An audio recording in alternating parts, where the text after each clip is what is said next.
Since I was born, but now I am getting youth. Hakuna motangu, hakuna kogabu.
Hello, hopefully you can hear me, but certainly, maybe gladly, you cannot see me. But you can hear me, but you cannot see me. But you will see me in a moment. But this next clip that you're about to hear now, it was sent in by one of the subscribers to play as a Peter Obi theme song. So the next clip that you're about to hear and see was sent in by one of the subscribers to play as the Peter Obi theme song. So this is the Peter Obi theme songs as recommended by one of the subscribers. Watch and enjoy. You can only see, but you can never get. You can only see, but you can never get. You can only see, but you can never get. You can only see, but you can never get. You can only see, but you can never get.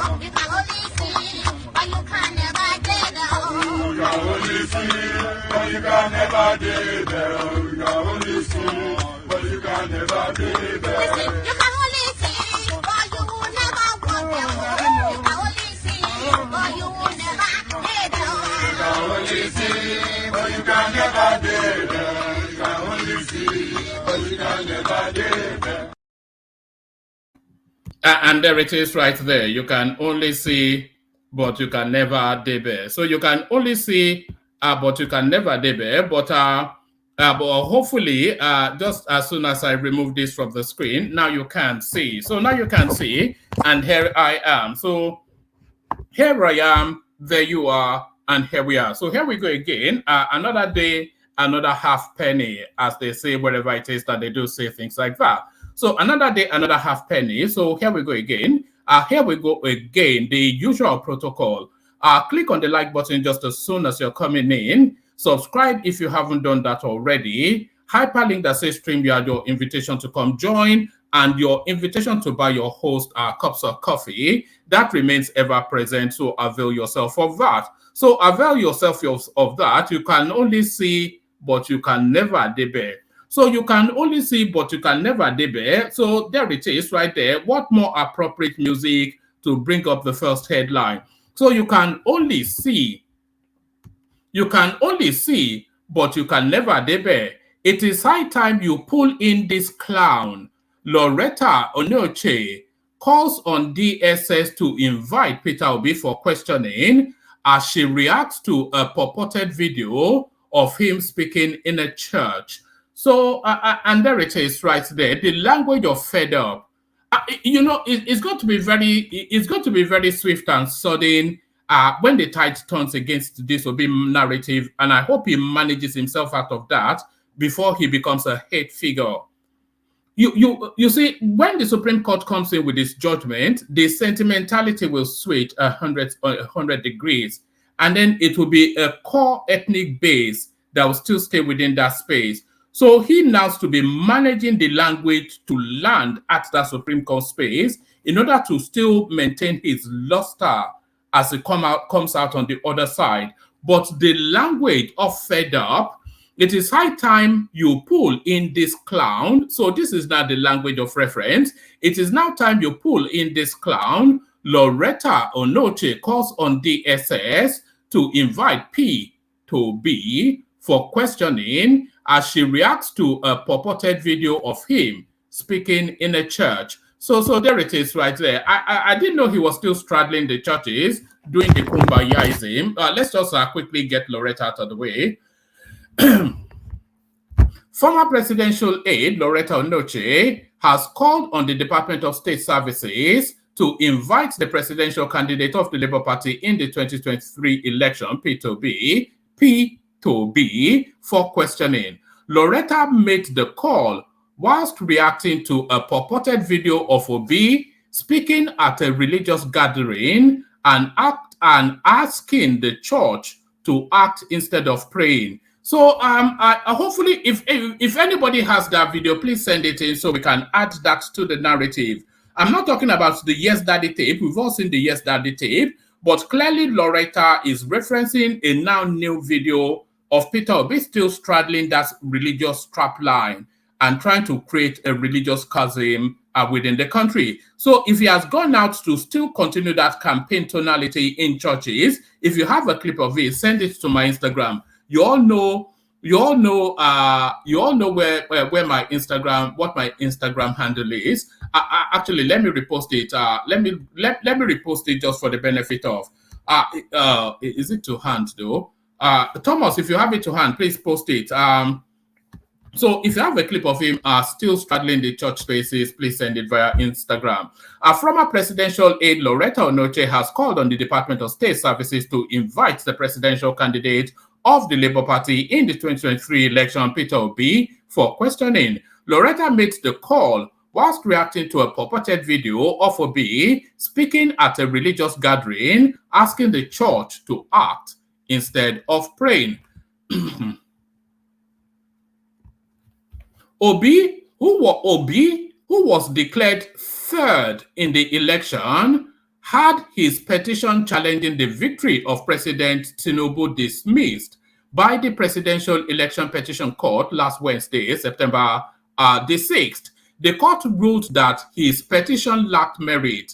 In the purported video, Obi could be heard saying, and please, any and everybody, go search for that video and send it in to me via Instagram. We need to see that video. So this is not the Yes Daddy tape we're talking about. This is a recent video of Peter Obi still trying to rally the church against the state. In the purported video, Obi could be heard saying, these are not people you remove by prayers. It is time to act, not to pray.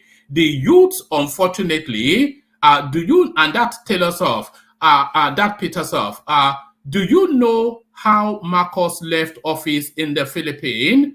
It was on a Sunday. Cardinal Sim finished church service. Instead of saying the mass is ended, let's go, he told everybody. Follow me and block the presidential lodge. We need this tape. Somebody should go and find this tape for us. After 3 days, Marcos and his, and we're talking about President Ferdinand Marcos, of course, of the Philippines. After 3 days, Marcos and his wife left. It is time for us to close the church and deal with these people. Reacting to the video, Loretta, who is an APC chieftain, asked the Department of State Services to invite Obi, who she described as a clown. Taking to her X handle, Onoche wrote, at ATTN, so ATTN, I'm sure you know its attention, at official DSS NG, at police NG. I think it is high time you pulled in this clown. He did the right thing by seeking power through the ballot. That is legal. He managed to win some and lost the most. Fair enough. Then his running mate and other unpatriotic, angry birds began to instigate our youth to violence. But our noble and patriotic youth completely ignored them because sensible youth in Nigeria are more in number than his headless mob. Knowing he had no leg to stand on, he allowed himself to be foolishly led to the tribunal by cashivists, so activists wanting cash, so hashtag cashivist, to pursue issues already decided by the Supreme Court years ago. Then they tried using the labor movement to call for a strike around the PEPT Judgment Day. It failed woefully. Kudos to our youth population. This man at Peter Obi continues to instigate his headless and consequently brainless followers to a violent change of government. I have never seen a more desperate individual. There is something sinister and ominous about a man who came third in a race and wants to be declared a winner at all cost. I think it is high time he was pulled in to answer a few questions. Nigerians want to know why Peter Obi is this desperate. Pull him in. Heavens will not fall. God bless Nigeria. So that's Loretta Onoche signaling essentially that she wants back into governance. So that's Loretta Onoche signaling essentially that she wants back into governance. But really, I would do the search myself, but I'm live streaming. If anybody can find that tape, we need to have it here. So find that tape and bring it to us. That's Loretta Onoche. And if you concur with Loretta Onoche, that Peter Obi should be dragged in for questioning and possibly maybe you can vacation next to Nnamdi Kanu DSS Hotel 5-star. If you're of that thought, let us know in the comment section. If you think Peter Obi should be a government guest for the foreseeable, let us know in the comment section. So from that to this, Justin, Fashola breaks silence following exclusion from Tinubu's cabinet. So yes, that was one of the more notable figures. Names are missing from that list, but why? Former Minister of Works and Housing, Mr. Babatunde Fashola SAN has said he does not need a title to serve in the President Bola Tinubu-led administration. Correspondents report that Fashola, a close aide of Tinubu, said in an interview with News Agency of Nigeria at the Lagos State University, Ojo, on Tuesday that he was happy to serve the country in any capacity. I do not need a title to serve. The president can only appoint at least one minister, for example, from each state, which he has done, Fashola said. There are just enough places in parastatals. They are doing that. We are estimated to be 200 million. So there are not enough offices to take everyone. All of us must play our roles as citizens, and a citizen does not need a title to serve. He said he was confident that the current administration was birthing the next generation of leaders. We are also talking about the next generation, he said. If some do not move on, where is the place for the next batch? There is the need to bring more outstanding public-spirited people to occupy spaces as they evolve. I look forward to a lot more youthful people being part of the administration. I wonder if somebody has done an age quotient of the Tinubu administration to see if it's actually the youngest in Nigeria's history, probably almost certainly younger than Tinubu's administration, just the aggregate age of the people composing the cabinet. If some do not move on, where is the place for the next batch? There is the need to bring more outstanding public-spirited people to occupy spaces as they evolve. I look forward to a lot more youthful people being part of the administration. Fashola was not appointed to a ministerial position in Tinubu's cabinet, which was sworn in last month. So there it is right there. There it is right there.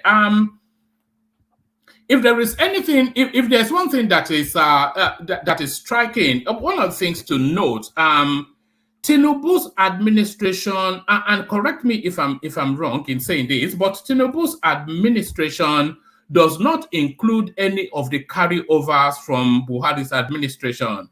I cannot think of anybody that was an active participant, and I know you go to Ajuri Ngalela, whatever his name is, Ajuri, but he's just a spokesperson.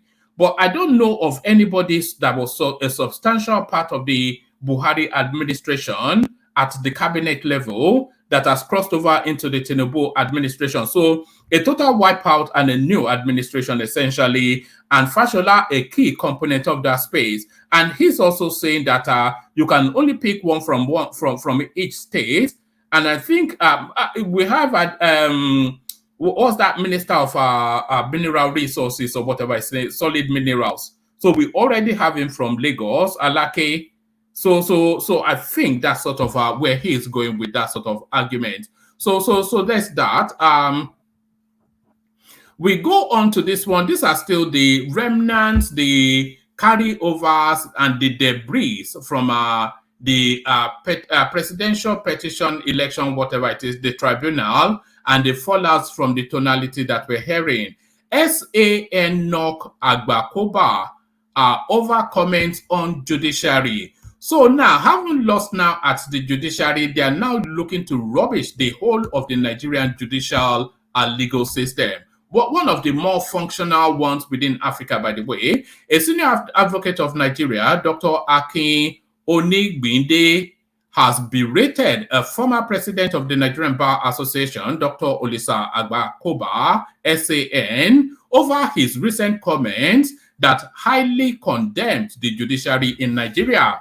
Agbakoba has stated that he was not only, let's take that again, let's take that from the top again.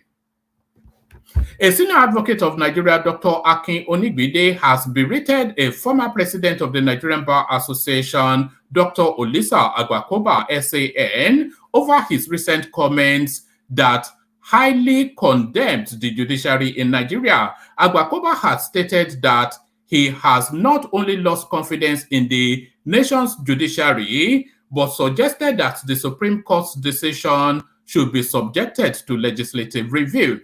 So it's unbelievable, actually. What we're hearing in this cycle is unbelievable. And please, any and everybody that find that Peter Obi's tape, we urgently need to hear it.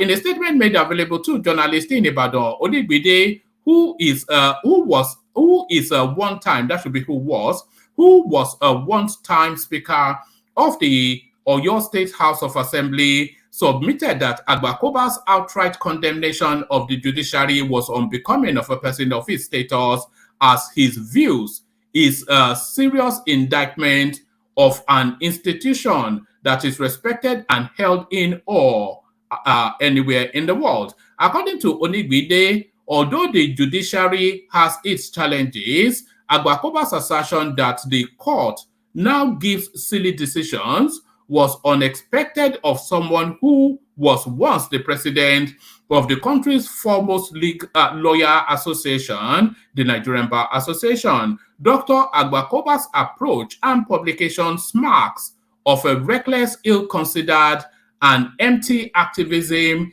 that cannot positively improve the judiciary as an institution. So, what was the end game and long-term objective of Dr. Agbakoba's video address?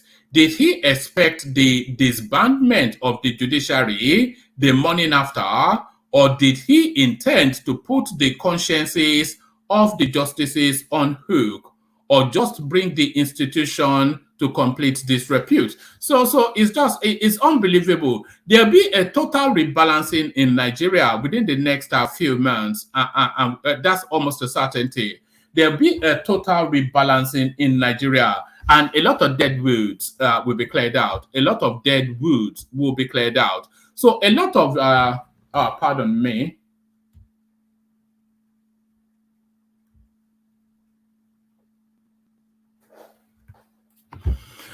So a lot of dead woods will be cleared out. Multi-billion so this is a story we've been tracking all the way through. So let's go on to it. Multi-billion-dollar FX fraud. Alum Nigeria pays 1 billion bail bond to secure release of director. So Alum Nigeria, an Indian entity, Alum Nigeria Limited, has paid a huge bail bond of 1 billion naira to secure the release of one of its director, Prakash Kant. The payment was made into a special recovery account operated by the State Security Service (SSS). Other top executives of the company have reportedly fled the country in the wake of the arrest of the governor of the central bank, Godwin Emefiele, and his accomplices.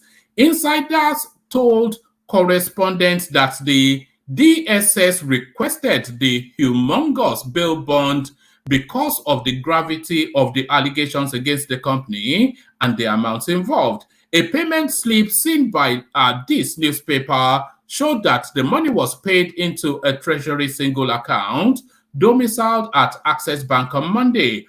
Another document also showed that one of Alum's many subsidiaries, Microfeed Nigeria Limited Lagos, paid the money in connection with the ongoing investigation of money laundering involving Prakash Kant. Mr. Kant, who spent days in SSS detention facility in Abuja, is Alum's Director of Corporate Affairs and Legal in Nigeria. Our correspondent had previously reported that the SSS opened probe into Alum's multi-billion-dollar FX deals from 2015 till date. So it's just unfortunate, really. Anytime you go to the underbelly of the lootings in Nigeria, it is always a foreigner. Usually it's a Kora, a Lebanese, but now it's the Indians. It's always a foreign person. First the Koras, the Lebanese, now the Indians. When are we don't even have it within us to loot our own money. It's unbelievable. It is unbelievable, but it looks as though now the era of Simon Ekpa comes to an end. Sit at home has ended in the southeast, says Army Chief. So let's find out. And the guy looks like a no-nonsense guy, you know. The Chief of Army Staff, Lieutenant General Taurid Lagbaja, on Tuesday said the sit-at-home order in the Southeast has ended. He stated this in Abuja during the Chief of Army Staff Combined Second and Third Quarter Conference. According to him, the menace ended due to the heightened efforts of troops in collaboration with relevant stakeholders.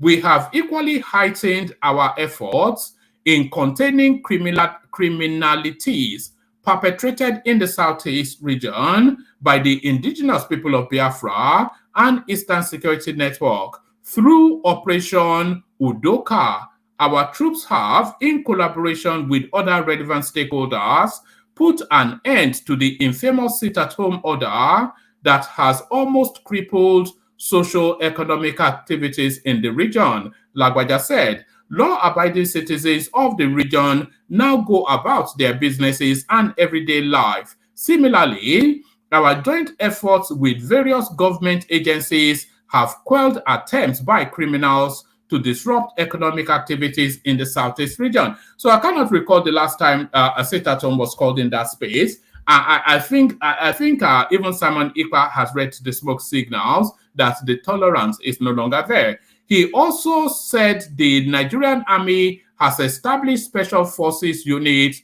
to tackle insecurity across the country. Lagbaja also pledged that under his watch, the welfare of troops and their families will be given priority. To this end, troops' welfare and that of their families will remain predominant in all our efforts. I intend to consolidate all existing welfare arrangements to enhance the well-being of our troops and their families, as this will keep them focused on their tasks. In addition to providing befitting living quarters for our personnel, we shall ensure the newly introduced affordable home ownership option for all our soldier scheme designed to provide affordable and high-quality post-service homes for our soldiers, he said. The sit-at-home order was initially to demand the release of pro-Biafra leader Nnamdi Kanu from prison, but the move, which in recent times assumed deadly dimensions, has gravely affected the region's economy and resulted in the loss of lives and properties. So there it is right there. An end to the sit-at-home. An end to the sit-at-home. Let me give you this one. Let's go on to this one. It looks as though we're going to complete all the readouts. There's a human interest story to come at the tail end and a few videos to play as well, but stay steady, hold tight. Let's go on to this one. They've arrested Alum Nigeria Limited, the Indians, but really it's not complete until they arrest Dangote. Dangote refinery fails to meet August production deadline of 650,000 barrels per day. Whilst delivering his speech at the official commissioning of the refinery by former President Muhammadu Buhari in May, let's see, did I take that from the middle?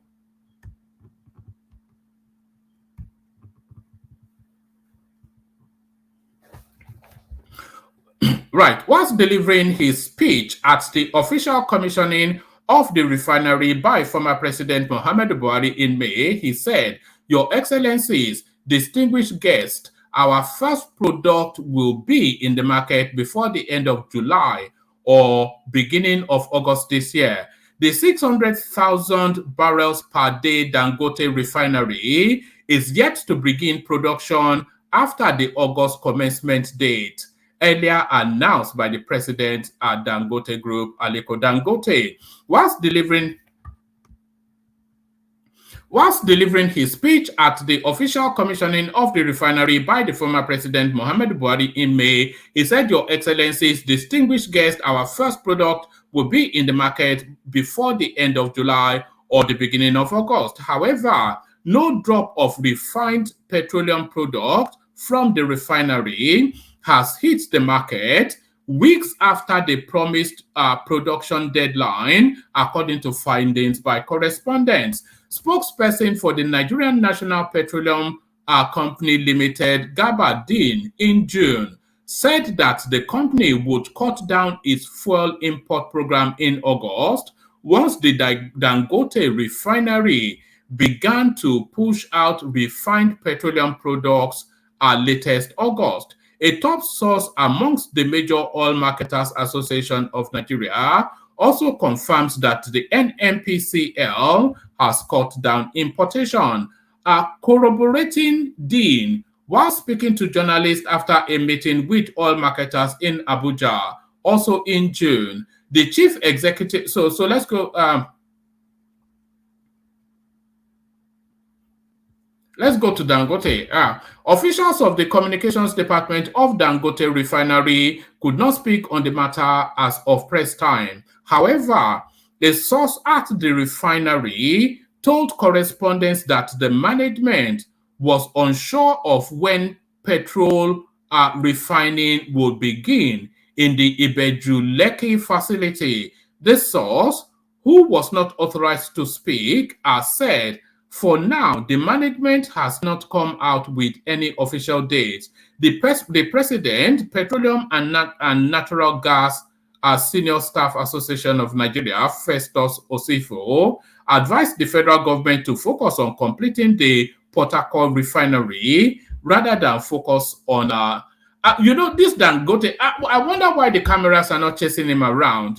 This is the thing. This supposed alleged facility, heavily subsidized by the Nigerian state, a lot of our money in that space. So where is the oil? Where's the petrol? So why are they not chasing Dangote all over the place, asking him where the petrol is? The President, Petroleum and Natural Gas Senior Staff Association of Nigeria, Festus Osifo, advised the federal government. Sorry, let me.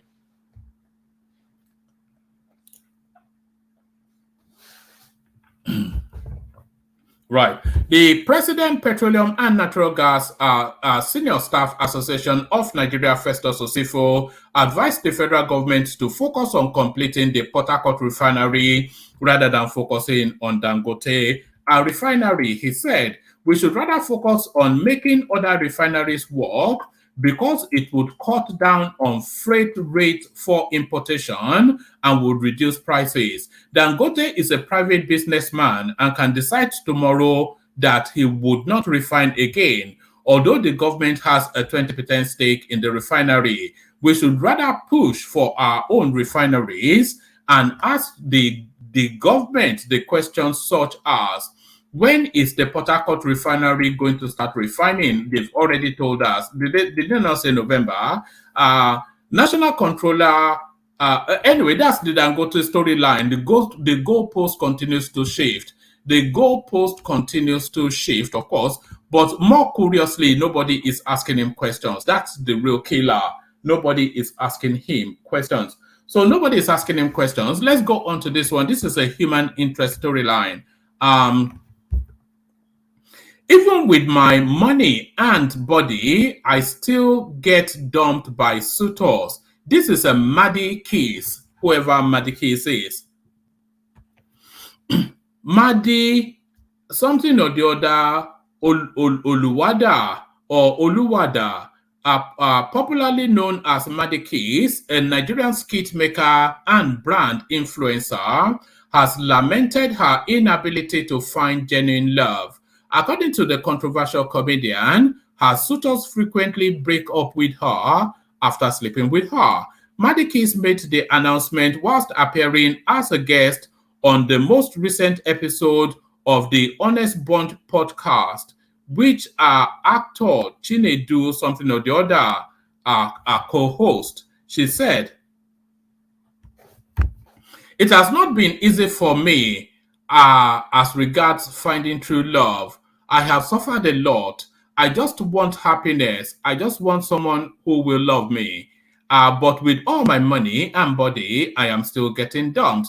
They will come and I will think I have found true love. They will call me always. We will talk at night. But once they sleep with me, they leave." So it stuns me that somebody will go on a media space and say this, but there it is. That's the Generation X for you. The Generation X for you. So let's take the K-Guys music and then we launch into it. There's still one Madam Ngozi clip that we'll go through in the course of the session. But let's take the care guides and then we'll launch into it. Only water, only water, where they see ma. Water,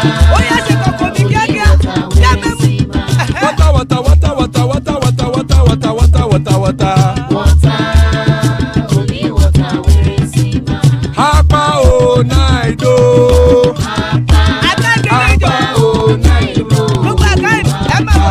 Hapa you don't come o.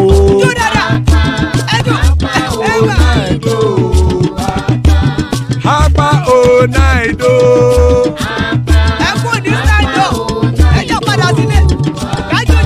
Oro kẹ̀kẹ́ ẹlẹ́mù yé o.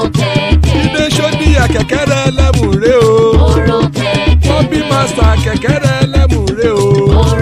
Chief Wáìlà tí kẹ̀kẹ́ ẹlẹ́mù rẹ o. Eruku lẹ̀lẹ̀ ẹlẹ́mù dé. Eruku lẹ̀lẹ̀ ẹgbẹ́ ẹlẹ́mù dòde ojàre o. Eruku lẹ̀lẹ̀ Ghana ti dé ẹgbẹ́ bọ́dì o. Ọmọ ẹlẹ́yẹ ẹyẹ o ó dilé o. Olúyẹ̀lá ẹyẹ o ó dilé o. Petrosoname ẹyẹ o ó dilé o. Petrosodunke ẹyẹ rẹ ó dilé o. Ẹlẹ́kọ̀ ọ̀run mú ìní o.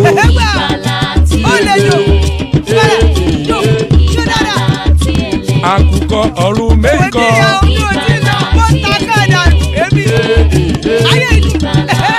Ikú kò ní ríwà gbéṣe o.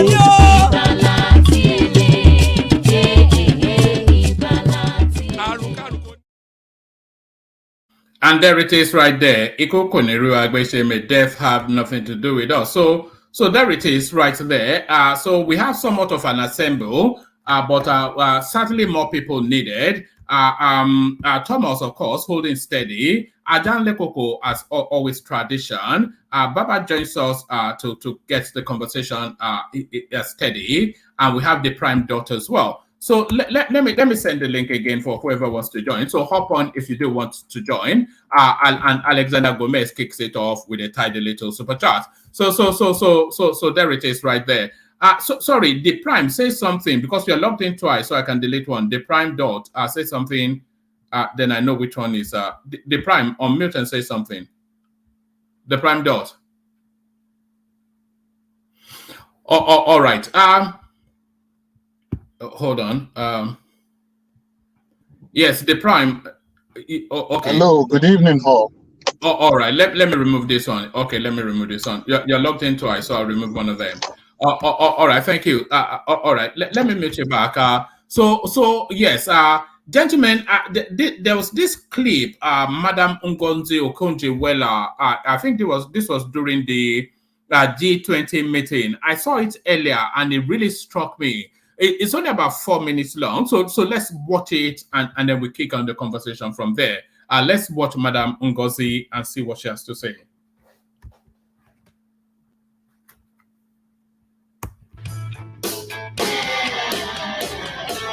Let's talk about the World Trade Organization, which also today had a roundtable on the nexus between trade, the global economy, as well as climate. Let's take excerpts from that panel, which had the WTO Director General, Dr. Ngozi Okonjo-Iweala, as a contributor.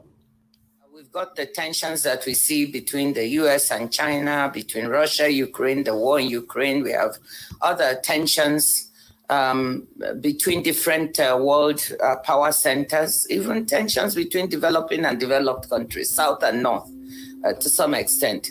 But I think the biggest source of tensions is the tensions between US and China. And I do think that these geopolitical tensions have an impact on the shaping of trade. What has happened during the pandemic and the war in Ukraine that exposed vulnerabilities in global supply chains and the heightened tensions that we see have led people to question whether the patterns of trade we have today, whether globalization itself is the way to go.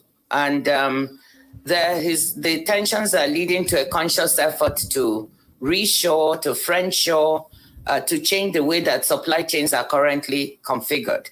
As of now, the figures on trade do not yet show evidence of the geopolitical tensions having great impact. We still have a tremendous amount of trade between the US and China, over 690 billion figures released by the Commerce Department for last year. Between EU and China, over 800 billion. Total world trade at 31 trillion. So we don't yet see the impact. However, this trade is based on past investment patterns. And what may happen is that with these tensions, we may see a shift in investment patterns. So I think what Madam Ngozi is saying here is quite striking. What she's saying is that the world is recalibrating along trade lines, and what was the traditional trade patterns is about to shift and almost permanently. And that is what Madam Ngozi is saying. She is saying that the trades are still holding their strength, but they are historical trades. And what she's speaking to is a fragmentation of traditional trade lines. And this is what we're saying with BRICS. When the West kicked that Russia out of that SWIFT system, that was an eye-opener for the world trade space, to say that these guys have this whip that I'm not just saying that I'm not saying just saying that as a standalone event, but that was quite a seismic event in the course of world trade. And what we're seeing now is rebalancing, and then world trade now coalescing under smaller trade arrangements rather than a global trading space. And I think that is what Madam Ngozi is so much trying to explain to us. Shifting investment in certain sectors like technology, high technology end products, semiconductors, and so on. And that may change the way that trade in certain sectors is configured. Rare earths and minerals, semiconductors, other types of products. So that's one thing we need to watch out for. We are seeing in recent trade data, few glimpses of this, but we need to watch out for that. We certainly do not want fragmentation arising from this, because that would be very costly to the world. So it's something we need to watch. That's the first. The second is digitalization. I think that digital trade is the future. Digitally delivered services trade is the fastest growing segment of trade now, growing at 8% per year, and faster than growth in goods trade or even services trade. I think we are going to see continued growth in this sector. It's worth about 4 trillion now out of 31 trillion in total trade. That's one thing shaping, and we should support and back that because it does help. Let me just pause it there. Actually, let her land on a figure. I want to say something, but let her land on a figure. Then you really see where the world is moving to. MSMEs and women. I think the third thing very, very quickly is climate change. Climate change, we think, is going to shift comparative and competitive advantages, and that will change the patterns of trade. We're the fifth largest export hub in the world. And in terms of the quick numbers when it comes to supply chains are currently configured. As of now, the figures on trade do not yet show evidence of. All right. I think maybe I went past it and I wasn't paying attention. But what Madam Ngozi said was that the world trade stands at 30-something trillion. I think she said $33 trillion. So that's the total mass of world trade. But what she was saying subsequently was that digital trading, that was about, I think she said either 4 or 6 trillion. And certainly she said it was growing year on year, a baseline 8%. So that should tell you where you should be. That should tell you where you should be. So you have to find some sort of online hub. And the space I am looking to is a digital ownership. So the technologies around things like non-fungibility is really the potentials. If you look at my avatar, here, let me just let me put it up for a moment. If you look at my avatar here, What you're looking at there is not just the picture of a frog wearing a cap. That what you're looking at there is a digital asset. That's a non-fungible token.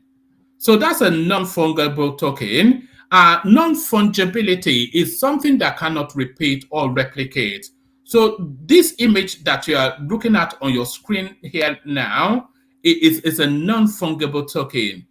So it may have something similar, but it cannot, because of the digital codings of it, it cannot be replicated.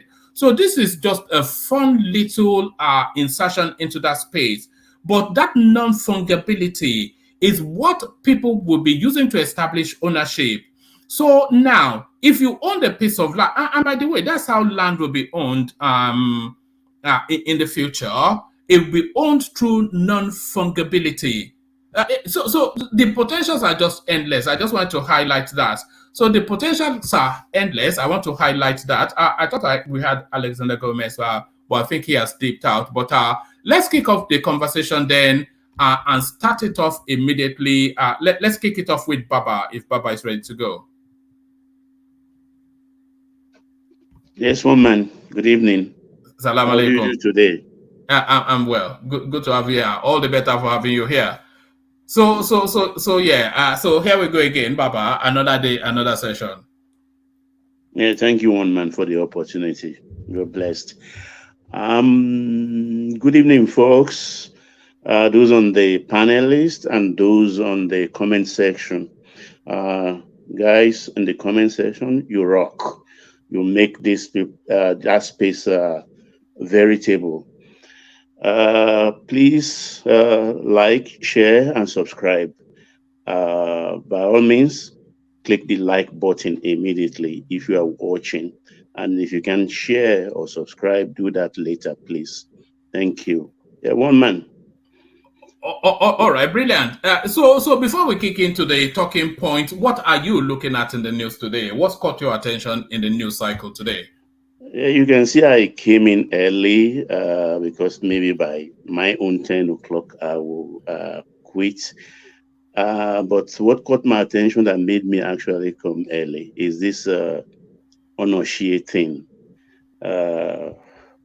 It's unbelievable what is going on in our country today. And for me, I've resolved actually whether abuse, threat, anything to my person or anything or your platform, I don't care anymore. We have to say the truth like it is. We have to, because the whole thing is unraveling. I'll try not to speak out of anger. I'll tame my temper a little much better this time around. But first, there's a pattern I am seeing in a political space right now. And I've come to the logical conclusion. Every other person may disagree with me, but it's a well thought out conclusion. The hatred I'm seeing right now on the internet, in the press, in our country, is directed at one man alone. These people are not speaking for democracy. They just hate Tinubu outrightly. Outrightly, because there is no sense a senior lawyers from a particular space in our country, all of them wearing the same garb, speaking the same language, disparaging the judiciary. It's like you are pissing and spitting into the well you are drinking from. This same judiciary, you have cases upon cases, you still have to go in front of them. And because of you are pretending democracy, that is why you are speaking for, you are not speaking for democracy. You are not speaking for judiciary. You are speaking because you hate the man who is in Aso Rock at the moment. And you are ready to self-immolate yourself by thumbing your nose at your own profession. You claim to be priest at the temple of justice. and you are feeding the oracle poison, vituperations. Why is it so? And they are not intelligent enough to make calculations about the consequences of what will happen. Because I watched this Onoshie woman, what she said about Obi, and I stumbled onto why she said that. I saw a video. Do you have that video? Do you have that video? You know, I'm not savvy. Even though I'm a capitalist venture, I put money here and there on this ICT thing. I not savvy much. I will search for it. I think. Yeah, we need that video if you can find it. I think it was a legit Nigeria, or what they call it. I saw it. I will go look for it again. And somebody in the comment section was where I saw the video, where Obi is talking about Cardinal Sin in Philippines, that after service on a Sunday, Cardinal Sin ordered the congregants to go into the street and go to the presidential palace and confront Ferdinand Marcos. So, sorry, when did you see that video? About an hour ago. Okay, I will find it. Let me just finish. Let me finish. I need that video. I need Baba, that video. Can I finish? Can I finish? Just GD, 1 second, please. Baba. 1 second, Yeah. Baba. One man, check the WhatsApp link that I sent to you. So I think one of them contained that video. Just check. All right. Can I continue? Yeah, carry on, Baba. Okay. He removed the historical fact away from that narrative, he said. The historical fact is this. Nino Aquino, I think in 87 or so, a senator in Philippines who was imprisoned by Ferdinand Marcos, but got sick in prison and left for Boston in New York, in America, to be cured. I think after 3 years in Boston or something, he was yearning to come back home to Philippines. America did not want him to go. He refused because Marcos was deadly. He hopped on a plane with retinue of press people, and when they got to the capital, what's the Philippines capital now? I've forgotten. He was the one who disembarked from the plane first. Manila. Yeah, Manila. He disembarked from the aircraft, and as soon as he bent down, kissed the floor of the tarmac, he was shot down. He was shot. That's the beginning of the fall of Marcos. It is in that light that Cardinal Sin instigated the congregants to go into the street and go to the presidential palace to confront Marcos. So when he's saying it, he did not say he didn't narrate the historical content of it. He was saying it as if Onoyekon could just one Sunday, Cardinal Onoyekon would go to Abuja church and say, Christians, follow me. Let's go to Aso Rock. It's not going to happen in our country. Our country is not a Catholic country. Philippines is a Catholic country, yes. But our countries, we have Muslims, we have Christians. Even Christians are different. He donated 50 million to Anglican the other day. When he was governor, what did he do to the Anglicans? He was backing on the back of the Catholic against the Anglicans. Didn't the Anglicans complain about him then? Today he's donating 15 million. He's instigating people. Ajaero came. Who doesn't know how to put meat in the mouth and it disappears? It's not magic. Ajaero came and talked about a strike action for 2 days, including a day where the presidential listing will be read. All their calculations has failed because they put it on that day so that people will be free and they think they can storm Aso Rock. It can't happen. They've been shamed twice through Ajaero. And they will have their just deserts at the appropriate time in that country. Because what they are doing, I don't know, what is 4 years in a man's lifetime? We are going 100 days and above. What is 4 years? Didn't we survive Buhari? We survived Buhari, didn't we? For 8 years. So if you are displeased with 4 years of Tinubu, wait, go and start arranging yourself. What is all of this about? It's not my president, the judiciary, they are corrupt, they are this, they are that. I don't understand. I don't, because what is said in that video, when you play it, you find out it is treasonable. It is treasonable, and it's high time Aso Rock started acting. Thank you. Yeah, Baba, we have the video somewhat. I'm not sure that this is the fullness of it, but we have. No, this is what I saw, I think. All right, let's have a listen. Let's have a listen, and then after I listen, I want to ask you about what Loretta said. But let's listen. Not people you remove by prayers. So it is time to act, not to pray. The youth, unfortunately, you know how Marcos left office in Philippines? Marcos left office because on a Sunday, Cardinal Sin finished church service. Instead of saying, the mass is ended, let's go, he told everybody today, follow me and block the presidential lodge. After 3 days, Marcos and his wife left. It is time for us to close the church and deal with discipline. Not people you remove.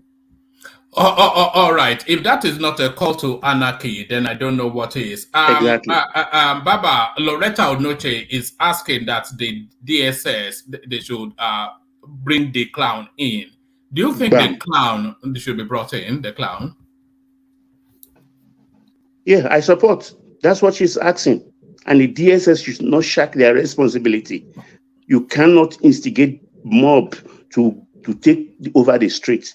They've been trying all tactics all along, but the Nigerian citizens, they are not supporting it.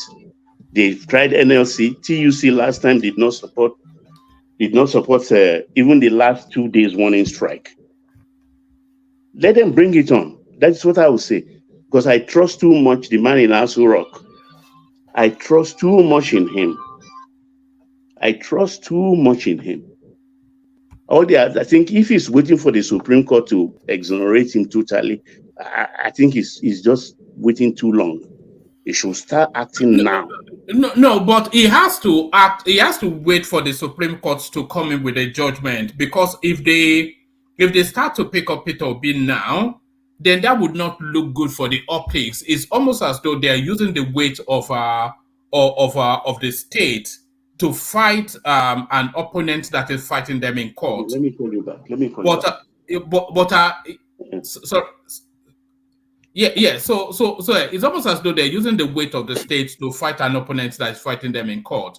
But once the Supreme Court comes in with its judgment, I see no reason why they shouldn't start picking up these guys. Even if they don't make any comments subsequently, all the retrospective comments that they have made sufficient enough for them to be picked up. I've read I'm on I think 5-something going to 600 of that judgment. They even went basic, elementary, just so to satisfy everybody that understand why we got to this conclusion. And you all are coming out in droves. The law, that judgment is about common sense. They went above what is necessary in that judgment. Even this Obi, some of them are saying, oh, you'll be sworn in, even if they overthrow the government. This same Obi did not ask for that. He did not ask for that. All he wanted is cancel the election, rerun. A lot of people that have been saying he doesn't call for violence. He doesn't call for violence. This is a call to violence. What is this video now you just showed? And he did not put it in a historical context. He left that part of what actually instigated that action by Cardinal Sin. And the strength of the country is because it's purely Catholic country. Are we mono-religious in our country? This is an invitation to a religious war, isn't it? Really, what is saying? That is what they are trying. Launch against the Muslim in power. Because I mean, why did he say that? I can't find. And they say he's a gentleman, he's a saint, he's this. Because you know why? Most of the Yes. trained Christians in Brazil's era. Most of the Say trained again. Christians in Brazil's era. That's a fact. You can't deny that. Is That those what? people be the able to get mad? I'm saying that. Is those people be able to get mad at Nigeria?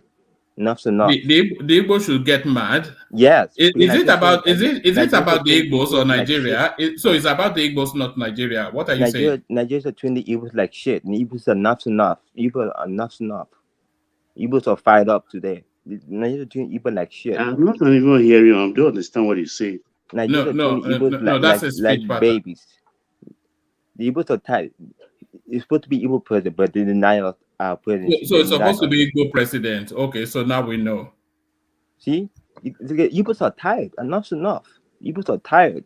How we treat in this country? Enough's enough. So they are tired. So he's now telling it's now telling the church to run at Aso Rock. That's what he's saying. That the church should run at Aso Rock.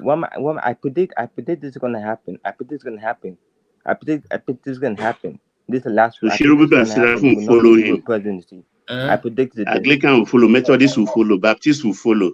All right, thank you. Pentecostals will follow. Thank you, Charles. Back to you, Baba. Yeah, you can see this is where I come to the logical conclusion on my own. It's unbelievable what we just heard, by the way. Baba, am I being a bit excessive? That was unbelievable that the Philippines ran against the state. It is time to stop praying and it's time to take action. Church run against the state. And he did not, the way he pushed that statistics, that's the same thing. He did not put it in historical this thing. He did not put it in the historical context. And his base, which don't know, they don't read, all they do is live on internet, they will not even know.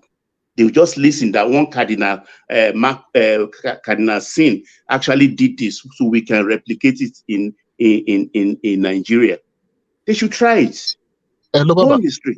Yes, sir. I wish Obi can just listen to Kenny Rogers, the gambler. That's just what is coming to my mind right now. He's playing with fire. I think he has a death wish. I think he's daring the government. He felt that maybe if he's arrested, Nigeria will burn. Thousands of Baba, that's the calculation. If they arrest him, there'll be a southeastern reaction, and that is his final play now to create anarchy. So if they arrest him, there'll be a southeastern reaction. One man. Let me tell you. Again, that is what I read into it, but he will be shocked that nothing will happen. Nothing will happen. I can bet anybody thousands of dollars. Nothing will happen. When they say if Nnamdi is incarcerated, heaven will fall. As if fell. Nothing will happen. The country is not East alone. The country is not East alone. We have different zones in the country, different blocks in the country. Because you lost an election, number 3, you are not even number 2. Number 2 is there howling. You are jumping above number 2 to attack number 1. Do you have sense? I don't know. Because when they talk as if there is no number 2. It's Obi versus Tunumbu. And there is number 2. There is number, because the whole thing is taking a different dimension. Obasanjo is talking about democracy in a different light. Fayemi is supporting him.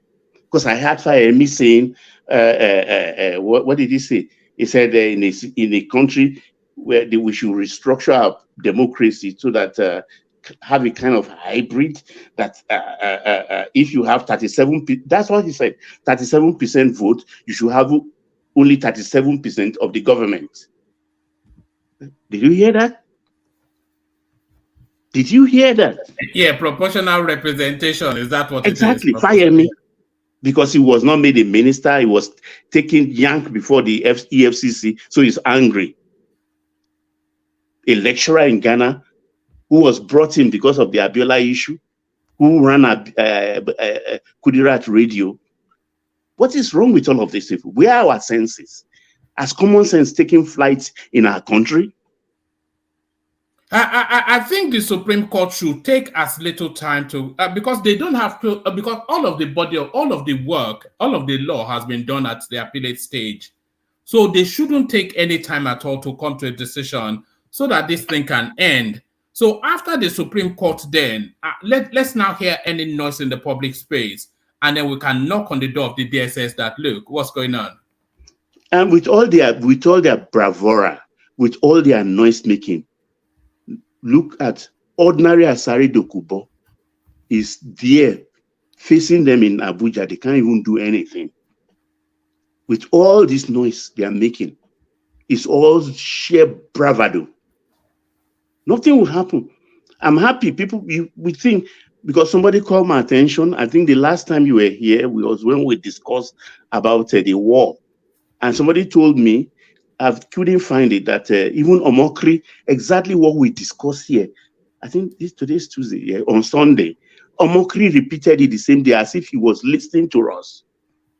I've invited him, but he's not responded, Reno. Yeah. Oh, he said he word for word, except that he put timeline to what we discussed and everything. So people are listening. And we have the silent majority. There are people who didn't vote. There are people who are too old to get involved. They are watching. I call them the silent majority. And they are in their numbers. Because you got 6 million votes and you want to impose, it's not going to happen. That little clip that we just watched, that crossed the line. It crossed the line for me. Yeah, that crossed the line. It did. That did it for me. Now, how dare you? Because Onoyekon is talking. So that's give you this thing. Who told you to give Anglican 50 million 2 days ago? Have you given them money before? As governors, what did you do for Anglican Church in Anambra? Were they not complaining that you pander to the Catholic diocese more? Let them try it. All right. I feel the need to play. Yeah, before you come in, Ekene, well, I want you to watch this. Not people you remove by prayers. So it is time to act, not to pray. The youth, unfortunately, do you know how Marcos left office in Philippines? Marcos left office because on a Sunday, Cardinal Sin finished church service. Instead of saying, the mass is ended, let's go, he told everybody today, follow me and block the presidential lodge. After 3 days, Marcos and his wife left. It is time for us to close the church and deal with discipline. So there it is. That's Peter Obi calling for anarchy because he lost an election. Ekene? Well, Peter Obi didn't call for anarchy because he lost an election. This video was made before the election. Woman, excuse me, Ekene, woman. Was Ekene before every one of us on this show, or you just wanted No, to it's interjecting because it's a Peter Obi adherent. So I'll come to you after him. I know this is something everybody wants to speak on. Yeah. So this video was made before the election. This video was not made after the election. So saying that he called for anarchy because he lost an election is not the right statement. So you should go check the date of that video and all that. That the woman dug it out and attacked it to this post. That he should be arrested. Dug an old video where they asked him a question. What the church is going to do and all that and all that. Then he responded in that manner. Doesn't mean that he made the statement because he lost in the court or because he lost an election. So let us put Even it if right. if he made it before the election, it's still not an appropriate thing for somebody who aspires to rule a country to say go to How is it Aso. not? How is it not? How is it not? Do you know? Don't you know how the nation was before the election? How was the nation? This is a question asking in an organization. Can they play this tape for you to listen again? I listened to it even before I came in here. Good. So it's not. There is nothing. You just the way you put it that he made a statement because he lost an election. Look, All right. Let Dewale come in. So sorry, let me move the conversation to Dewale. So Dewale, you still have the floor, Baba, but I think everybody's keen to speak on this. Dewale, Ekena is questioning the timeline, and I'm not sure that I'm yielding to him on the timeline. But the content of that clip is unquestionable. That was a call to anarchy, Dewale. Thank you, Woman. If we look at all the events that culminated before the general election, whether this particular speech was made before the election or after the election, for someone that I hold in high esteem, for someone who has benefited from a state called Nigeria, for someone who claimed to be in service for the nation, it shouldn't be a do or die. Yes, you have an ambition. You are burning to render service to your fatherland, but that shouldn't be a call. If you're calling them, I remember very well on this show when we say that he exploited the religious aspect of our division by continuously visiting religious houses and whipping up that sentiment. Now, look at this speech. I don't care whether this speech has a preface or a longer ending, but in this context, he was telling them, and he was setting an example of what people did by taking law into their hand and marching to the presidential uh, palace. Now, one disgruntled followers somewhere in a remote village, wherever it is, will take this short video clip and decided they want to take law into their own hand. I wonder what would be his response or his excuse. You know, at the time when we attain certain status in the society, everything we do, everything we say has to be measured. Or else, what makes you attain that status, you could also lose that status as well. Now, we all remember Showore, with all due respect to Babajale Koko. The reason why he lost his position in the heart of the so-called southern youth to this moment was because he was stepping out of boundary by calling for anarchy when he said revolution now. And if you remember till today, he's still in court for that alone. Now, whether that is justified or not, well, he will answer to the court and he's still answering to the court. Now, for someone that will be making this call, does not depict the kind of pedestal the Nigerians or people that admire him, placed him. It's not a must. Whether the speech was made before the election or after the election, that is not the issue. The issue is that he made a statement that does not depict the kind of person people think he is. If his vice president candidate had made this speech, we will all be here and say, look at this rascal, coming out against saying, doing what he likes doing. But someone like Obi, to me, that is uncalled for. That is wrong, completely wrong. regular customer like Atiku would never make such statement. Yes, he will be fighting a case in the court, but for a newcomer like Obi, you don't burn bridges. You don't raise the roof or burn down the house simply because your wish wasn't, done. In life, there's always a second chance, and if you don't, there are a lot of people that gain prominence by not even, attain or achieve what they set to achieve.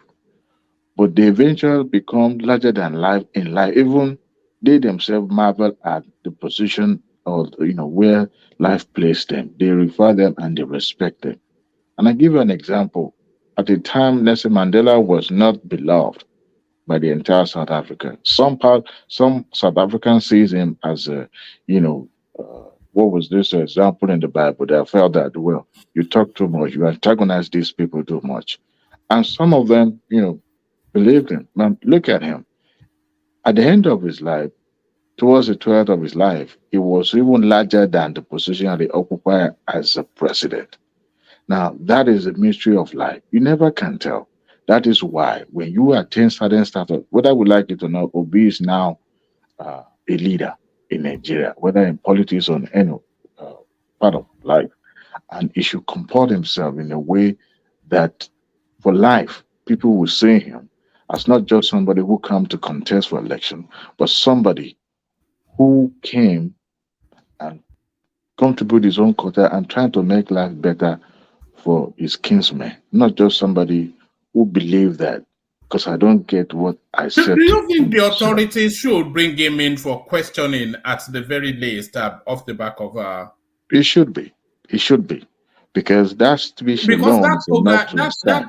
that toga of gentleman has now been removed, It, especially off the it, back of this. Not that it, anybody ever really considered him a gentleman. it should be invited for questioning. I don't subscribe to him being arrested because we've had people saying the worst in the past, but it should be invited for questioning. And then in the course of their discussion during the question and answer, it should be made to understand, perhaps need to put the statement out there, to counter what he has put out there. Because someone like him in his status should be seen in a way that is more of, a bridge builder, not a divider. To me, that's what it should be called. But if you refuse to do that, then they can do whatever they want to do. But I doubt if someone, maybe he made this statement at the heat of the moment because some people get carried away when they are, that cocoon, that bubble of euphoria. Adewale, can I ask you something? I just want to ask a question. Oh, no, let Ajande Koko come in first. Ajande Koko. Yeah, I think we've been doing propaganda here and misinforming people here if we don't really watch that video from the beginning to the end.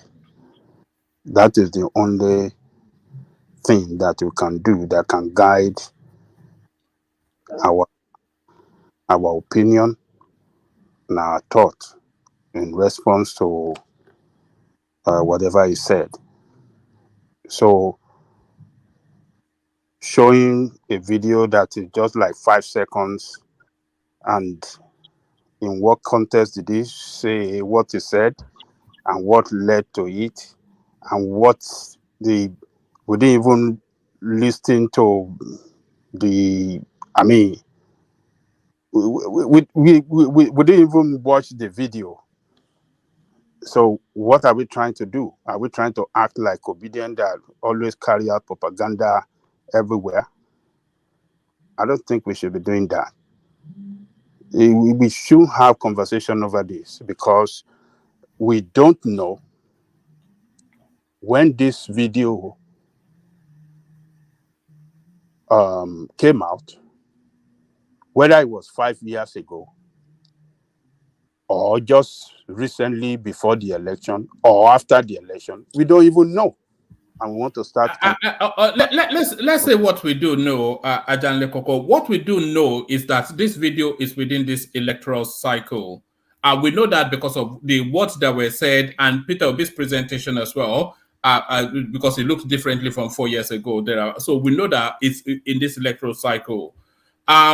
we're not able to play the fullness of it because this is the clip that is in circulation at the moment. But if anybody can find a more expanded one, please just send it in and then we'll play the fullness of that. So that as well. But what we also know, because we're going back to Yes Daddy, aren't we? That what did they say before Yes Daddy and what did they say after Yes Daddy? What we do no, the Yes Daddy video, we know when that one came. Which one, we don't know when it came out. I sent it to you on Instagram. The full. Is it a fuller version? I sent it to you on Instagram. A fuller version. And when did this video? When did he? You know, when was this video? About a year ago. Okay, so why are we commenting? Why do you want to comment on his statement? It is still relevant. Even a year ago, it is still relevant. It is within the election cycle. Relevant to this situation we have. Then why would this woman put it here to put an arrest? It's irrelevant at all. Why? It has nothing to do with this election, with the recent election, presidential election. If he said this 5 years ago against Buhari, was that still correct or appropriate at that time? I'm appalled that Babajale Koko will be making this statement. No, because now you are relating. Hold on. Don't be appalled. Hold on. I am. You are relating this video with the aftermath of the election, and that is wrong. No. And we are saying that even if that is Babajale Koko, he planted a seed already of aggressiveness in the minds of people. Are you guys should also consider that. You guys should also consider that, Baba. Then you say obedient now. What we are accusing them of doing is what you guys want to start to do now. No, it's not about that, Babajale Koko. Let's put this in right context. Hold on, gentlemen. Ajale Koko, we have a fuller version of the clip, so we can watch what he said. We can watch and hear what he said. It's just loading up now. We can watch and hear what he said preceding it and then succeeding it. So I've not heard it myself, but let's hear it together. In terms of reaching the youth and reaching people, what are your thoughts about how the church can mobilize young people? Well, it's a very simple thing. That's what we're doing here. The church has to know that we've passed the time of praying. It's not going to be solved by praying alone. It has to be solved by acting. If you pray with discipline for the rest of your life, they'll never go away. You must chase them away. So they are not people you remove by prayers. So it is time to act, not to pray. The youth, unfortunately, for we the leaders, what you're seeing today, the banditry you're seeing today was created by us. Because it is the people we didn't educate yesterday that is now chasing us out of our houses. Today you have a demography you're talking because they're not productive. That is why your country is collapsing. A huge country like Nigeria, with 926,000 square kilometers of land, 200 million people, our total export last year was under $30 billion. Including the oil we are sharing every day. And because you are not investing in your engine of growth, which is the youth. Another country, Vietnam, with 331,000 square kilometers, a third of your size, half of your population, 100 million, exported 313 billion exports. You couldn't make 10% of that.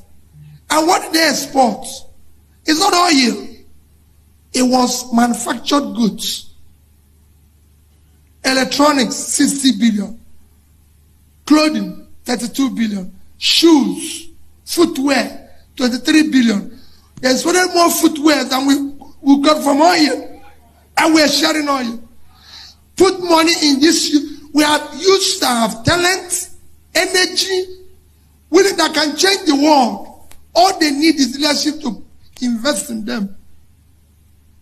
It is time for them to take back their country and chase all of us out.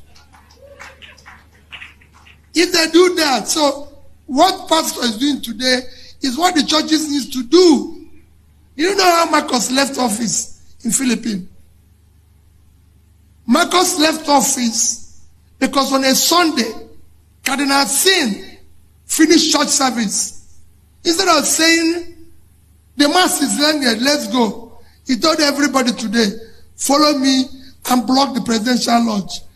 After 3 days, Marcos and his wife left. It is time for us to close the church and deal with these people.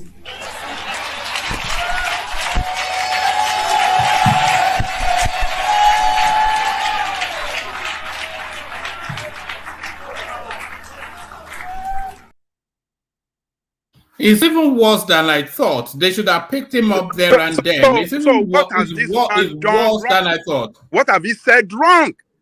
What has he said wrong? Absolute truth. He didn't say anything wrong. They should have picked him up there What and then. Why didn't they arrest him on the spot? Look, they can arrest him. He has not said anything wrong.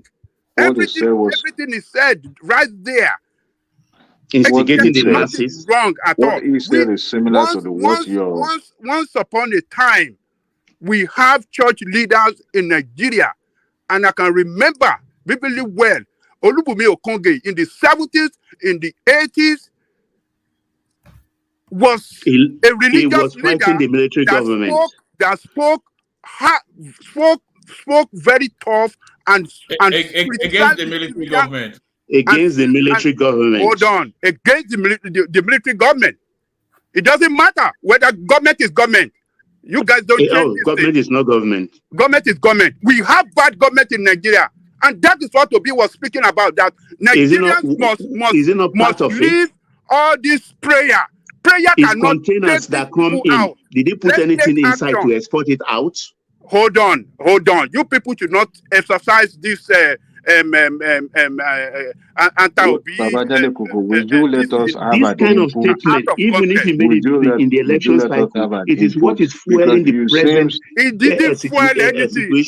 I'm not surprised. I'm not going to pander to anybody. To stand up and fight for their country. I'm not He said that surprised. he was advising Nigeria, drop these church services and stand up and fight for Adale Koko, what he said was that the church leaders should lead a protest movement to go and storm Aso Rock Villa. He didn't say so. He didn't say so. He didn't say so. He was making reference. He was making. He was not mobilizing the youth. He was not how people. He was mobilizing the church, even in the whole context of the message. The youth to go and vote. He was mobilizing people into anarchy. To chase them out, including that's what he said. Our issues with saying the truth.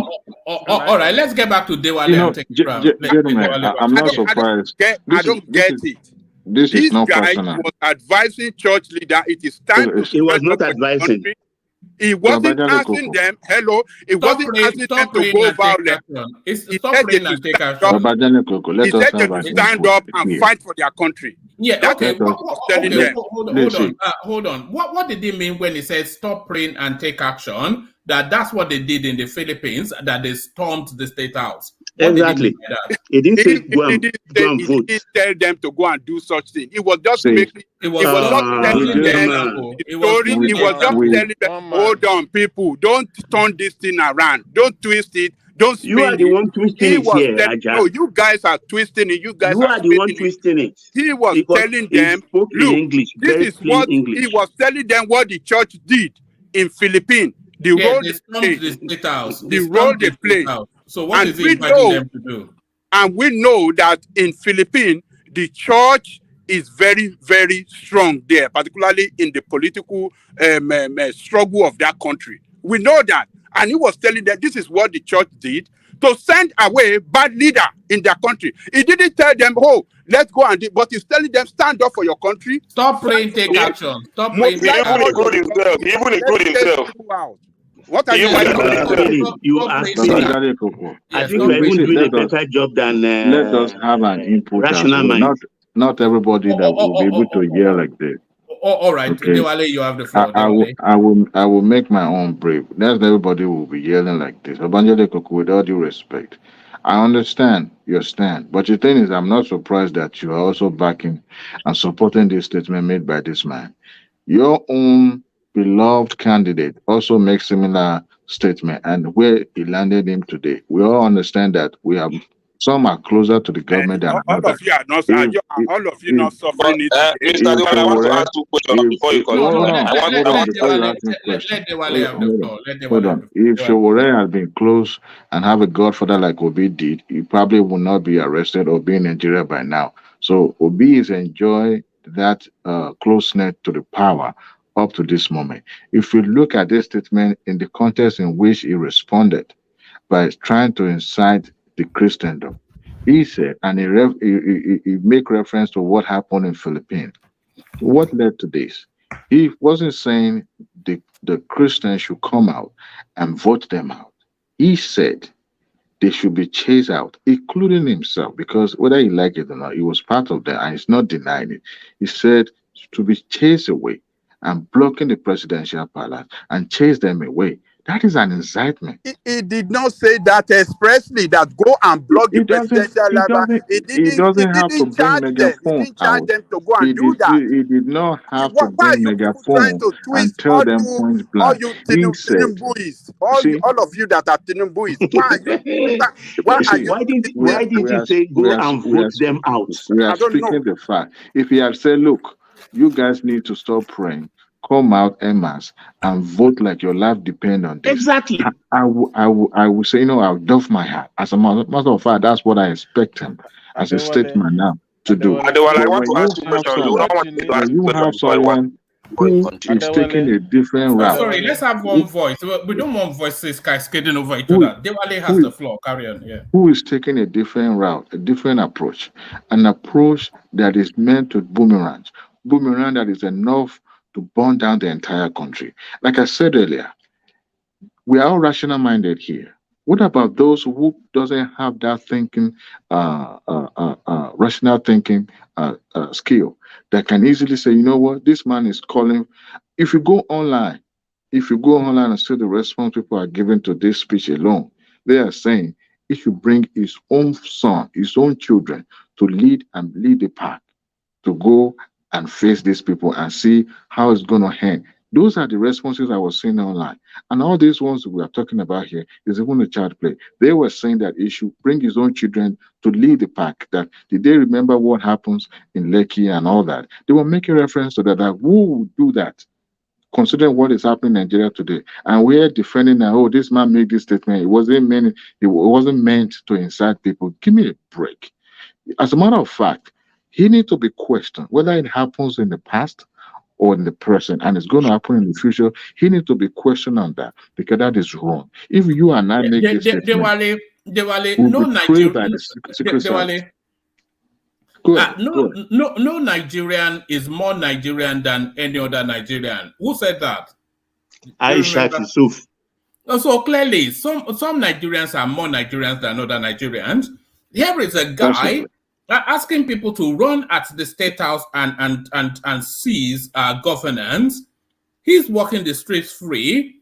There is Showore asking the people to revolt against bad governance. He's in prison custody. So some Nigerians are more Nigerians than other Nigerians. Like I said, it's enjoying this proximity to the power. That's why it's still roaming about. Unlike Showore, I want to ask you a question. I want to ask you a question. Go ahead.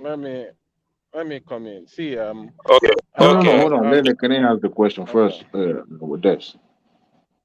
Okay, Adiwala, number one, did you the time that this present government made the statement occupy Nigeria, what was your reaction then? What was your reaction then? And another question, are you afraid of revolution against bad government in Nigeria? Are you afraid of that? And what was your particular reaction when this present APC government made a categorical statement that really happened against Goodluck Jonathan? Jonathan occupy Nigeria, which they really did, including your Occupy present president. Yeah. Occupy Nigeria Yeah. was a protest, not to chase people out, but a protest, a It peaceful was not to protest. chase good luck. It was not to chase No, good luck away from office. hold on. It was a protest because they were protesting. Remember what led to that protest then? It wasn't. It And they wasn't did not ask people to go and attack State House no, there like was made them No, nobody Adewale, chasing. Adewale, please just let me support you for 10 seconds. These same propagators of Occupy Nigeria, were they not the one that put Jonathan in office when the Senate was daily dying, or the National Assembly when Yaradua died? And no, we were not in the know of exactly what happened. And the Vice President Jonathan was not being sworn in. This same that's how Occupy Nigeria started, and it started organically. Adewale, carry on. All right. Like I was, Take it back to where Kenneth's question was. Take Desi's interjection, and then we bring somebody else on. Yeah. okay, I don't want to occupy the space too long, so I like Occupy now short. Nigeria. Occupy Yeah, Nigeria. Occupy Nigeria was for a purpose. It wasn't meant to incite people to chase people in government out.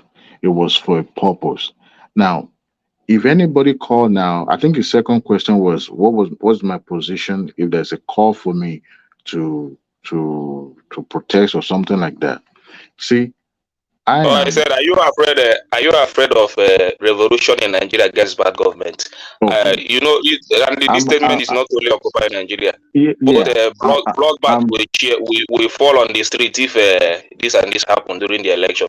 All that and other statement that happened during that both occupy Nigeria, the pre-election and all those things. Your reaction, and are you Okay. afraid for revolution against bad government in Nigeria? Why are you afraid Okay. of it? I'm a student. I'm a student of history, and I think I'm old enough to know what peaceful revolution is all about, and some shenanigans that we have going on. A revolution like the one that happens in Arab Spring wasn't organic. Even the one that was the mushroom ones that was happening in Lekki wasn't organic. It was mainly some disgruntled or people that are short-sighted. They're trying to capitalize on the prevalent insecurity in the land and use that to their advantage because you think that will help them in the forthcoming election. But when you have to have a revolution in a land, a revolution grows organically because you can feel the perverseness in the land and the inequality and all that. And how do you measure that? When you have certain region of it in a country, for example, it seems southwest, south, and southeast are still doing well relatively compared to the people in the north. I know our northern brother in the other day trying to, put that on the side and trying to, say that is it's more derogatory and all that, but they are not doing well. But how do you will see people, you know, from that part of the country protesting or calling for a revolution? But when you don't see that, that means it's lopsided. Now that means it's not organic. But when you have at least 90% of the entire country supporting that, even before you get to that point, you must have been named in the board and called the people in position to order. And our situation has not degenerated to that point. All we have here, all we still have going on in Nigeria is just man-made problems that can easily be solved. When talk of revolution, revolution is, you know, to me, I don't believe in it anymore. I believe we can take our own destiny in our own hand. Number one, by getting involved, by voting, by knowing what's going on in your country, not just being a Twitter champion and all that. And at the end of the day, you'll be able to control. If you put people in power, you know you put that person in power. But to be calling for an harm against the government, number one, is treasonable, and I will not be part of that. But if you're calling for a democratic, peaceful protest, I will gladly drop whatever I'm doing and join that such cause because I know it will benefit. So that's my position on that. All right, Dewale, take Desi's interjection and respond, and then we'll go on to Solid Des. Yeah. First off, this video that one man is playing, I know, and I've seen the whole video. I'm not sure whether people are still new to this video. To be honest, this video, if you watch the whole full video, try and get the context of everything. Basically, get the context of actually how the video ended. That's what you would see. One man is playing a particular section of the video that he was talking about, the churches taking over the country. But a part in that video, he actually mentioned vote them out in the part in that if you watch the whole video. So you don't take the side that suits you because you want to basically push some kind of, I don't know, agenda or whatever narrative you want to push there. Just please, please, please, I'm begging everybody, try and watch this video. Do your research before you start trying to crucify this man. I don't even understand why a lot of people are so bent in trying to crucify this man for no single. It's more like becoming a martyr at this point, and you guys are making him be some sort of a martyr. So please, let's stop doing this. Thank you, woman. You want me to speak to that? One man, I thought you said you're taking it round, please. Yeah. Speak briefly, Can I say something? Let me yield the floor. At this time, let me yield the floor. All right, Ajale Koko, say something, and then we're going to Solly. Okay. Look, this video, as I said earlier, 1 year ago, he was urging the church to start preparing to stand up for their country. The fact that he make reference to Philippines, how Philippines were able to chase out bad leadership, Marcos, that ruled them for several years, that rigged the election. What Marcos did that make the people to stand up, that have the church leader to say, you know what, enough is enough. This guy have to kill all of us, because Marcos and his troop has been killing people. So they went to mass. They said he has to kill the whole country, and that was what made Marcos to run away, because the whole country stood up against his murderous act and governance. So Nigeria did the same thing too during the what do we call it? Annulment of Abiola election result. We, the Nadeko and the Yoruba people stood up, said, well, you want to kill all of us? We are not. We got to fight you to the end. So this is the way that responsible people in their country must stand up against bad government. Are you telling me that we have not been badly ruled in Nigeria for the past 23 years? Is it not the time for us to even get angry to say, you know what? We must take our country back. There's time for revolution. Is it not the time? Obi said it. He said it clearly well that Nigerians should stand up and change. It doesn't mean that he has to win the election, but urging Nigeria to stand up and do the right thing. He didn't even say in that video, come and vote for me. He was making reference to the way the country economy has been badly managed. Imagine a country with 200 billion population, with huge resources, abundant of resources, making under 30 billion as revenue, or let me just say 30 billion. What is not enough that Russia paid as subsidy for their people? It's not as much as what Russia paid as subsidy on petroleum in Russia. And that is what we make in a year, and we are jubilating, and they are stealing all our resources. So I don't think that is too. I don't think we should go after him and start destroying this guy because of this video. I think it's very, very unfair. We should look for something else. This is not the one that we should use to criticize him. That's my own take, woman. Oh, all right, brilliant. So Solly come in. A bit unfair, Ajanle Koko said that we should be critical somewhat of Peter Obi inviting the church and the clergy to run on the state house and change government through. Maybe they will use is it the cross or the Bible to beat Tinubu out of office? What do you make of that, Peter Obi and his church take your country back? Hello, viewers, and the ones that will love calling me by gods because I speak the truth.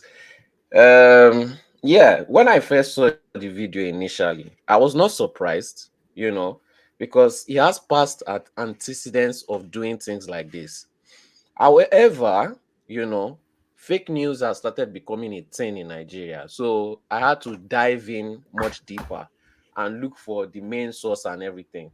The video was made by, from the name, I would assume it's a northerner, and then Laura, whatever, probably saw it and picked it up without any investigation, without any research, and the whole nation carried it. Now, let's ask ourselves, if this guy does not have antecedents of saying this kind of things, pushing this kind of narratives, nobody will carry it. Nobody will carry it on top their head without doing research. This guy, till today, has not cautioned his words. He has said some things that have not gone viral, but he still speaks this way. He still speaks with this narrative. And then some people are comparing it that, okay, it's an old video. What about what MC Oluomo said? What about what Tinubu said?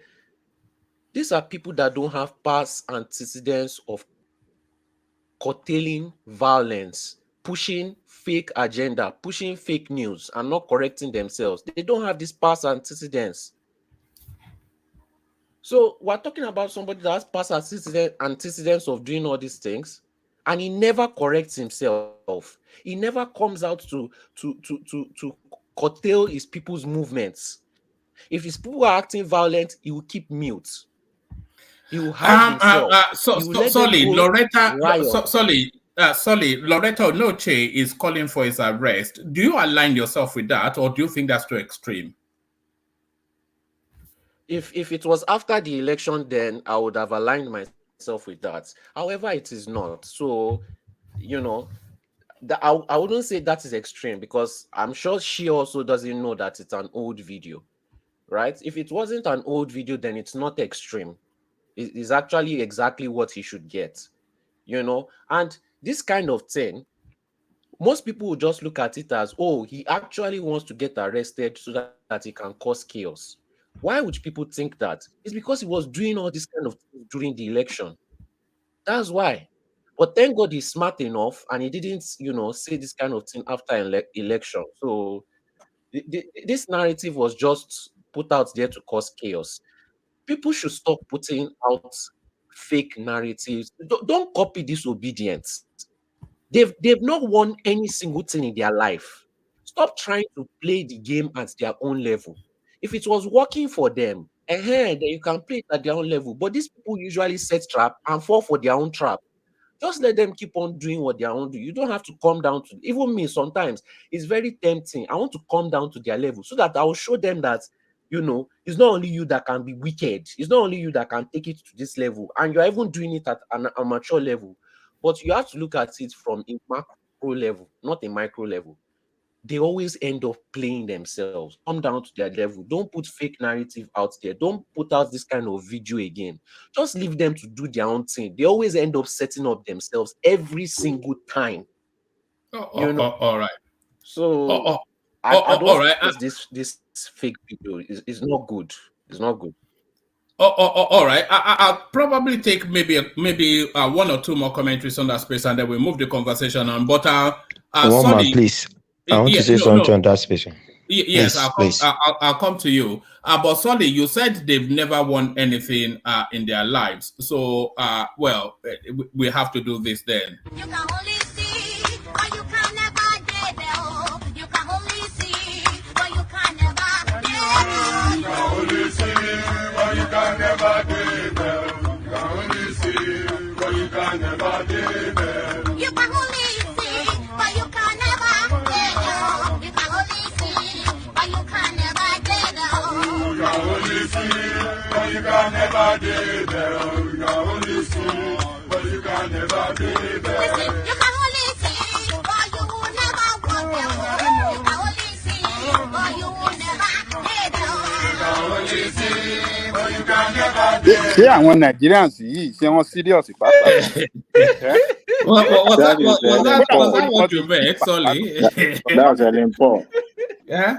Who's that? That's Ellen Yes, Paul. so Oh, yeah, you can only see, but you can you know never one do man, best. So, Wiki Who is that has directed put at his life exactly? yeah, but we all know These now. people are, Yeah. not serious people now. And all of you be fighting here, be fighting here, be arguing. Look at them. They are jollificating and enjoying themselves over there. Nigeria is a joyous place, but you know. All right, let's go to Jide, and then maybe we have the final comment from Faith on that space. Jide, come in. Okay. One man, are you not going to give us the right of reply?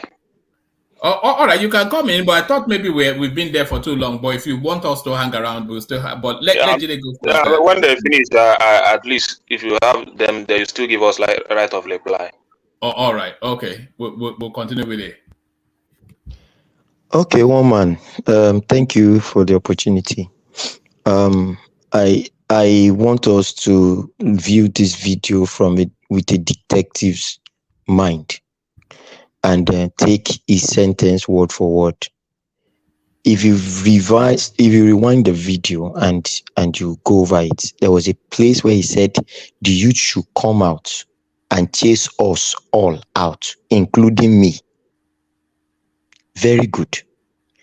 At the end where you stopped, he said, let the church stand up. Let us go and chase these people out.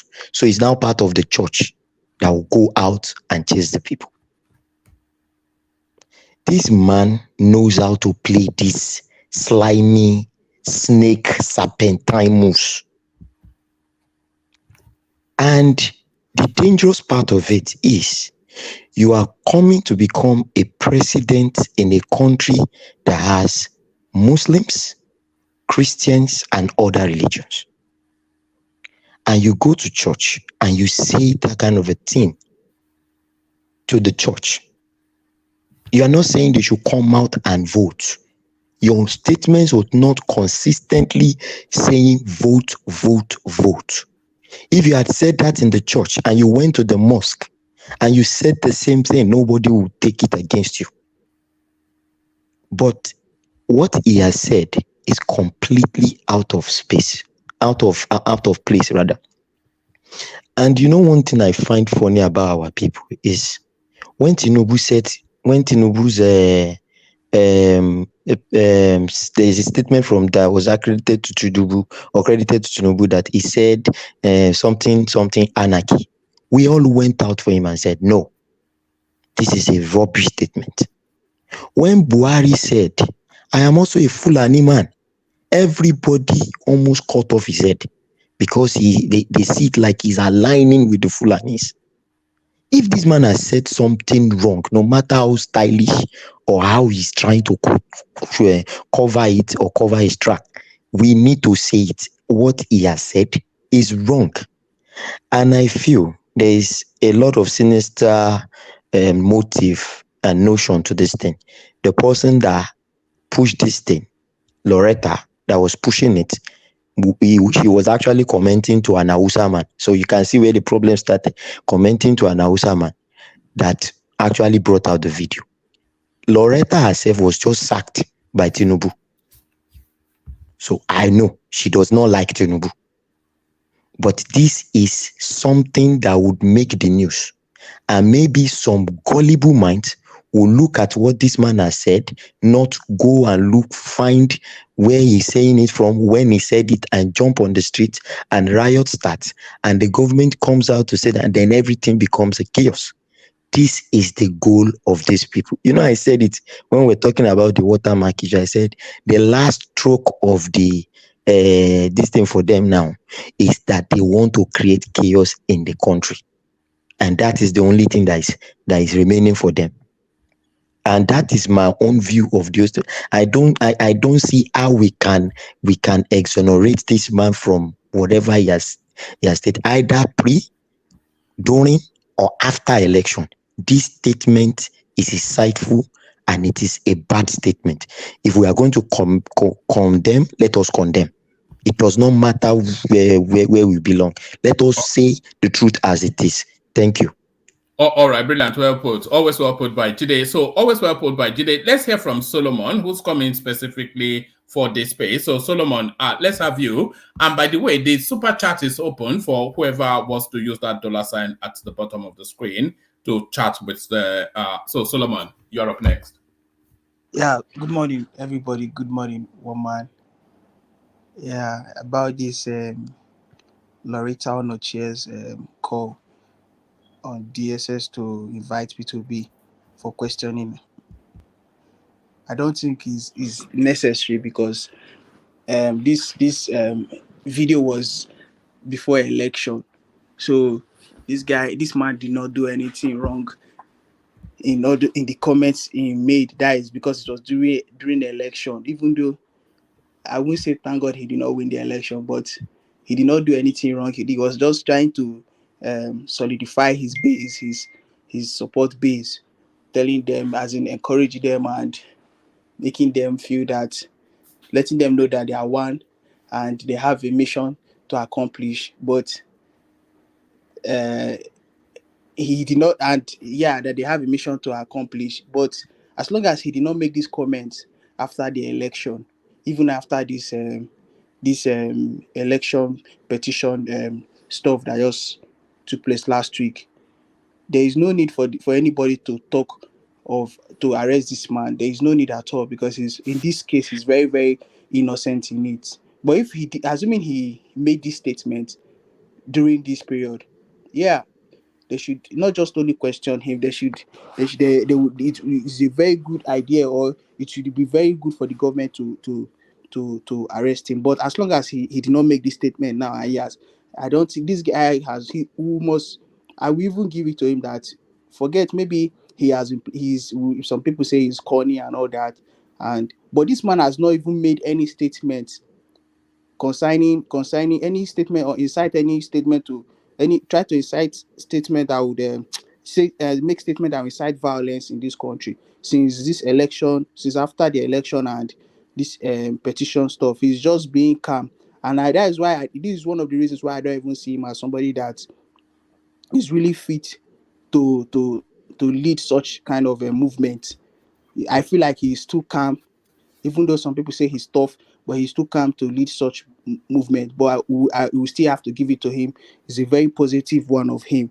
But Loretta, and when I saw this video this yesterday, I thought maybe it was just something like yesterday. I was like, why is this man behaving like this? Then till when I got to see that some comments, and they said it's an old video, that it was during the before election and all that. So we don't need to say. But it's not looking good for him, though, is it, Solomon? Because whether it was, and they're saying it was July 2022 that this video came out, that those comments were made. But whether it was July 2022 or 2 hours ago, so those were still his sentiments there. And he, in the course of an election, was inviting the citizenry to take the laws into their hands and launch against the state, even inviting the church to launch against the state. It says prayers are over. It's time to take action. Do as they did to Marcos in Philippines. That was that time was Buhari's administration. Then Buhari would have been the one to his administration. The DSS would have been the ones to invite him then, not now. This video is an old video. This woman, all I'm talking about is this current, this as a presently that Onoche is trying to make the DSS to draw the DSS attention in inviting him. They don't need, as in, I'm trying to just like debunk this statement and make it, because it's not something it's not current, it's not reasonable. Would for you her would, would you advise him to caution his utterances from here on in because he's skating on very, very thin ice? I think The tolerance level is starting to wane for Peter Obi, I would say.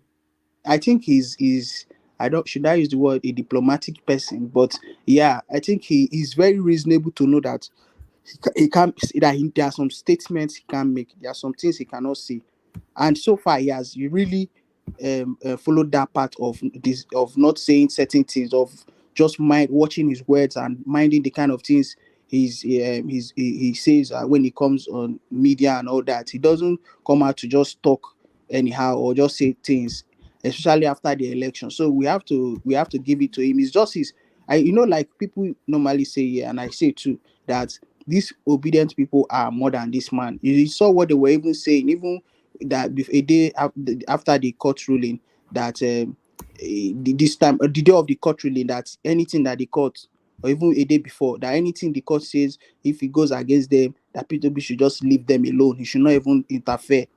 You see, that the people are his followers are the ones that want the violence, not him.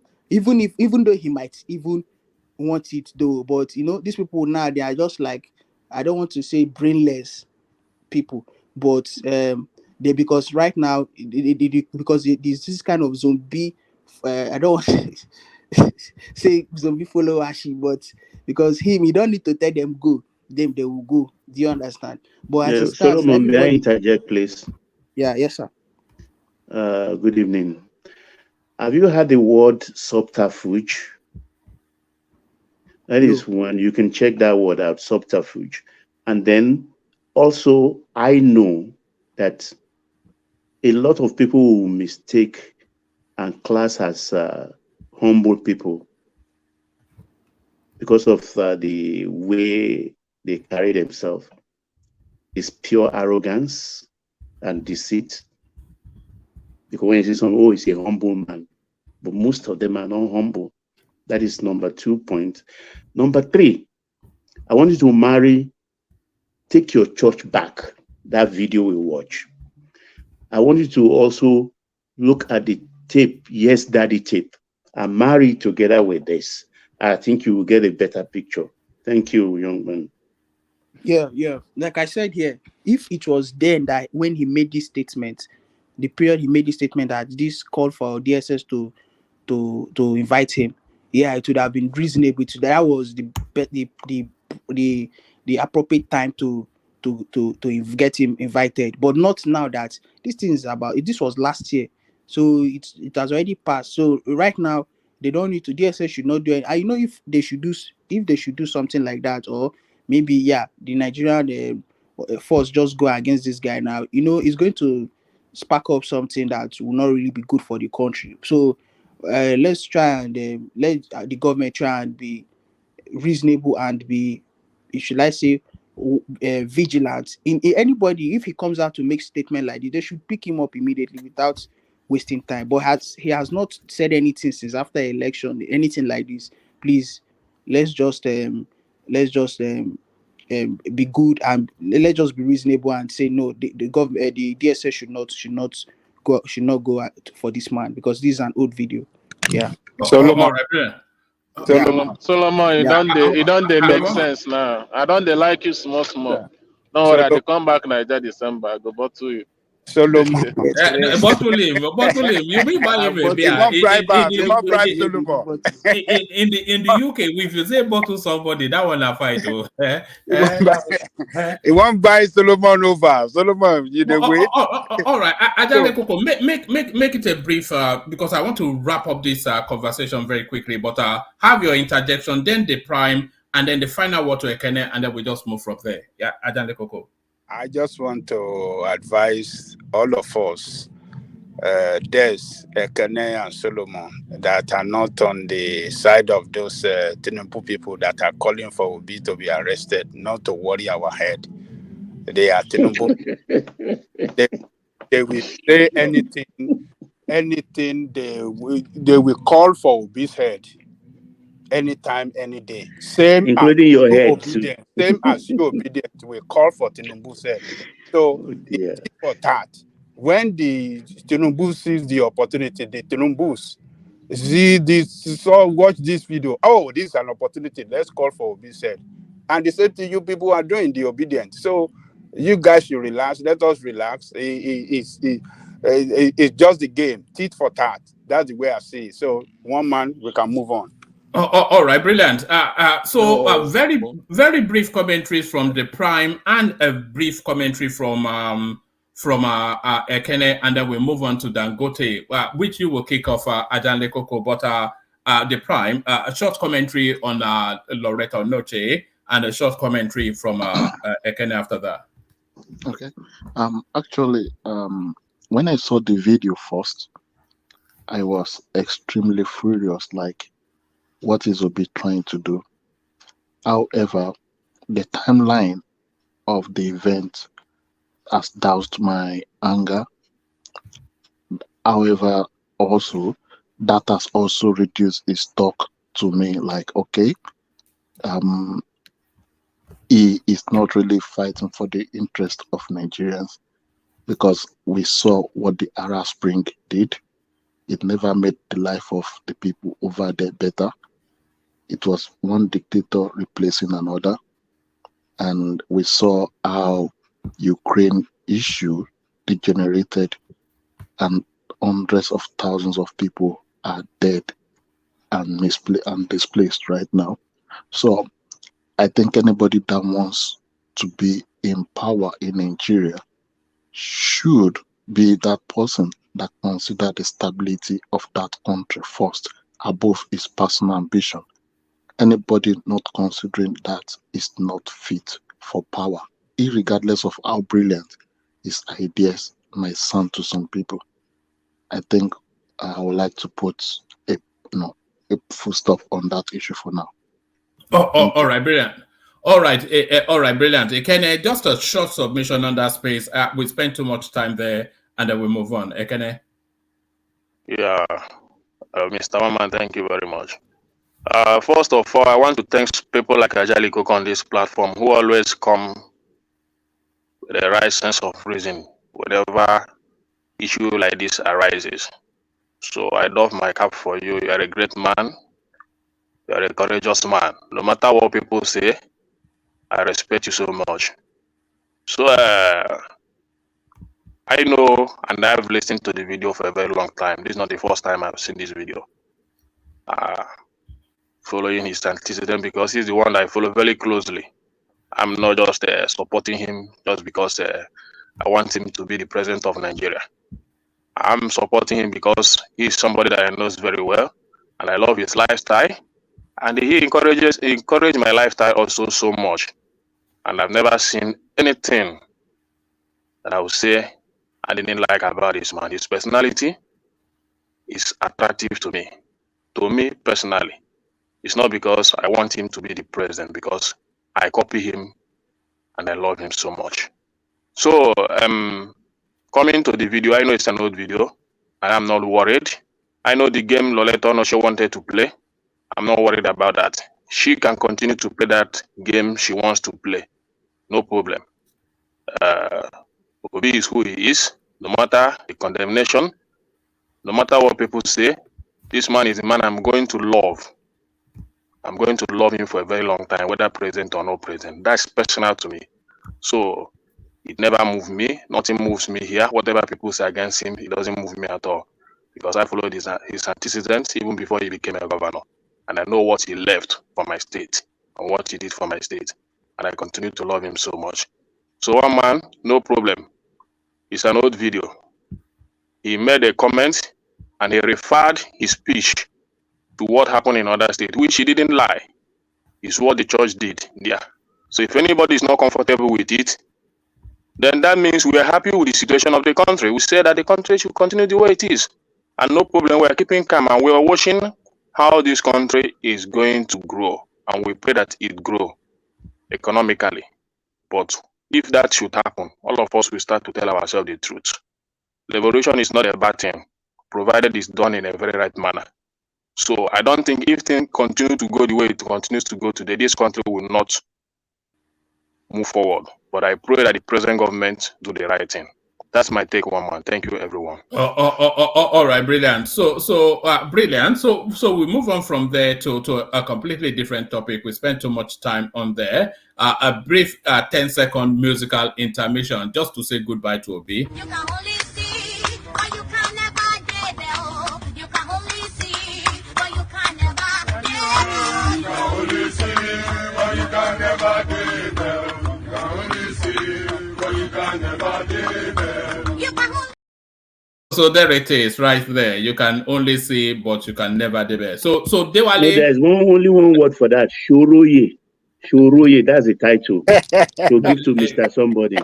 What does that one mean? For us that are not as engineer as Shoroye. You see it, you smell it, but you know eat it.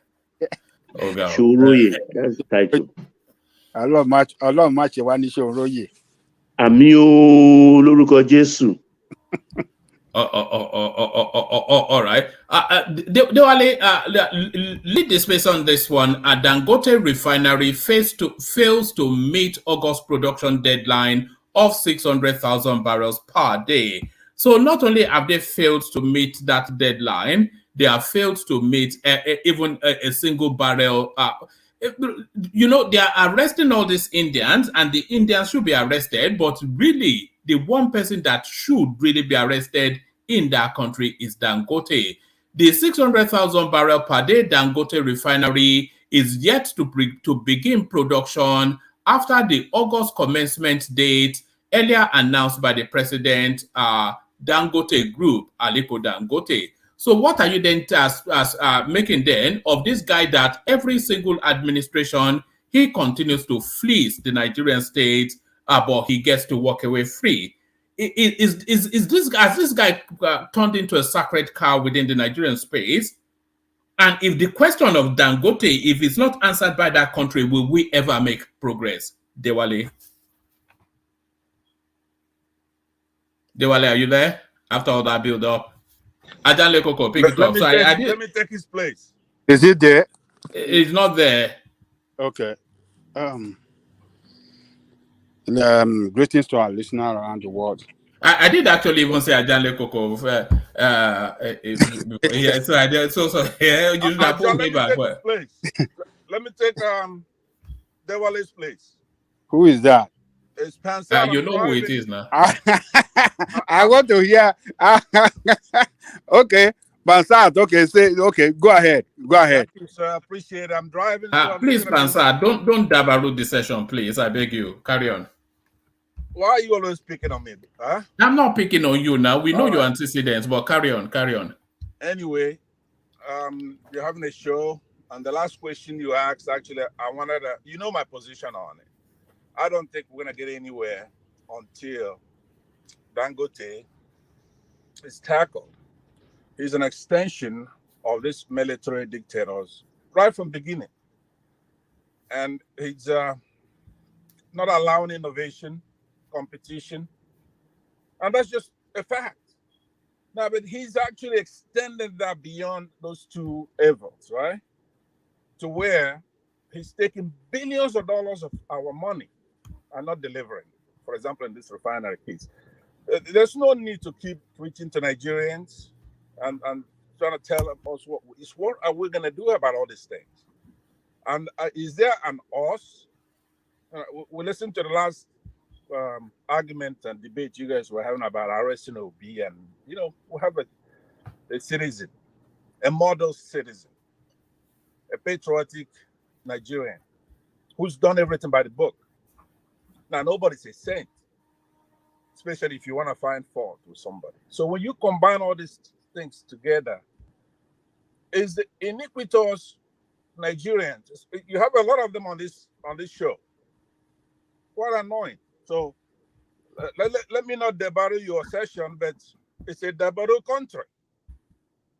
It's a debarrel country. It's weird. There are a bunch of Nigerians in exile and diaspora assemble here to talk about arresting somebody like Peter Obi. Then what do you want? You want somebody like me who would have solved this problem? Because the solution, like I said the first day I came here, is war. It's not peace. It's not marching. It's not protest.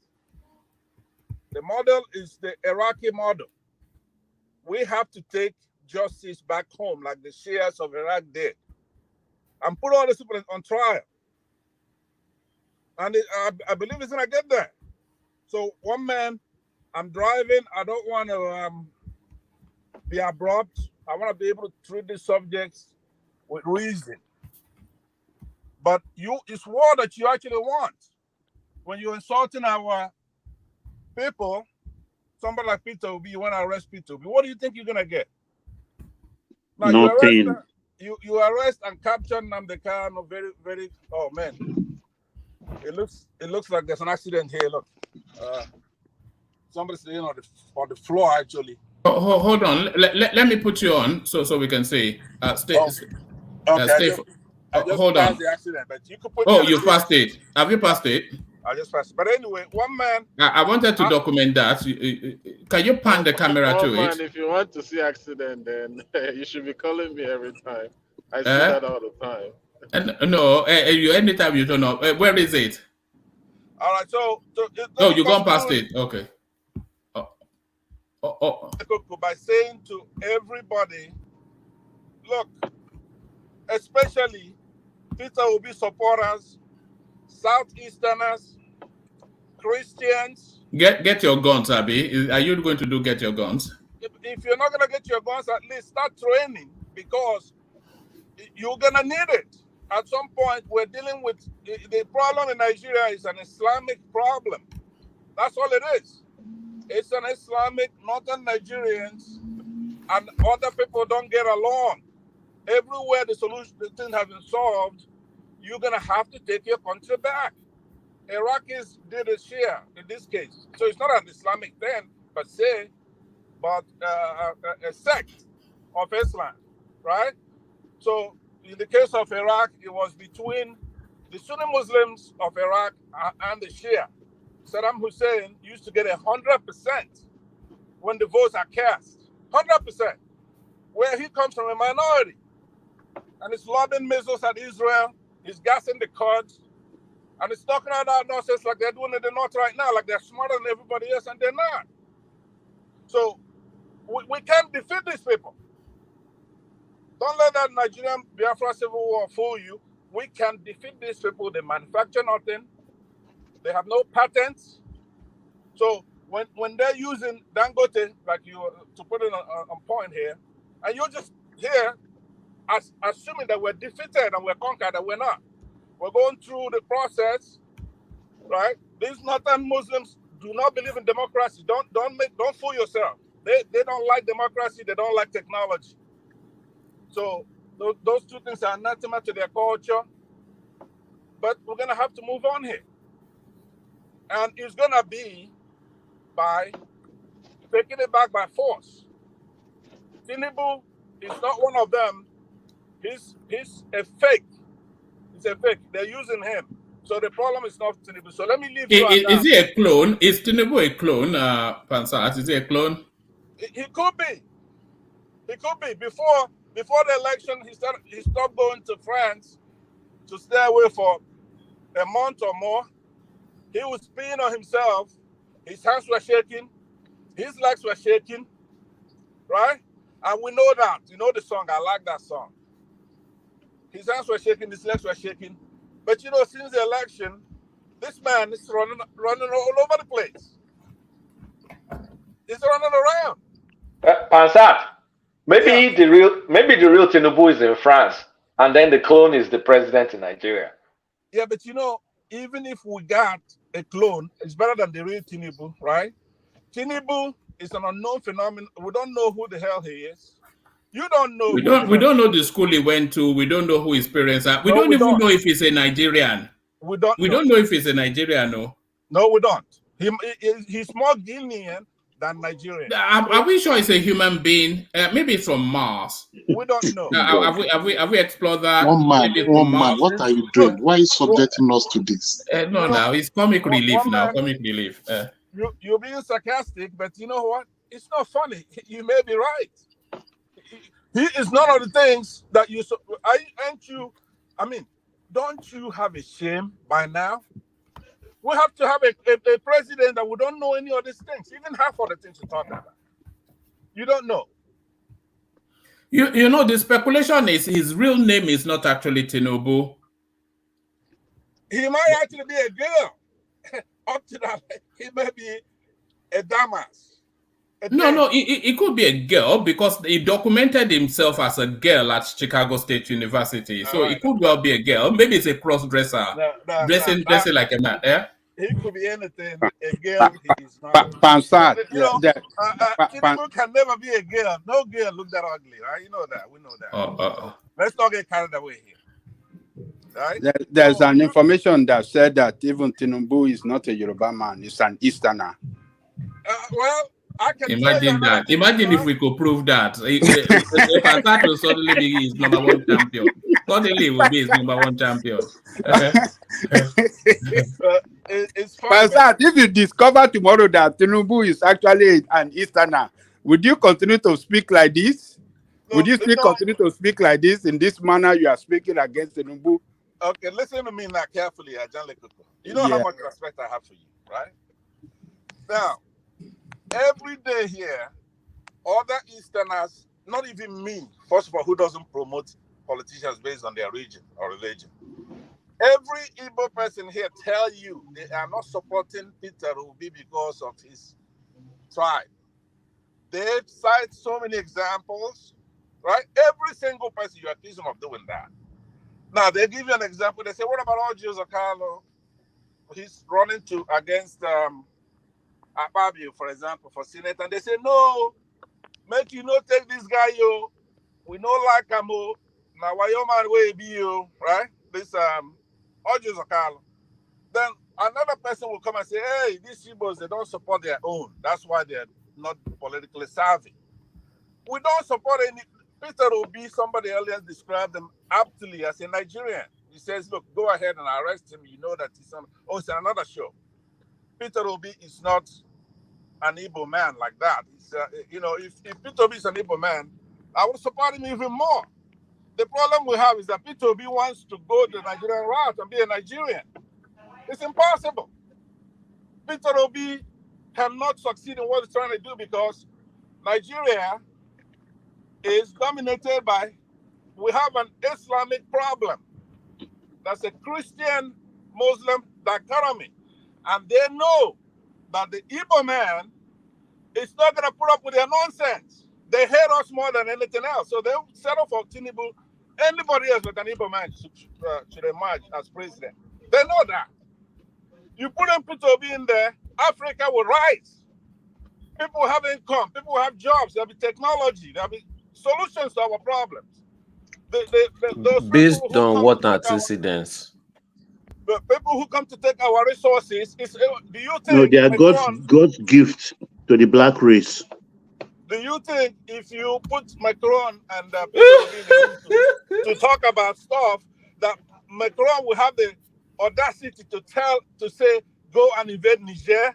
He will never even open his dirty mouth to say that. It should be almost like talking to me. Right? Do you think if I'm in a room with Macron, he's going to go say, let's invade Niger? First of all, he should get on his knees and apologize for what he's done in that continent.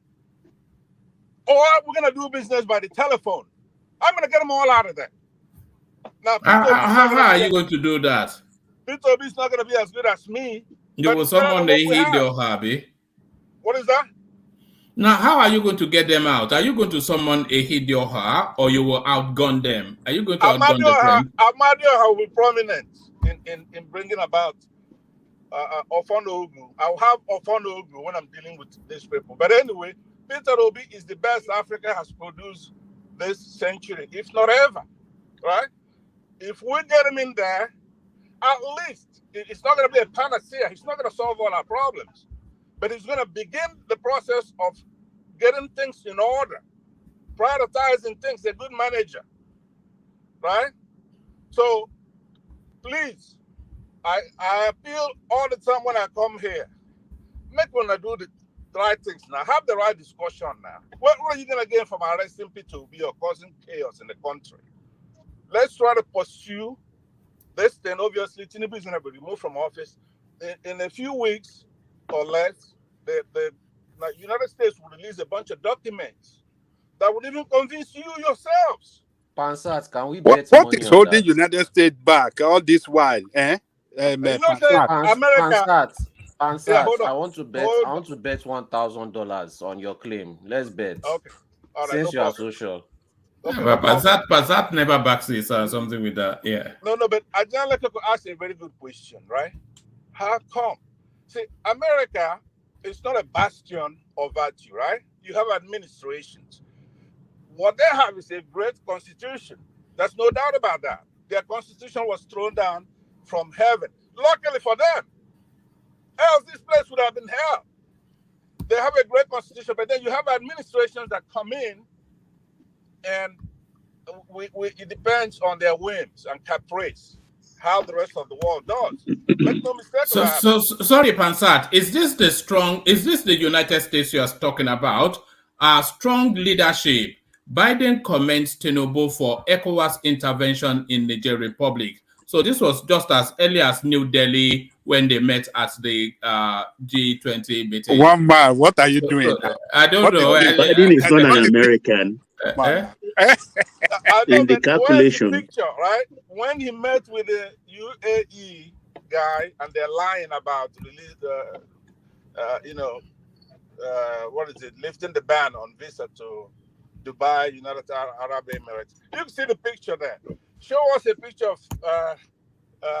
No, Pansat, Yeah. make comment on that picture. Make comment on that picture that Tinubu and Biden is shaking hand, and Biden is telling the world that this is a strong leader, this is a man that is doing a good job. Okay, and it's also possible because Is lulling him. Let me help you. Ajahn Is lulling him into a false sense of security. That's what he's doing. You know what they are? Yes.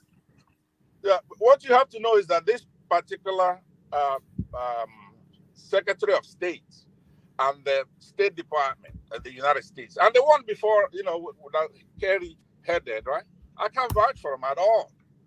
I came here and I said to you that Kerry was being accused of being a Frenchman when he ran against George Bush. Go and dig it up. The article is there. But you're never gonna do things like that.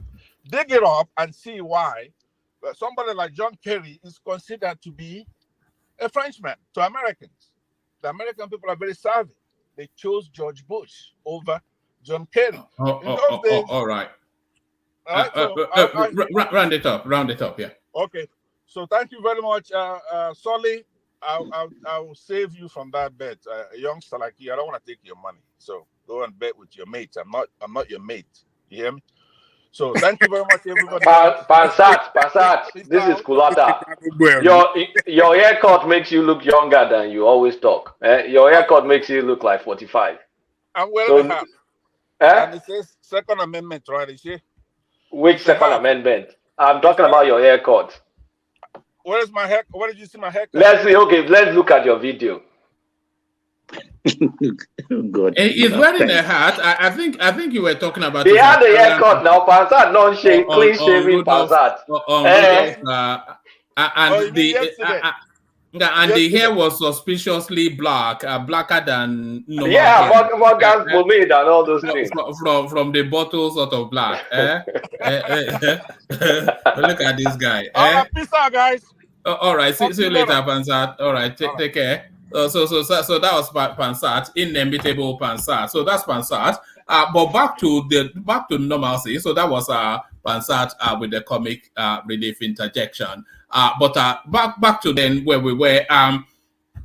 If they don't solve the Dangote problem, the country would never move forward. Ajahn Lekoko, he promised us 600,000 barrels as early as July. July came and went. He said by first part of August.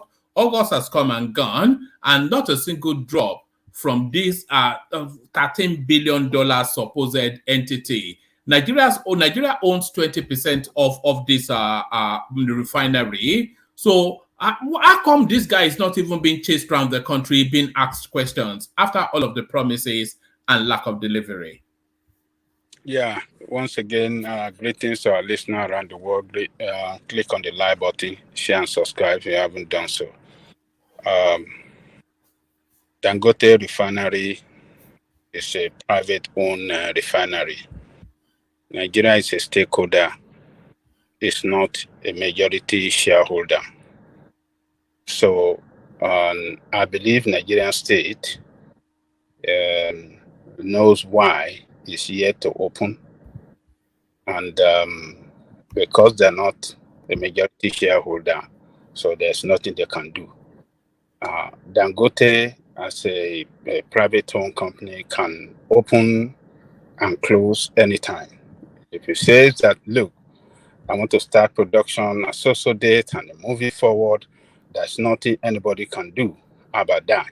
So you have to blame Nigerian state that is dubious, that invested there, that failed, that invested there with borrowed funds, that failed to rebuild their own refinery to function for the economic well-being of that country. So you have to blame Nigerian state. You know, Ajanle Koko, I'm not sure that the Dangote refinery is as private an entity as people continue just to say all the time that it is. Firstly, we know that the government who owns 20% of it, so certainly there's a government stake there.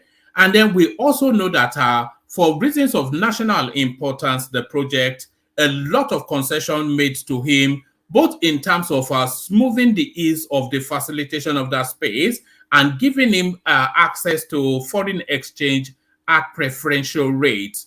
So all of those, surely there's a tie into the government and an obligation that is legally binding. So this guy now playing Norse abracadabra all of the time. I keep saying pick people up, but really, and the way he's able to just glide through it, nobody is pressing the space, nobody is asking questions, nobody is chasing him around with cameras and a mic. Why is this guy just able to glide through the background of the Nigerian space, filling his bags full of dollars from one administration to the other? Dangote is a problem that Nigeria needs to solve. Ajanle Koko. Well, I want to agree with you that why are we not chasing him around to ask questions from him why he has not opened it after he has promised us several times in the past that, I think it was last year or 2 years ago, he said he's going to open it, then he shifted it forward and continued to shift the goalpost to where we are today. The last time he said it's going to be July, he couldn't do it. But we have to, he might be going through some technical problem in that refinery, or maybe some issue why they have not maybe they have not perfected their some technical issue well, and they are working on it.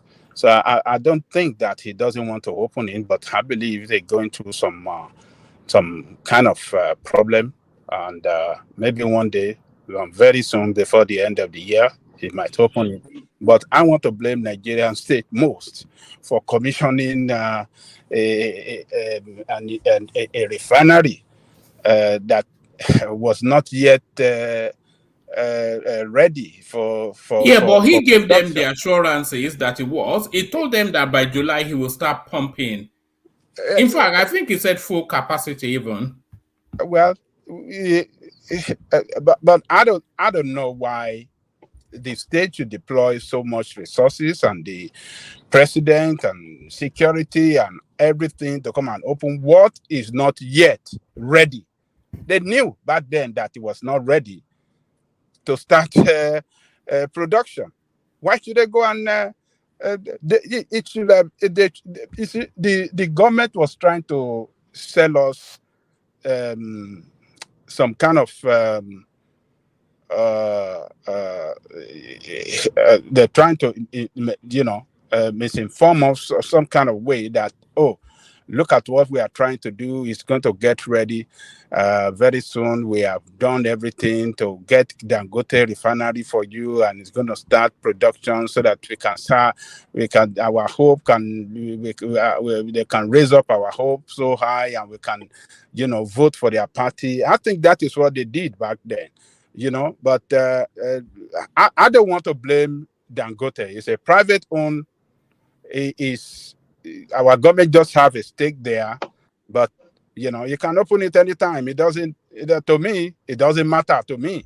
It doesn't matter to me at all. I don't see anything that is doing wrong. Whatever is owned by him or by some group of people, including Nigerian state. So Nigerian state cannot do anything. But our press, if we have a functioning press, I think they should start speaking about it. They should start speaking about this thing. They should start making noise, and they should chase this man to his office to know why, sir, so that Nigeria can know what is causing the delay. We need to know, because he has promised us so much. But people should be held accountable by their word. So when this man said, "Oh yes, we are going to do this," and the whole nation is looking forward to it, it's just stupidity, sir, for the whole nation to look up to it, because we have our own refinery that will make it to work. So why should we look forward to just one refinery? It's just what we have described several times, that we have people in government that doesn't know how to run the state well and run it for the interest of the state. They say we shouldn't be looking up to Dangote when our refinery. Buhari promised us that within 4 years he will get all the government refinery back working. He will get them back to functioning, and he's going to build more refinery. What did he do for 8 years? What did he do? Was he able to do it? So when we cannot hold even our government accountable, you say we should go and hold Dangote accountable when they are paying so much billions of dollars for turnaround maintenance for refinery that does not work. We don't hold them accountable, and we want to hold Dangote, who is spending his own money for his own to run his own business. We want to go and hold it aside. It doesn't cohere. No, it's not all his own money. 20% of it is our money. In fact, I was going to play you this speech where he was but it's about 30 minutes long. So I just built that. I was looking for where he landed on that it will start pumping in July. Well, I think one man, he himself will be regretting that statement, actually, because naturally Dangote stay clear of politics. What happened on that day was mere political theater. Those who are in the industry, because it's a specialized area, the oil thing, and not everybody understand exactly what goes on in that industry. That refinery was not ready. Even the week they were launching it, sheer political theater, I think the economists even carry a short take on it by saying, look, that refinery will not be ready till next year. It will not be ready till next year. And Dangote, I'm not aware that they've even test run it. They didn't even show us that refinery is not ready. Be honest, and it's a kind. It's not. I think it's the what's it? He has more shares than everybody there, but it's not the stakeholder. A lot of banks, both local and international, have stakes in that thing. But I, for one, generally, I have soft spot for businessmen, big businessmen, who put their billions down and waiting for maybe 5 years before they even start seeing trickle of profits. It's not an easy thing at all. That's why I commend his type. Nigeria is blessed with many of them like that. I don't know if Dangote knows what this refinery actually means. because it could mark the beginning of a downward turn in his reputation. No, he knows. He knows. He could You lose know, his such things. reputation. He could lose his reputation on this. No, that they have insurance. Nothing can happen. I mean, definitely you can't put that kind of thing down. I'm not talking about money. I'm talking about his reputation. If he loses his reputation on this, then he'll lose everything. One man. It's not up to that. My only problem here is the Port Harcourt refinery, which they are giving us assurance on. Even Baba OBJ said it's not going to happen because that refinery in Port Harcourt, I think has installed capacity for about 210 barrels a day. That's the installed capacity of that refinery. And the output of PMS, that is the petrol, I think it's about 5 million barrels a day. Now it's old. It is old. And all they want to do is just patch it up. So maybe we'll just be getting 1 million PMS, 1 million tons of PMS from it every day. And Nigeria is recorded as of today, I think, according to NNPCL, we are using about 40 million tons of oil, liters every day. You understand? So it's just like a drop in the ocean, what it will turn out. So where are we going to get the rest to fill the gap? So I think importation will still continue somehow from the private marketers. And we just pray that the oil price will tumble internationally. Though there is no indication of that right now. Is that to our advantage that the oil is that not the breadwinner of the economy? Yeah, the oil money.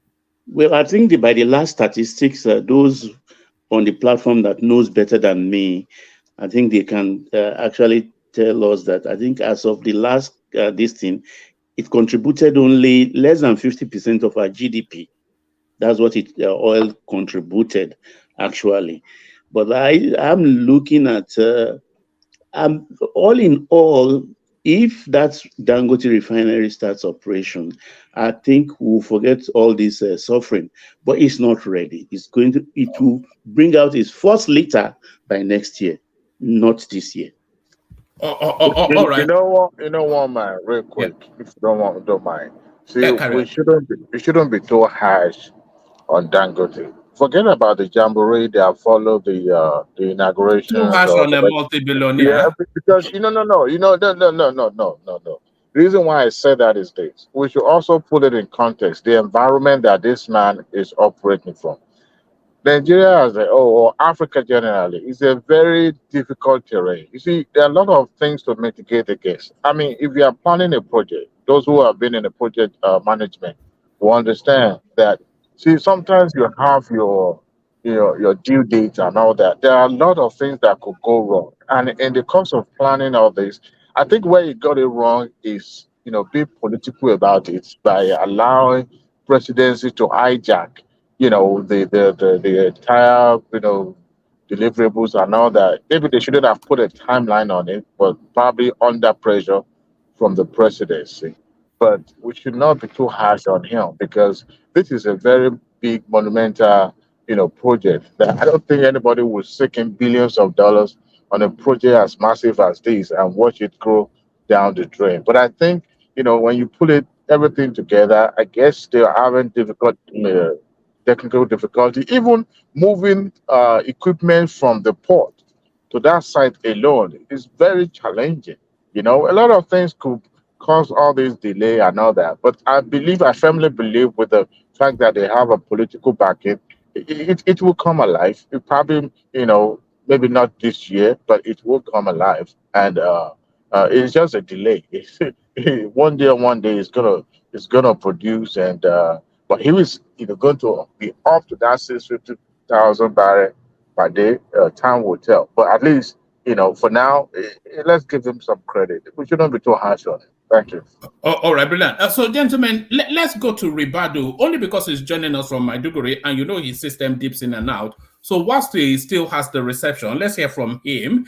Always a delight to have you, Ribadu. So now the conversation so far, Dangote fleecing the Nigerian state endless of billions of dollars, and Loretta Onoche calling for the jailing of Peter Obi. So coming into the conversation, or if you have anything else that is paramount in your thoughts, Ribadu, good to see you. Yeah, good evening, and everyone. Good evening, one. I hope you can hear me clearly. Yes, a lot better than normal. Yeah, good to have you. Yeah, good evening, and my greetings to Ajanle Koko as always. I never thought I would come to this platform today because I have a big presentation to make tomorrow. Right now, in fact, I'm working a lot of paperwork, but it's too tempting for me not to talk about this Dangote refinery because it's something that I have not been happy with. And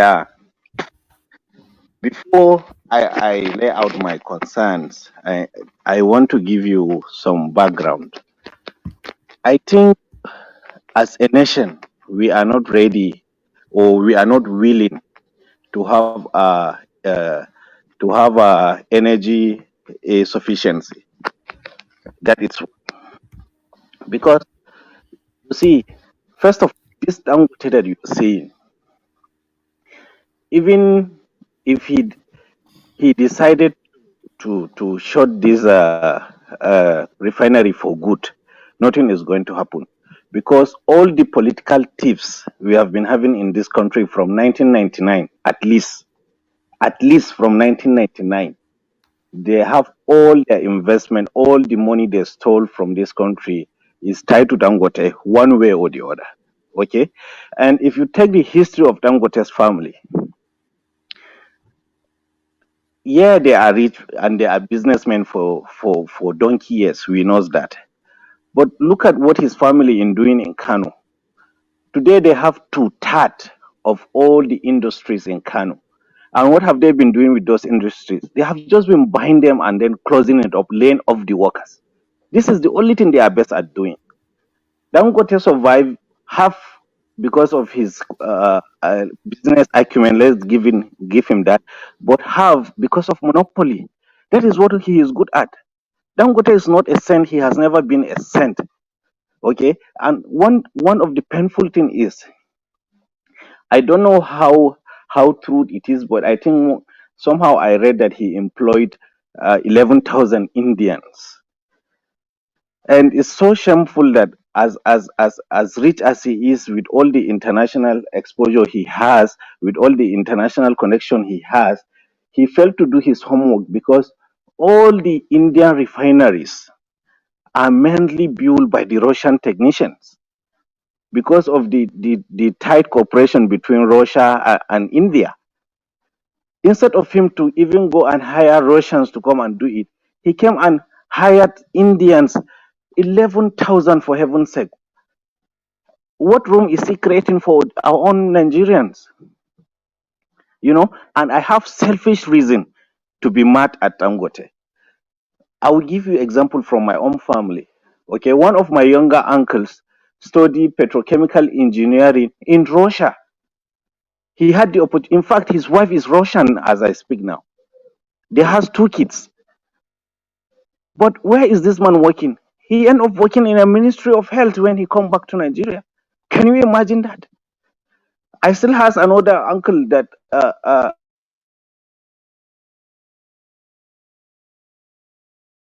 metallurgy, you know, that it's a welding specialty of all different of alloys and metals. Why this elite, both the business class and the political class, they don't have faith in us? Why our people, Nigerians, has proved beyond reasonable doubt that they are capable of any other nationality in the world? Why is it if we go out abroad in UK, US, all, you know, even China, as rigid as China is, still our people do perform very, very well? Why does it take the elite of this country? Did they find it so hard to trust in our own capacity and capability? Ribado, there's a way Yeah. that your uncle can get a job with Dangote. he only has to change his name to Mandeep because Dangote only employs Indians. So let him take it, let him take it to change his name to Mandeep or Sandeep, and he will get a job immediately. I don't think he's even interested in working with Dangote. What I'm I only What's wrong with you I'm only, tonight? Come on. I'm only giving example based on what I know. You understand? There is hundred of thousand of my uncles in Nigeria up spread across the country. You understand? And then second thing is this. These our elite, if they have the political will, if they had the political will to solve this energy issue that we have been having, they wouldn't have allowed the refineries we have to go moribund. And then secondly,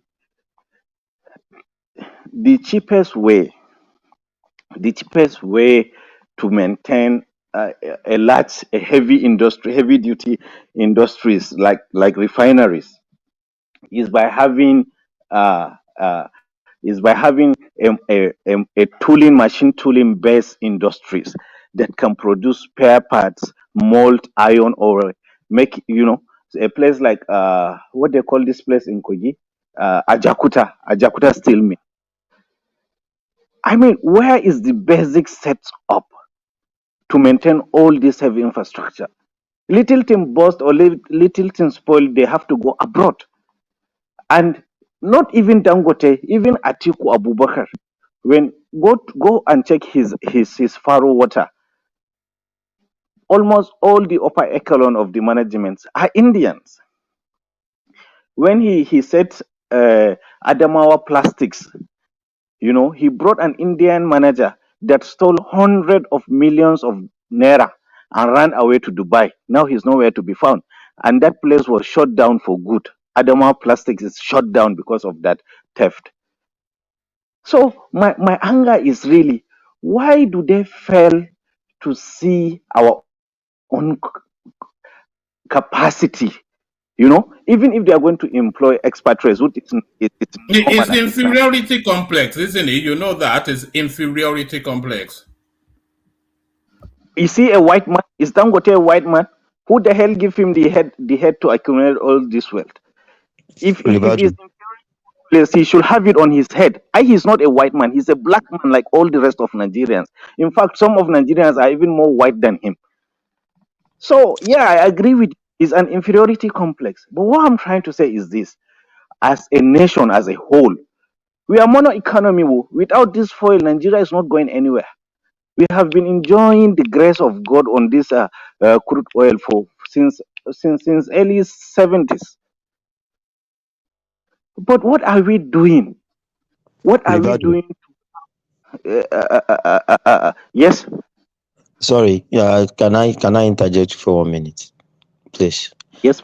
See, if you understand the way Dangote operates, it's not new to somebody like me. You understand? This is the way the guy operates. When Dangote started his cement plant, he brought in Sinoma Chinese and he brought in Indians. And after they completed the job, he kept only, though it was the black Nigerians that were doing the floor job and some other jobs, but not the high level technical jobs. He kept those ones that he needed. He flushed out a lot of Indians and Chinese. Do you know what he did? He started pointing at places like Lafarge and he was hijacking them. Then it was just a matter of, he calls you and he tells you how much are you taking where you are, and he will say, I will double it. And that's how he started hijacking those top guys, and most of them moved there. Then he removed a lot of those Indians and only kept a few. Don't be surprised if he finishes this refinery, he's going to go the same strategy, start looking for Nigerians in Chevron, Shell, like that. He will just hijack them and flush out some of these white people. That is his strategy. He said it once that he doesn't need to train people because some people are already training them for him. That is his strategy. So I'm not surprised at all because I'm used to that space with Dangote. You understand? But you think that will be possible when those people are his technical partners and all those um, sophisticated technical part that we don't produce in Nigeria? How will he be able to get it if he send all the Indians away that are his technical partner in this? Baba Danle Koko, let me tell you Yes. something. Dangote built, I think, three or four of his this thing with Indians. He built one with FLS. That's FLS Smith, and he called those people down, gave them the contract. They had to employ the staff. They had to do everything. Those people had already employed a lot of my colleagues. I didn't want to go there because I was afraid that it's one man business. The guy can have political issue tomorrow, and the whole thing folds up. But along the line, he just cancelled the whole thing and sent FLS away. He forgot all the contract and whatever. He just took those people in. Majority of them, he took them in and he stabilized the whole place. He will put an Indian at the top of every department, and he will allow those that will do the technical job be Nigerians, because the guy even doesn't want to really pay. He doesn't want to really pay the experts their exorbitant fees. So he will look for cheap labor in Nigeria in terms of the knowledge. But for the Nigerians, so it pays them, because the guy does. In fact, that time there was no interview. It was a matter of, he calls you, tells you, I need you in my plant. I'm told you are good with this in this section. You are good on the kiln. Come over and become my kiln coach. And he gives them, I will double your salary. I will do this and do that. So that's the way he operates. And I know Dangote very well on that, because I've seen victims of his employment scheme. A lot of them in cement. But the issue is this: 11,000 Indian expatriates. It's unbearable. Okay, why not 500 or not even 1,000, not even 5,000? How many managerial positions are there in that refinery? I know the complex is huge, but 11,000 men is the number is insane. And not even just Dangote. I'm talking of the entire nation, the energy security of Nigeria as a whole. Right now, at this very current situation that we are in, we are not ready. We have not even started sweeping the ground, talk less of putting structures. Because the energy sector of Nigeria is beyond just hydrocarbon. You understand? When you put electricity, and it's a broad spectrum of an industry. So the issue is, what do we even have the political will to tackle that aspect? Are we even planning to do that? Because the indices that will enable a foundation for that, to make it a workable, viable sector is not even there. That is my concern. And Dangote, believe me, today, I don't know the guy much, but from the mere looking of things, all the who and who of Nigeria, they have their stake in Dangote Group. I'm from Adamawa. His major sugar plantation is in Savannah. I don't know how he managed to take over Savannah. It happens. It was a government property before, but he took over. And go and see how many Indians are there with flashy cars taking hundreds of millions as salary. Our people are reduced to cutting sugarcane and manual work and labor work. Calm down, Ribadu. Calm down. No, but Ribadu is right, though. If you look at the 11,000 that he employed in the refinery, so you can say there's high level technical expertise that is needed. Which you cannot find in Nigeria, but not 11,000. So One man. These are foundation staff. Yeah, but 11,000 would suggest that it's not high level technical expertise. Against how many Nigerians? Against 200 million Nigerians. Yeah. About 25,000 Nigerians. Eventually it will go. You know the problem we have in Nigeria in There's this energy sector. For 11, the energy sector particularly, we cannot pay international price unit for electric energy. The power stations are there presently, but most of them are not piped to gas. That is the problem. Getting the gas pipe to these plants are really the problem. Even apart from that, if we are going to pay the real current international price per unit in individual home, there are badges standing by all over the world, underutilized. Oh, you are That taking they, us to a different conversational space. So I no, think he what mentioned The energy. woman. He mentioned energy. That is why I'm talking about that. The thing is, for Dangote Refinery, those Indians, I listened to the general manager of Dangote when this issue came up initially. We have immigration laws in this country, and blackmailers Please, and people who enjoy. we They, do. they, When they, did they, we start having immigration laws in oh, Nigeria? we do. We do. Even the staff of factories, they they they one they they inform the immigration people because they want their posts. Immigration is active, though most of the money goes into the private pocket. But eventually, you pay bribe today, you pay bribe tomorrow. Eventually, you get tired, you send the expatriate away. That's how that Hello, section gentlemen. Ribado. operates. One man, please, Yeah, can I say something to Ribado Hey, before one he man, can I goes? interject real quickly? You see, All right. Let's have the prime, and then you, Prince, and then of course Prince Daddy, and then Ribadu can round that space off. The prime, Prince Daddy, and then Ribadu rounds it off.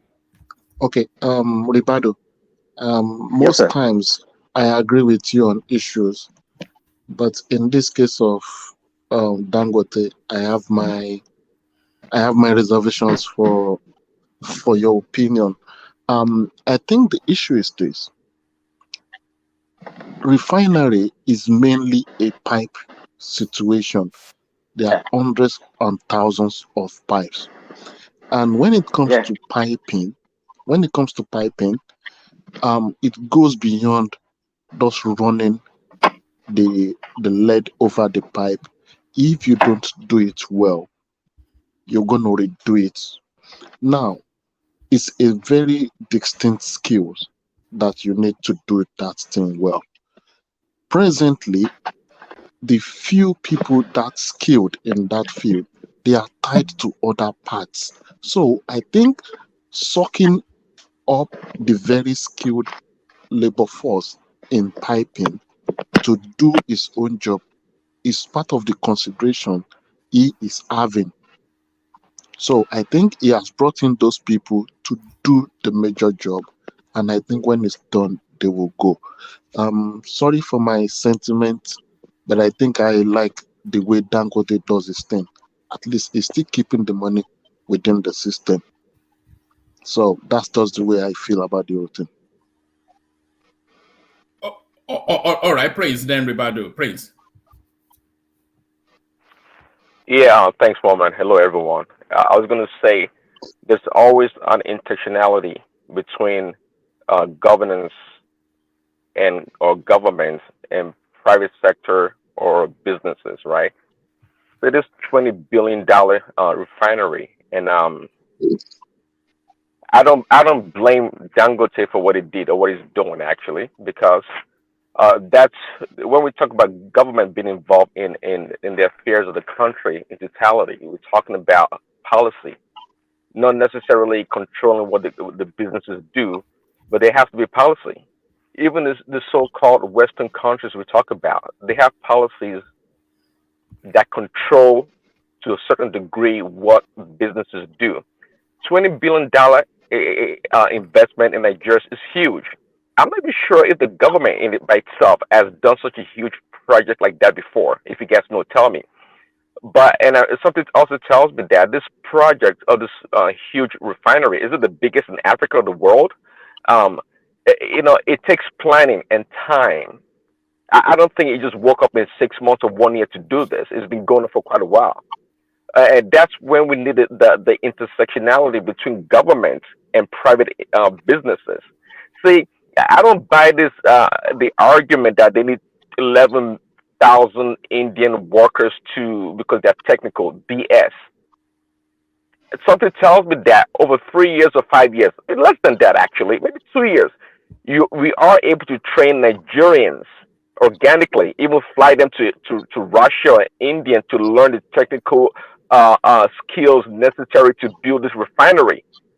It's I'm not sure the word to use with 11,000 Indian technicians. It's a shame. What are you guys talking about? What are we talking about? A country of just like you mentioned, 200 million people about. We can't garner or no select what 5-10,000 people to help build a refinery. Prince Daddy, before you sermonize, if this was your $20 billion loan, are you going to treat this like an altruistic Well, venture, or you this is wait? Let me just Exactly. finish. Let me finish my statement. Are you going to treat this as an altruistic venture, or you're going to make sure that you cover all your tracks to remove as much risk as possible? That's my interjection. of course we always want to minimize risk in everything we do, but again, this is see when we use this textbook template to do things, that's where we remain where we are. Say, do you think the people that invest in the United States or in China, the Americans that take their billions to China, you think they don't have interest in protecting their IP or the investment? Of course they do, but they go by the tunes of the Chinese government, the CCP and the PPC. They work together and get things done. It's an excuse. You can't tell me. Of course, I'm going to protect my investment, but it doesn't matter what the government says. The government policy is that if we always think about jobs and jobs and jobs all the time, we're not going to have this problem. That's why Dangote is running wild, okay? Because I mean, I'm not saying that I don't like business like government, like always in the affairs of private businesses, but we have to think bigger than that in the sense that $20 billion is a lot of money, and we can create a lot of jobs. Who assumes So the risk? we can't use the excuse. But Who assumes the risk? Government or Dangote? well, say say Dangote does not own Nigeria. It's a luxury. Just It's a answer the luxury. question. No, But government is insulating the risk for Dangote. We all know that now. They are So yeah, insulating so it. what? They have If the about plant, 2 billion. goes up in flame, who bears the risk? He has to use the best hand he can get in the shortest time for him to Well, recoup see, his investment. okay, And this I get you idea of guys. saying other people's opinion is BS. I think we are in a more um international society. We should, Okay, I revert to what I said earlier about always going by the textbook. That's why the Indians and the Chinese and the Americans, President, not you so don't much have to of them. reverse anything. You are right in your opinion. Continue to make your submission. Let nobody let you go down on your opinion. Make your opinion Well, very thank you. strong. it's not about that. It's about being civil. All of us can go dirty. We should keep it civil. Ekene. All right, keep it civil. But even Kulata didn't object to it. I think that's Kulata's language anyway. But I carry on, Prince. What do Yeah. you mean? Well, see, No, the, he the, was calling BS on you, but you didn't object. But Me, the point, I call yeah, BS on people too, so it's yeah. okay. So that's what I meant. Yeah, carry on. was that mean I use BS? No, I don't.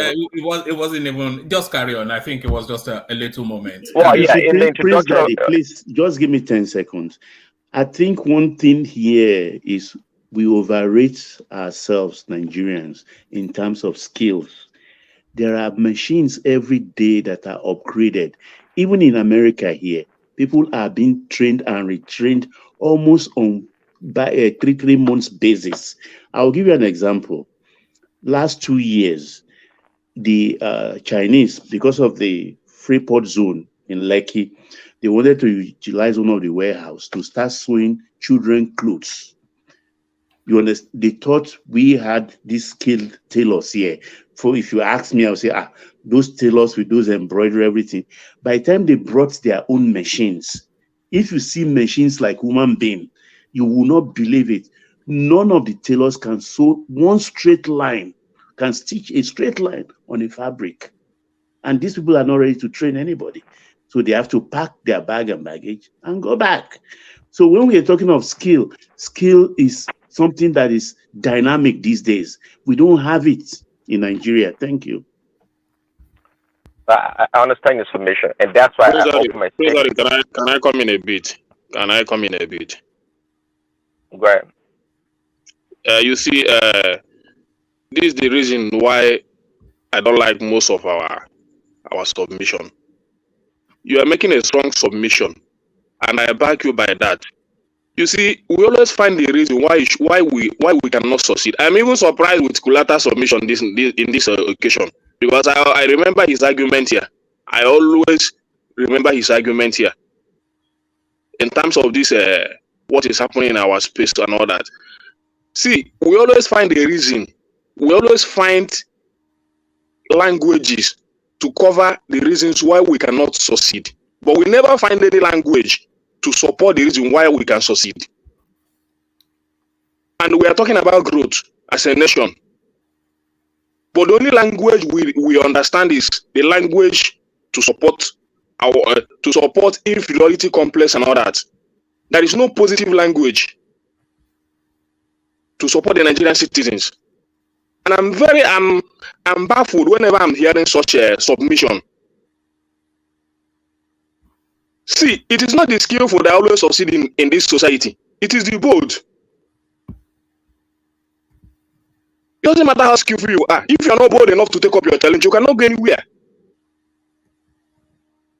We have Nigerians scattered all over Nigerians doing great things, over the other countries doing great things. But when it comes to our own space, we feel that these Nigerians, youth, educated ones, they are nothing.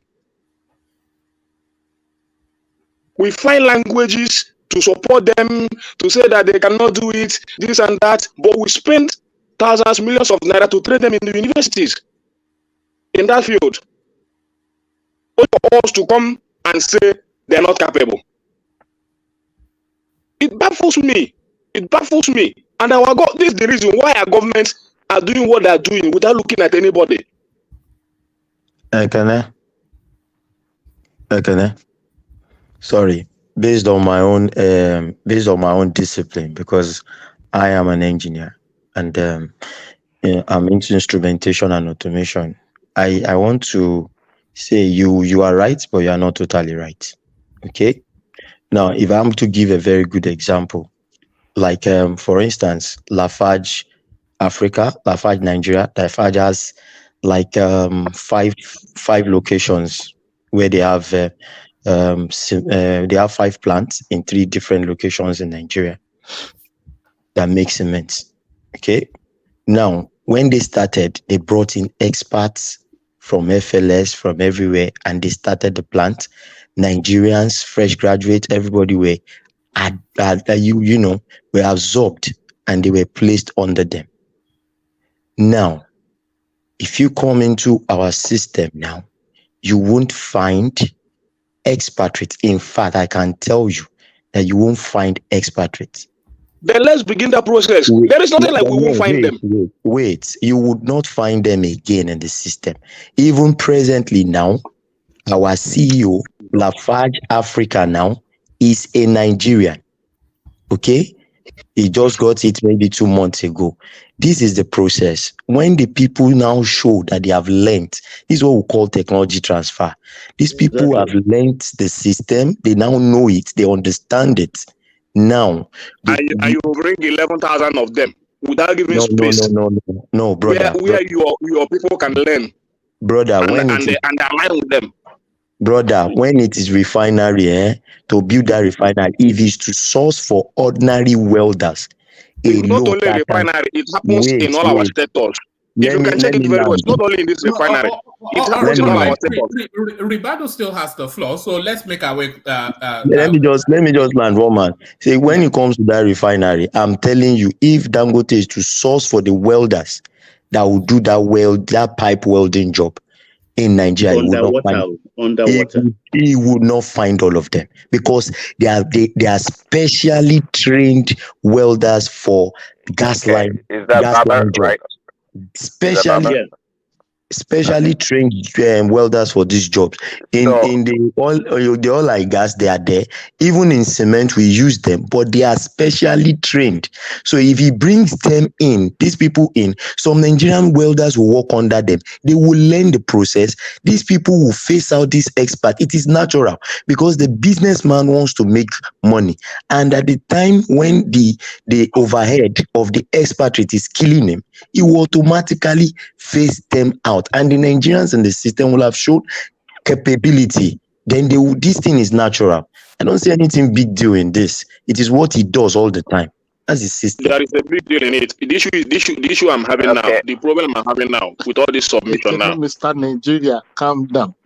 No, there We is know nothing like you Mr. love Nigeria. your I mean, country. see, You I love love your my country. country. Hold on, hold You, on, you, please. let me Hold on a finish. Let me second. finish. Let me finish. I'm speaking as a Nigerian and living in Nigeria. You guys are abroad. I'm telling you for a fact. I know what we are doing here.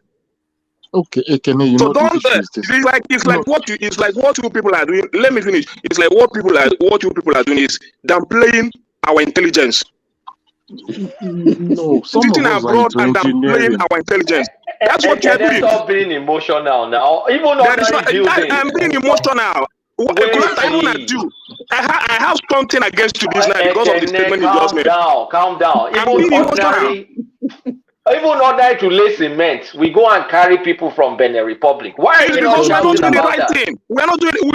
These guys in the government. There's a venue when they This employ is not government. those white This is men. lack They of ship out skilled money out there. labor. It's lack of skilled labor, not well, government. There is nothing okay, like well, lack of. if I can conclude real quick, Kulata, see, I know what we are doing here. You are Ekene, just living. You are living abroad. Ekene, I know what we are doing here.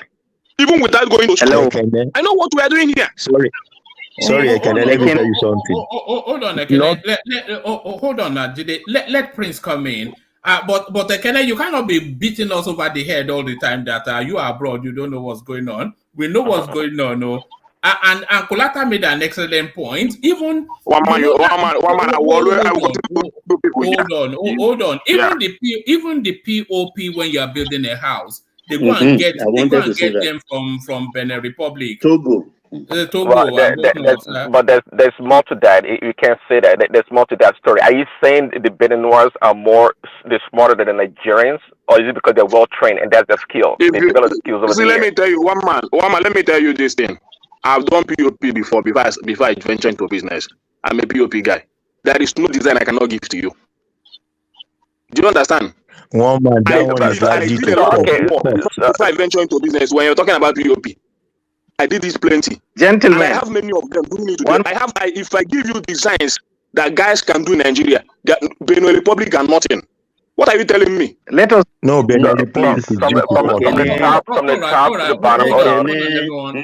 Hold on, everyone. Let Prince go first, and then we do it one by one. Prince. Okay, from the top to the bottom. Okay, and in between, somehow, some way, the Nigerians are not good enough. Okay, we can. I started my argument with the preamble that hey, we can take this Nigerians to be Russia or India to go get a training for 2, 3, 5 years, however it takes. This is part of the planning. This is part of the program. So you can't say, what they are doing, the Indians are doing so technical that Nigerians can't do it. We're always going to make excuses all the time, the reason why we can't do stuff. But overseas, the Nigerians are well known in different fields to be able to do a lot of things. Okay, but the problem here, of course, is lack of planning. So if you had a policy on the book, say, hey, any business, it doesn't matter. Okay, doing a project over $5 billion. These are the requirement for labor employment and partnership with the government. Government is in different in certain ways to get it done. So we can't use this excuse. I mean, it's shameful if you ask me. I mean, it's a great opportunity. This Dangote refinery, one of the biggest in the world, if not the biggest, it's a great opportunity for Nigerians to actually help build something to improve our workforce, technical skills. And we talk about risk here. All businesses take risk. It's an opportunity. It's luxury for Dangote to have his refinery in Nigeria because guess what? It benefits from the state, for the Nigerian state. We can't use a risk aversion as the only reason why a business person should not do business in Nigeria or try to minimize that risk to the barest minimum. That's not reality. That's not reality at all. We have to invest in ourselves. Again, it's all about planning, and it's poor planning both on the government. Again, I don't blame Dangote. It's a poor planning on the government to be able to have policy in the books to make sure that businesses are back to it. That's why China is running rampant. That's why they do so well. You can't go to China. The Chinese are requiring American companies or Western companies to drop their IP or share their IP knowledge with their local businesses. You think everything the Chinese produce the first time around is good? They spend billions of dollars producing garbage, but over time, through iteration, they become better. Just like car We're talking about manufacturing we talked about the refinery other here. day. It's I'm sorry. refinery we're talking about here. What about it? It's a Are we going to the city. moon? It's a Are we city going to of the its moon? own. No, 20 that's billion please. investment. I want to be careful of my words. Stop that. Let's stop that. So what does it matter? 20 billion, 5 billion. You say, are we going to the moon? The technology behind refinery is not new. It's not novel. What are we talking about? What's the big deal Prince about it? Daddy, Prince Yes, sir. Daddy, please, you are getting this thing all wrong. I am in the system, and I can tell you, we have Nigerians that can do these welding jobs, almost all the jobs on this refinery. Okay? But the bad news is most of these people are already tied down to a certain company. And they No, can, no, no. I'm Let's follow coming. the plan. Let me Let's land, follow please. chronologically. Let me Hold on land. a second. I said there has to be a plan, okay, to train these people overseas or wherever you have to train them before the commencement of the refinery's construction. I give you a plan. I'm not saying go deplete the existing labor force in the technical field of this refinery construction. No, that's what we Can, plan. If you know you can, don't have the can, labor force, you plan for it. I'm can, not sure that coheres. Are you saying can, they should put? Are you saying they should put the plan on hold for 3 to 5 years and train the No, staff well, first? that's what I said. Before you build a plant, before they can build such a large plant, it takes time. I said Dangote did not wake up in 6 months or 1 year to build that refinery. It's probably a plan that's been in place for like 5, 10 years. Who knows?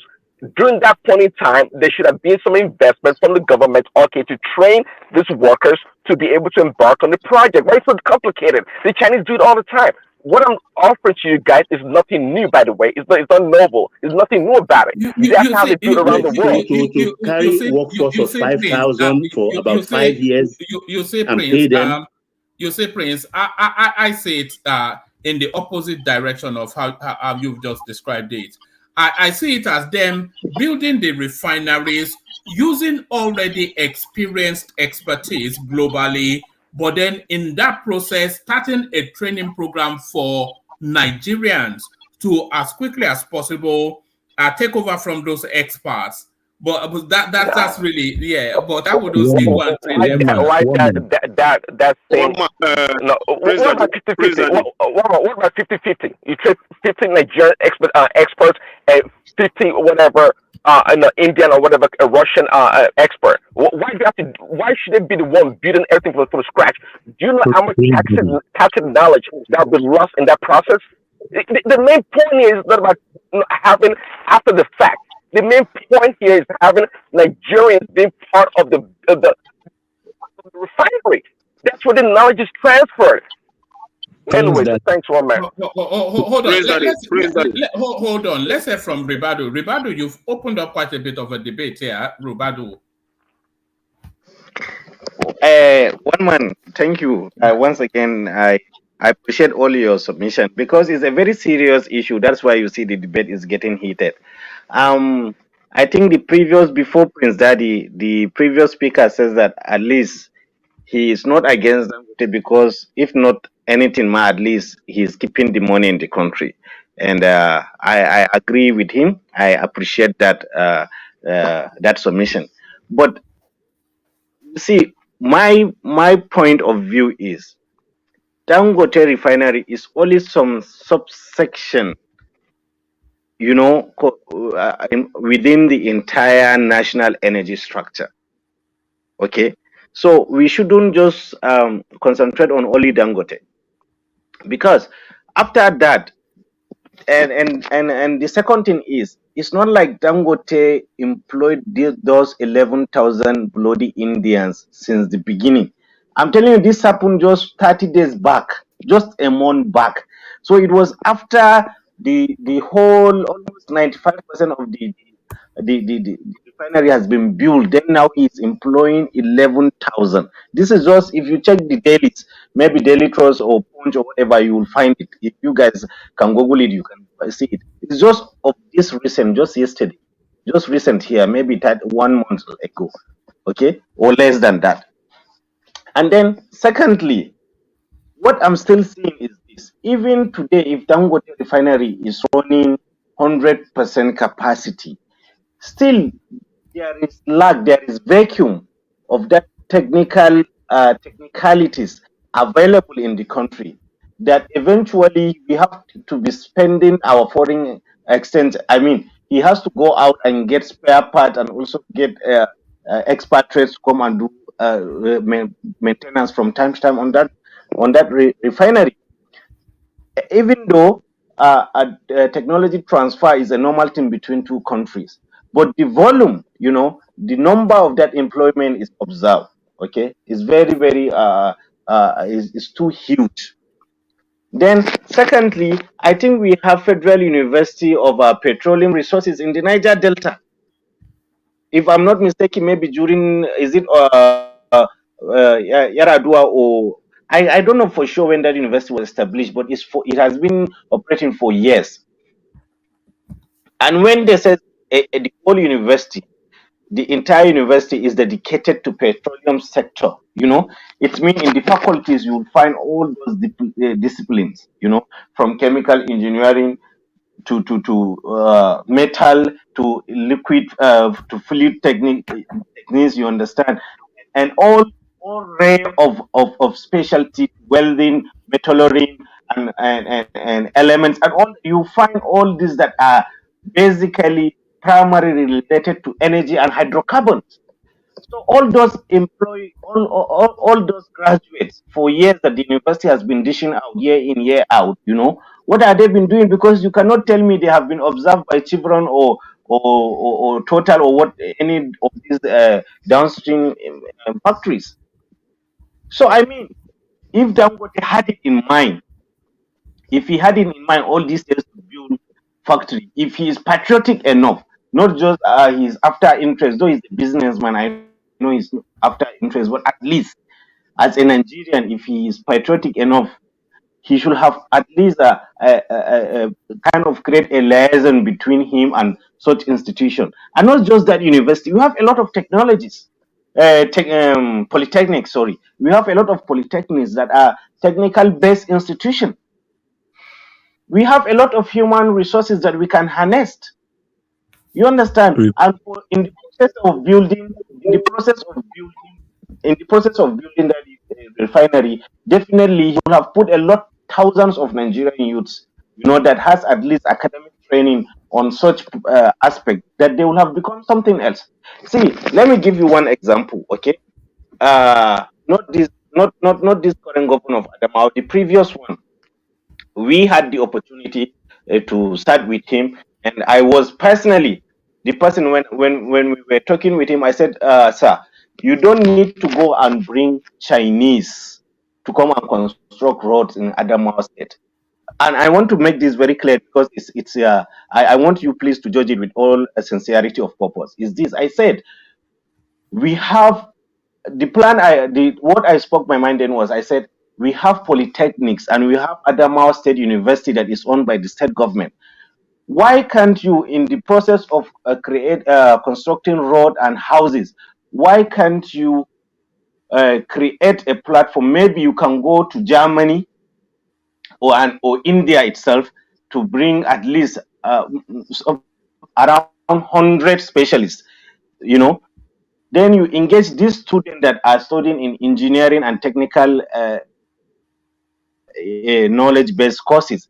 You bring them, let them spend 2 days at site, and at the same time on that site you can create temporary classroom for their lecturers to come and be giving them lectures. So when you are giving somebody a diploma in polytechnic for 2 years, he has been on that side for 2 years. 60% of his knowledge is practical, then 40 in classroom, and then you'll be giving them tokens, and then make the Ministry of Works to execute that project. So you have database of all those students. By the time they are graduating, they are marketable. They have their experience. So you don't need to bring any foreign company to come and get our money and go away. And at the same time, you are creating employment for the youth in Adamawa State. You know, he was so impressed, but at the end of the day, what happened? He only shook our hands and we left. And that's where the matter died. So Is that is that not what Nigeria. usually happens? That's what usually happens now. That is Nigeria for you, as you just said. Woman. You know. That is the reason why I say Woman. we are not even ready. We don't have the political will we don't have political will to correct this issue. And believe me, one man and the gentleman of the platform, no any country has ever industrial herself without technology base. You must have sufficient energy, you must have sufficient technical experts, from welding to forging new alloys. All this, you must have that abundant knowledge. And this is the price Nigeria is paying since when we in 80s, late 80s, 90s, that we start killing technical colleges from the secondary school level. We started killing technical colleges. Today we don't have technical colleges. You guys, sorry, you guys are just being idealistic. You're not even thinking from a business owner perspective. I don't understand. Hold on, let Kulata make that point. Yeah, Kulata. You want to do a project. Don't you think your first aim is, first of all, I'm investing a lot of money that is not mine. I have to hire the best hands, and I have to mitigate risk, and I also have to calculate cost. It's not an altruistic venture. It's a business venture. In your project planning, on your resource plan, there's some key roles you have to fill with expertise that putting the wrong people there may cost you more money than what it will take to bring a bunch of foreigners for amount of time. And first thing is, it doesn't mean they're no, wait. The first thing is 11,000 Indians are not bunch of foreigners. Wait. You understand? Wait. Let me finish. Let me finish. Go on. 11,000 is not his full resource plan. There may be other resources that are not considered key enough, that are less risky enough, that he can staff with people that are going to learn on the job. You are not setting up a $20 billion worth project to be run by interns. They need to be run by experts, and you need to secure those experts on time. Those experts are in demand. We're not talking about an area where it's like you're selling bully, or you're building some basic stuff.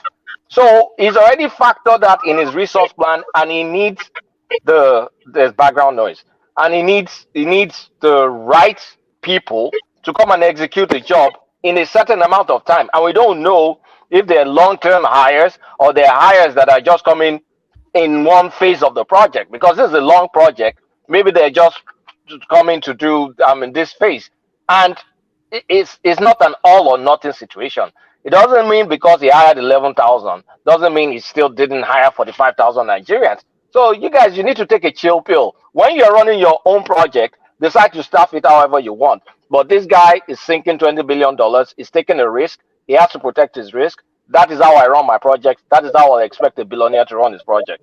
Yeah, but Kulata, usually when there are projects involving the government and Dangote's project involves the government, both in terms of direct investment and its national importance, they always insist that there must be somewhat local content at every level of that project.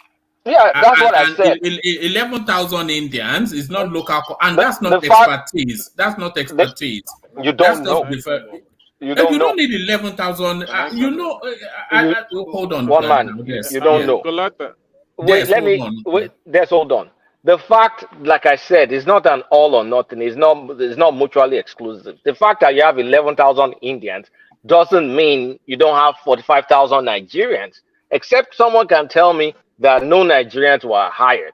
So if you say, okay, maybe because he used CBN funding, the government has some whatever inside, there may be internship roles there, learning on the job roles there, openings for brand new engineers and experienced engineers that are Nigerians. Nobody has been able to prove to me here that no Nigerians were hired.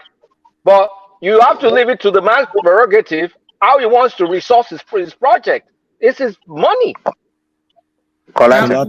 Kulata, if we have 11,000 Indian expats, which is to say that those expats are not are expertise that cannot be locally sourced, then we Okay, are let me not. ask you one question. Then we are not who we are saying we are. One man. 11,000 experts that cannot be because we Let's have be the honest with experts that ourselves. cannot be locally sourced. Though. Can you raise 11,000 experts in Nigeria to build refineries? True or false? Yes or no? Can you? No, capital no. So we can't. So why are we fooling ourselves? No.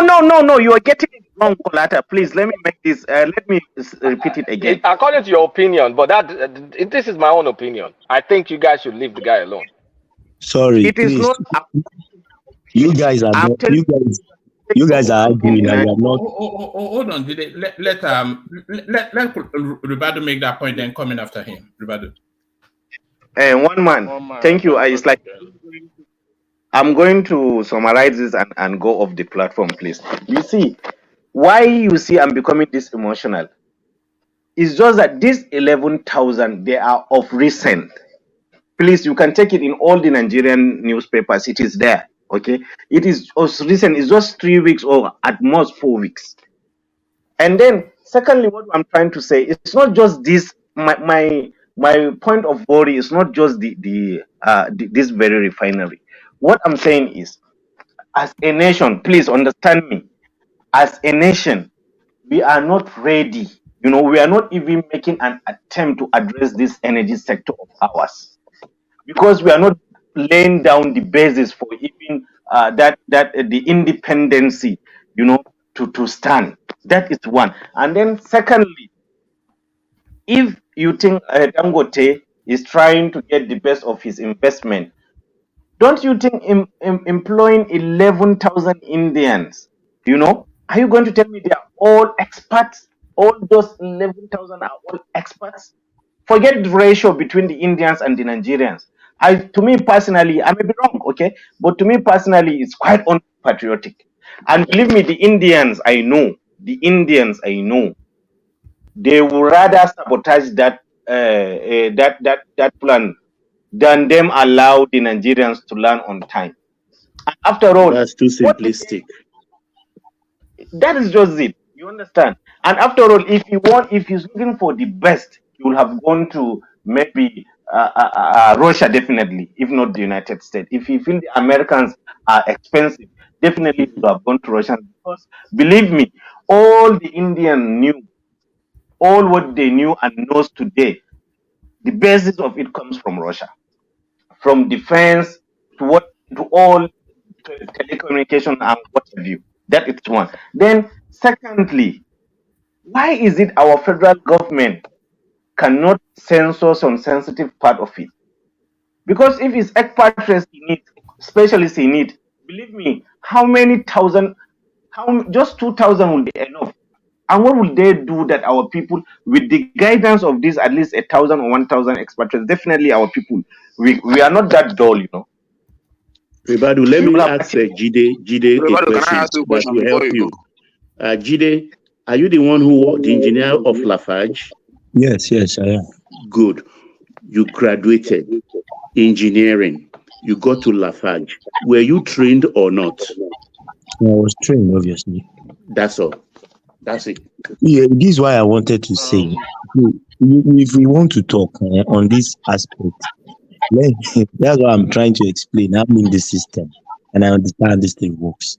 There is a rule that says we have a rule of 70, 20, 10. And that's what most industrial factories, that's what they use. It is 70% on the job, 20% by materials available to you, library, you understand, manuals, and 10% is actually when they send you out for training abroad or wherever. You understand? Or they bring experts in to come and train you. But this is what I'm trying to say. I know some of my colleagues that already have Dangote refinery letters with them. Those are experts in boilers. Nigerian engineers are experts in boilers. You understand? What I'm trying to say is this: this man will recruit Nigerians that are also experts too. But the truth of the matter is this: I will tell you, I'm in that field. It's like you say you are looking for 1,000 automation engineers. They are very scarce to find. It is my field. They are very scarce to find, not because they are not available, but because companies, they are already hooked up somewhere. And they have a lot of downlines that are still learning from them. And most of their companies do not want to release them because they are still impacting knowledge. So when this guy is done with these 11,000 people, I'm telling you, most of them will be replaced by Nigerians because Dangote is good with that thing. That's the way he plays his game. He will pick up his phone. He will start looking for people that can do that job. And he will pick up his phone and call you straight. Guy, will you work for me? I will double your money. That is the way he operates. In fact, if you don't want to come, he will even tell you, he will give you a car, he will give you. When the whole thing is too juicy, you will leave your job and come. This man don't hide it. He has said it. He said he is not into the business of training people per se, but other companies will train people for him. It will be better for him to now double an engineer that is earning maybe 1.2 million somewhere. He will double the salary than pay an Indian that will be earning in dollars. So at the end of the day, all these Indians will go. But while they are around, they will have even given or passed knowledge to those people that are the downlines that have worked with them. And when that has been done, we already have knowledge transfer.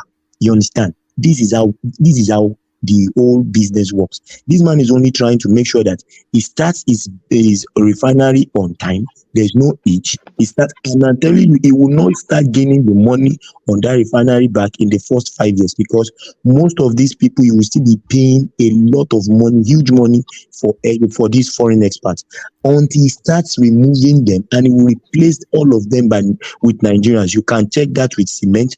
Almost all Indians in cement are gone, just their heads and heads. That's what they kept there. And the rest are all Nigerian engineers. I can tell you that I have colleagues there. Let me comment, please. I don't know. I can't get a word in. One statement, please, then I go away. If it's the Okay, Indians I know, yeah, please, sorry, I apologize. Just 5 seconds, then I'll go. Okay? If it's the Indians I know, believe me, gentlemen, out of these 11,000, you will hardly find maybe 3,000 or 5,000 of them that has the real certificate and the real experience. They will just bring all their relatives and give them fake credentials, and when they come to the work, then those ones that are highly skilled will cover it for them. And that is just this few, because now they have been given. Come on, check the poverty rate in India. See how those guys are living. So they will do all what they could to hold on to that opportunity and get something for themselves. And They and, landed and a I'm craft sorry. in the moon. They Hold on, landed a craft. hold on. You know, Ricardo, what you just said there, it used to be a problem in the UK. When somebody will go and get go and get a credential under the name Patel, and then that Yeah. credential, about 10-50 Patels can use it. They don't know anything about the specialism, but they'll just Of present the course. certificate. So yeah. Made a really good I'm point. not, I'm not downplaying. I'm not downplaying their expertise. Okay, they are very intelligent people and very criminal minded. Because I personally was trained by Mr. J.S. Reddy. You understand? I have been trained. I was trained by Indian for almost 6 years, so I know them in and out. In fact, he was my mentor. I learned a lot from him. But what I'm saying is this: Out of that 11,000, you will hardly get 5,000 that has those expertise, and they will cover for their brothers for that financial gain. So, gentlemen, thank you for tolerating me, and I thank everyone, and I rest my case. Good morning, all. Yeah. Ribadu, good luck with your submissions tomorrow. Hope it goes your way. Yeah.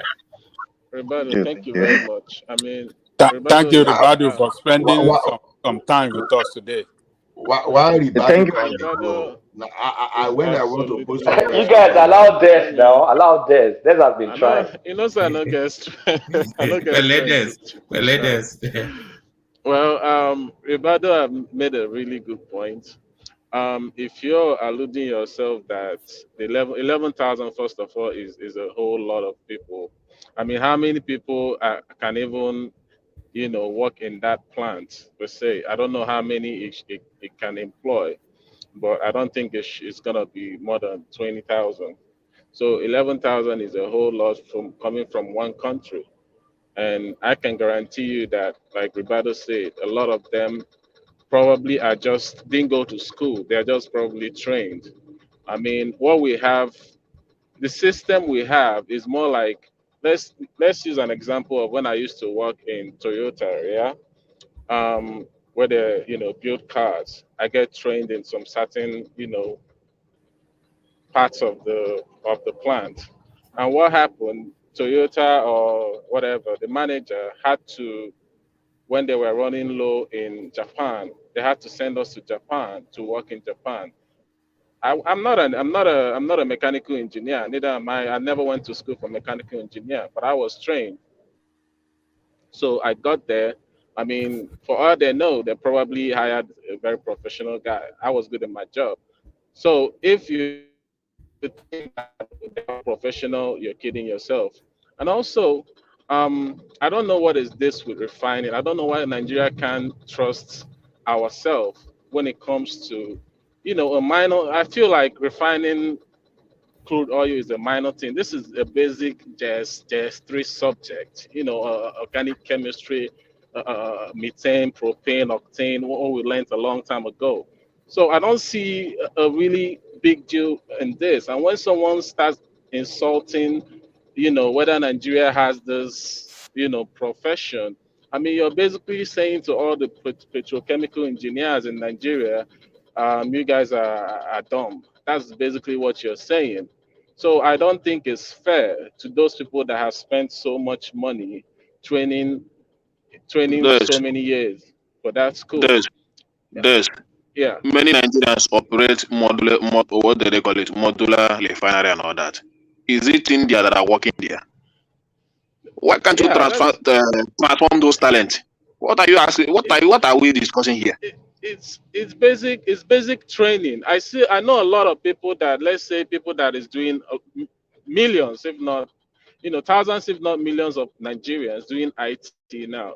They never went to computer science or whatever. They just basically went to some school, went to some classes or a few months or read something in internet and went and write the exam, and now they're IT specialists. This is how it is. I don't see why you guys are basically downplaying Nigerians. I mean, I see what is going on in Niger Delta. People doing illegal mining. Are you telling me those people are not intelligent enough? Come on, come on. If Yes, people can actually set up yes, a yes. Sorry.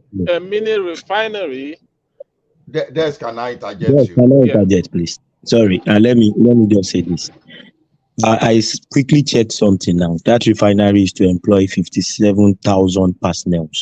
Okay, 57,000, and at 57,000. present, Okay. yes, at present they said they have employed 29,000 Nigerians and 11,000 foreigners. Okay, let's now look at it this way. See this: when you talk about people doing those illegal refineries in the creeks, it's not the same thing as a factory.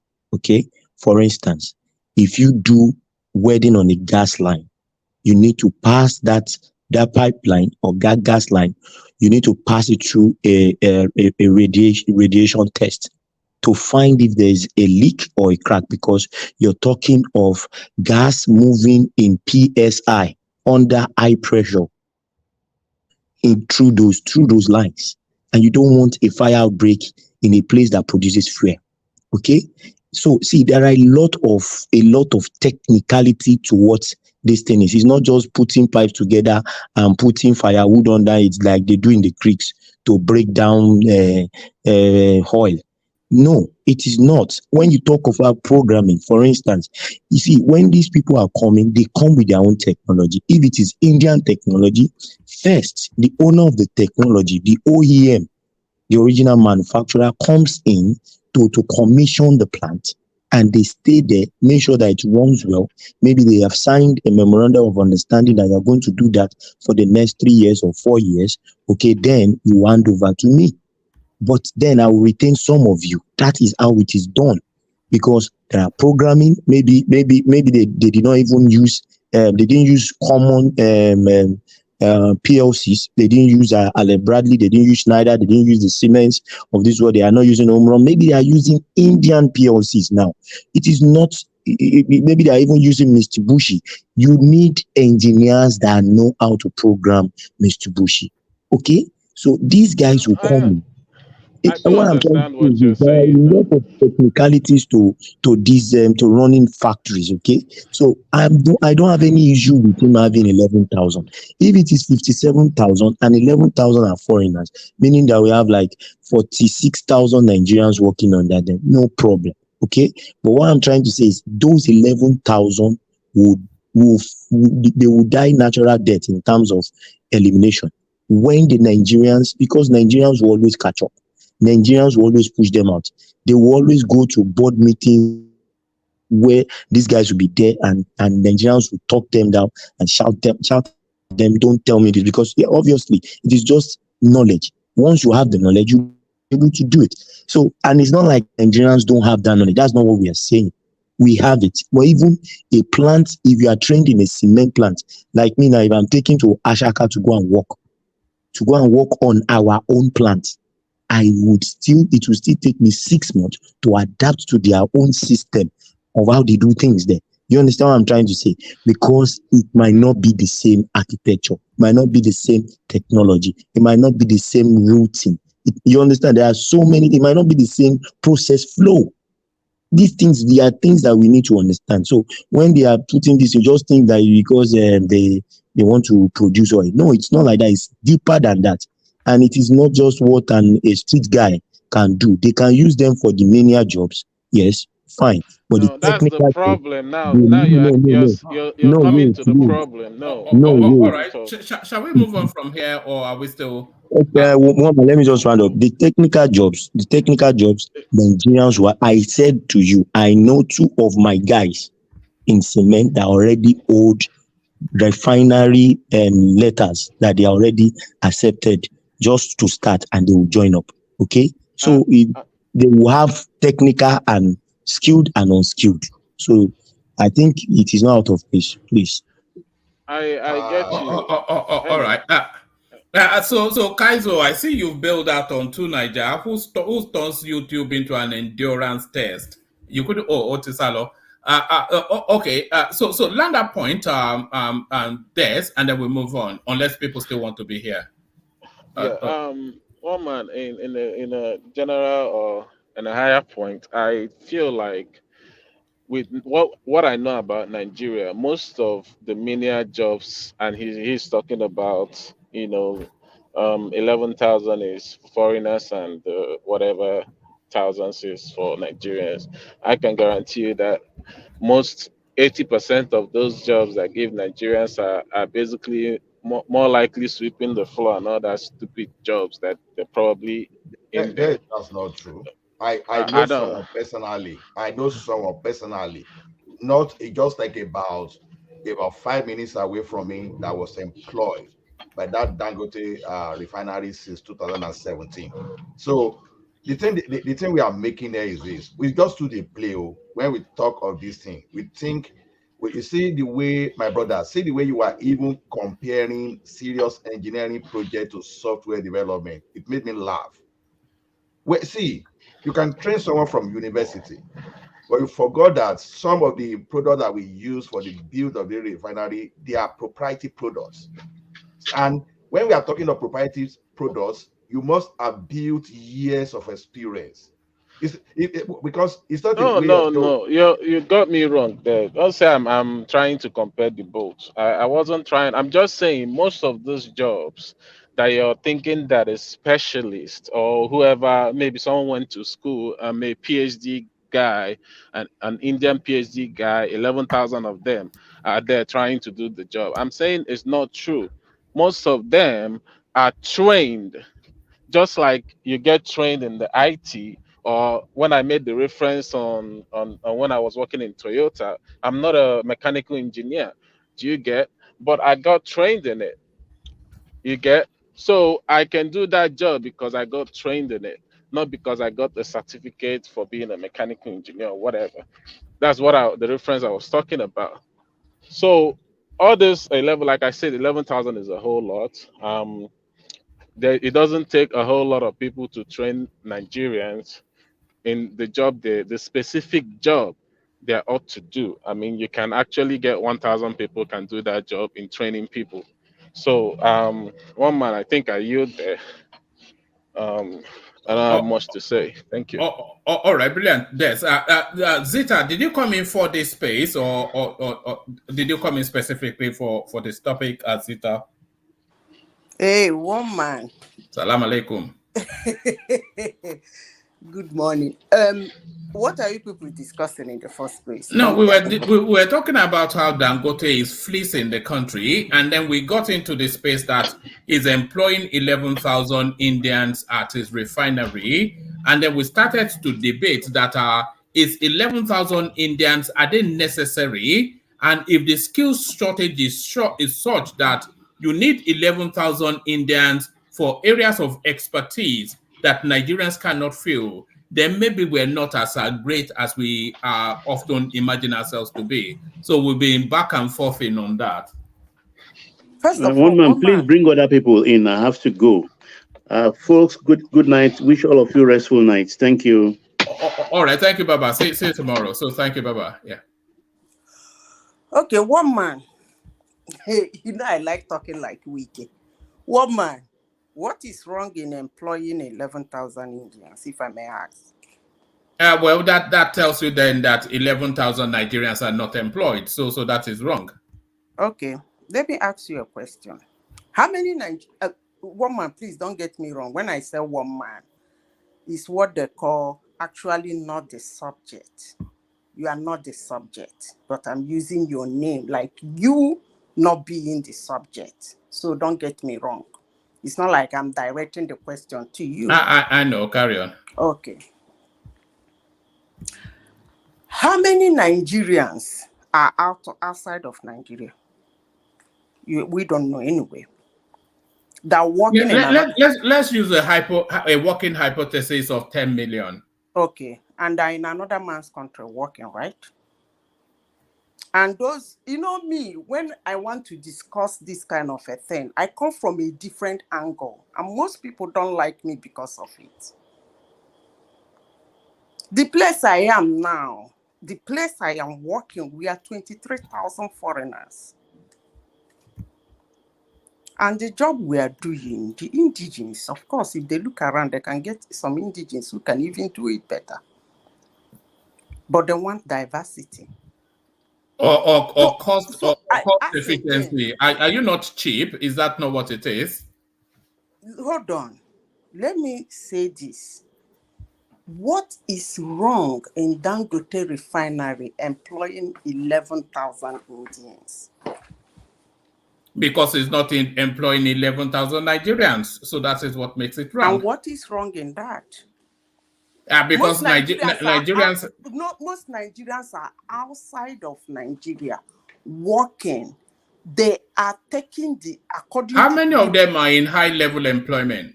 How would you know when you don't keep record? Well, you know the anecdotal evidence of it. Within whatever let me tell the you average something. Nigerian works a cleaning job, mid secretarial job thereabout. That's a Not everyone lie. is a lawyer and a doctor. That's not true, one man, please. Let me Really. not use the word that's a lie. That's not true, one man. Listen, let me tell you. If a programmer that is That's only in London, one man. It's only in London. Come America, yeah. They are factory workers in America, the average Nigerian. If one man, they are serious guys. No, I know there are serious guys, but the average person is just doing a pedestrian job. And not one man, everybody is a high flyer. We one man. are not What all is the like Kulata. capacity? What is the capacity of Dangote refinery? The Well, level Dangote refinery is, will you call it a multinational company or a local company? It's a local company. It's a wholly, maybe not wholly, maybe not solely, but wholly a Nigerian entity. You don't seem to understand me. After all, Shell was a British entity. I asked the question, the capacity. I used the capacity. I didn't say where it is and how it was formed. The capacity, is it a local It's a Nigerian company with international reach. So what is wrong in employing foreigners? If it is at the expense of Nigerians, then there's everything wrong. We go to other countries and work out so much money being paid for doing a job. We know that if they look inwardly, they can get somebody in their country to even do it cheaper. We call ourselves programmers, we call ourselves developers, crackers and hackers and all those stuffs. And we get paid heavily. We go to South Africa, we talk about xenophobia. We go to some places, we call ourselves, they're racializing us. And we're in one-man platform this morning talking about 11,000 Indians in our country working in a company that is seemingly going to be a multinational company, well managed. One man, is that right? Well, if Nigerians are not in that job, then it is wrong. The only people employed in Dangote refinery are all Indians, and the only staff they have is 11,000. There is an overabundance of Indians there, which is a cause of worry for Nigerians. And in the UK, there is what? Abundance there's no abundance in the US, of Nigerians in the abundance UK. of what? Only Mbise people did a meeting in Texas, and the whole hell was let loose. Madam Zita, let me make something known. See, the problem is not how many. The problem is that one Dangote refinery is just one refinery. If there are Indians spread all over the country working so many jobs in different places, but the 11,000 concentrated in one place is a big problem. Like I said, how if many you're trying Nigerians to, are working in Google? I don't know. You should find out. I haven't done that research. No, you should I find don't, out. but I'm pretty sure they're not gonna be. That's a false equivalency anyway. How is it false? Even if the Google, I'm pretty sure they're not up to 11,000. Really? I can guarantee you that. Yes, really. Anyway, one man, let me continue. I don't want to be going to and fro this argument, but all I want to say is that if we feel one man, Mama Sita, please let me support your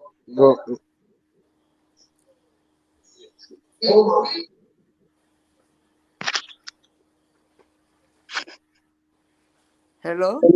Hello? Yeah, Mama Sita. Yeah, because I support him, because this is a private company, right? And nobody will tell me if I borrow money, I invest a lot of money in that kind of project, I will never want to gamble. All my targets is how am I going to make this company success. First, I will know how many Nigerians work in refinery. Which refinery do we have in Nigeria? They have experience. But now we are complaining about they want to bring some people that got the experience. How how do people know that those people that are coming, they don't have the experience? I'm not even talking whether they have the experience. Maybe I'm not making my point very clear. Mm. Whether they have the experience and they don't have the experience. Number one, the man has a child. If they decide to diversify their employment, and so what? Not yes, this is not government company. This is a private company. I Even can do whatever if I it's want. government company, most Nigerians are heads in government parastatals all Mm. over the world. Especially in America, yeah. America, So yeah. what is, Mm. I don't get this. They, You go they to just want to another man's complain about country, everything, right? you shout racism. Mm. Other people come to your country, say, what are they doing there? Mm.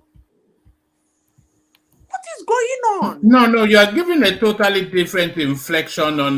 You're not comparing like for like, as it. No, woman, what I'm saying is there is nothing.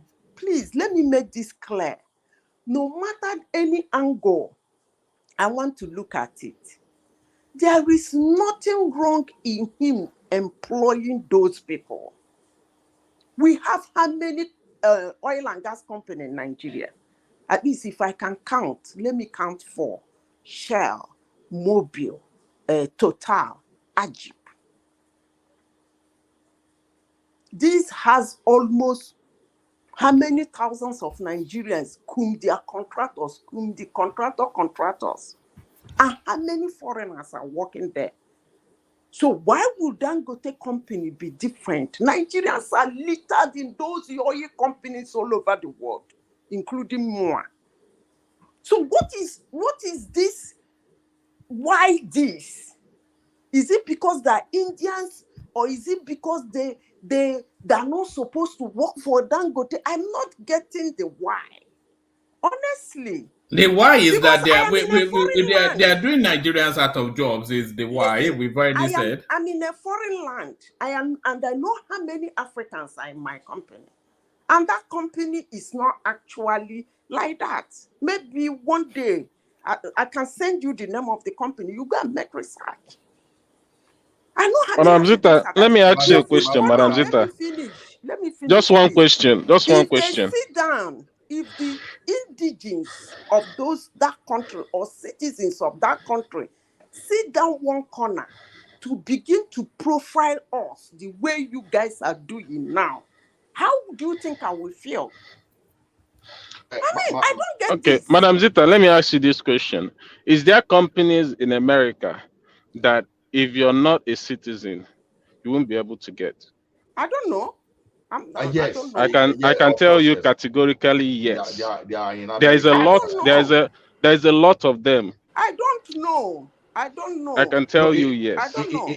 if you are not a I citizen don't know. or permanent resident, you can't work I in Even if some of the even if regions. you're a permanent resident, there are some.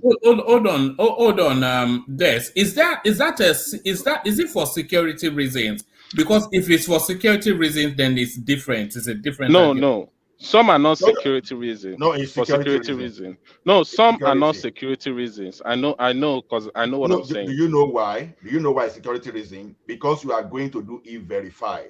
So there are some kind of background check we go through. So there's no way a foreigner will pass that. Because I have a client now that no, they didn't only do background check for being in Canada. They went as far as Edge in the US. So that my client is CN Rail. So because it's a cross-border thing. So if you are not a citizen, you cannot work there. Yeah, Okay, but that's a different space now. but That's we yeah. have a lot of Nigerians that become citizens, right? Yeah, That you no, can once know you that. become a citizen, you work there. Yes. Uh-huh. But Okay, so there's not any law in Nigeria that foreigner too can become a citizen. no, the thing is this. Do you know why this of Miss Zita angle is different from me? Is this.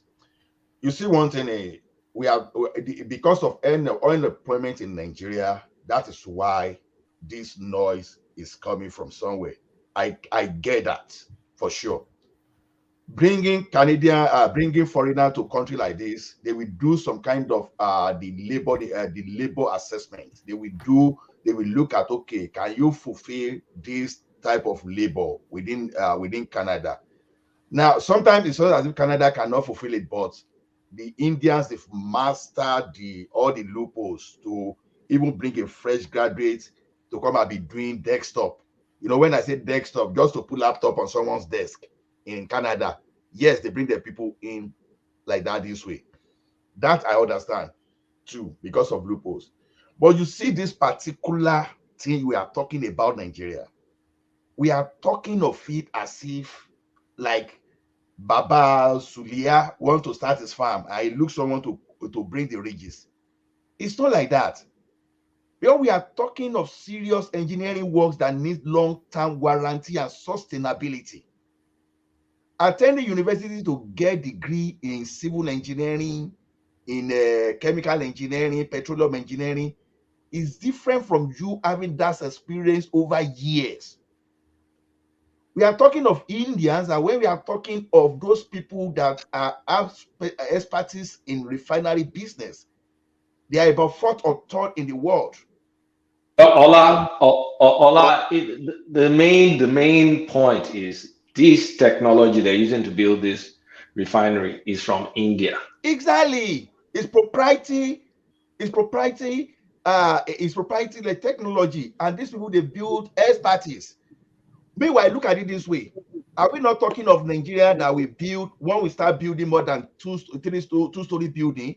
That the building we get to a particular place and we crash. No, And you're mind using you, an extreme example to make it's not an extreme example. it It's is an engineering. extreme. Do buildings not crash in India? No, I know, but it's engineering. But we know that one aid, for example, now if a builder, okay, No, all of the 11,000 cannot be engineers. I'm pretty certain of that. I know, but how do you prove it? I've just given you loopholes of how they bring in people in Canada too. Why Canada is can I supposed to be an continue? advanced Why country. is everybody concerned at the job, talking about the job they're doing? It doesn't really matter.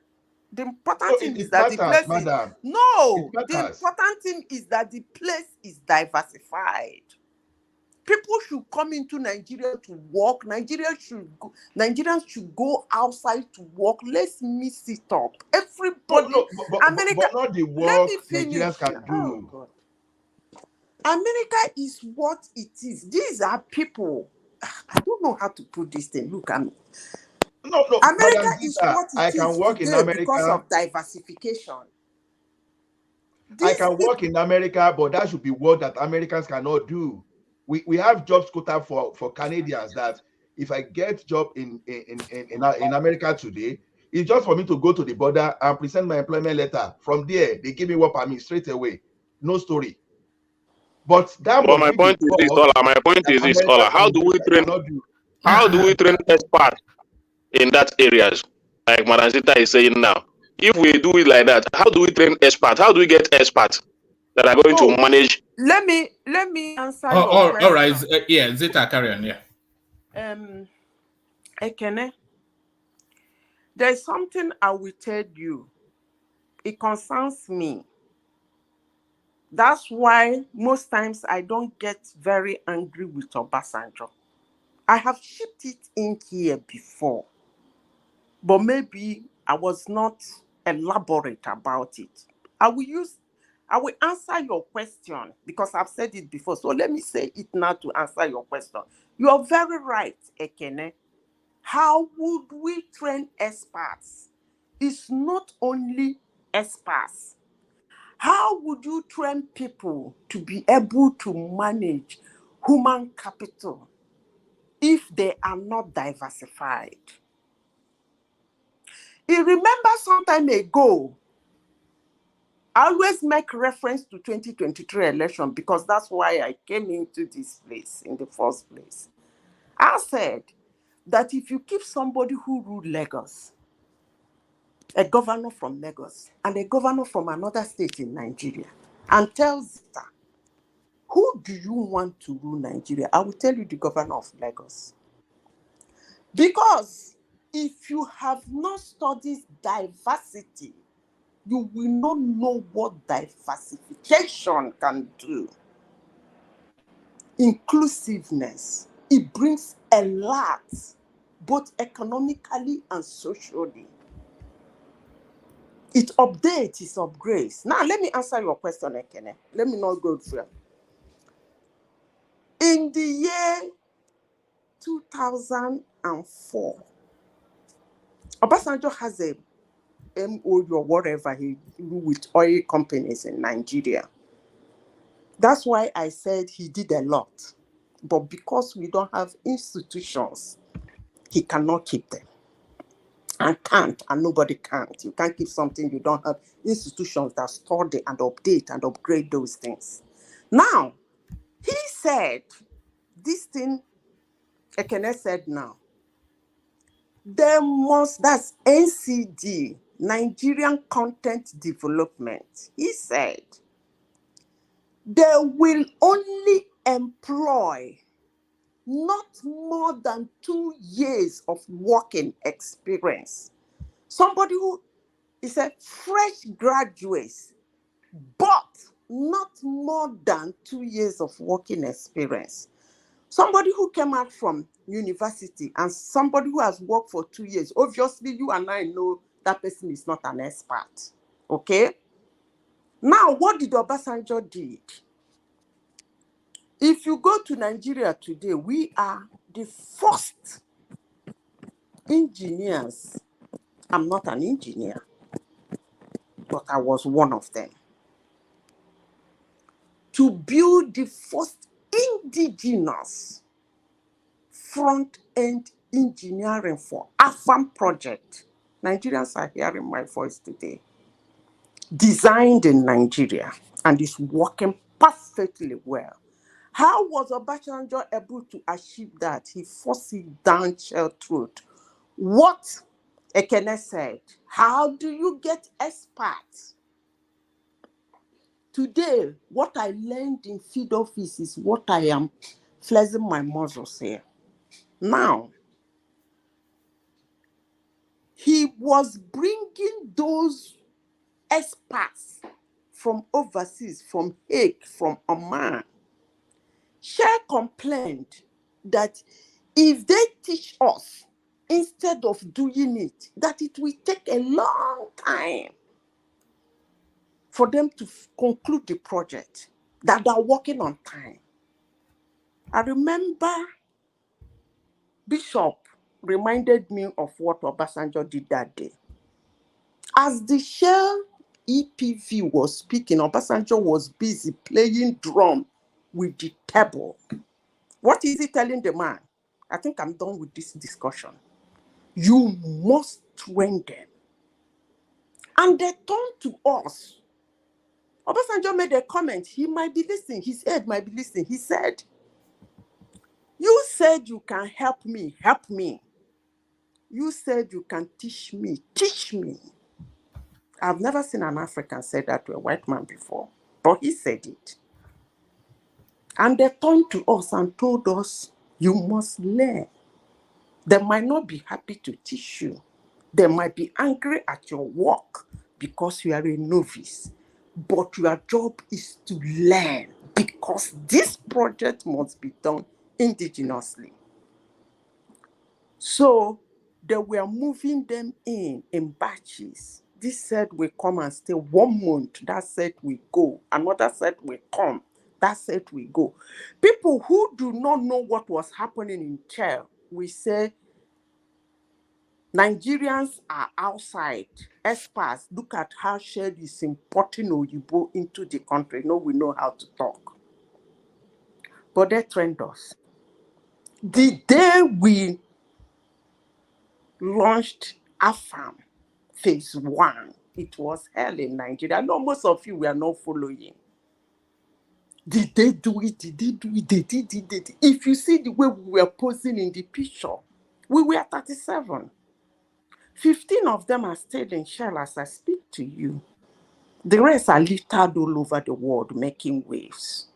They trained us for free. For free. They were brought to work in Shell and their job is to train us. So, Ikene, you cannot have an expert. if you do it that way. But that is not the where area I'm coming from. I'm coming from area of diversification. I wouldn't want to continue saying this, that a company in my country employed 11,000 Indians. I am angry and I am freaking out. Oh my God. I am somewhere in another place working. And I am angry. And those people are giving me all the benefit and all the support I need. And I sit down to talk about some people, other color, other race, employed in my country. But no, I won't do that, one man. Hey, Kenneth, did I answer your question? You get some point, but I needed to understand more because you see the issue of the problem now is that we must start to engage the Nigerians, especially the youth. That Dangote refinery will do a lot. So if I'm not seeing a place of bringing out expertise in that refinery, then it has not benefited the society. Let me answer your question, Ekene. All right. Answer that, and then after that answer, we have to move on. We've been on that topic for far too long. Ekene, that company is not Nigerian company. Somebody owns it, just like some people own Shell.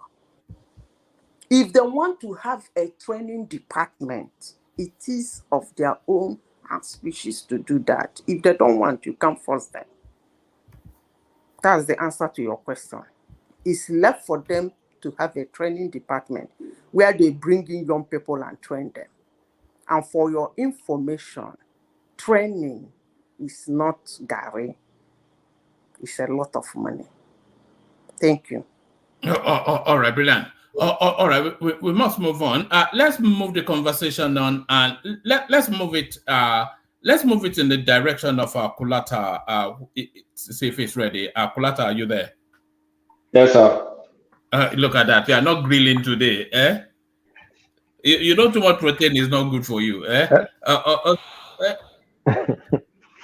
Who told you too much protein is not good for me? You know, was thinking I might even say the right thing, but you know, Babati was here, he was throwing something at the. Fashola breaks silence following exclusion from Tinubu's cabinet. So, yes, we've said it often enough. The Fashola's exclusion. Let me just speak through it. It says, former Minister of Works and Housing, Mr. Babatunde Fashola, has said he does not need a title to serve in President Bola Tinubu-led administration. Our correspondence reports that Fashola, a close aide of Tinubu, said in an interview with News Agency of Nigeria at the Lagos State University, Ojo, on Tuesday, that he was happy to serve the country in any capacity. I do not need a title to serve. The president can only appoint at least one minister, for example, from each state, which he has done, Fashola said. There is just enough places in parastatals. They are doing that. We are estimated to be 200 billion people. So there is not enough offices to take everybody. All of us must play our roles as citizens, and a citizen does not need a title to serve. He said he was confident that the current administration was birthing the next generation of leaders.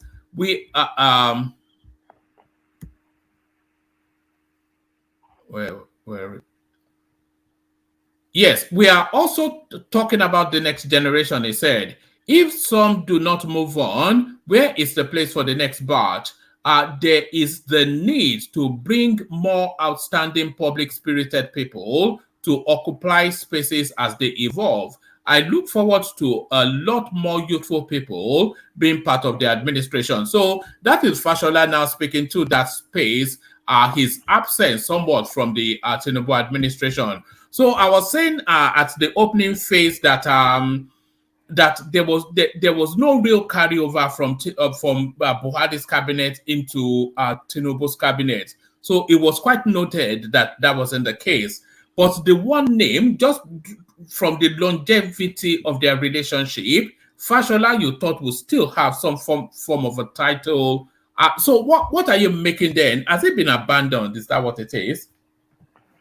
I don't honestly, I don't even know what to make of it because it's almost like a non-story to me. I mean, it's just saying, look, I'm not in the administration, but I'm still aligned with Tinubu. That's what is saying, and I don't know what to make of it because, okay, you're still in contact, you're still working with him, but you're not in official capacity. Right. So what are we supposed to make out of that? It's more like, I mean, I'm trying to look for I This don't know. collata, Yeah, I'm trying to look for like the hook. Like, okay, personally would want Fashola to be in the administration in some capacity.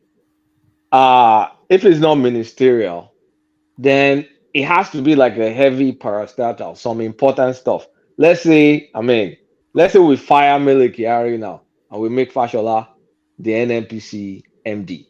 That will make me happy. But is It that will, going to happen? it will make me happy as well, actually. That will make me happy. Because what else are we supposed to give Fashola now? If we don't give him an NPC, we can't give him CBN. It's not qualified to do anything like that. Uh Nothing. So it's just a loss. It's Tinubu's friend, big freaking deal. And I I'm just scratching my head because is he some sort of advisor in some personal capacity? Because a lot of us will prefer he replace that Gbajabiamila. So, Wama, I'm seriously lost for words. I don't know what to make of it. It's somewhat of a waste, isn't it? Because It's a waste there. yeah, broadly I agree that it shouldn't carry over from Buhari's administration, but there are certain actors, Fashola being a good example, that it still has something to offer the country. Or am I being? It has a lot to offer. I mean, if you say there was no carryover, what's this guy as a carryover? Even though it was a junior minister under Buhari, Kayamo. Kayamo is a carryover, right? Even his secretary of the government is a carryover from Buhari. Is it Badi or what's his name? That's also a carryover from Buhari's government. So there are a few carryovers. So how the capacity is using Fashola, that Fashola is announcing that nobody knows, is kind of like some sort of phantom capacity. I do not know, nor do I understand. But my wish will be for someone like Fashola to be part of this cabinet because there are a lot of useless picks in this cabinet. Like, I mean, look at the defense, for example, the defense ministry, the junior one and the senior one is like a joke. So I don't know what to make of this. I just wish we could put Fashola to run something. My own preferred mind, it will be NNPC to run NNPC, but it's a loss. So Fashola should just, I mean, if we shouldn't see him, it doesn't need to be making this kind of comment so we get reminded I that he's think not it in the was government. pushed. I think it was pushed actually because I don't think it doesn't strike me as the sort to that will be dropping hints in the newspapers. But Yeah, let, let, let so is this like is he like because he can't be begging for a job now. If he wants to work, he'll work. He's the one that said he's tired of working. So he shouldn't have done this interview. Maybe let me put it that way. all right, let me take you to a space that probably interests you more. Tinubu's trip to India, the G20 summit, a resounding success, a qualified success, somewhat of a failure or a categorical failure. How have you assessed the president's trip to New Delhi? Oh, okay. I would call that somewhat of a success. And the reason I'm going to call that somewhat of a success was he made the right moves, uh, struck the right chord, got the right initial deals, draft deals. Let me call them draft deals, if there's any such thing as draft deals. I mean, a memorandum of Colata, understanding. please. If I could ask a question, please, brother. So are we now, is it now G21 now or G25? How do they add us to the G20? Thank you. G20 plus 56, G76 plus Africa now. It's still G20. I don't know if Africa, did they make us a permanent member or just some? Yeah, I thought they were discussing making the AU. So the Eh, entirety of the continent. that's why Unbelievable. I was counting 56. Yeah, we have 56 countries in Africa. But is it a permanent membership or is just one of those like I mean like almost like guest member? It, I, it, yeah, it will have to be permanent. Or if they are adding the AU, it has to be permanent. Is it seems diluted. I would have loved that they gave Nigeria like okay, the way South Africa is on G20, if they gave Nigeria our own standing, I would have loved that. But they just gave us kind of like a group like a Cameo, so like cameo appearance. a community prize and come and take camera. So yeah, Tinubu come and take picture. And so in terms of if I get back to your question, I think it was somewhat of a success. The reason I call it somewhat of a success because it's not past memorandum of understanding. We still the rubber needs to meet the road. We need to get those investors in the country and to now see things happening. I mean, all these are promises. Promises can, I mean, you can decide not to keep promises because he said, okay, he signed $14 billion worth of deals. They're supposed to be car manufacturing, Tata, and another, I believe, some other company that's supposed to make, is it buses or trucks? I don't even know. And some other deals, 1.6 billion, but it may be empty promises is the follow through because right now we're bleeding FDI. We don't have any FDI, even though it's trying to set up our economy in it's trying to set up our economy to attract people, but it's still not attractive because we still don't have the liquidity in our economy. The I mean, a lot of dollars are still stuck. They still want to deal with stock dollar in what's it called in United Arab Emirates. How many millions of dollars do those? I mean, the Emirates airlines have stock in Nigeria. So if I'm an investor, you have to show me more than just platitudes and words about oh we've tried to make this you have to make that you have to give me a chunk. It's high time Nigeria starts selling Nigeria to attract investment. And when I say selling Nigeria, like considerable stuff, like when we sold what's it called frequency spectrum for those MTM and the likes, even though they've repatriated billions and billions of dollars, our economy is still good for it. Our economy is good for it. Look at telecom sector in our GDP. It's like the number one or I mean, maybe number two or something. Telecom is even bigger than oil. And we sold spectrum, frequency spectrum.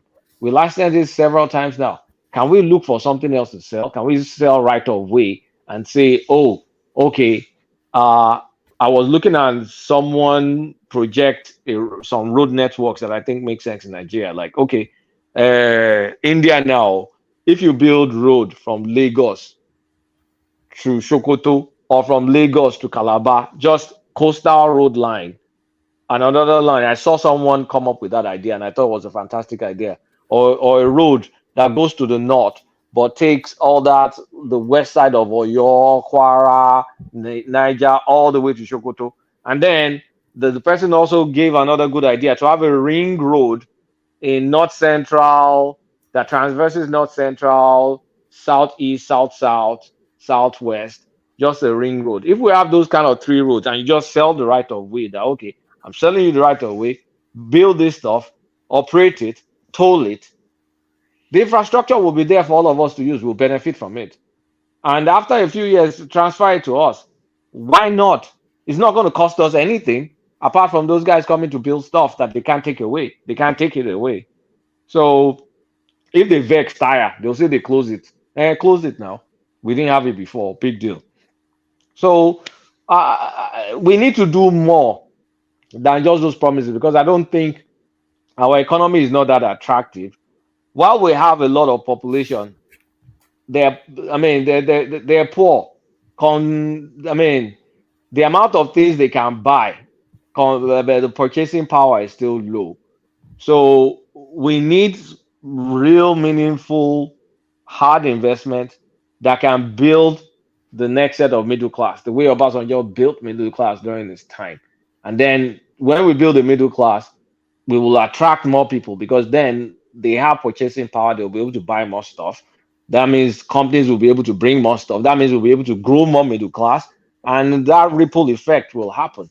But at this point in time, I'm not seeing kind of like a I'm not seeing, I mean, outside of going to talk and call, I'm not seeing a lot of concrete plans outside of the fantastic thing he has done in terms of, trying to remove the dual forex, even though that is not working right now, and oil subsidy. There needs to be a lot of more bold steps beyond that. That is why I prefer some of Atiku's plans in terms of trying to sell some stuff in Nigeria. Kolata, Sir, Kolata. Sorry, I just want to chip in on news. Um, the Today it was stated today that Nigerian foreign exchange gained $2 million as at the end of August, and that's $2 the million dollars. yes, $2 million as Two at the million end. last one. Um, and that is the only increment we have had since July 2022. So What? yes, yes, $2 yes, million. Is two that a million. joke? I'm telling you now.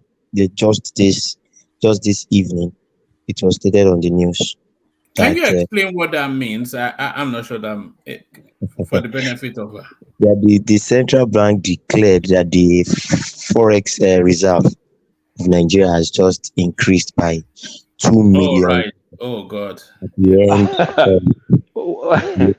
at the end of August. At the end, Onoji, man, we have a long way, man. no, at the end of August, and it was also stated that that is the only increment that has happened to the foreign exchange since July 2022. Foreign exchange reserves, you We've mean? had a whole year.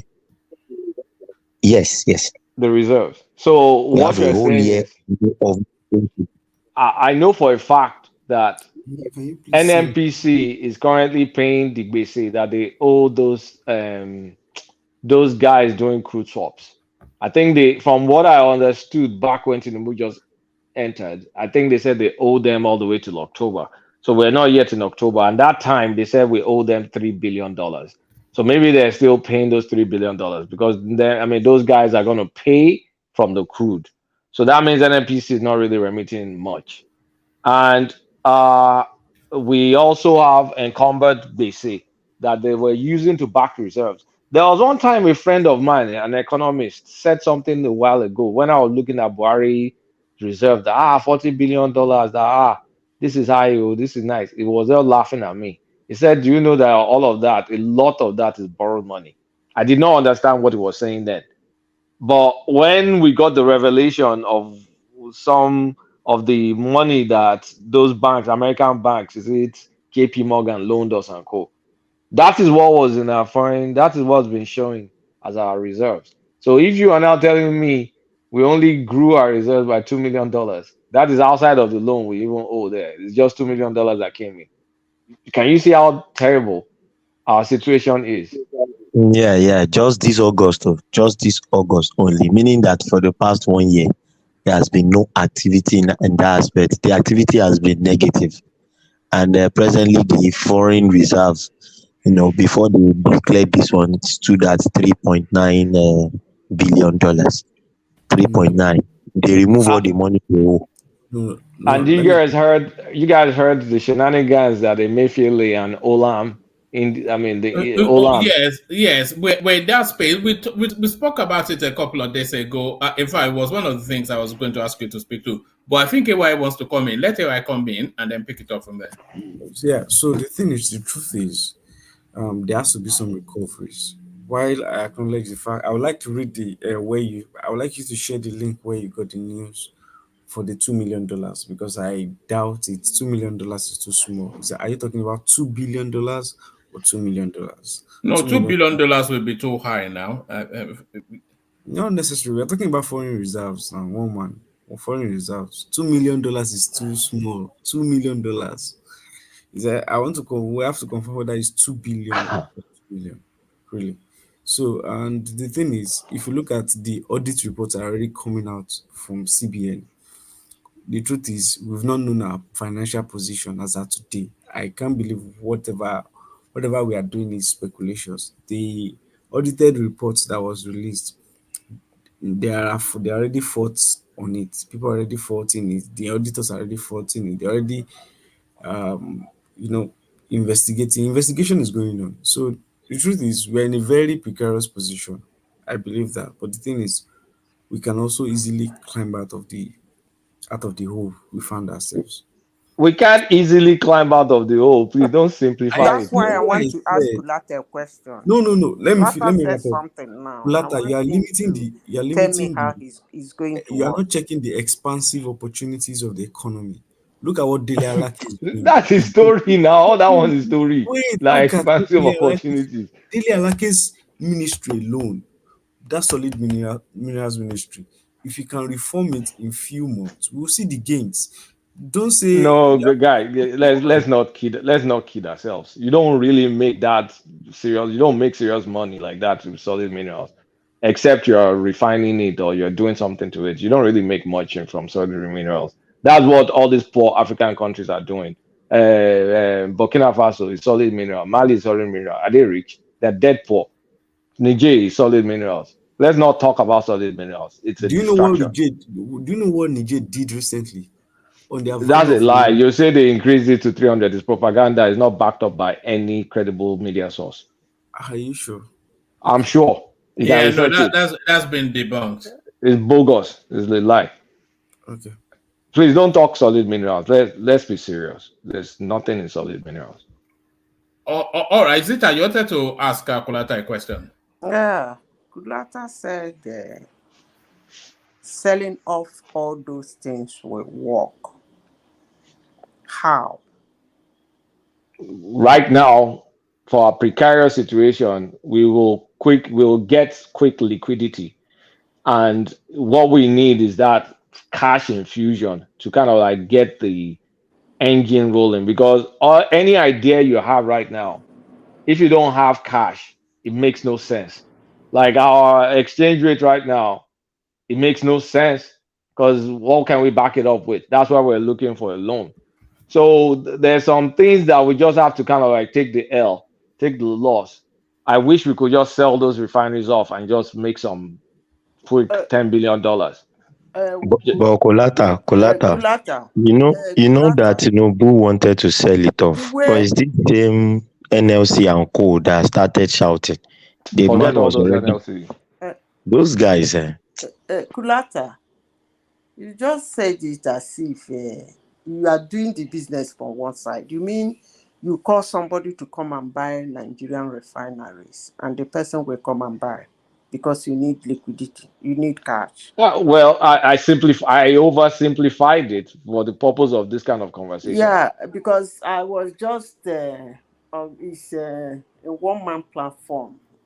This kind of discussion is something we need to discuss intensively. Okay, let's talk But about it intensively then. because of the people we are hitting at and what the result we want, and to the benefit of the listeners, because you cannot say you want to sell off the refineries and then people will just come and buy and No, it's give you not that money. simple. It's not that It's simple. not that simple. That's what I was just trying to No, it's let you not that know. simple. It's not that simple. If we're going to sell assets, that will be quick. Assuming NMPC can position themselves to go public, But that's if they can position themselves to go public, we can get some liquidity by that. Can I Sell off a huge chunk of shares in NLPC. But ask you a now question, then it's Kulata? public money. Yeah. I know that for some time now, listening to you in one man platform, you and what's the Fatai, you've been struggling to cut out an economic proposal for Africa and for Nigeria. If I may ask you this honestly, what actually do you think is left for Africa to expand? Based on Africa's capacity and capability, I will say processing raw materials. That's what we can do. That is perhaps what they will let us do. Processing your raw materials, and you To will like process it in a way the that it next will be level. better than the one they processed. Well, if No, the process same technologies are. What do you mean better than the one they processed? Is it it's not not going to machines? be They are. It's going to so. be the exact same thing. So Woman, rather than exporting raw cashew nuts, we shell it. We shell it. Maybe, we shell it. If you want to roast it abroad or do whatever fancy stuff, fine. Rather than sending raw cocoa, we get, I can't remember the name of the powder before you do, just cacao, some, cacao. you are cacao, cacao, and then you can further refine it. It will be close to 100%. I read about that a while ago. I can't remember the full details. But so then you can go and make the finer chocolates in Switzerland, in Belgium, and all that stuff. But not just sell the cocoa pods or sell the cocoa and then let people now go on. Just one additional things, because assuming we're able to make good stuff that is not funded by these Western or rich countries, let me just call it rich countries, they may decide not to buy it from you. But that may be fine if they don't buy it for you, then you sell it to yourself. If you sell it to yourself, then you're able to, that's import substitution. You save your forex exchange. The refinery now, that will be one thing. We have the crude. Well, then we do the refined petrol and we sell it to ourselves. We can export that one because that one is the same standard. They can't tell you. It's so important that nobody's going to tell you they're not going to buy from Kulata, Dangote, for example. Kulata, I don't know how much you want this conversation to go on. It But let me depends on ask you one a man. question. It doesn't Let me depend ask on you. Hold on. It doesn't depend on me. It actually depends on Tobon. So thank you for opening that window for me to bail. Kulata, Alexander Gomez, Prince Daddy, and I, of course, the sugar daddy of the platform. There they are doing as normal. So as normal.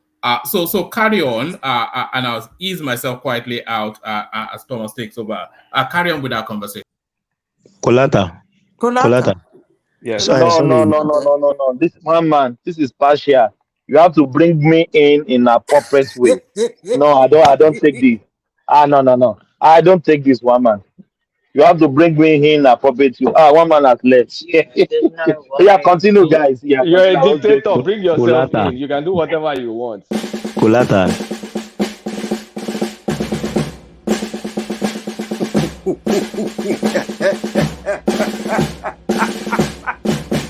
guys are going to have fun after this. General.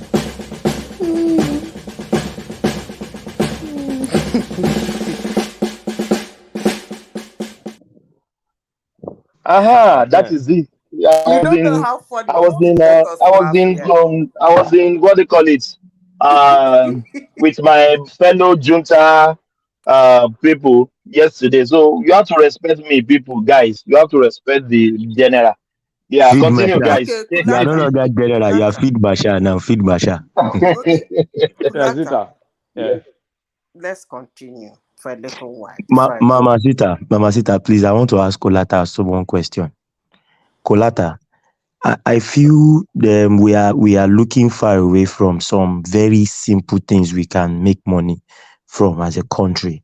For instance, if you look at Bollywood, Bollywood contributes around $3 billion to the GDP of India on a yearly basis. Okay, so I'm thinking with this present Nigerian song, Afrobeat everywhere, our movies are doing well. Can't we leverage that too and see if we can up our earnings? I think we stand at around 600 and something $1 million presently. If we can up it up and look at what we are good at first, before we start looking for solid minerals that will take machineries, Oh, take years of whatever to do.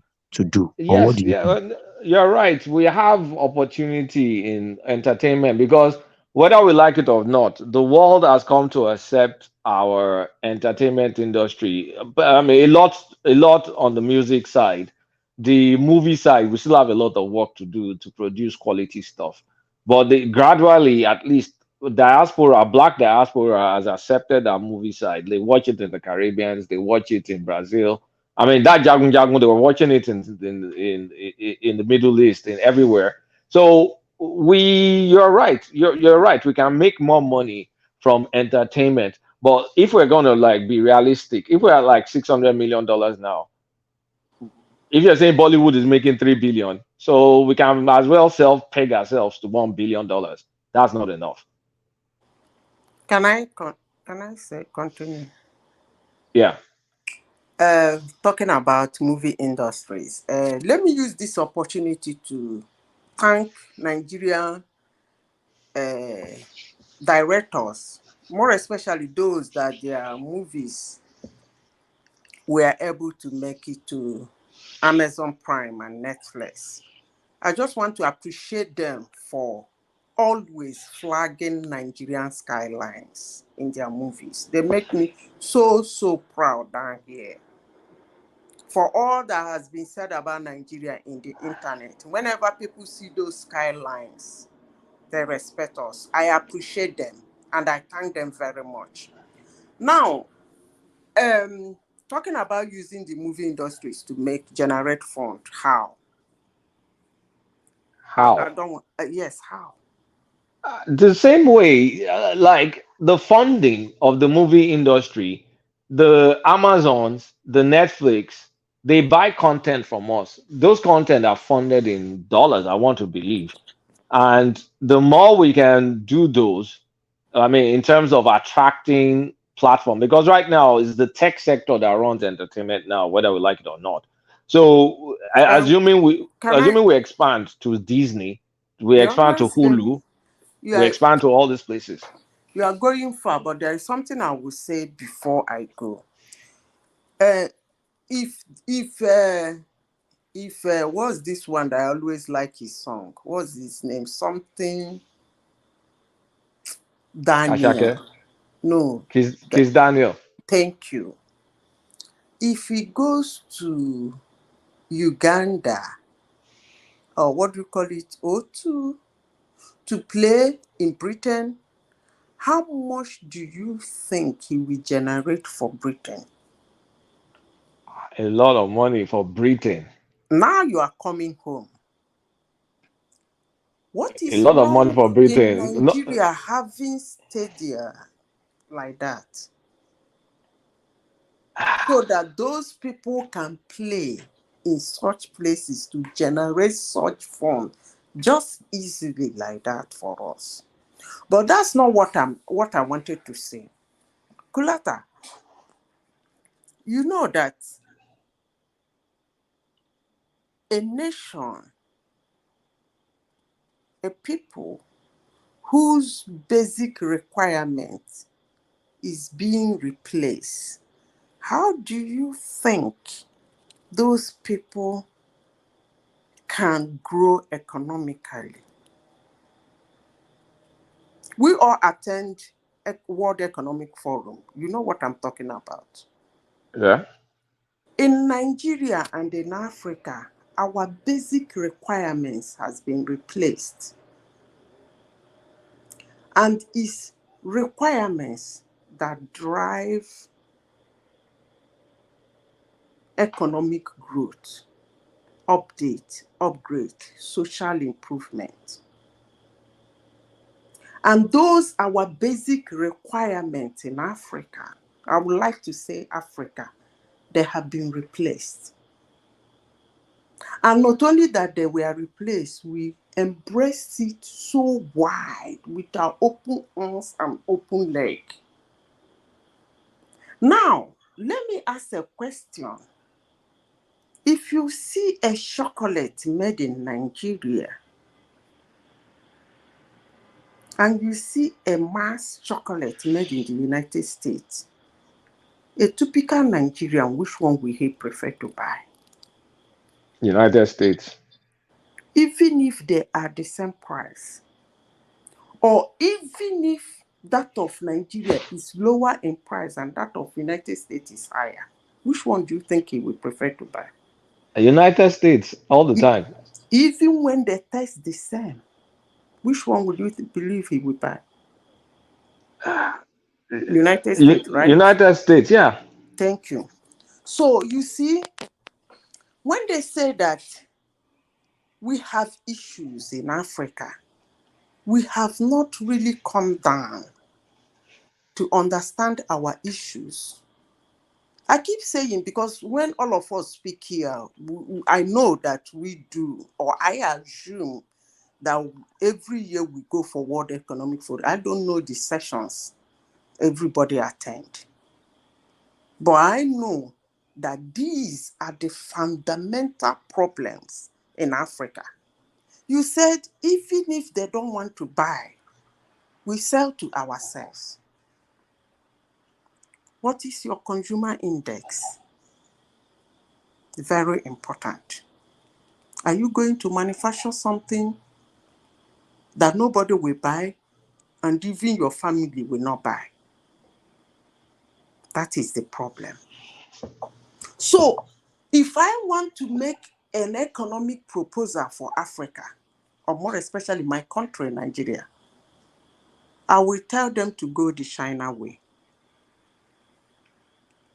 Let there be a long line between made in Nigeria and product of Nigeria, just like they do in China. Make the environment secured. It might be tight. I know Nigerians will go to the internet to run their mouth, because if you see what China is doing to their citizens to get the job done, you won't be there. Of course, you Kolata, you know. But bring in those companies, let them have subsidiaries in Nigeria.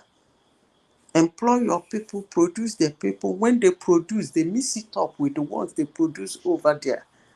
It becomes made in Nigeria, not product of Nigeria. The labor, there might be little laws here and there to make the labor a little bit tight. It doesn't matter. When we grow, we can handle that. But in all these places you are looking at, and that's the areas Africans has been looking at, that's why we are the way we are. I remember the other guy from Liberia, if he's here today, I would have asked him 1 or 2 questions. I would have asked him questions about the China farm, because he will understand what I'm talking about. So it's not all about saying, let them sell this, let them sell that. They put Warri Refinery now to sell, and Nigerian will jump up and buy it for penny. Eventually, he might not operate it. Our basic requirements has been replaced long time ago, from the beginning. I didn't say change, I said replaced. There are 2 different things. They didn't change it. Just like they replaced our language, they didn't change our language. They replaced it. And we jump into it. When you speak good English, you are far, far more intelligent than somebody who can speak your local language very well. Ridiculous, right? But Zita, we are trainable. The way we weaned ourselves off Western music, and we're winning ourselves off Western entertainment. If there's quality in what we do, Let me we tell will you be forced to reckon with it. who buys the most. From They where? said Who buys they the buy most you. where? We are talking They buy about. Ma- most. They Mama buy Zita, most. Wait, They I buy the asked a Mama, most. question. Mama Zita, Mhm. what you are driving at is exactly what I wanted to say. The rich buy the most, and these people will spend big on foreign products than Nigerian products. Can imagine that in Lekki, people still buy bottled water, imported bottled water. Are they crazy? I'm telling you, You people don't know buy what is going on in and Africa, drink Colata. imported bottled water. When you have Eva water, you have Aquafina, you have made by Pepsi, Coca-Cola, Nigeria, people will still not buy such premium Nigerian product. They will still go and buy foreign bottled water. Something is wrong with us. And I think it is majorly wrong with those people that think they have money. The economy of Nigeria is sustained majorly by the spending of the poor, because they are the ones that cannot really buy these things that go for Nigerian products. Mama Zita, you can go ahead, please. Um, I don't know, for you guys that live in the United States, I don't know if you people have observed what is going on in the United States. Now, Kulata, that music, that entertainment industry, you said we are doing great. I'm sure you Mm. know what happened. I'm very sure. You can't tell me you don't know what happened. What happened when? Because there are many things that have happened over time. What happened why this African music came up? There are many things that happened. There was a chain. I think Let it's me a give chain you of an events. instance. I will say something now. I will say it. Let me just say it. You see, before now, entertainment has always been with the blacks. I mean, good entertainment. Yeah. And we talk about blacks. Where are they? I talk about African Americans. Them being the one hitting the world with entertainment. And who sells them? Them. Mm. Sell them. All of a sudden, those guys said they want to sell themselves. That's how you people came up. I hope you understand. I will stop it so far. If I'm going to trace it directly to one of the few influential moves that happened, it was when the Banj and John Jazzy had a chance encounter with Kanye West, and that it opened doors for them. It opened Yeah, doors. it's still the same thing Mama Zita is talking that the black people come up to say they want to sell the product, they want to sell the music that they sell. And that's the They Yeah. reason why said they want to sell themselves. Listen, what happened? yes, yeah, it's the When same they thing. say they want to sell themselves, they could only sell themselves in America. They didn't go far. So that's how we came up. That's Uh, a long discussion. Don't worry.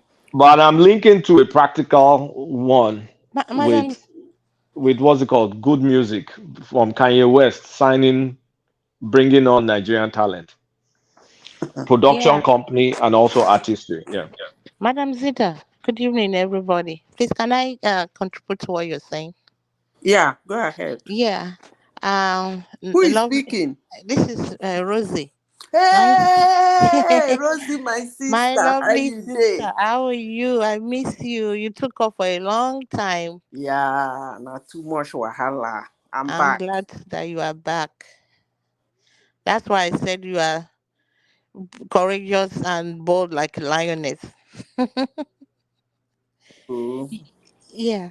Please, in addition to what you're saying, I think what really promoted our music also in Nigeria is because many of the African Americans, the prominent ones, are trying to trace their roots back to Nigeria, especially to Ghana also. So, and I think some of them visited Nigeria and they saw that life in Nigeria is not bad at all if you have money.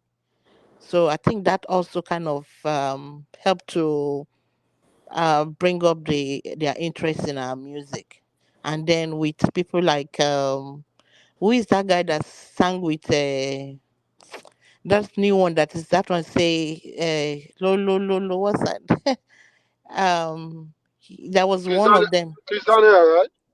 Eh? Now that's my best Nigerian artist. Yeah, Mm. that sang with the Spanish girl. No, no, the Oh, Rema, Rema. Rema, Rema, Rema. Rema. Rema, right, Rema. right, Rema, right. So now they are now, coming to make music with these other people here. So I think it's kind of promoting them, and that music really, I mean, sold all over. I remember I went on the cruise and they were Yeah. playing it. It's the I mean first that. Afrobeat. It's the first Afrobeat listing like 1 billion under the Yes. Sorry, Spotify. sorry, sorry, sorry. I think everybody has postulated wrongly, majorly. I'm sorry. Well, I might be wrong too, but you can correct me. From my own point of view, I feel African or Nigerian Afrobeat has been majorly promoted by the advent of social media. Because now, from anywhere in the world, a new artist drops his music today. Yeah, they have promotional wherever. They've done their good, invested in doing good videos. They've chosen good locations in anywhere in Africa or in the world to do their video. Then they put it on the internet. And now the whole world sees their product, and it's a new taste, is a new thing. Just like Kulata said, the band opened the way with that collabo, and after that, those people started coming in to see what it's all about. Some of them saw Nigeria as where they could make money and invest by signing some Nigerian artists on their record label. But it's largely due to social media, because with social media now, you can see everywhere just in one touch. So a new artist coming up, you'll be surprised that they know him in America even before you know him in So, Nigeria. Kulata, what I was saying before now is that I think that China will be the best for Africa. We lock ourselves and develop and try No, and no, no, develop no, no. inward. I'm talking about made in Nigeria and product of Nigeria. But see, here's the thing: it's a global world, right? If made in Nigeria, look, if made in Nigeria is going to be more expensive than what people bring import, cheap import. People will not buy made in Nigeria. No, you So don't understand what I mean. you Like shut now, our borders they and have then promote made in Nigeria. no, they have 90 in China. Oh, okay. Yeah, I was going to say that They we said attract we made attract in global brands. China is Yeah, yeah, different yeah. from product of China. I know. Bring the global. Okay, let me give a very basic example. Coca-Cola. Coca-Cola made by Nigerian bottling under the license of Nigerian bottling company. Nobody's going to discriminate drinking Thank you. a made in Nigeria Coca-Cola Thank and the you. one in America. Actually, one in Nigeria tastes better. I just don't drink those nasty stuff anymore. Like Nigerian Coke. You will always drink Nigerian Coke compared to American Coke. 'Cause American Coke is junk. No, But do you know what? Sorry if I'm interject. Do you know why the Nigerian Coke is better? Because cane sugar. the They use sugar cane is too sugar. much, and look at the coloring. It's even poisonous. No, America, they control it. Madam F, Rosie. no, FDA controls it, but in Nigeria, the color is. Look at the Fanta. It's so orange. The Yeah, sugar but that's a content good is too Fanta now. much. What do you mean? That's not a good No, standard. That's why we see a lot no, of our Nigerian people star. coming. No, I I'm disagree. I telling don't you want to the get into truth. all this food It's fight. I'm Kolata, telling you the Kolata, truth. It's because Kolata. there is no they don't control it as much as No, no, the American products are toxic. Let's not even talk about that. The Kolata, Nigerian soul chemicals is they feed worse. us. Our Kolata, coke in Madam Nigeria Rosie is is worse. right. She's No, right. I Because let me disagree. let me tell you why I said she's right. Let me tell you why I said she's right.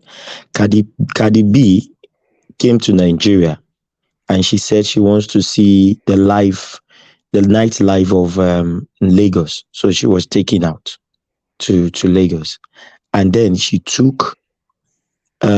they got her a bottle of Guinness, Eh. and she took half of the bottle, and she was already high.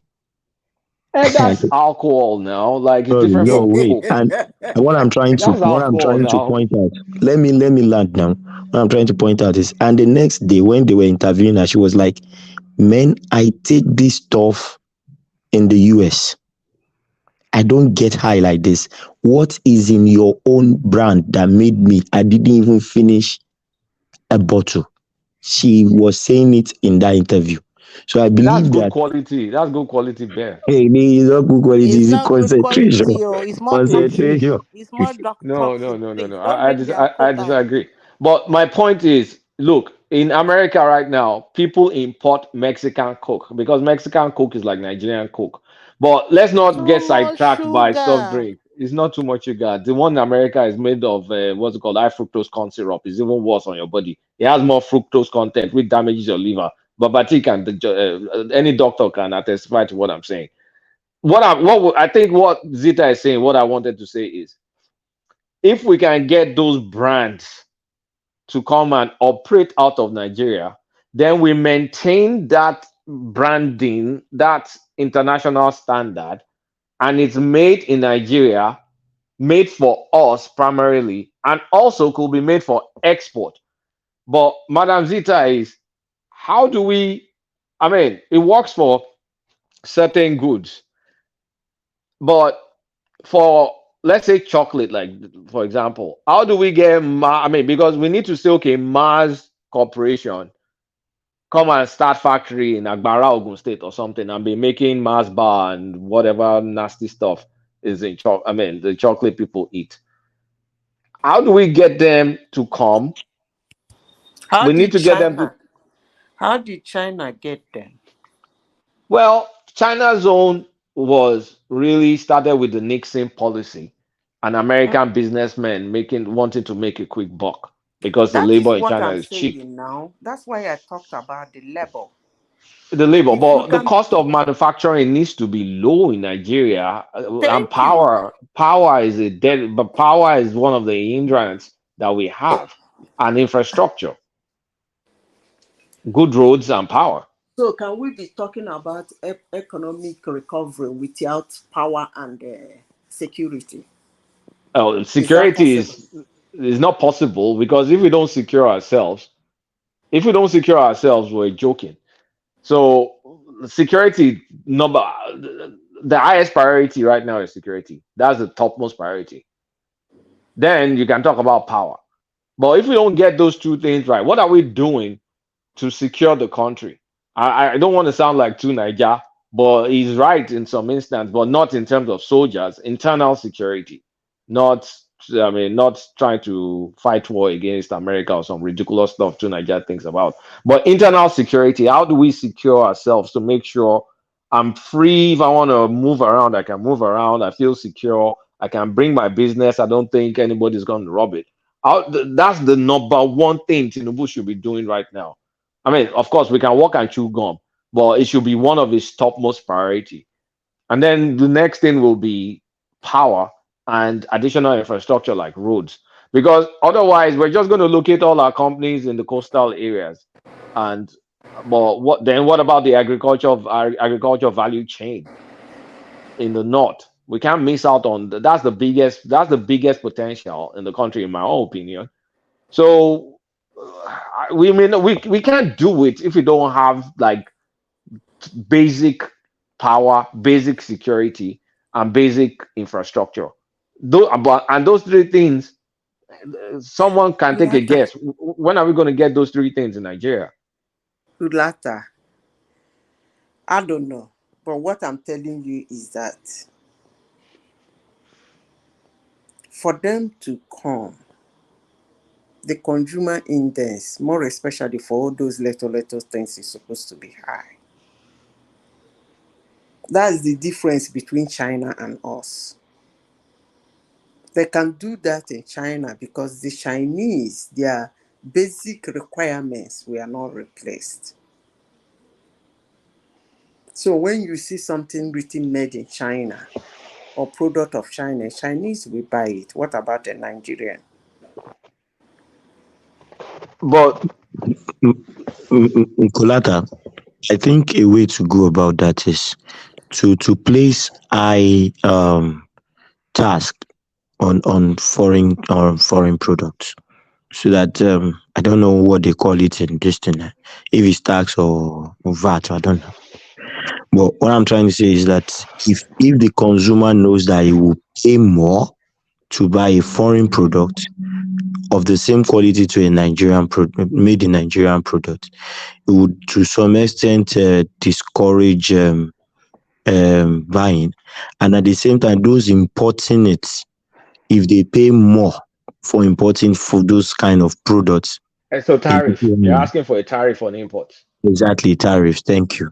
So I Please, think it will encourage our own local or anything produced in Nigeria. Let me not use the word local. But don't please, you punish consumers for buying more expensive goods, even yeah. though it's made in Nigeria? If I might even interject, you see, no But matter how much expensive you make these foreign products, Nigerians will still buy it because people, Nigerians, they like what they call packaging, presentation, fake life. Some people like But they want to buy. those are the middle class Nigerians you're talking about, and the Okay, yeah, they very want to rich buy ones. Chanel. If a Chanel T-shirt it's 100,000 naira, and you have a good quality T-shirt made in Nigeria for 1,000, they will go for that 100,000. The Gucci, all these brand names, they want it. So no matter how expensive, Louis Vuitton. Louis Louis Vuitton. Vuitton, they will get it. You get what I'm saying? So they like this life. Okay, imagine some Nigerians to come abroad, come to the US, and they will go to maybe some of these expensive furniture store, and then they would ship everything for their like the kitchen. They would ship everything for their kitchen from the US, the beddings, They buy it in Turkey everything. nowadays. It's in Turkey. Yeah. Okay, yeah. Before you used to be in the US, they will come in, they will ship everything and send thousands of dollars. Doesn't mean that you don't have some good furniture makers in Nigeria. No, they just want that foreign touch. So I Yeah, mean, but but you're not talking about the average Nigerian. You're talking about a Nigerian with Uh, means. An uh, average Nigerian has no means to indulge in such foreign taste. okay, what about the little sweet? The An what? average Nigeria can buy. Lettuce. I said the little sweet, that's candy. We just Oh, talked about candy. Yeah, candy. yeah. Oh, yeah, yeah, yeah, yeah. So those ones, that's why I use Coca-Cola is Coca-Cola and beer or something. Those are kind of like the perfect example. Okay, look at Nigerian beer, Trophy. Yeah, that was made in my hometown, by the way. So I'm proud of Trophy. Trophy in taste test will beat Budweiser, will beat any of this other foreign nonsense. And Nigerians buy it because it tastes good. So No, if no, no, and no. what do you mean Nigeria no? will That's buy, not they the will buy reason. Henneken No, let me No, instead tell they of you. buy. that. Let me tell you what Obasanjo They will did. buy foreign beer, Let Henneken. me tell you what Obasanjo did. Any company or any product in Nigeria, Obasanjo sees that is handy. It's either he bans a similar one from coming in, or he put so much tariff on it that people don't want to bring it in. Even when they do, they bring it in a very small quantity. That's why Nigerians can drink their beer. If they saturate Nigerian market with those foreign beers we are talking about, I can assure you that an average Nigerian in the street will want to buy that foreign one instead of that trophy you are talking about. Okay, but There what are what will several ways Mama of Zita, controlling this thing. on that trophy, sorry, trophy seems to be trophy seems to have his own special market in Nigeria. I don't think You are not understanding what I am saying. You are not understanding me. Let me say the thing I said before. When a nation, a group of people, or an ethnic group, their basic, first of all, is system that drives requirements. And it's those requirements that bring about development.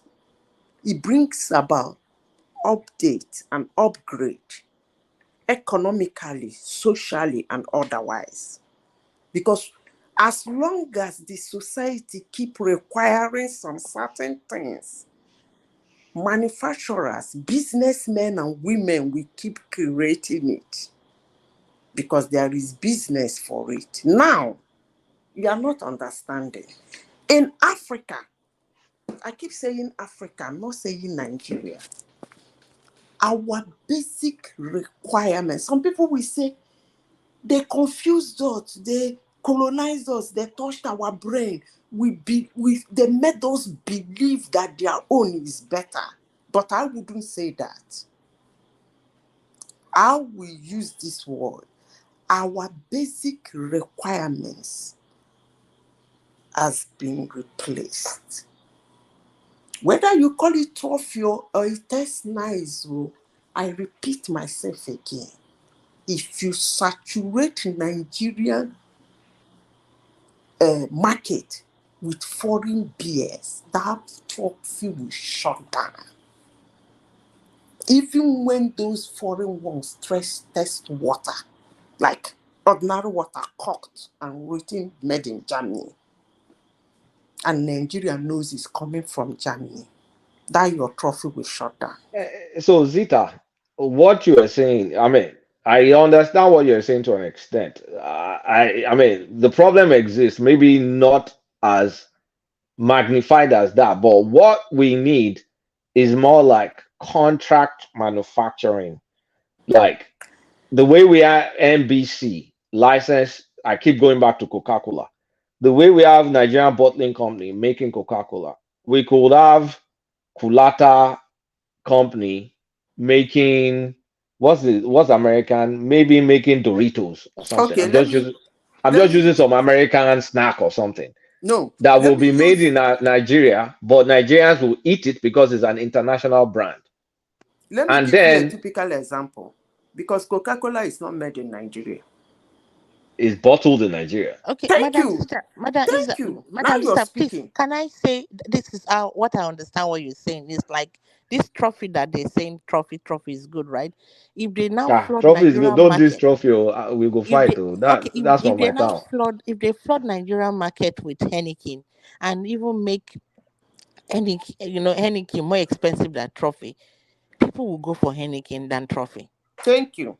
Now let me People give drink you an more trophy example. than Anakin, Let Madam me Rosie. let me say In this, Nigeria, Kulata, to make it easier for you to Yes, understand. You trophy said is a special Coca-Cola. drink in Nigeria. You said Coca-Cola. Very Uh, good example. Coca-Cola is not made in Nigeria. it's It's bottled in bottled in Nigeria. Nigeria. The raw material come from somewhere and land in Yeah. Nigeria. They Uh, do yahoo, yahoo, yahoo, yahoo, yahoo, yahoo, yahoo, yahoo. They bring the bottles. Now, we all know that the best cotton in the world is found in our area. Is that not true? isn't it Egyptian cotton? No, it's River Nile and River Nile. That is our area. That's where you get the best cotton in the world. Now, Urobo we talk. cotton is the best. Is that what? I've never heard that though. It's only Egyptian cotton that I heard that Okay, is now find expensive. out. I know, say me, I know they talk rubbish. Find out. Anyway, you talk about Louis Vuitton, you talk about Gucci, you talk about blah blah blah. All those companies, they make cotton clothes, cotton designs. The raw material comes from Africa. They take it to wherever they are, in Italy, in Germany, in United States. They bring it back to Nigeria just as Coca-Cola is doing. What do you think will happen? They will sell, just as Coca-Cola is selling. That's what I'm talking about. Yeah, but Zita, that's the Western economic model. Take raw material, use Africa as a source of raw material, No, make no, no, no, manufacture. no. No, well, let me land this point. Africa is the raw material for the world. I Coca-Cola mean, is not from Africa. no, Coca-Cola is different because it's just sugar water. So I mean, You think so? Never mind. what's the sugar water and the proprietary chemical? So they take raw material. Chocolate is a very good example. They take cocoa from West Africa and some parts of the Caribbean, take it to Switzerland, Belgium, United States, make it chocolate, and then now export the chocolate back to the countries that grew the cocoa beans. If the country that grew the cocoa beans makes chocolate by themselves, they will not allow you, they will not buy it from you. And then what you've been talking about, that they've changed our requirements, you too will not buy it from yourself. Uh, So they've gamed us and we've gamed ourselves. no, no, Kulata, you gave a very good example, but the issue, the challenge now, as if we are trying to debate on it, is because I turned it the other way around. Okay, let me give you another example. Cocoa, you mentioned. Mars make what? Chocolate from cocoa. What if Mars takes that raw material? There is a big giant mass company in Nigeria. In Ghana or Nigeria. Yeah, Forget about, I'm talking about my that's what country. you and I are talking about. That if you can do that, that would be good. But would That they is what want I to am do saying. it? That's exactly what is happening in Eh, China. but When they come to will they? Nigeria, Zita, I get you. But will they the do it in Africa? let me Coletta, tell you, when they Coletta. come into Nigeria with the mass, of course, you and I know that Coca-Cola is not manufactured in Nigeria. So they do the mass again, Yahoo, Yahoo, Yahoo, Yahoo, Yahoo. You bring out mass. I know that most people will not go checking where mass is made in. The moment they see the max, just like Nike, It's looking the like brand that sells itself. it brands itself, it sells itself. So that's the kind of, I think Africa Mama, should go for now. But all Mama these Zita, ones we are saying, go do this, sell to Yeah, but ourselves, Mama Zita, Mama that sell Zita, to ourselves, Kulata, Mama forget them. Zita. I think the bulk of the job too also lies with our own local manufacturer. Okay, they should also do more because they need to compete on all grounds, packaging, branding, everything, even the quality of the product. Because we have some products in Nigeria that are competing favorably with external products that they even met in the market. There was a time this Nigerian drink, Biggie, came into the market. It's made in Nigerian by Nigerian, Biggie Cola, and came Biggie into the Cola, yeah, market, Biggie Cola, yeah, just like Coca-Cola, yeah. just like Coca-Cola, and came into the market and flooded in fact, Coca-Cola and Pepsi were doing promos upon promo. My brother, how quality is the Biggie Cola, yeah? yeah, Biggie Cola It's not about it's not about flooding the market. no, What no, is the no, no, I'm quality? talking about But do the you know the quality quality now. of Coca-Cola? Do you know the No, quality? no, no, no, Do you know no. what the I Coca want quality? Coca-Cola is worldwide now. We know And this good we know quality. the the quality one of we are drinking is Coca-Cola. different from the rest of the world now. The one you But, are drinking in but Australia is this the same one you drank when you went both to of them Nigeria. are trash. Is sugar water. What I'm trying to say is this. What I'm trying to say is this. Because then, my wife was into that business in terms of getting trucks of this product and selling. At a point, we could not even So get you it. you and your family, you are the one competing with Coca-Cola, isn't it? No, no, no. We were selling I'm just joking. Coca-Cola. I'm just joking. I'm joking. Yeah. We were selling Coca-Cola. We were selling Pepsi before by getting it in truck, and people come to buy. Then Biggie came in, and we found it difficult to sell Pepsi and Coca-Cola. We had to go get how we would get Biggie. We were even Is pushing it for cheaper? the Please, if I may ask, did the I taste asked, of Biggie beat that of Pepsi and Coca-Cola? no, they have different tastes, but it's the Okay, same cola stuff. You understand? They Is have it okay. different, cheaper? Is it cheaper? it's not necessarily cheaper. They are the same range, price range, the same thing. But it came into the market that time and took over. You understand? After that, Big Cola also came in. Those things were competing. In fact, Biggie Cola, their apple flavor destroyed Lacasera till tomorrow. Lacasera, Sugar and coloring, my brothers. That's sugar I'm and telling you, coloring. Lacasera as a company did not recover from disruption that Biggie Apple created in the market. So I'm thinking that could it be that our people too are not doing enough? Because I've stayed among people drinking beer. If you put anything, put everything down in Nigeria, majorly they will go for trophy. A large percentage of them will go for trophy, and I don't know why. I've not asked why. It's because it's made in my town. I told Is you. it You the understand? same alcohol It's the percentage? same alcohol drink, alcohol. Okay, let me I'm serious. gonna try it next time I go to Nigeria. Trophy has always passed international taste test. Let me be honest. Even since the mid 80s, it's been passing taste test. So Where Trophy is actually it tastes made? good. Where is trophy made? Abomination. Elisha now. Is in Ogun State. Okay. No, it's No, Elisha. That's Elisha, where it Osun started. State. It's But owned Osun by State. Yes, Obi now. yes, Osun State. Yes, Made in your town, but owned by It's Peter made in Obi. my town. yes. It's It's in actually was Elisha. started by Dr. Lawrence Omoli. But it's now owned Yes. by Peter Obi. Which kind Peter No, Obi? I no, mean, no, it's no. Dr. Omoli that started it in It's now owned by 1979. from production to consumption. Consumption to No, it production. started in 1979. No be any. Maybe they bought the company later on, but Production to but production. it started in Rosie, what 1979. are you trying to do now? Are you trying to poke at Peter Obi? I want them to come after me. Let's not start this Peter Obi mess. Let the guy. So I So think if the quality meets the quality of those foreign products, maybe our people too might. But that issue of water, but somebody buying foreign water is what I don't get.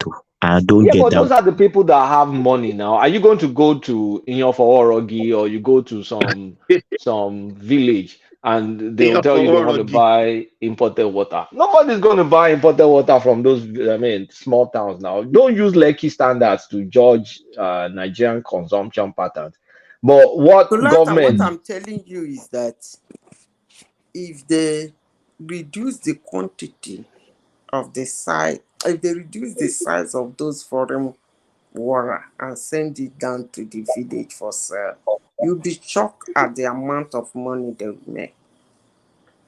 We know that, Madam Zita. See, there's a place for government to stop importation of. I mean, I won't even call it information. Let's just call it dumping.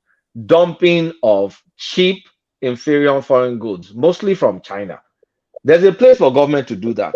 But there's also a balance to be made. Like if there's substitutes in Nigeria, are those substitutes affordable? Because at the end of the day, it was, I remember some MBA class I did like how many decades ago that we were talking about this. You don't want to punish your consumers with expensive price because you want to be patriotic too. But at the same time, you don't want your country to be a dumping ground of trash. Excuse me, sir, if I might interrupt, Mr. Colata. When you say dumping ground, do you know, Hmm. like in China, it is our people that will go to China and tell them to produce low quality products because they want maximization of profit and bring it Profit. to Nigeria. It's our people that go there and tell them what to do. Yeah, because it's what they see they will be able to sell when they get to Nigeria. Nigeria is a It's very because they poor want to country. maximize profit, not because of what they will Well, sell. Kulata, I disagree with you. Nigeria is not a poor country. It's Please. not. People, if you We're have good poor. quality No, we products, are not. people We're you poor. see, like No, we are spare not. parts now, like spare parts Okay. now, people I will don't know prefer where to you buy, people get that statistic, yeah, but we are like not. people like spare parts of cars now, people will prefer to buy America or Europe tokumbo used one than buy this new one from China because it's substandard, and it's our people that will go there and tell them to produce these substandard goods so that they can make much profit. Yeah, but they're cheap. See, let So me instead of China is Kulata, coming please. to Let dump me on tell you us, my we yeah. are the one asking them to come and dump on us. Rosie, let me tell you what I know for fact. I'm in that industry before I left Nigeria. This phone, Android, whatever. I was opportunity to meet one of the big producer of phone in China. What did the guy told me? He said, it's not that we can't produce good phones. Only some people from one region from our country will come to China, tell them, produce phone that will even last for 2 months. Thank Just Who you. are produce it those cheap. people? Thank Who you are I very those don't much. know. people? Ajale go Who are stop it. those Ajale go. people? No. Eh? I don't want to stereotype. No. Is What that do you mean by some people from your Oh, country? Who okay, are those you people from your guys, country? let's be fair. Eh? So if people go to China and say manufacture to this quality standard, won't that come yeah? with a cost? Won't that be more expensive?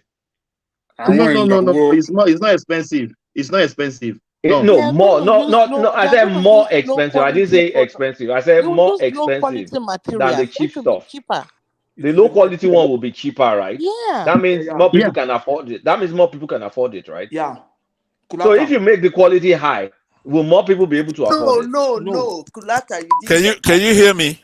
Hold on. Kulata, you didn't get the Kulata, point. Kulata, They make the low quality and why come didn't home you to put sell it it in at a the price of technical a terms? It's the high market. one or The a market little We bit can't talk determines. lower. over each other. Oh, hold on. Yeah. Bastard, let Madam Sita land. Then you come after her. Yeah, Madam Sita. Kulata, what Ma. they are saying is that like practically what is happening is that they go there to get those low quality and they come and sell it at the price of the In original. higher price. Yes, If they are that's what I'm selling Because the it driving at. market at the demands price of a low quality, wouldn't have been an issue. yeah, because Okay. the market demands it. Okay. If the Let me market come. rejects low quality, they Yeah. will not Let me import low make the quality. point, Kulata. The point is that No, the you market have has to no please choice. try to control those who just want to be chaotic here, right? So No, the no, no, point. Bastard, settle down. Settle down. Please. This is like I no, hold on, please. Hold on, please. Just to know now, this is not one man section. This is my section. Please I don't know be you're. dictatorial. I, Hold on, I please. Thomas Don't be Jagulo. dictatorial here. Just settle yeah, down, I Thomas know your brother. Jagulo. session. So Yeah. just like I said, keeping your session there by being dictatorial. I'm not against somebody being dictatorial as far as you're fair. So now I say listen. you don't be dictatorial. Don't tell me what to do here. Okay. Please. I Please don't. said, Madam Sita, hold on, please. Don't talk over me. I don't want to talk over you. Let me finish my sentence. And we'll move on. Calm down, Yeah. please. Calm down. Yes. Have your say now, please. Okay. What I'm saying to you is that you have to have respect for the markets. Okay. Demand and supply. These are known. It's not a tribal banter. We should be moving away from things that are already settled. If somebody from the Southeast goes and get a spare parts made in China that are substandard and is selling them for 1,000 naira, believe me, if you go yourself, at that point he's created a market for you. You could go and get the real stuff and sell it for that 1,000, and trust me, smart people are gonna come to you, and he's gonna lose. The market picks the winner, it picks the loser. It's not about coming here. I've heard it a couple of times now, raised by the usual people who like to knock Southeasterners, who are at least trying. They're doing a lot of things. Pansat, Yeah. is it good for business for people to go and specifically ask the manufacturer to make inferior product? Not at all, because there are No. two things that hold on. There are two things that control that. Number one, the marketplace. It's very efficient. there's Let no me land. that Aside from control that, the that government. call for inferior products. No, That's dubious. hold on. Dubious. No, but listen to me. Yeah. Aside from just talking, you have to. I just told you there are two things that control what their concern is. We don't like all these accidents we have in our country, but there are two things that are efficient at controlling somebody going, and especially life-threatening things like drugs or car parts and things like that. Number one is the marketplace. The second thing is the government. There are agencies that are supposed to set the standard of the minimum standard for you to have parts. They have to be at least certified somehow. The government controls those kind of things, but more efficiently though, because at some point you do have to get away from government control and go into the market. You as a citizen should have some class. This is one thing that's lacking by virtually everybody, for example, on this platform. Have some class. If you come here and you're building up a section of the country, you lack class. So Pansat, you don't want to even blame you don't want to apportion any blame for that dubious guy that went to China to ask manufacturer to make inferior product to take to Nigeria so that they can make huge of money. You don't want to even apportion blame for him. And then you are talking about class. I did not And you are talking address. about class. Hold You on. can't come to the He platform and be asked me a question. insulting people. What do you mean people in this platform don't have class? Yeah, because here's what I That's mean. very Right? insulting. So you are the only No, one that it has is. class? It is. What It are is. you Let me tell talking you. about? Let me clear you Guys, out. let's stay on topic, please. Let's stay on Let's topic. forget all First of this all, class. Let's stay on topic. that particular question, Mhm. how come I didn't condemn? I guess you have an anecdotal evidence of one individual who's not here to tell me his side of the story, right? The Japanese, they say you're supposed to, you cannot listen to one and then judge two. But what I did was to take up that issue and brought it to a comprehensive solution. I gave you the solution to the problem. There are two things that punish or reward. Number one is the marketplace. It's very, very important, demand and supply. If there is no demand, it's going to affect supply. Do you understand? But if you go there and you're buying, Mr. Pastor, can I ask you a question? let me land, please. No, I please, don't before mind. you I don't land, let mind. me I just ask have you a two question. pending Please, questions. Okay, please. hold on. Rosie, let him land. Let me Then you land. ask the question, please. So, Yeah, and land I it. am not speaking as a Southeasterner. You must understand that every time you see me, remember, I'm an African who's very, very upset about what's been done to our people from slavery up to today. And then, of course, this neocolonialism we have in the country, right? So I'm not a clannish guy. I am way, way above that. I'm not a clannish guy. I'm not a tribal guy. I'm not a religious guy. I'm not even a national guy, right? I am a Pan-Africanist. But unfortunately, the truth is modular. The tribal situation has to be rectified. And then you go larger. You have to go all the way down to the irreducible unit, family. And then you keep going up. But we have to have some class. Nigerians don't have class. Every time you have even Pansat, go back to the a goods and Guinean, markets. Please don't go to all this. Don't no, take us to where we don't know. I know, but like I said, Colata, trust me, that is what we want. Help me, We help me, really help me. want that, but Please, you can you can't. round up so I can ask my question?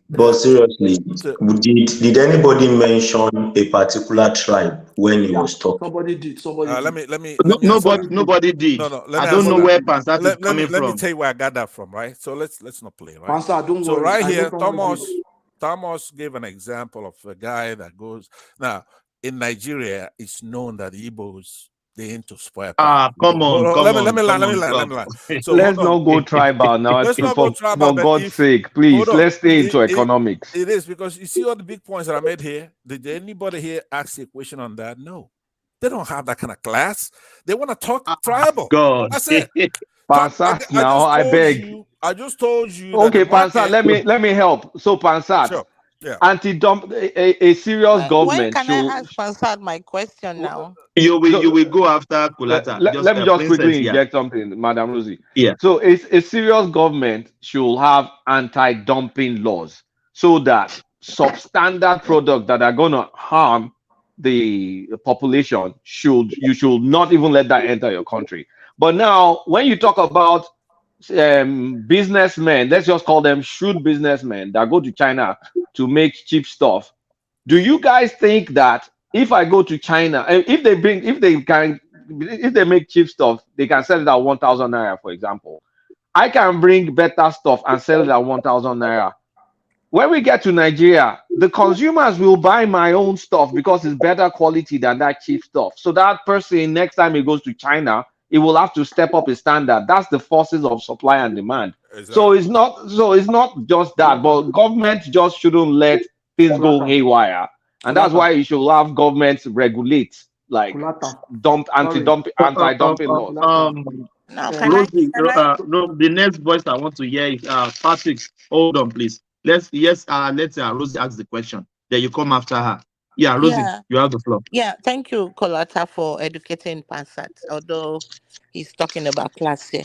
My question for Mr. Pansat is this: are you implying that Nigerians are the one that they are the one that demand substandard trashy stuff? They are the one that demand it because they are classless. All right, very good question. But before that, the comment you made, as a matter of fact, Kulata was agreeing with me. Kulata No, was he is educating you about hold on. bringing He's here. good He's standard here. stuff and selling it as a Kulata, good price. That is you were Actually, Rosie, expanding. I was aligning with Pastor, to be honest. Exactly. Okay. Thank you. Okay. All right. Thank you. But it's okay. You may not have heard it. Now, the question you asked me is the consumer. Is the consumer? Yeah. But look, can you blame our people? Look at our country. Than England, we have everything, right? So there's no money.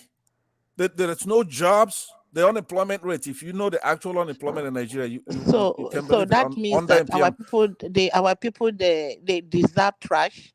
No, we don't. It's not what they deserve. What it is that in any human environment, you're gonna have to make do, right? Like, look, when I was in the village, and we're better off, we make our parents will make the best stew. But if you go further down into the village, there's a woman who's making what we used to call then fry with just crayfish, and I used to love it over the ones that have this tomato pep and this and that. You understand what I'm saying? So they are surviving. Who's going to afford a Bendix Brex, for example? If there's one that's going to last me a couple of years, the Bendix may last 5 years, and the cheaper one will last a couple of years or a year. They're going to buy that one because they don't have the money. There is no money. Pansat, sorry, I want to add something. See, when Babajale Kuku was talking the other time, say we don't need to give excuse for something that is not totally okay, not the best practice, because this thing does not only stop at parts or spare parts. We have substandard drugs, we have substandard everything. My brother, Yeah. don't even go there. That one is worse. So let's not give and that one can excuse take for life. let's not give excuse for what is wrong. What is wrong is wrong. You can say you've said something that I like, that the government needs to step up, like NAFDAC and the rights to check all these things. But the fact that it even came to somebody's mind to do that just to make money, it is criminal. Let's not All right. anything about it. And evil too. So hold on. And It is. evil. It Thomas, is. can But I come listen, in now? it's not. Let me just land Patoski, Oh and then yes, yes, I'll take on. yeah. Sorry about that. Yeah, Passat The- make it that Patoski has been waiting. Yeah. That's right. Patoski, you wanna go before I Let me go. okay, go ahead. Yeah, Let me, yeah. let me let me align with Pansat. You see, Kulata aligned Why with all of you Pansat. align with Passat? Passat, It's my come on now. experience. It's my experience. Kulata aligned with him. Kulata aligned with him on his Passat, I'm joking. No, don't take it personal. I know, Whatever. Kulata aligned Yeah. with him on his Yeah. second point. Let me align with him on the third point. I share my experience. You see, I went to China. You know that time when flash drive just came out, and you know those times and those flash drive they used to just crash anyhow. You plug it and they say if you don't eject it properly to crash and everything. So when I went to China, I wanted to bring flash drive to Nigeria. So I was talking to the manufacturer. So I gave him specifications and everything. After I gave him specification, gave her, it was a lady. I gave her specification and everything. She now asked me that, are you not going to sell in Nigeria? I said, yes. She said they won't buy it. It says it's going to be too expensive and they won't buy it. And I looked at it. Truly, I discovered that the Nigerian might not pay that much for the flash. You know, when flash first came, people were selling flash drive for like 2K, 5K. People, it was even fashionable. People hang it on their neck like necklaces and things like that. So the guy told me, if you are taking to UK market, this is the standard. That the standard was for UK market, but that the Nigerian market will not buy. So most of the cases, even the market, just like Pansa said, they demand for the inferior one because they just want to use it for a short time. They don't mind replacing it because replacement cost is not very high.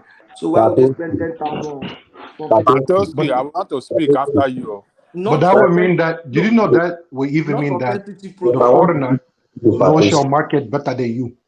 Patoski, That's what it means. Yeah. that is still an excuse. Okay. No, I'm not making an excuse for them. Let me tell you why it's an excuse. If you go to China and you import the best quality. And everything we have in Nigerian market is the best quality flash drive, even if it is sold for 5,000 naira. People that want to use flash drive will buy it.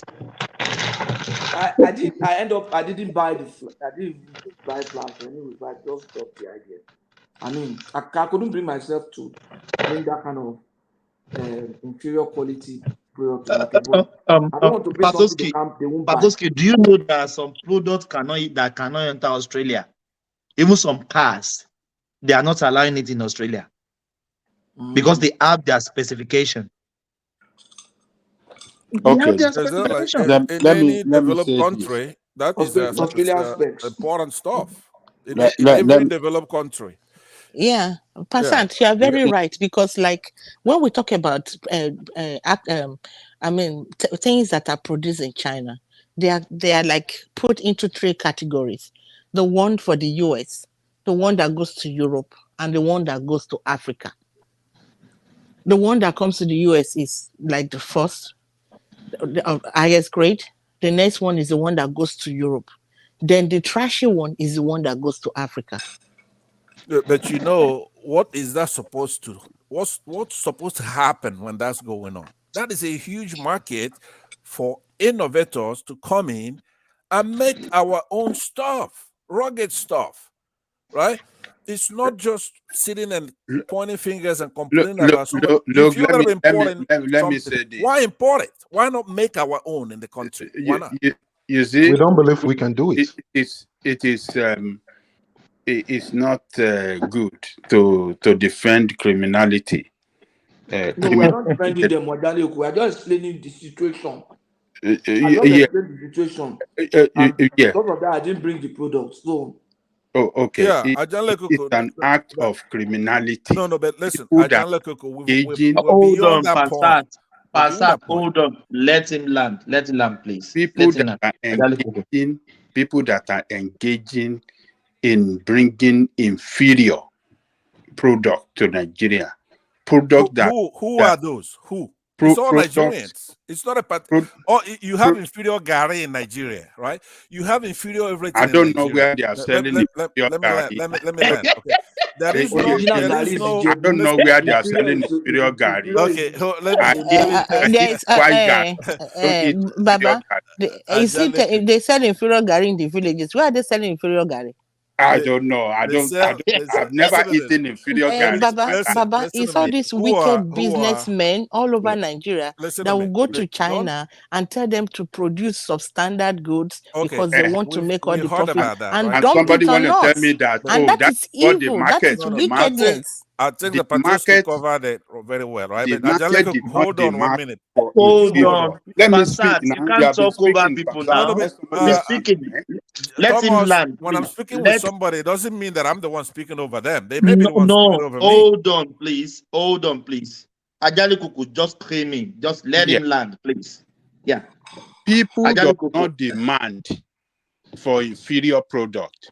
God bless you. It's people that are criminally minded businessmen Okay.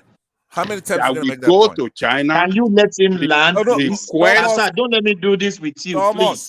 Thomas, relax. Okay. I let it land, yielded to man. I don't have this time. I don't have. If I say something, you know me. Please just comply. Ajali Kuku, land it. So it's people that are criminally minded, businessmen that will go to China and specifically ask for inferior product. And the reason is to, you know, Maximize more money, more maximize profit. their profit at the detriment of, you know, what people paid for that product. You pay so much and you don't get the value of what you paid for. That is high level criminality. Such people should be fished and punished severely because what they are doing is nothing but, you know, how do I describe them, Papa? There is a particular way Sabotua. They are you sabotaging the country. know. So And Baba, Look, Pashat is not saying just that on Nigeria look, what they are deserve doing it. is very, very dangerous. Do So we not deserve only it? on regular yeah product, even they do it on medicine. Ajanle Koko, sir. Let me ask you a These question. people will go and do it on medicine. They kill a lot of people on this thing. They will go and get some inferior what do you call it, insulin, and sell it to people and kill Ajali people. Koko, do you know they package water as a drip? Normal water. Look, people that are doing bad things, they should be fished out. Ajanle And they Koko, should you be should. mentioned no matter what. Their name Ajanle should be Koko. mentioned. If they are in one part of the country, they should mention them that, oh, these are the people that are doing One this. part of the country. Ajanle It's the Koko. It's the government we should be blaming for allowing all these. Yeah, we blame. You don't blame government for everything. You have to You can blame blame them. problem, but you yourself, what are you doing on your own side? Look, even here abroad, there's some fake. There's fake products that can get in, still get inside You of here. get fake medicine. But You the get fake government medicine. prevents You those get fake bad medicine businessmen in from this operating. place. Let's not generalize, There are fake Ajanle medicine, Koko. yes, of course. Guys, hold on. Let's make a distinction. There should be ethical lines. Set by the government. So there should be ethical lines, meaning don't cause harm. Any product that's going to cause harm, a government that has sense should block importation of that product. There's nothing wrong with a cheap product as long as it doesn't cause harm. For example, if I Polata, can buy, I come down? Can I come in? Wait, please. let me make Please. the example. No, You no, no, understand no, what I'm trying no. to say? Hold on. I If know what you are saying. These what phones am I cause saying? harm. These phones are causing harm. Have you heard of Thomas. people receiving phone and it just blew off in their ears? That's Samsung that was expensive was blowing up back in the, I mean, not that long ago. So that one could happen. But when you look at something like fabric, for example, I buy cheap polyester, it's not going to kill me. You buy cotton, the good quality. So the ethics, but if it comes to stuff like medicine, anything that is going to be harmful, then that's ethics. You have to draw the line. That's actually criminality. We agree with you, but you just What don't about generalize. electronics?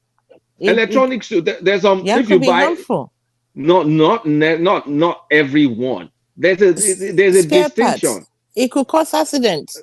Spare parts can cause accidents. Yes, brake pad. If you buy fake brake, I mean, we're not talking about fake stuff that it is not durable. We're talking about durable products that maybe is cheaper quality.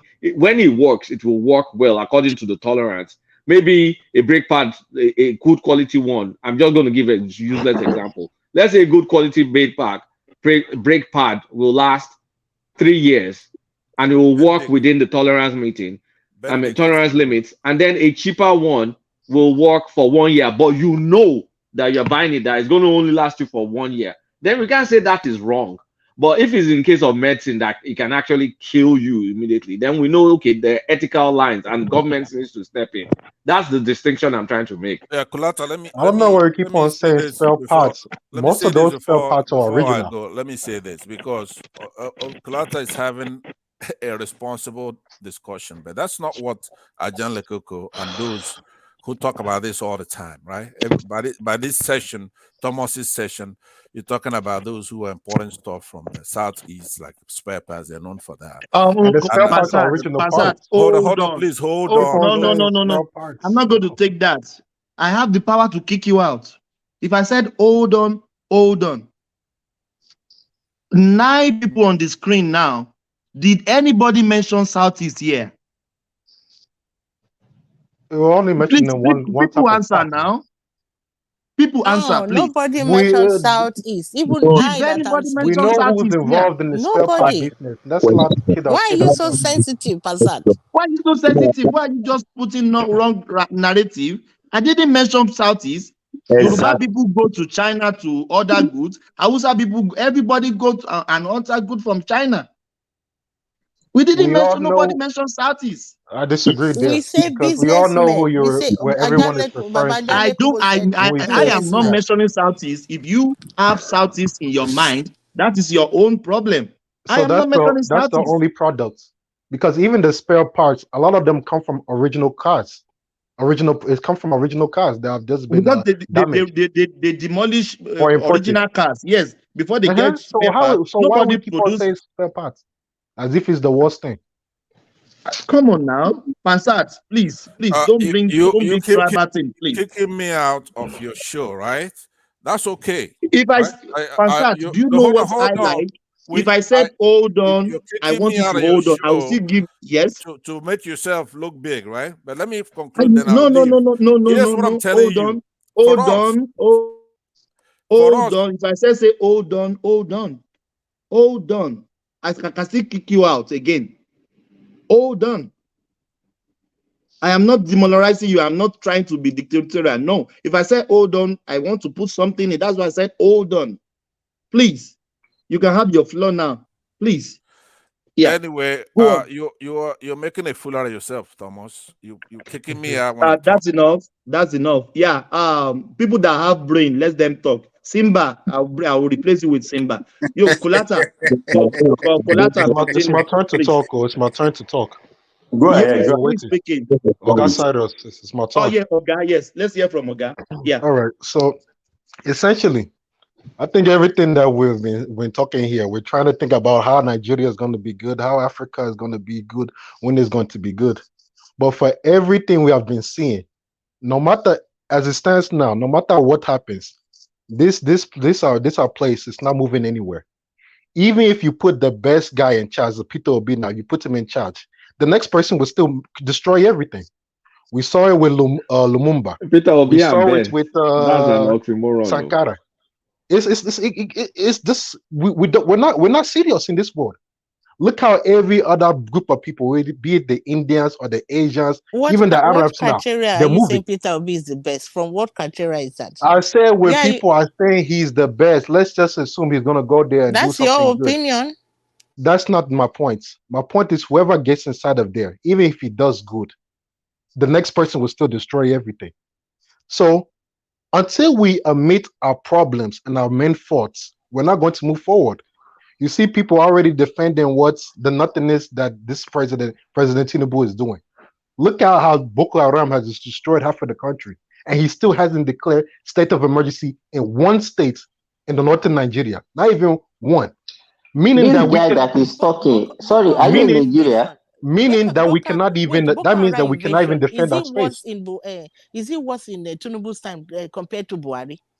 Boko Haram's Whoever is in invasion. power there is not doing anything. It's not You're going to just do No, saying anything this something you guy, good. don't this even That is guy, my point. this you guy, don't know why what you're can't you talking about. just people, you people just talk to the topic? Why do you like just fomenting problem?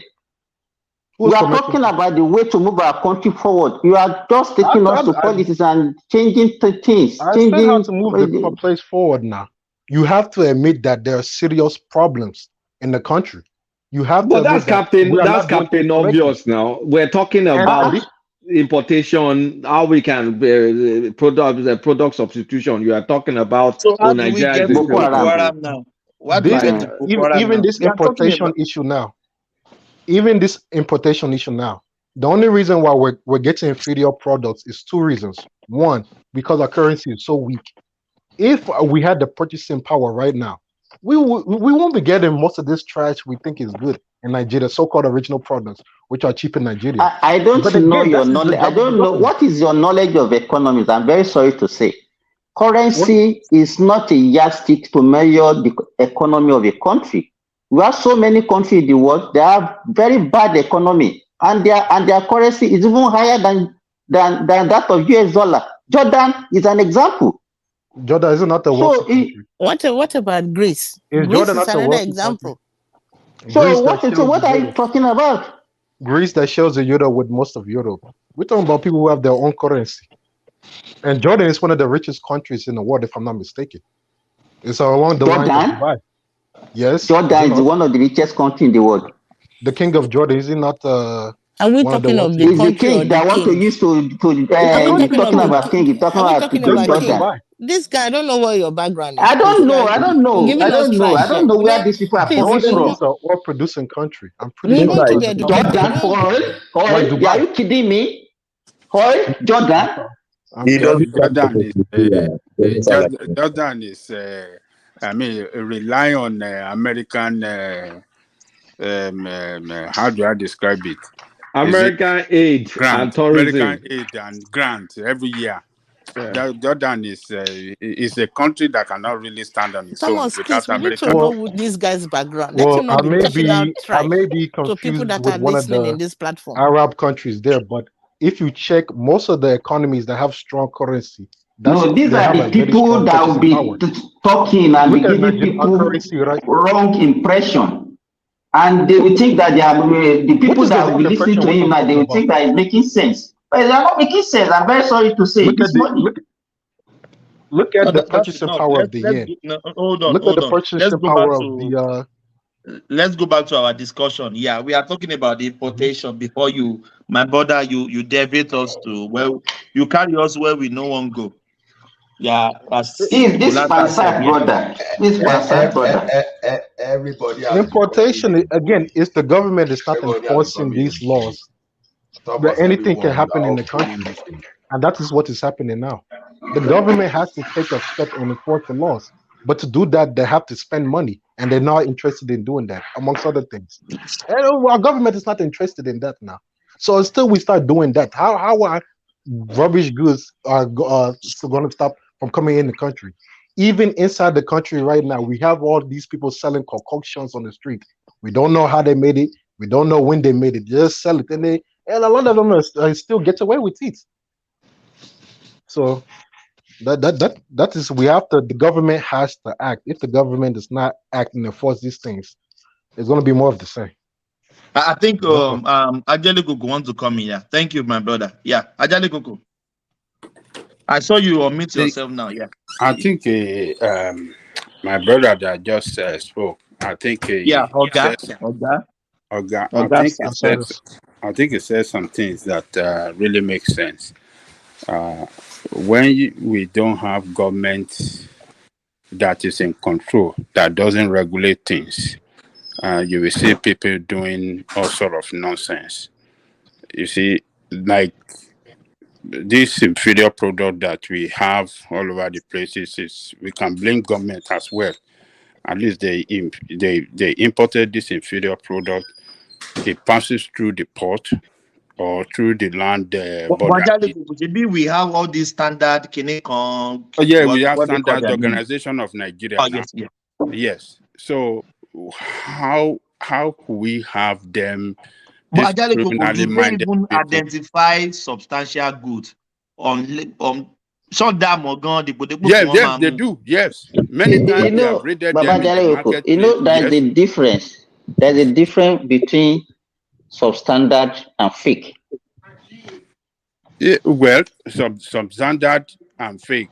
Both Omo, yeah, me one. they can be classified as the No, same thing. They Kokishomo, are not the yeah. same. There's Eh? some Kokosomo, fake. yeah. There's some fake Gucci that the quality is good. That is fake. It doesn't mean it's substandard. Okay. What is That's what we call what is the wannabe. definition of That's what substandard? we call wannabe. Knockdown. What's the definition? What's the definition of substandard? You see, Ah, Wahala plenty for Kulata, Nigeria, you make man. my day. You make my Baba day without. Jaleko, Eh? Wahala Gre- plenty for gre- Wahala grade wey dey for that corruption is country. the No be grade thing, small, is the oh. major Eh? problem. Baba Jaleko, corruption Eh? is the major problem. You know, Kulata, you make earlier, my day with. Hold on, Simba. Kulata, repeat that what you said now, Joe. Please, do grade your A, love. grade A fake. I mean, it's good quality, but it's fake. you, what Kolata is saying is like this: you can manufacture a quality goods, but you now maybe put like all these branded product name on it. That is fake. But when you say Mm. substandard, that means it's not up to the quality that is expected. Oh yes, now No, yes, please. yes, I S- don't yes. think that is fake. Simba, Oh, I don't Simba, think that is They even are correct. Oh, interwoven, no, I Silva. don't They think are that is interwoven. correct. Oh, Both fake and I don't think that substandard. is correct. They are not Simba, interwoven, Baba They are Jare. family. It's We not also use One those is Taye, one terminology. is no, Kehinde. it's not They are correct. Oh, family. Wait, see, Baba Jare, we use it's those not correct. terminology. Oh, Dr. Simba, let me explain. If you say something is fake okay. and something is substandard, okay, now we say tannin, let's say we say tannin or paracetamol. If you say substandard, it's not as powerful as paracetamol. You understand? The pain reliever strength, it's less. But when you say fake, you The go and active put ingredient is not yeah, the enough. active ingredients is not enough, but it can still Mm, work, but it's not enough. But when you say fake, mm. you go and take poison and you call it paracetamol and give it to somebody and the person dies. So there's a great difference between fake and substandard. It's, Princess it's and not it's not that's not the definition. Princess We and have Yeah, standard let's hear definition. It's from not as if we are coining it too. Simba, can I? let's hear from Ola. Oh, hold on. Ola has been there. Yeah, Ola. you Let's hear from see, Ola. fake is this. If you build Mercedes Benz and you put BMW logo, even if that Benz is the top of the class, and you put BMW, that is fake. Because fake just simply means misrepresentation of the right standard. Now, but when you that's fake, even though it's quality by this thing, but the identity itself is fake in terms But of with the name, but with the name tag is fake. Yeah. it's fake.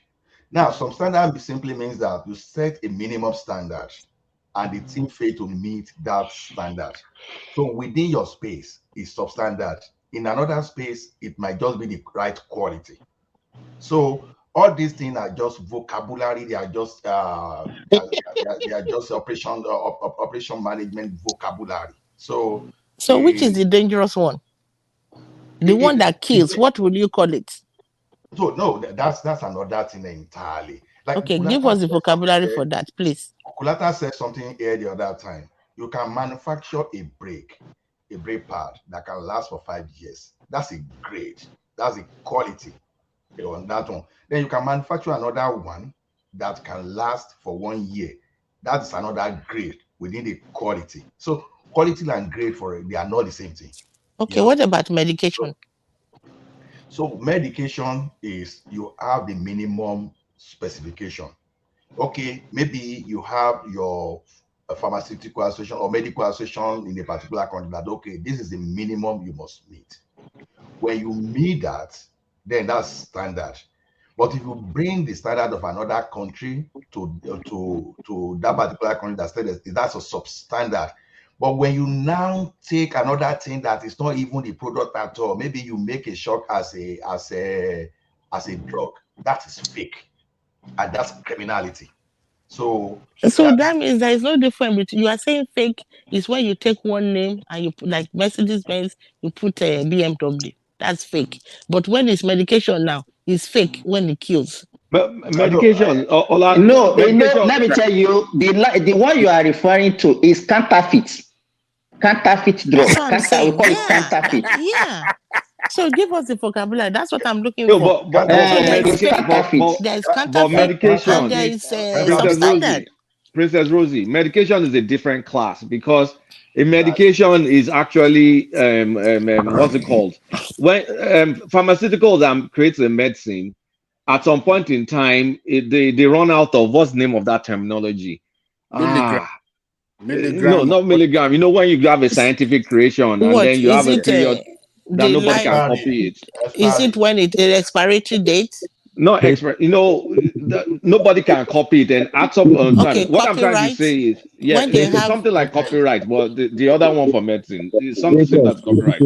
But so for drugs, there must be licensing for you to create a generic interpretation of that drug, and the efficacy and the potency must be almost identical. So anything outside of what that license guarantees is substandard It's and substandard, yeah.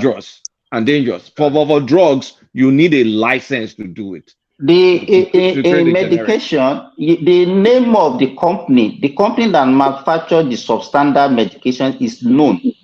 But for fake medication, the company is unknown. And so fake. You put the Sometimes you name can of the use fake. company there now, they will change the Exactly, they change the box label, and they will still and put the because name they of don't want their identity to be known. Glasso. They will still Simba, put the name of on the gloves, so they will change the packaging. They will still put the name of Glasso there and sell it to people, and they will kill people. It's a fake product, and they will kill people. Drugs should not be bought from anybody. It should only be bought from licensed manufacturers, period. Baba Jani, Kulata. The Kulata. drug Yeah. aspect, the drug Yeah. aspect. Kulata. Yeah. Yeah. Oh, somebody is speaking. Yeah, who is that? Your voice is very faint. Okay, what I No, said we was, can't. Today we can't hear you very well. Can you speak up a bit? can you hear me now? Can you hear me now? A little Yeah, bit better. Yeah, good, yeah, good. coming. Yeah. Okay, what I wanted to say is this. I think why we're having all these fake spare parts in Nigeria, why we're having substandard so much in Nigeria is, now we have these manufacturers themselves create the problem. Because, like, for instance, there is Schneider Nigeria, and Schneider Nigeria, if you buy any product from Schneider Nigeria, it carries a seal from the Standard Organization of Nigeria. So if it doesn't carry that seal, it's not from Schneider Nigeria. So, but as you have Schneider Nigeria, you have Schneider China, you have Schneider wherever, Schneider France, Schneider this. So if somebody wants to import something and now goes and buy China, the people that are expecting will not stop them from bringing in, because they know that there is Schneider from that side. Maybe that's what the people that want to use it internally, that's what they want, probably because of cost. But that is how this copy of spare parts, copy of equipment, that is how they get into our system under the disguise of made in under the same company from another country. That is one of the major problems that the government is having. Yeah. Let me Thank tell you. you, let Yeah. me say this. The It's not because Nigerian cannot afford quality materials. Those people are just being dubious, as Babajare could say, they are criminals. Why will you go to a market and somebody will be telling you that? I don't think there's anybody that will go to a market and say, I'm looking for a substandard material to buy. But they will still disguise and sell that substandard goods for you at the price of the original. And that's what they are doing, because they are looking for the gullible ones that will not be able to distinguish between the original and the substandard or fake. And they will But sell it to Simba, them at the price. but Simba, Simba, can we hold on, please? Hold on, please. Can we blame the buyer? Because you can't be selling Louis Vuitton. I saw them in Nigeria now. Stupid Nigerians. Sorry, I take that back. Some Nigerian wearing Louis Vuitton, 1,000 naira shirt. You can't get a Louis No, Vuitton No, shirt those that with one ones, they are 1,000 not naira. after, they are No, just, those let ones me tell you, they know that that they is know, not those one knows. original those one. one Yeah, they know. they They call them know. wannabe. They call them wannabe. They know. Those one they know. Not but like electronics. Don't sell Simba, fake electronics to someone. You say, oh, this is Sony Even I or was this is surprised this when thing, Patoski and was you saying, package but it. Patoski that worked in a bank before, I don't think the bankers that time, they wore foreign shirt, they wore foreign shoe and all those things. So why will you believe a Chinese that was telling you about the product that sells in your country?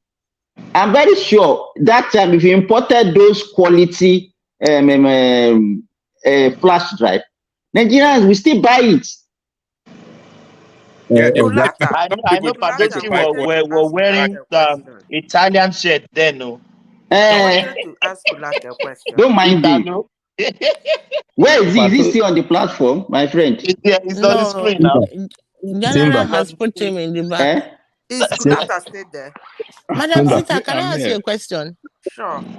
Please, this your avatar. I like it too. Can you explain? It's so powerful. It's not an avatar. They don't What run Jumoyan what you. is it? It's my little friend that you are scared of. AI. It's AI. Oh, that's AI. Oh my No, god. no, no, no, Now no. do That's guru, the one I do guru use. do. Oh, that's the one That you is a use. That's Dugurudu from the That is do southeast. guru do. that's Eh. Gibit Copilot X. That one is powerful, though, Madam Zita. Madam Zida, are you into AI? Yes. See her name now. Um, AI, you see AI, you're asking like you into AI.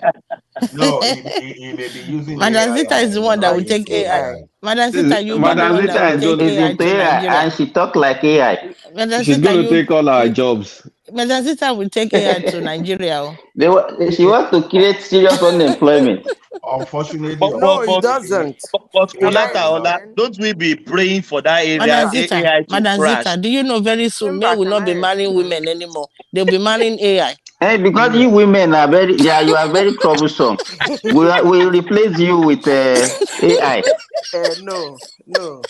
AI that will, it will no Madam Zita, problem. It will AI will conform make to whatever you want. it will increase the Can I number of Simba, single explain? women. No. off era ìṣèyàwó kẹta.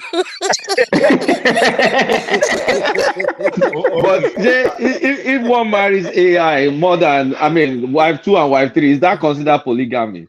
Ola, Like, Ola, I can hear you. Okay, are Ola. you going Yeah. to have marriage Ola, I certificate think for that? you are into Àwọn Nigeria programming, right?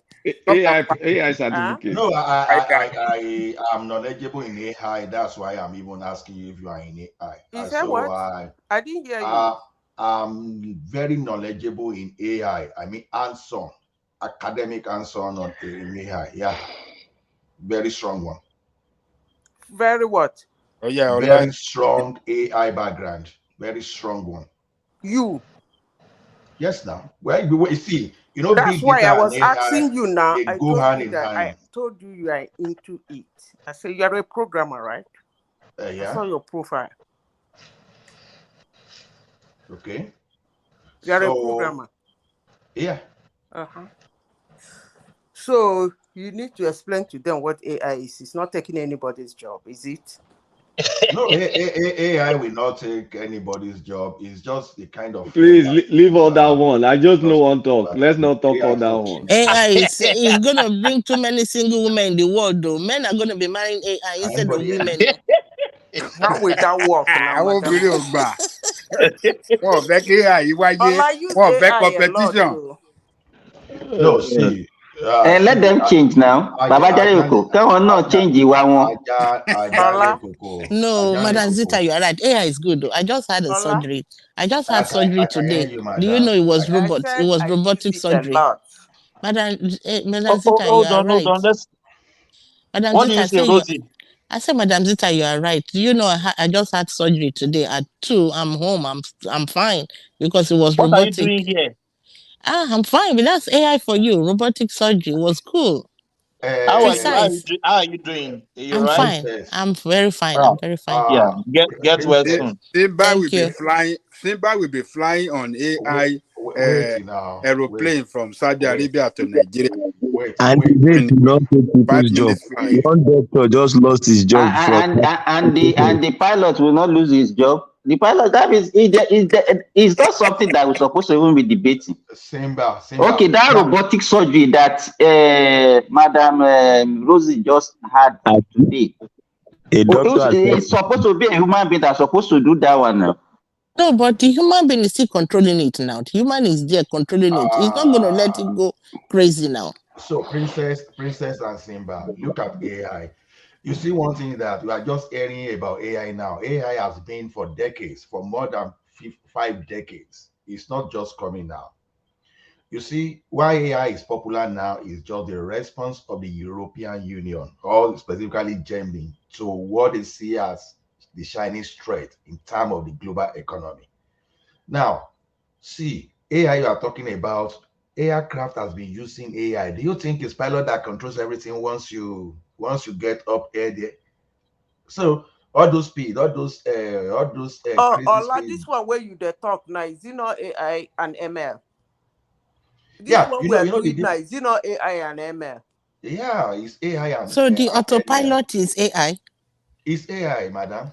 It's Yeah, Okay. AI. but I AI know of the military have been using AI for guys, decades. Yeah, the the military have AI been of using it. back in the day is different from what we're seeing right now. I just don't want to talk too much. It's a matter of time. Right now is a productivity boost. I get it. The job of tomorrow is going to change.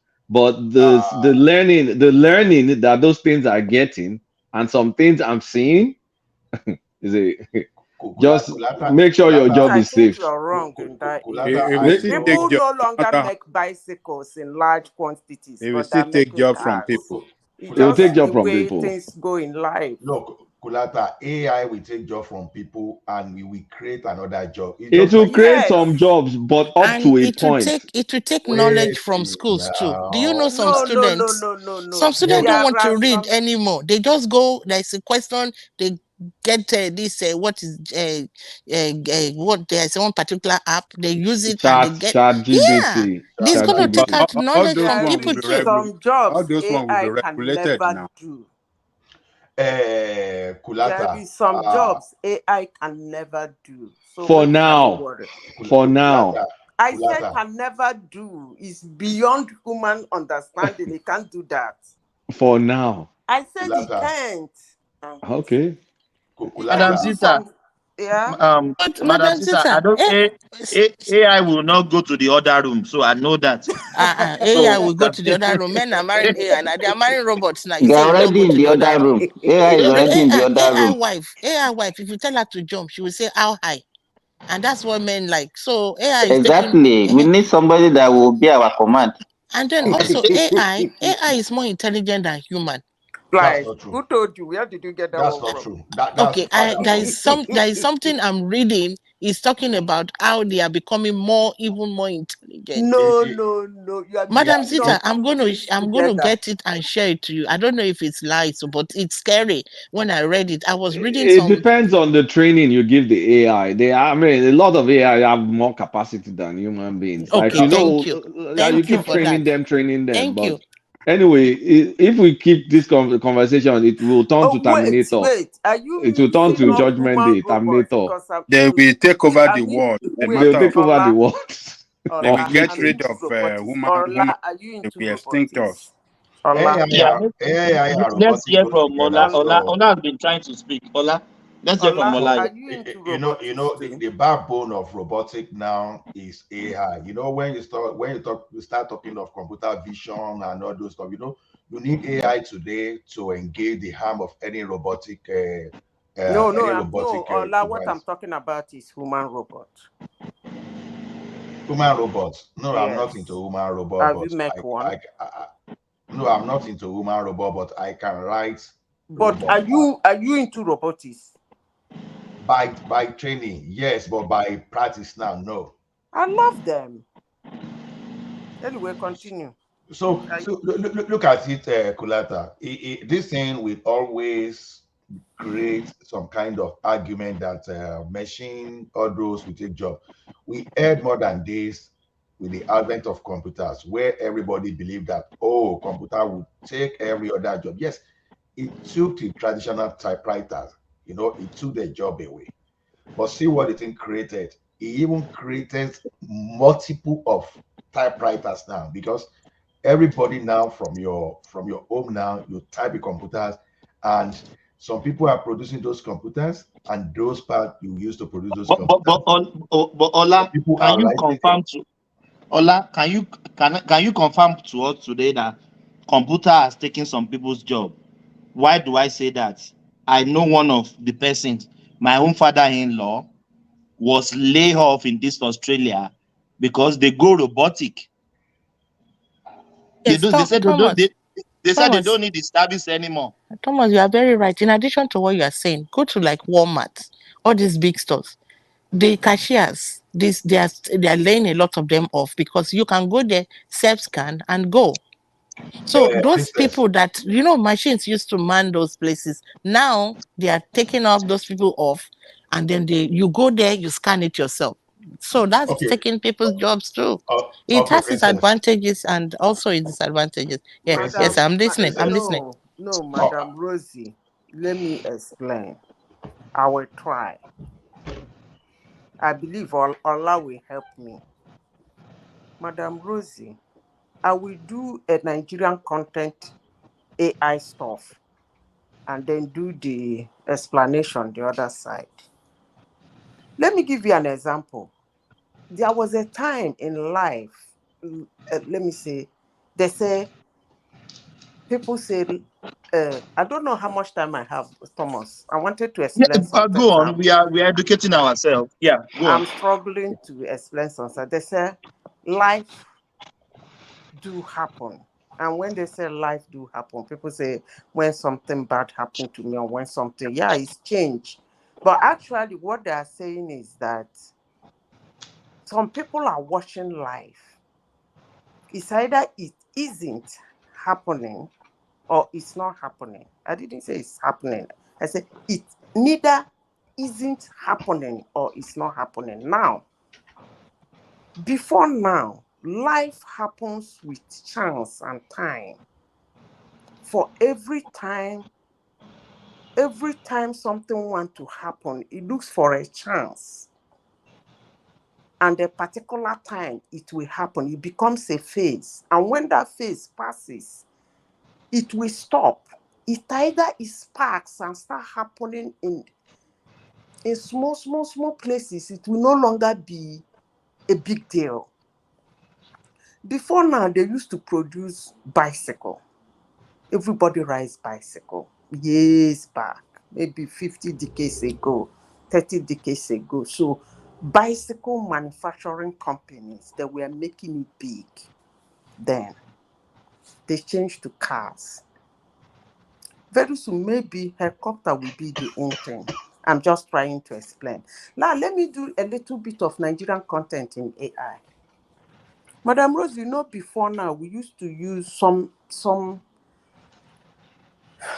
some tribes in Nigeria use mortar and pestle, right? We Yes. found some Yes. use stone to grind. Yes. What is important in all of this? You use your hands, right? You use your hands to pound, Okay. you use your hands to grind. You are putting more pressure in your hands to Yes, pound those ma'am. things. You are putting more pressure in your hand. Later, Yeah. they bring out the one they call grinder. Yes. That one, your blood is your fuel. You still use your hands. You use power. You turn it. You turn it, right? Then later, they bring out the one they call blender. You drop your things in it, you press a button. You do prrrr, you pour it out. Later, they bring the one. You just drop your things inside. You can use your phone or your wristwatch. You press the button. You run. Yes, so Madam Do the Zita, please, ma'am, please, please, I hope you don't mind. This one we are talking of pepper. I'm just trying to crack some jokes. So you know that pepper that they grind on the stone? uh, That one, you use it to cook. The taste is different from this blender. Oh. for you now, but it will phase out. Okay. It's like if you Now, use iron pot to cook, you know those our mama put, those earthen pot. If you use it to cook some now, traditional food, the the taste thing is is different from the. increasing and it's a phase. We are Okay, getting to you are the right. AI level Yeah. whereby you have the AI powered blender. It's still your hands. In all of this, remember, it's still your hands. In most cases, it's still your brain. You get the point. I am not saying that Okay. people will not lose their job, but Okay. I'm Okay. telling you Okay. that it's a trend. It's shifting to one direction. That's how life Mm. Yeah. happens. Yeah, you are It right. shifts to one direction. It's either you go to that direction it's shifting to, or you fall out. It's been happening all over for time and time again. It's not only AI. Madam Sita, let me say something. I don't know, maybe you guys have had this. They launch they launch like drone, aeroplane. I don't even know where I'll call it. Like drone, like Uber drone in Australia now. Just say It would, aircraft. Okay. yeah, aircraft. It will drop you in the front of your house, Uh-uh. took off again. They No, launch they it You, call by it 2020, by 2030. They want to launch it are you fully. It will serious? be air working. car. Yes, It's air car. yes, It's yeah, See, air car, car, but it goes in air the car. air. see, Yeah. They see. launched the first one in Australia Uh, Is it two going to months be ago. driven by somebody or is going to No, be no, no, unmanned? automated. Nobody is driving it. Nobody is Thomas driving and it. Rossi, Thomas and Rossi, Driveless. those So, things, they've so always Madam been Rosie, in available. all of this, it's still your hands. It got to a point, maybe in the nearest future, you have to get a container, AI powered container, where you still have to use your hands. The AI is not going to take the job of the hands, neither is it going to take the job of the brain. That's what I want you to understand. For those that said AI is going to do everything, I don't know where they got that from. Because somebody like Ola is somewhere in the office writing programs, cracking his brain to get that AI to do that thing he wants it to do. You get the point? So it's not like you wake up one morning and saw one thing fell from heaven and start walking and doing things and take Okay. over everybody's job. Okay, Madam Zita, how do you explain, Madam Zita, how do Can you I ask? explain all these people that, like, just cashiers that would, you go to them, they scan your stuff, they bag it. How do you explain now there's nobody there? You go there and scan it yourself. Is What that was not the job? cashiers using Is to that not scan it? job Let loss? me ask you a question. What Yes. was the cashiers using to scan it? It's the The- same thing now, but now they Wait, lay off those cashiers. no, So I'm you do trying it to yourself. drive a point. Okay. The cashiers use their hands Yes. to touch it Yes. and it takes it. Yes. That's, I don't know, that phase has passed. They now have automated pay cards. Norway is one of the highly technological country in the world. Go and check. They have cards that are automated. You pay as you are dropping that thing. You finish. You touch your card on the card, and then you walk away. So is that not job loss for some people? No, Or it's not? no. Okay. Mm-mm. You are still using your hands. And what of those people that we are Madam those Zita, No, the no, no. example that you If are you giving don't, is in some confusing. places, yeah, it's Okay, confusing. let me use airport as an example, Madam Zita. Can you listen to me? You before you get to airport, you see people that will print your boarding pass for you. Now you get to the airport, people will queue in front of one computer and they will generate their boarding pass. Maybe it's only one person that is controlling that boarding pass wherever he's sitting. I don't know.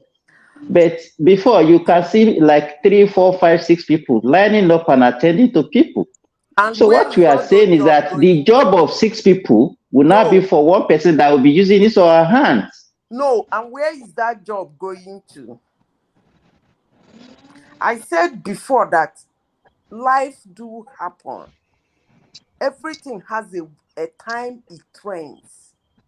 Where is that job going into now? It's going into the world of tech. Yeah, but it's job So loss why don't now. you jump into the world of tech? It's job But loss. it's not everybody that have that opportunity to do that. Where is who gave them the opportunity of the one they were doing before? Madam Zita, can I ask a question? Go ahead. Can Yes, now today we are saying AI. Well, I believe AI has been here for a very long time. Just like when I was doing research, I realized that cloning has been done as far back as the 1950s. We are now having it becoming an in thing today. Yes, you said it will not take people's job, and some people will still be writing program. But I believe for these people to have come out to this latest level of AI, they will already be working on AIs that can write the scripts or the programs by themselves. They're Because already one thing, writing program by themselves. That's what I know. Olajide, see, up to The now, one that is looking, the thing that is in front of AI, his screen is writing the program for me. if AI writes program for you today, please don't apply it at commercial level because it may create a serious legal issues. Because see, you don't know when those AI, you don't know the source they are connecting to. You don't know the code they are bringing to you. You No, don't know the what I proprietary of them. usually do is that you have two environment. It does a suggestion, you know that. So when you Yeah. do the suggestion, you take it out from that environment. Because if No, you don't, it will synchronize it. It can be stubborn. no, So what I usually do, I take I, it out of that I environment understand what you and are saying. modify Okay, it. It is not uncommon for people now to be in big data industry now. Everybody now call themselves data engineer, even those people that don't even know the rigor of data engineering. Every dick and Harry, oh, I'm a data engineer. You know, uh, AI makes writing code for pulling data to be very easy. That one you don't have any issue because most of the code we are going to use, they are from open source. When we are talking of the open source application, no problem. But if I want to write my banking application now, I won't just go and depend on one generic AI to start teaching me how to write my FlexQ, my Finacle, or all those big applications because you have to think of so many things, security issues. So to me, there are some things that you think AI can do. I even see someone trying to compare AI and human brain. No, see, truly AI has some capacity of what human being cannot do. For example, you can use AI, you can use AI automated AI and robotic automation for a factory. You can produce, you can have output that human being when you put 100 human there that cannot achieve maybe in like 5 hours. Perfect. But the question still remains is this. You still have some other things around that AI. The legal issue is there. The standard is there. Who is going to set up the ethics? Who is going to market the product? So there are a lot of things. People are just looking at AI as AI as like omniscient, as omnipotent is. No, it's not going to be like that. Yeah. Ola, Thank you AI, for enlightening us, Ola. Thank you for Ola, enlightening us. AI so will make some skill obsolete. Wait. AI will make some skill obsolete. Even without AI or the presence of AI, some skills are bound to be obsolete because as market getting saturated, some people will be bringing innovation to change the direction of the Yeah, it's market. time and chance. Everything as A, the world go on, things get desolate. So you throw them away. So what is all this AI will take this, AI will take that? We are in the exactly. world of AI. Embrace I, it.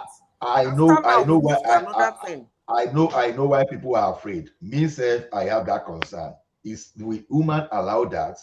Because it got to a stage I was chatting with a brother that who knows whether God created us just like AI. I will now acquire some capability. I will start reprocreation. Any day AI can reprocreate, then there's a big issue for human race. Now, AI has got to a level that if you build AI, if you give AI access to resources, some people can build AI model that can go and mine iron ore, refine everything, and rebuild AI. Is that possibility? Is that a possibility? Absolutely. It's a possibility that if you allow a robot. Ola, bottom line, can we declare 3 days fasting and prayer so that AI can crash? No, AI up to No, now. let us, Thomas, let us ask AI to go into fasting and prayer for themselves. AI till now is not more intelligent than human. When people are saying AI are more intelligent than human, maybe they are taking the researcher or who is saying that out of context. Ask AI to tell you jokes today now. He's going to tell you rubbish. AI cannot crack joke, cannot tell you folk things. So there are Ola, a lot of things. Okay. I've not finished my picture the other time. Yeah. Olajide, yeah. Yeah, so it is safe to say that AI could take 1,000 jobs and replace it with just two. Maybe the person No, managing and the person. that's a I'm wrong way of looking at it.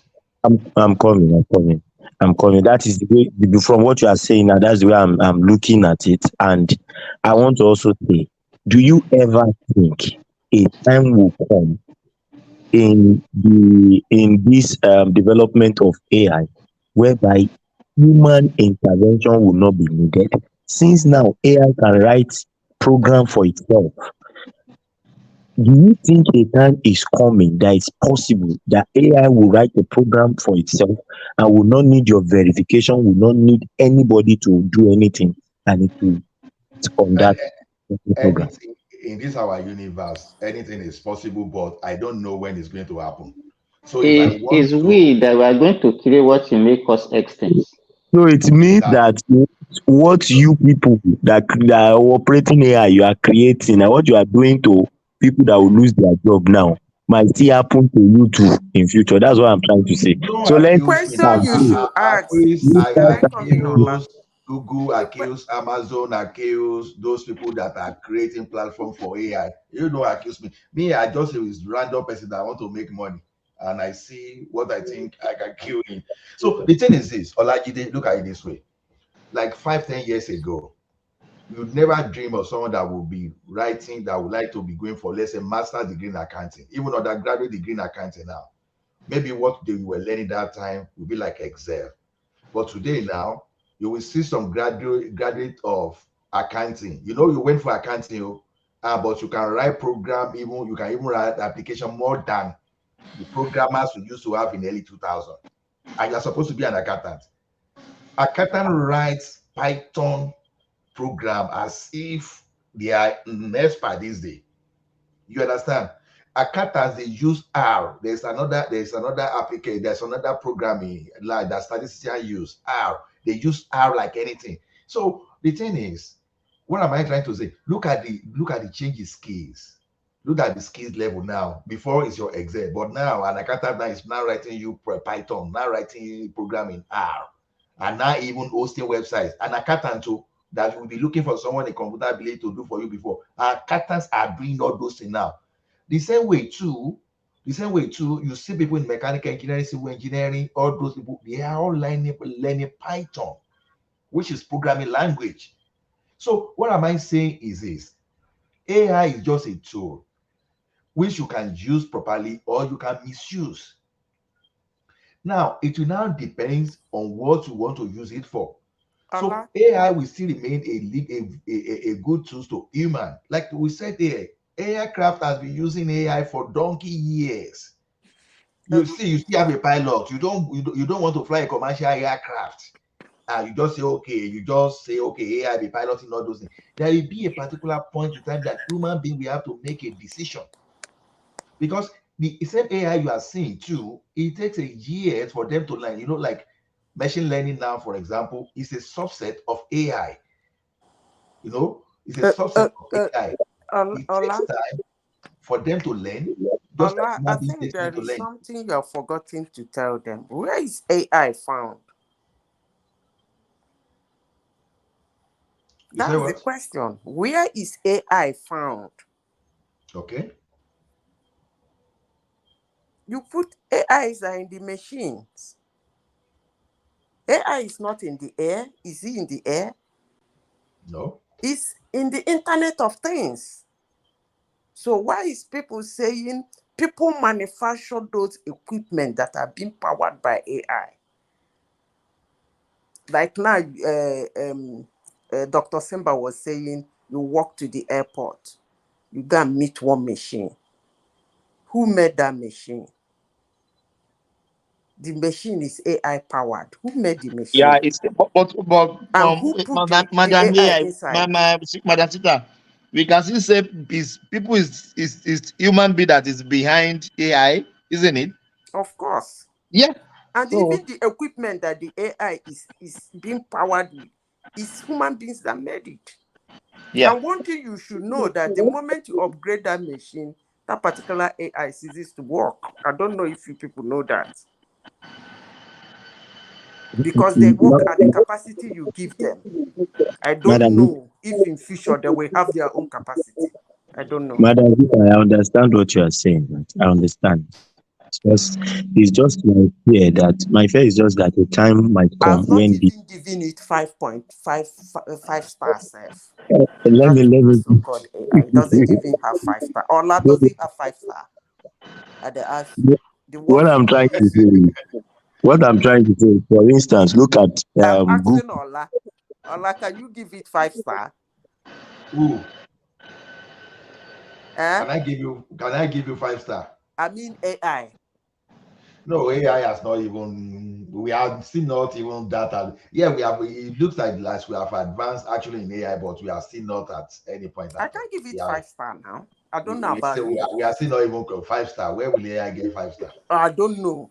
All this one is Eh, Madam, but different. Ola and Madam Zita, Ola and Madam Zita, I want to ask you a question. Eh, Okay, we are talking about AI. Okay, what can we look at the effect on the humanity in a situation whereby now human beings are not interacting with themselves again? AI is taking us away from ourselves. Just now, Thomas is talking about here, I mean, here car or whatever. Yeah, Now yeah, you yeah, just be yeah, inside yeah. one year car, nobody with you, you alone, you just land. You know, there is something that you enjoy by if you are driving on the land, you see scenes, you interact with human beings, so many things, interaction. Don't you think at a time will come that we'll be feeling lonely to the extent that it will be affecting our health? It's already happening. And people will be committing suicide. Simba, we Simba, are Dr. Simba, underrating. let me tell you something. As I said before, life is time and chance. Before now, were you closer to your your food? Of course you were. 5 decades ago, humans know what they eat. You are very close to what you eat. You know your farm. Even if you don't know your farm, you know where your food is coming from. But Mm-hmm. today, are you not concerned about that?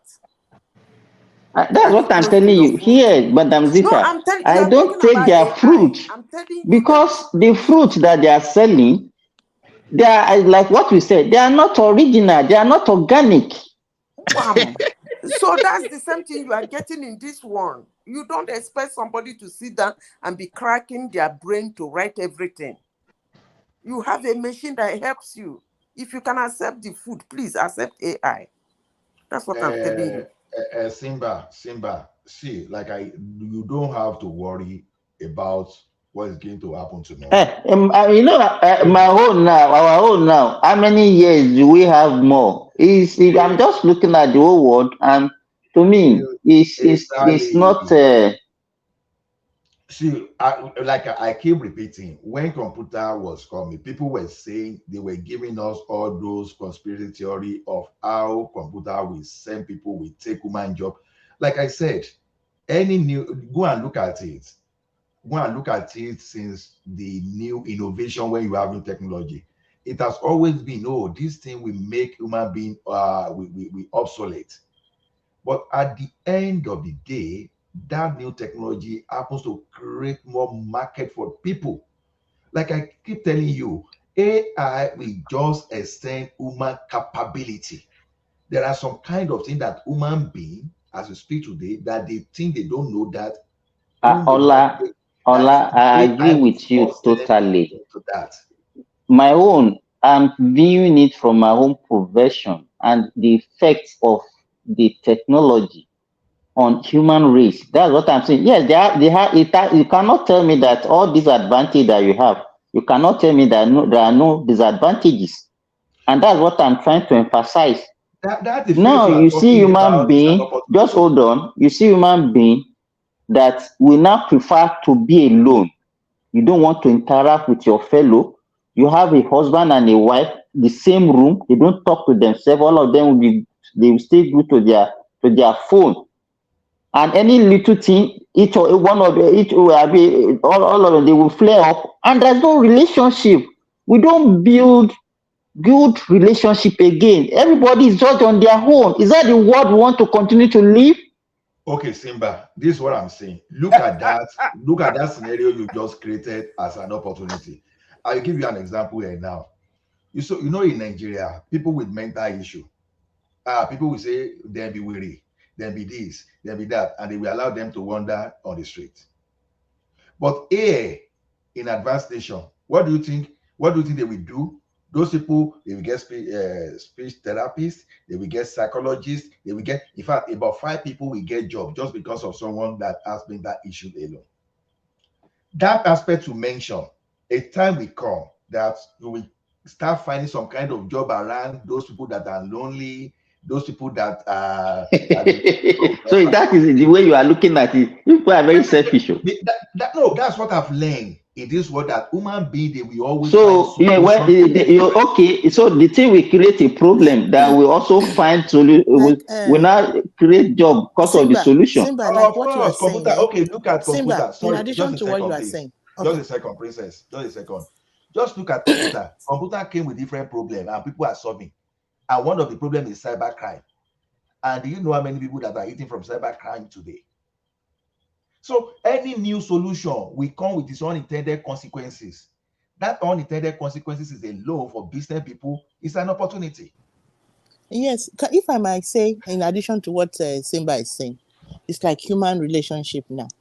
In Nigeria, especially in our culture, you know, when there is like a death or there is a misfortune in a family, you know, people will become friends and neighbors. They will come, they will sit around the person, they will talk to the person, they will encourage the person.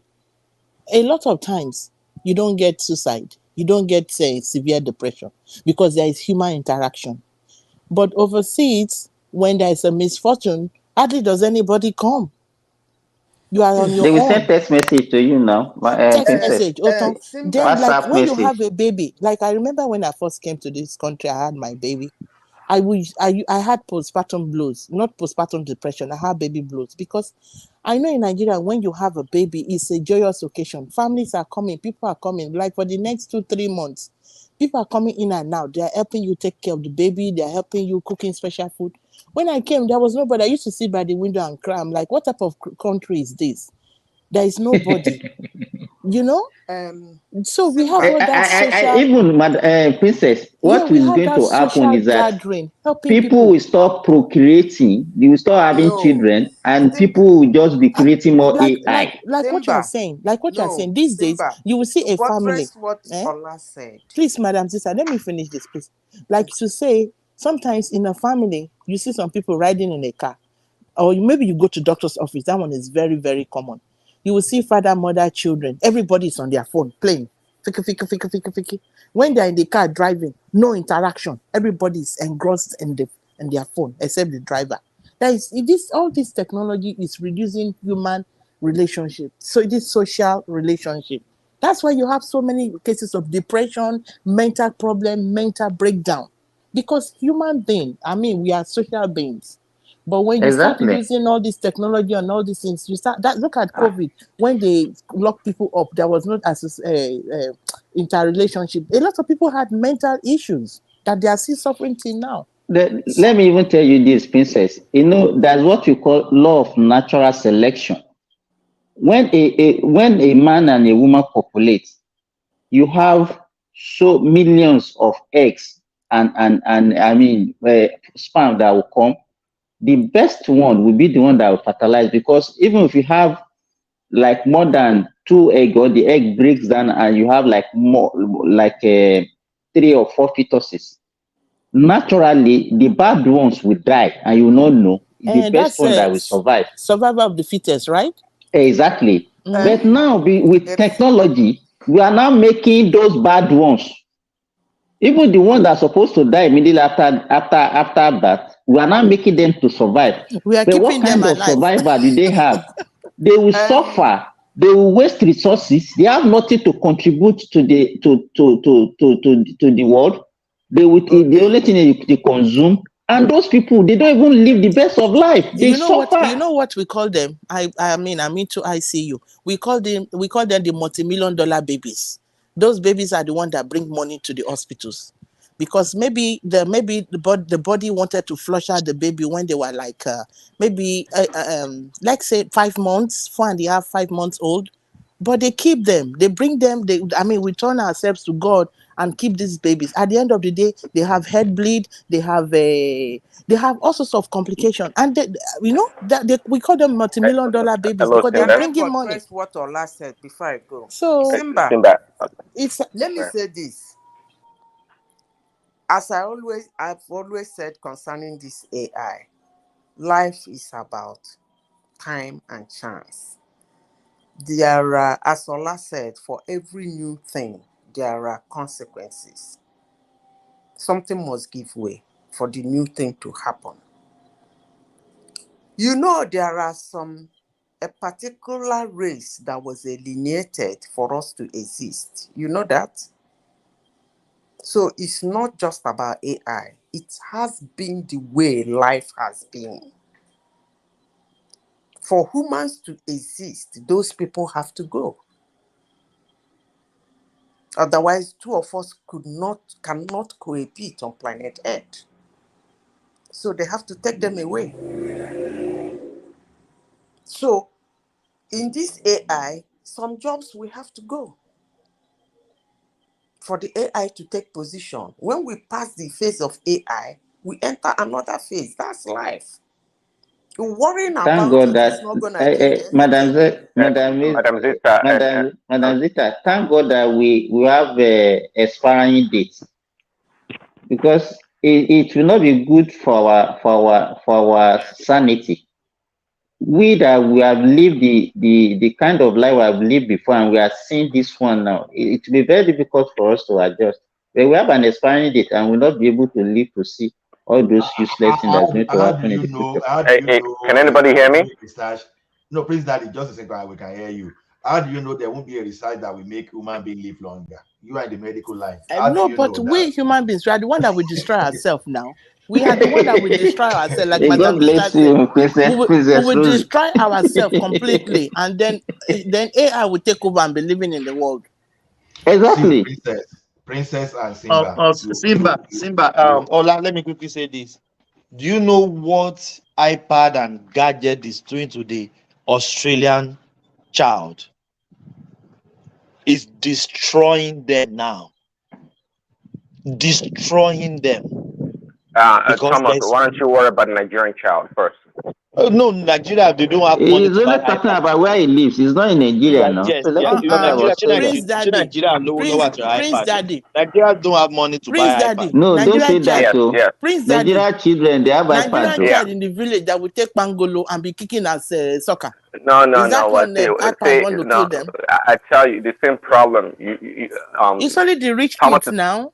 Well, it Somebody that doesn't. It has to doesn't go make and sell it pure water and bread is the one that no, will now no. take iPad. Madam, I'm telling you, this pornography that's destroying them in the West. You have the same problem in Africa. So you look, you think you guys are safeguarded. You're not. That's why the Chinese protect their borders. Okay, No, it's not even digitally. about things that it's not about comparison. We are just talking generally. It's not about comparison between Africa or whatever. Generally, No, that's no, what we are saying. I know, I'm just saying though. But everything that you think is happening right now in the West, albeit in a smaller capacity or degree in Africa, it's happening I there, and agree we with have a you. much I bigger agree problem. with you. Yes, and we have Exactly. a much bigger problem because we don't have the resources, be it medical or mental or whatever you want to say. But I'm telling you, especially in the rural. Oh, Simba, I think you guys already know that Nigerians, apart from maybe America, perhaps is the second or third consumer of social media content and producer. Do you know that? So are you telling me Yes, those are the yes. people in the village? Are you telling me those are the people in the village producing that? Let's not kid ourselves. We start from the same thing. But is it Madam Zita still there? Oh, she left. She's still on the Madam, screen. We okay. don't know if she Uh, can. If she's still on so the screen. Simba was talking about I'm here. the I'm survival. here. Oh yeah, you were saying something about life and chance or something like that. Is that what you were saying? I didn't hear the exact phrase that you used. Yes, yes, Before yes. anything happen, it waits for a time and they take the chance. There must be a So chance for it to could you happen. then can you tell us that it's part of the Bible? If I'm not mistaken, is that a scripture from the Bible, right? Uh-uh. Are we talking about Bible here? I just said something.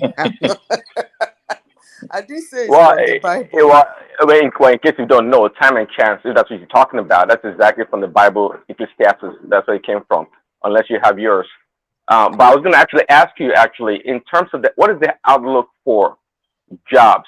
Because you made a bunch of examples about back in the time of the typewriters and whatnot, and switches for the telephones. But do you think we get into a critical mass, like the optimal level, whereby it doesn't matter if you're the bottom of the ladder or the top, like a doctor or lawyer, that AI is going to affect everybody. So my question is, what is the outlook for jobs, and what kind of jobs do you foresee for the future, really? Because if you're back on AI, really in a full scale, we all are going to suffer. Okay, first of all, I'll take your question from one after the other. I must say this. There are some institutions that have reached the, how do they say it again? The maximum of human thinking. Humans cannot think beyond that again. Everything human beings are doing and thinking is circled within there. I don't know if you heard when we heard that China created their own cyber space. We all rush to know what it is. We find out that it's still the same Unix. Do you understand? So now, AI is something for people using it. You can't even score it 5 star. We don't know how much is going to develop. We don't know whether this is the highest of human reasoning. But I can assure you that from my own simple analysis, it might take 100 jobs. I'm just giving an instant, and it might create 200 jobs. People think it can take 100 jobs and create 20 jobs. From my own analysis, I don't think so. What I'm saying is that the world is moving to somewhere. Everybody should endeavor to move to that side. But AI or no AI, as the world moves on, there are definitely going to be some jobs that will be desolate. So watch out. It's not all about AI, it's about time and chance. I hope that answers your question. Hey, Madam Sita, you want to take over the world? Oh, sure. Yeah, yeah. Oh, Thank you. Yeah. Prince Daddy, you see, like what Madam Zita says, like this is not what I am saying. This is what the learned people in the business world have put the research they've written. Over time and over time, any new technology that displaces human job create multiple of opportunity for the same job. That was why it was easier for me to make that analysis of typewriter the other time. You understand? Compare the number of publishers we have now these days when we have computer to those that you have to go to the cooperative press before you do things, because people will do their typesetting today on computers. Now, when computer will take people's job, probably maybe there were about 1 million typewriters in the world before computers. But as we speak today, there are close to, if not more, I don't know the exact, there are at least 2 billion computers worldwide today. Now, when people are saying, "Oh, computer will take over," as computer taking over, just 1 million typewriters, for example, you have now over 2 billion computers. Who are those people going to work on those computers? From hardware, from software, even from manufacturing point of view, from logistics, from all those things. So that is where it is. Look at how Amazon is closing down the normal traditional jobs. But you know how many jobs that the same Amazon has created? All of a sudden, you can stay at your home, you create products, and you sell to Amazon. And some logistic driver, they will pay the same. Some will build recommender system for Amazon. Amazon itself will build its own database, the data center. There are a lot of things connected. Yeah. At the end of A the lot day, quickly. I hear what you're saying. You know, there are perhaps some unforeseen jobs that are yet to be created. But I tell you, there's convergence going on right now in a lot of ways. Um, this same. I mean, I know you, of course, you know about driverless cars. You know about um, delivery trucks, even without a person, driving it or managing it. Um, we've heard heard about aerial package delivery via what you call it drones. So all these things are see at this level. We're not talking about a crude technology of typewriter back in the days. Even though when it came out, it was a great technology. But the rate of growth or convergence of technology right now can easily displace a lot of jobs. And I don't think Okay, Prince, let me clear your doubt. Before now, what is the raw material that was skeletally or equally doing the job of gas, oil and gas, like crude? Obviously, we know it was coal. Which of them is highly more automated? It was the oil and gas. As at then, the coal miners were screaming, their job is going. This thing is going to reduce the job. But today, the oil and gas is more automated, but it created more jobs than that of coal. Exactly. That's what I'm trying to clear here. Now, people go to the office, they sit down, 7 people are working in 2 different computers. And now the AI comes. And then somebody is saying, no, they're giving the 7 people's job to 1 person. Yes, 1 person is going to do that 7 people's job. But look at the dotted lines. It might no longer be that same job, but that same AI has created 24 more jobs instead of the 17 the 7 that was existing. That's what I'm trying to let you know. Normally, in future, some people, that is when they talk about business and tech. Yes, some businesses do fold because of tech. They say tech make businesses, but I want to let you know that some businesses can fold because of tech. Why? Because the labor and the entrepreneurs, most of them are scared of that tech. That's exactly what is happening in the world today concerning AI. And you will see people automatically dropping off on their own. It's not AI that dropped them. But Exactly. because they are scared to embrace the technology, And they fail to change. Exactly. they fail to change. I have experienced it a long time in my career. People get so angry because their keyboard was changed. People get so angry because they say, remove the keyboard, touch the screen. People get so angry because they say, don't touch any screen, don't use any PC, use the hologram. They are angry. They don't want to learn. They don't want to embrace. So that's exactly what is happening in the business world today. But I want to tell you something. The value AI is creating today is going to make the future of tomorrow. Whether you like it, you embrace it, you don't embrace it, that's just the truth. But So what no cause for alarm now. is that is going to destroy jobs. It's going to take away jobs. It's different from it's going to destroy jobs. Is it going to take away jobs? Yes. Is it going to destroy jobs? No.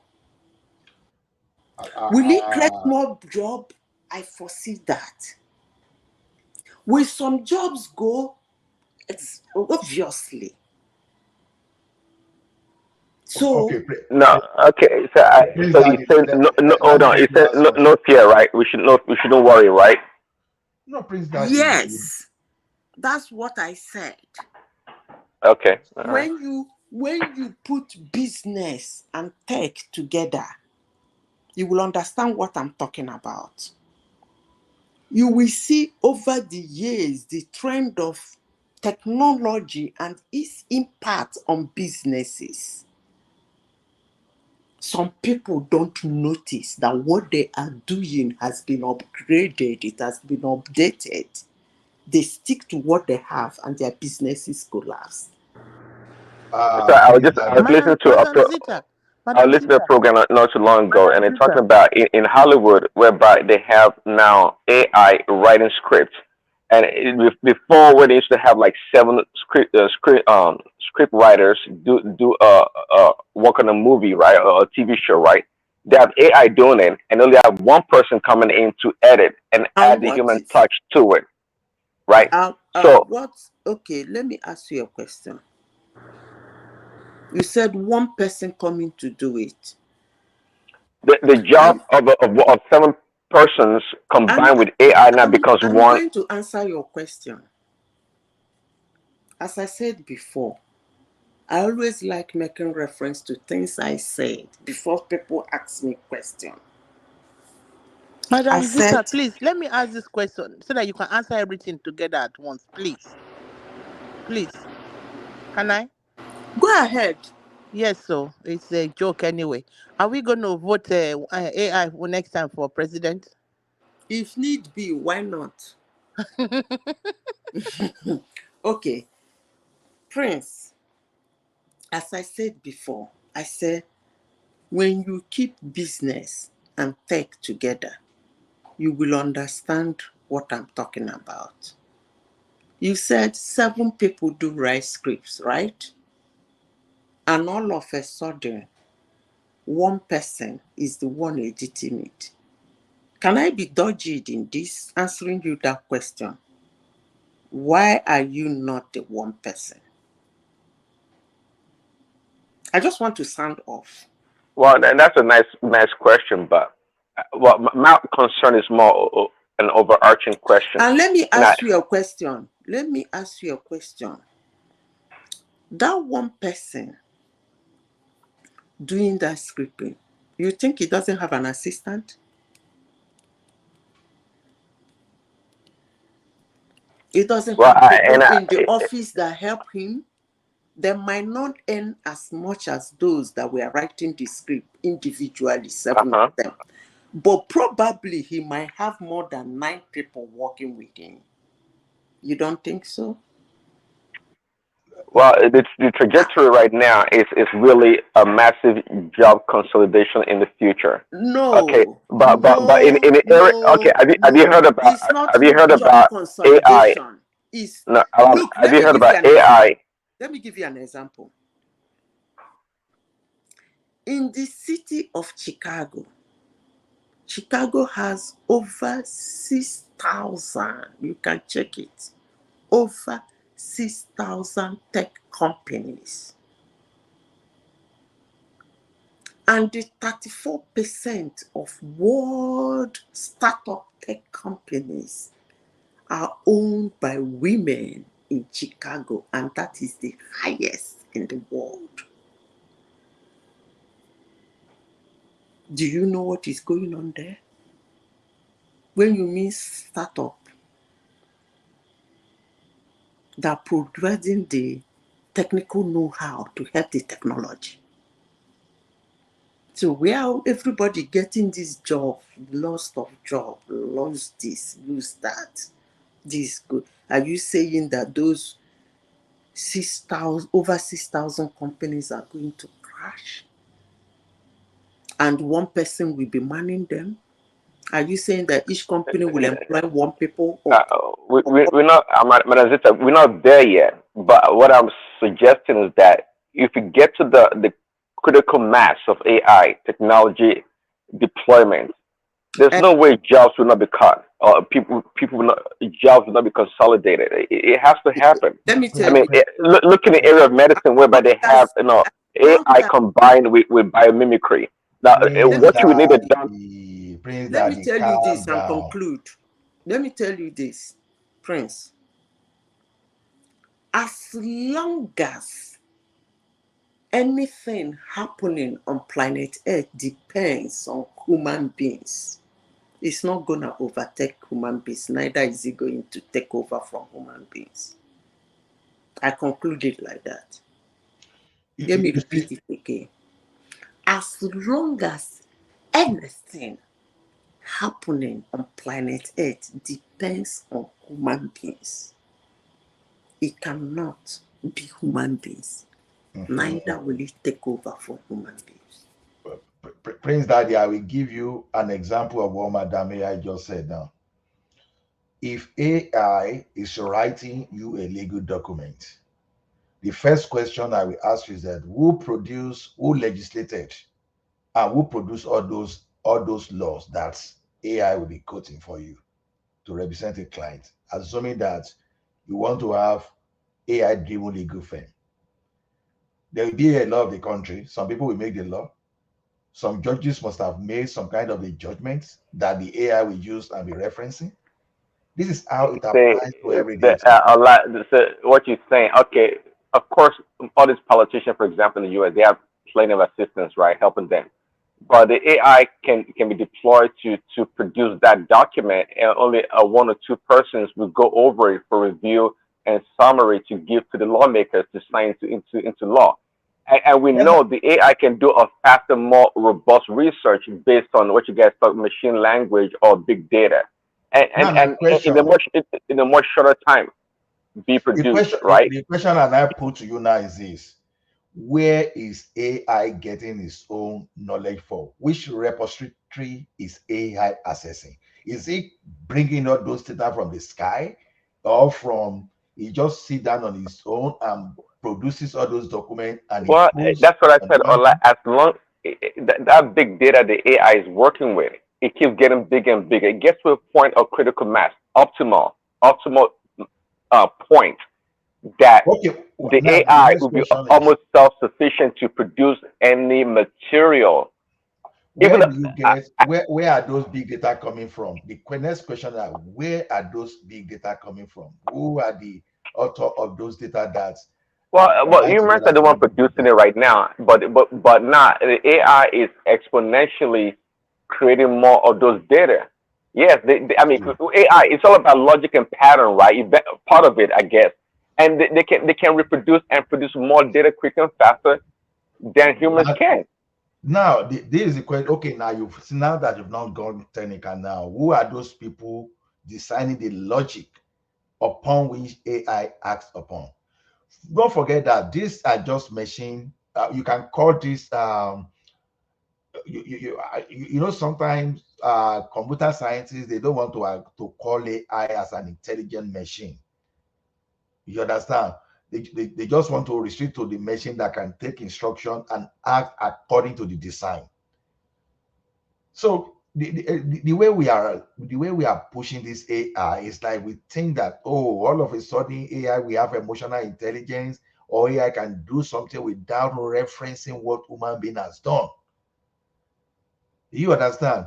Until AI can just come and bring something that human being has never done, no matter how small it is. That is when you can say, okay, AI is taking over. Or maybe, for example, maybe there's no aircraft now, and AI just think all of a sudden, I need to create aircraft that be moving human being from point A to point B. Then you know that human race has lost everything. If AI is Yeah, a just a lot, but productivity you know to the limit as AI approaches zero. Is that a thing? The limit at AI approaches zero. see, You can see, pretty much see. count humans out. Most thing that you see, if not everything that you see that AI does today, is what human being has done. Is just making that thing effective. Yes, for example, now look at what AI will do. AI will boost productivity, helps you to eliminate cost, and we shift your focus to another thing entirely. That's just the way it is. Now, Dr. Simba is saying now, without Dr. Simba medical knowledge, AI is nothing. AI is not just going to formulate its own medical theory. It's not. Well, that's why I mentioned. If you heard me earlier, now in the area of material science, biomimicry. It's been growing for so many years. Now the combination of AI and biomimicry, it's a new level whereby it can put doctors out of commission for real. Gone will be the days whereby you need a doctor to touch your skin or feel something to know what kind of condition you have. With Prince Daddy, biomimicry, Prince Daddy, all these things are just about the legals, because you can't be an AI professional without learning about the professional ethics and the legal around those things. The question is this: will human beings sit down? Because this is what we've been saying. AI himself depend on human. Will human beings sit down and say, "Oh, AI take over our life," assuming in code that AI has that capacity? well, No. you're making an assumption that humans are always going to be how do I put it be moral or be sensitive in that regard. You know, Okay. we heard about humans when it comes to what you call it uh, research, maybe biology research, right? There've been so many you can call it dubious research that's been conducted by these scientists that they were not supposed to. They're trying to push the limit. The scientists are always pushing the limit. They are doing some things right now, combining human DNA or trying to change human DNA sequence with that of animal, be it pig or whatever they do. They're doing it Oh, in oh, in the I know. I know. okay. Prince Daddy, So if they are doing it, let me tell you something. Let me tell you something. See, those people providing AI technology, they want to make money, right? If before you produce something, you want to realize your value. If I know that my technology will destroy your job, that you won't have no money to patronize me, what sense does that technology make for me? Okay, I want to roll a AI out now to take human job.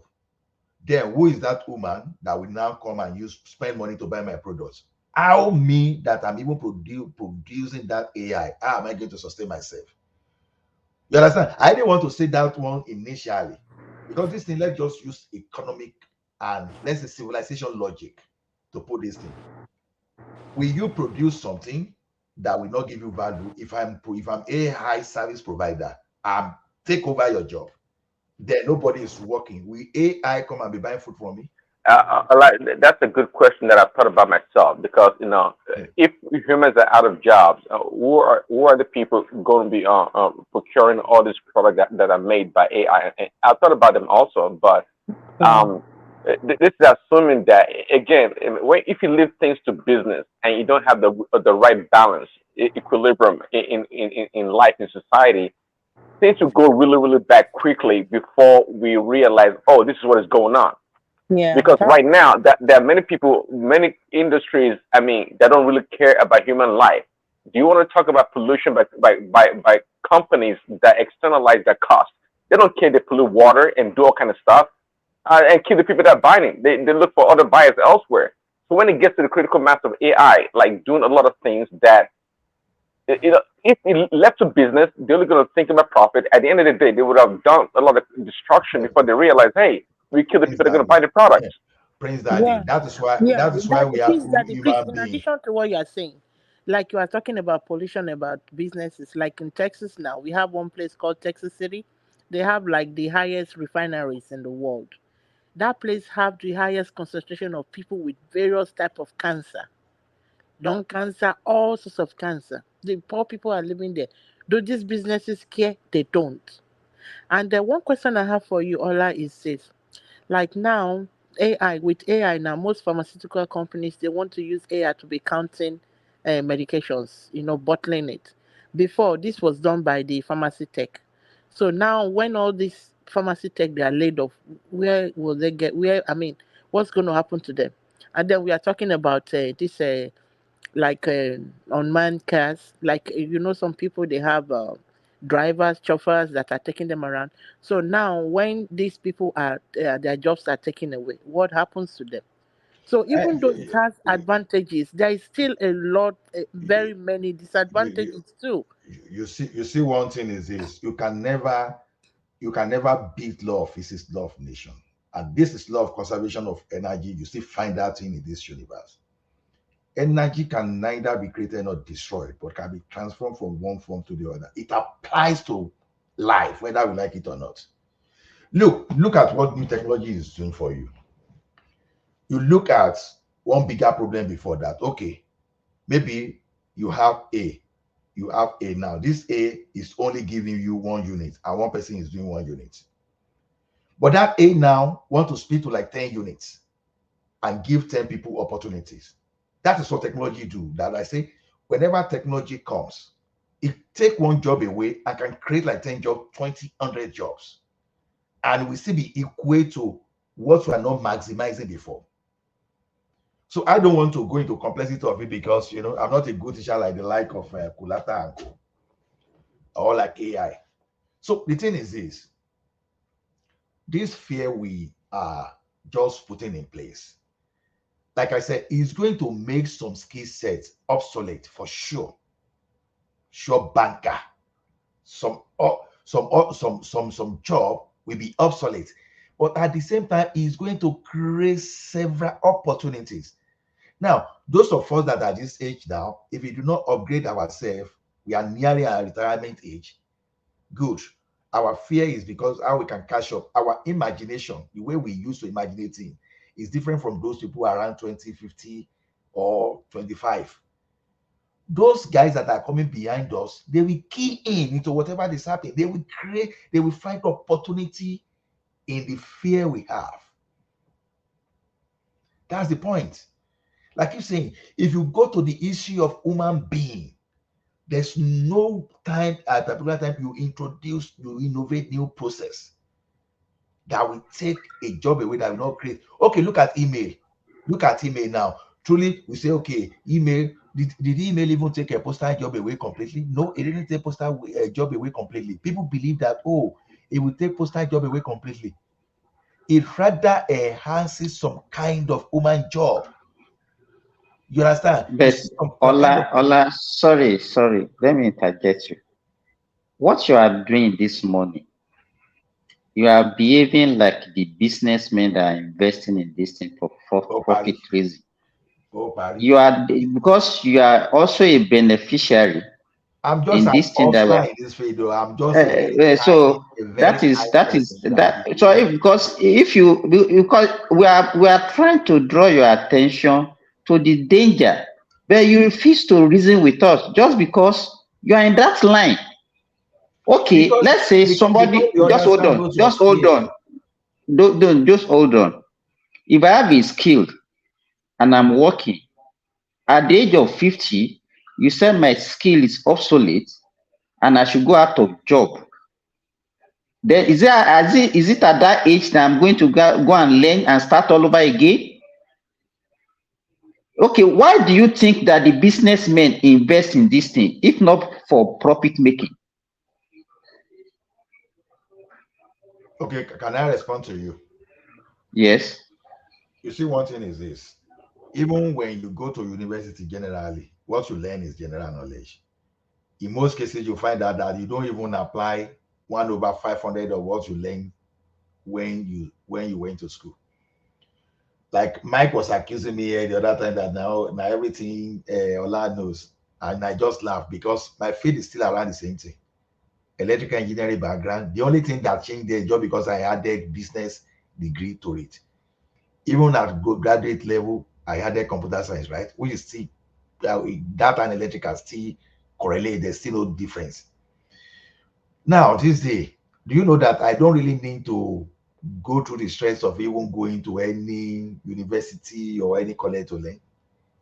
We have repository of knowledge around us. You are seeing Udemy, you are seeing EDS, you are seeing Coursera. That what you used to spend like 2-3 years to learn those days, you will learn everything within 2-3 weeks. That it will be more production ready than the one you are learning in the university. What am I saying is this: if before you used to write with pen, and the new technology that is coming to you is Excel, it's not as if the platform for you to learn will not be available for you to key in. But it is only when you refuse to embrace that change that you are fighting change, instead of you to see that change as an opportunity and do the necessary to be part of that change. That's what we are talking about. Someone that used to operate typewriter should be one of those best of operators of computer, because number one, you know how to type already. So when you just embrace computer, you will type faster than someone that is just learning how to type through computer.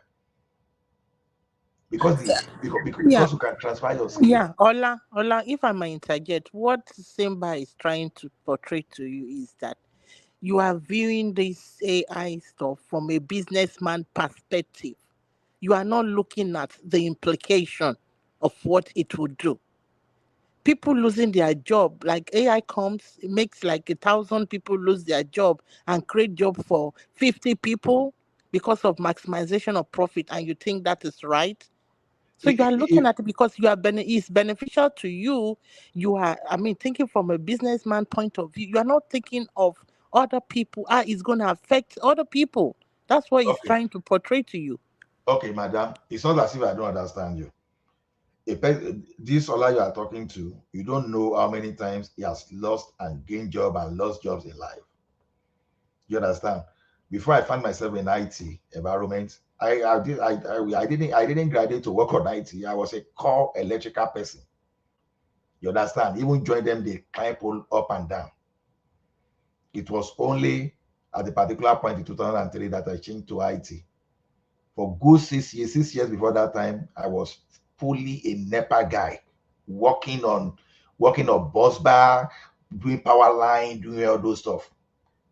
But when that was no longer sustainable for me, I changed.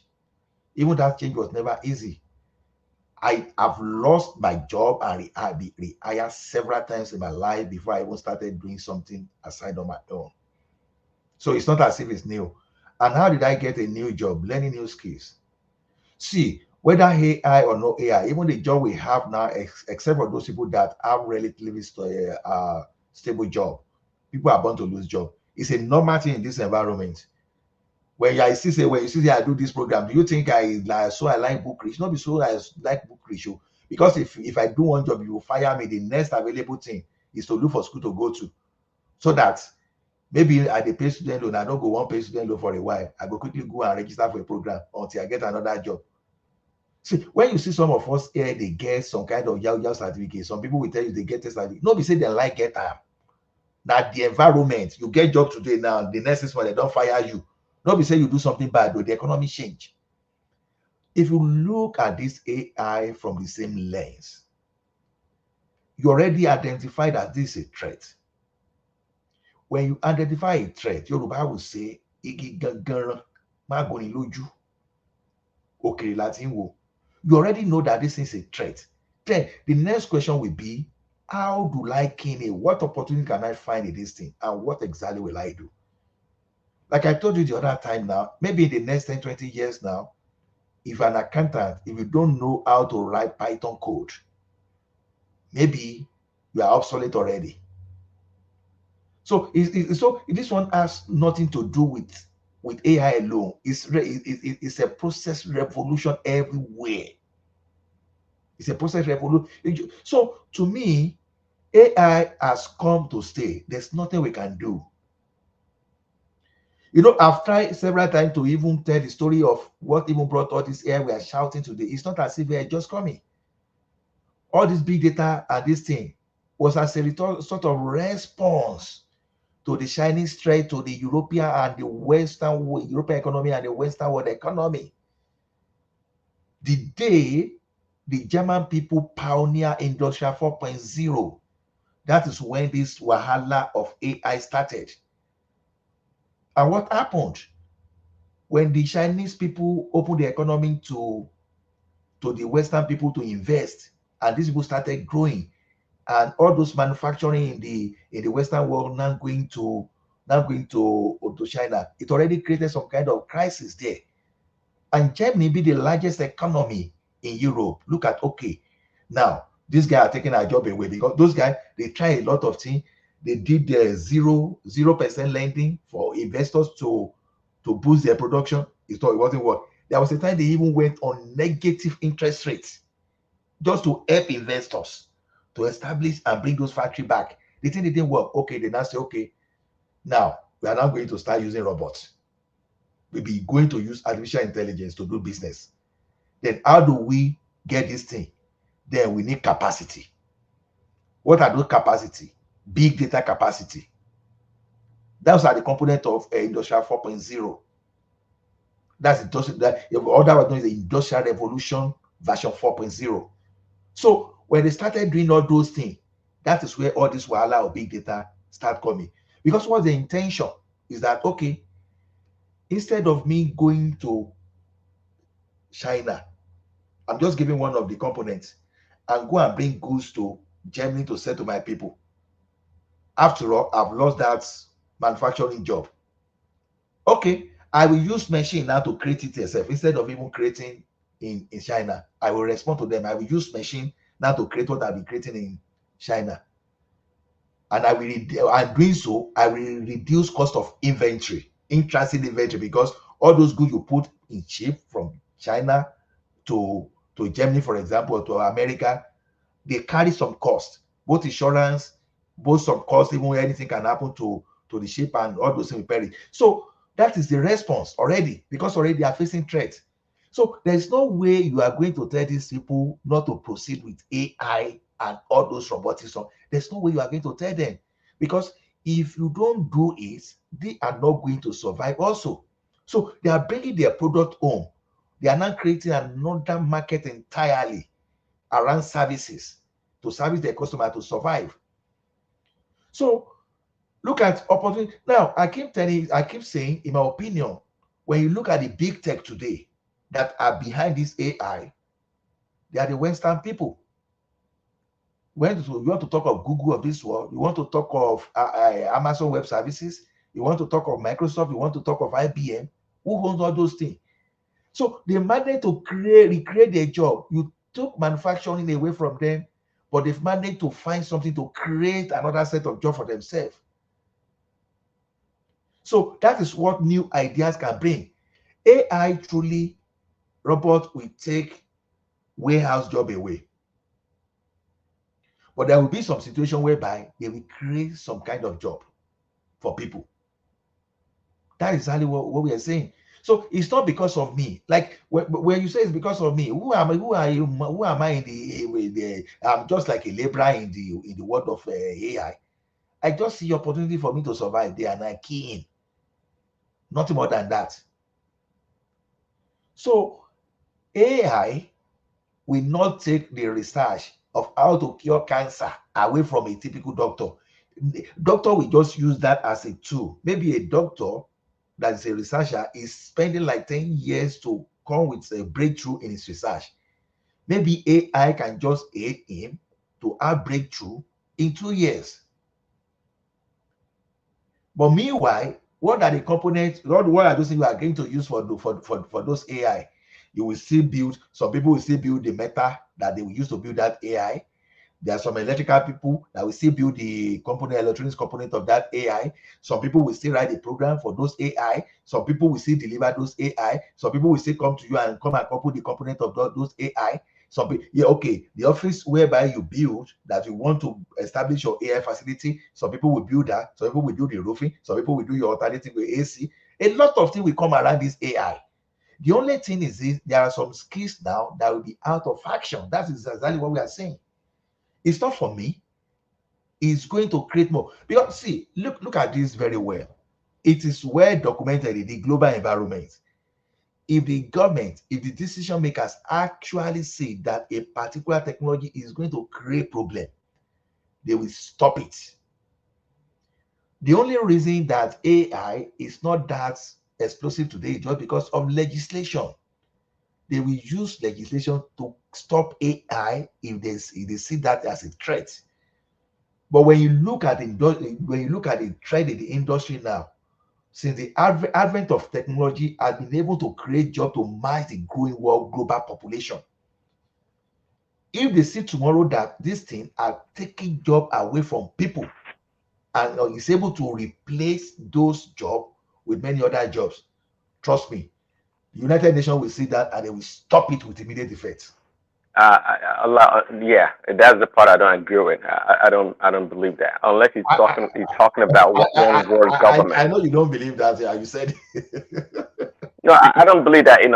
What you're gonna stop China? Or you're gonna stop me? The way things are going, unless we have one world government that say, "Hey, put a stop to it." But No, Prince in Daddy. today's world, Prince Daddy, look at what Trump did to China.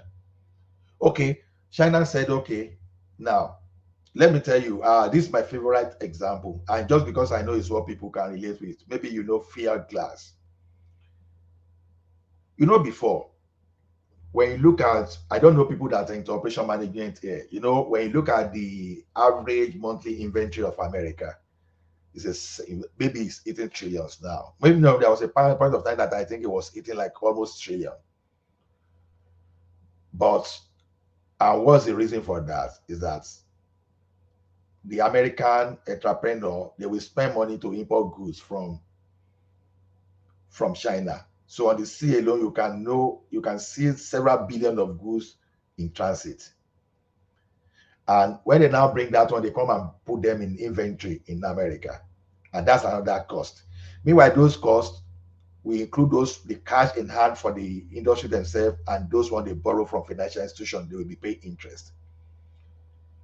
When Trump introduced his own policy that stops some of those things, that block, that impose serious taxation on those imported goods, now what happened? There's a particular Chinese firm that moved to America. They call that fuel glass.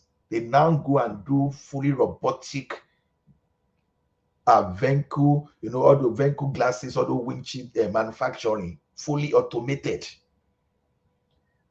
The fully automated simply mean that before you used to stock like maybe glasses for like 1 year for cars that they want to produce. But this time around, you don't need to do that. You just place order today, maybe the next day or after next day, they supply you because they move their so robotic so system. they move from So the standard no, inventory to GIT. Hold on, is that what you're saying? no. I want to conclude something there. Now, what did they do now? This Trump is saying you are okay. After all, these glasses before they are producing in America, in China, is not giving me any benefit. Okay, I won't import again. They are now producing in America. They've replaced the job in China with robots in America. Now, Americans are now the one maintaining those infrastructure there now. It has created a particular job for them, but why killing the job in America? It's creating another job entirely for the people in America. You understand? Those are the kind of fight we see. So when China said, okay, I want to do this thing, every country we have policy against external economic Hold on, aggression. if I heard you right, or like you said, they created a fully automated manufacturing facility in America. Is that what you said? Yeah, So robotic. how many jobs did that create? Fully automated. How many jobs did that create? No, what I want you to notice is that job was not there in America before because they were importing from China. That's the Well, point I want you to know. but it happened as a matter of opportunity cost, and then the manufacturing plant, fully automated in America, did not produce many jobs in America. It just continued to be able to manufacture whatever they're manufacturing. But see, at the end of the day, I think at the end of the day, for me is it comes down to jobs. How many jobs are created or lost? That's the point And here. It's not about that. and this was at the expense of the Chinese. And you brought it to America. How many Americans did you employ? No, no. I just use that as a response to instead who is going to stop the Chinese. I just gave him as an example of how you can use policy to stop someone that is having some kind of economic external aggression against your country. That's another context entirely. So, because if you want to know, I don't know the workforce of Fuyao glass. It's a thing you can Google and see how much job has created. But what I'm saying that opportunity was not there before because they were importing everything. All of a sudden, now because they say it's fully automated, get this thing right. It doesn't mean that oh, that robot can produce like, let's say, 2 million glasses in a month, and there's no human factor there. No, human will still be the one that will still be the logistic partner that will still do this thing. Human will still be the one that will be maintaining. Some people have the infrastructure. Some people are the programmer. Like I said, some people are the facility manager of where they are doing all those things. So it depends on how you look at it. The structure in place to put those robots, human being must have built that. Human being will still be maintaining. You understand? The power engineer that will make sure that the ambient is okay will still be human being, not AI. You understand? So there are different ways of looking at this. Because I just brought that example just to counter that nobody is going to stop China. Of course, people will stop China. They will stop China because everybody can now use all the protectionism type of economy this and you fence others out. If those people want to destroy your economy, because you have to force them, because human being, there's a way human being will force you into compliance. So to me, that is where you have government. You think the government will not care about the people, and you think those people in the government too, they are not scared that you think they think that AI will not take their job too. You think they are not thinking that AI will make their children not to get job. They are thinking the way they have the fear, the same way we have fear too. Because if they don't regulate, you can get to a state whereby a robot will be walking on the street if it's a well decided that you may not even know that it's robot. Now, if you do not regulate, people can use the same robot to start committing crime. Are you saying government will be staying and be watching? Because what if some criminal just release like thousands of robots on the street that looks like human being and they start and they decide to, so that is where you will see human being now mandating all those ISP, internet service provider, all those big data service provider that okay, they will give them the standard they should meet up, that if they don't meet up, that they will be heavily sanctioned. Because human being wants sanity within the socialization, civilization.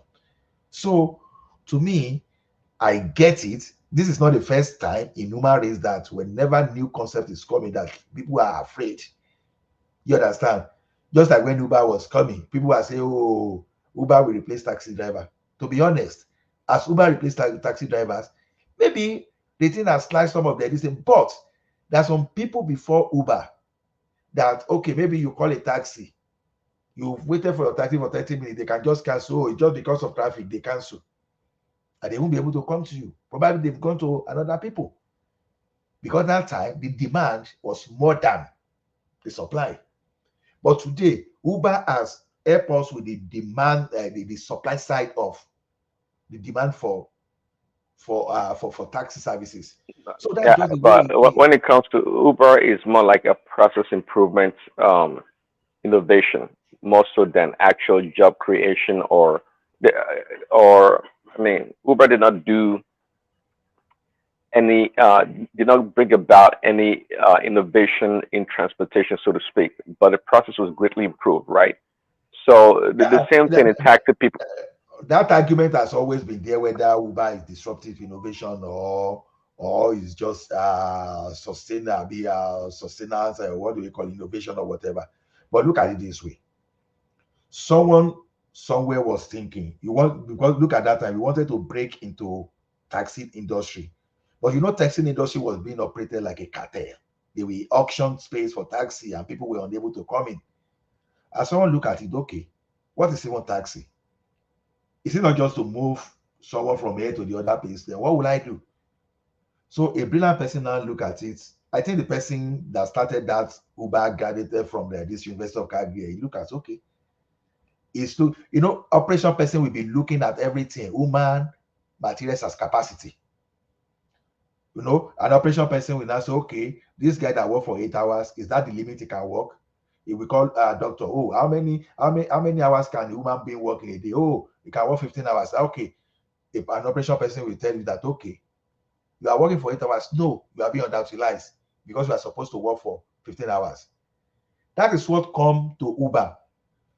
By the time that created Uber just saw cars along the street that people will just park, baby car, people will say, people are just wasting resources. They are not utilizing it.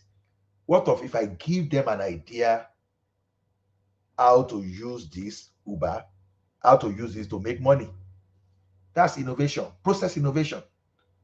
It just brought that disruption before the taxi people they fought by the time they will realize Uber don't go already. That's someone just renovate the process. It just create process innovation. The process was there before. So the same thing, AI that you see is just an innovation. It's just another process innovation. They are trying to innovate manufacturing, production process. That's what they are trying to innovate. So AI and robots just happen to be tools that cannot stay on their own. The only thing is that those people that are not in engineering or programming or computer science or whatever, yeah, they will be scared. But the kids that are coming behind us, we've already created another opportunity for them to key in. You understand? That's the situation. For some of us that we don't have stable job. Okay, now I can tell you now I'm at work now. When I say I'm at work, sometimes funny enough, it's not that if someone gave me a job, it's a job I created for myself. Or the job on ground that I key in as just a freelance, or you call me an entrepreneur, or whatever you want to call. I can wake up tomorrow and that job may not be there again. What will I do? Will I go and die? I will have to find another way to key in again. That is what AI will create. AI will force people to change their orientation and to find a way to embrace But new things. I think at the end of the day, I think the goal of AI or what they are trying to achieve is independence for AI. That's the ultimate goal, whereby they don't need humans anymore to do anything. They can do things themselves and reproduce themselves. That's the goal. Can And you say and that? if that happens, Please, can you say that one, Prince Daddy? Can you repeat it that again? Can you repeat it? yeah, I'm saying that I think the ultimate goal for AI is for AI to be independent of humans. Do you agree or do you see it that way? Well, that's what you've been saying. That's what you've been saying, and that's not the goal. The goal is just to have an intelligent machine that will be able to boost production. Now, I'm not saying the AI threat. I'm not saying it's not genuine. But the thing is, when you think that is genuine, don't dwell in the fear, but look at the possibility, look at the limitation, and look at the opportunity. So AI will not be independent. Once AI becomes dependent, then you've created another race. Maybe you would like call it machine race.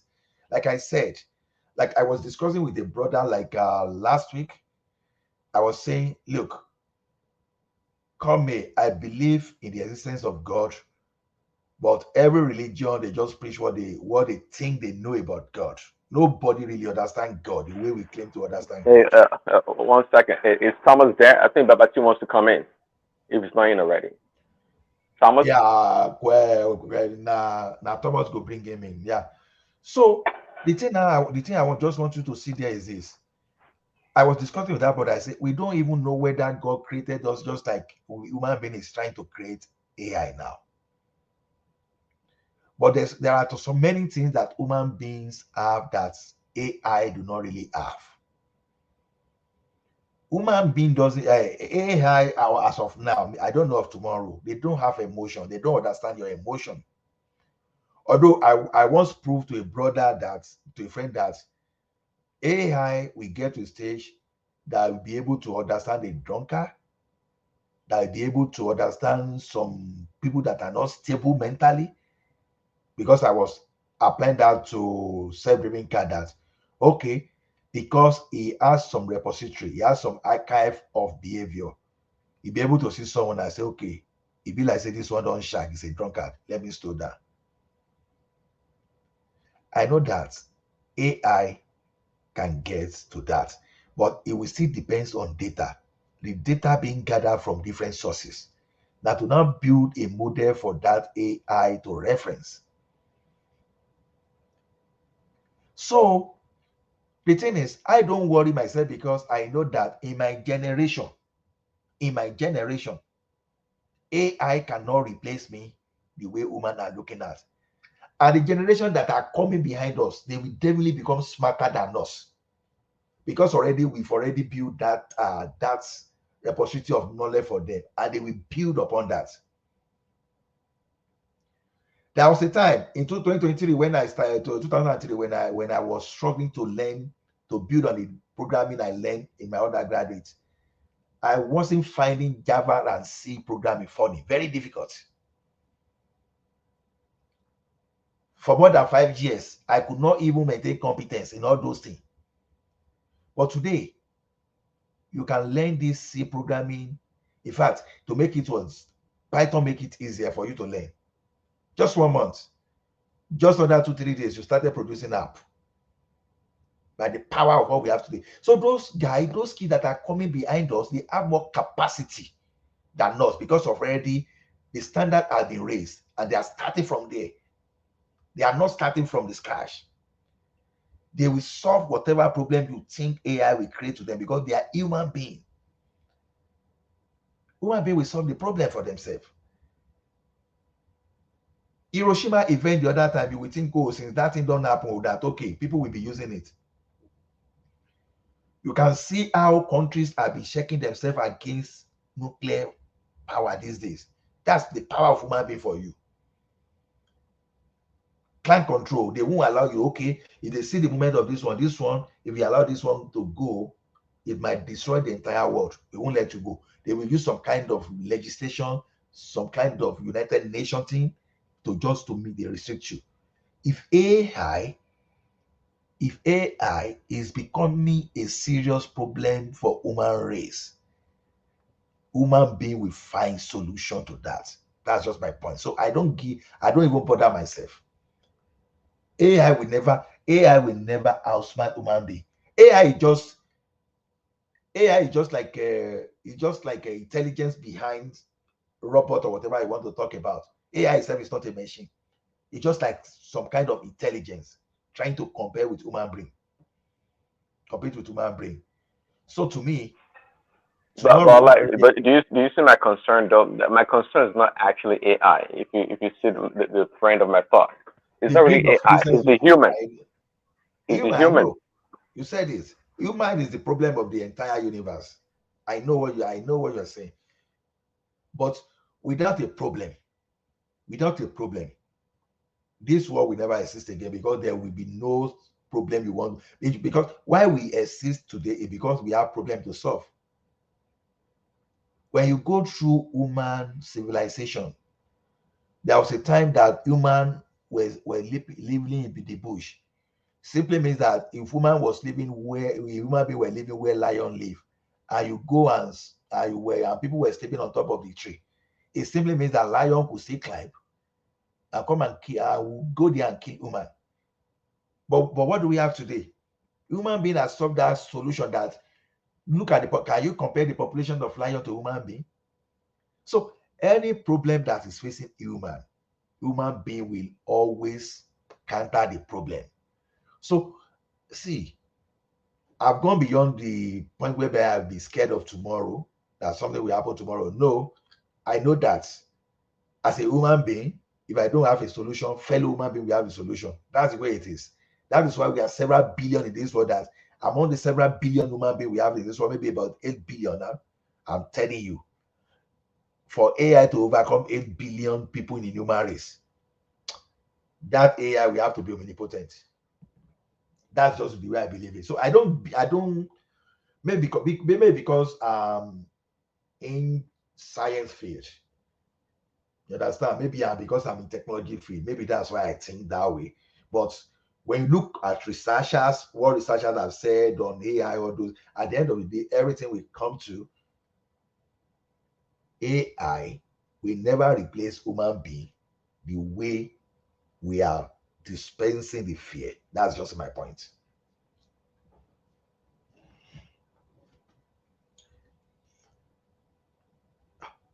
Everybody don't go sleep. No. Yeah, I get your point. I mean, it's well, I guess we can have more hope or confidence. I'm hearing you now. I'm here. Hey, Thomas, Baba, Babati wants to come in. Since I know Babati want to bring sledgehammer to me or someone. I brought him. I brought him earlier on, and he left again. oh, really? Maybe it's Yes, network yes. went I down or brought him something. in before. Yeah, But yeah. it's in the Maybe Yeah. we'll background. I come can back. Yeah. see I'll repost chatting. the. I'll repost Okay. the link. So to me, AI in the real sense seems to be a serious threat. Even the father of ChatGPT is saying he's regretting. It's even the person that those people that even created ChatGPT, they are even scared. You know, now that we are talking of generative AI, regenerative AI, all those things, I know those things are creating fear. But human being, human being will always solve their problem. That's just my Ola, point. I have a question for you, Ola. Yes, sir. Thomas, Babati is one of those people that will chase you away from this platform if you don't be careful. I'm telling you, its excesses are just unbecoming. It's ridiculous. I'm telling you, it was funny before, but something needs to be done.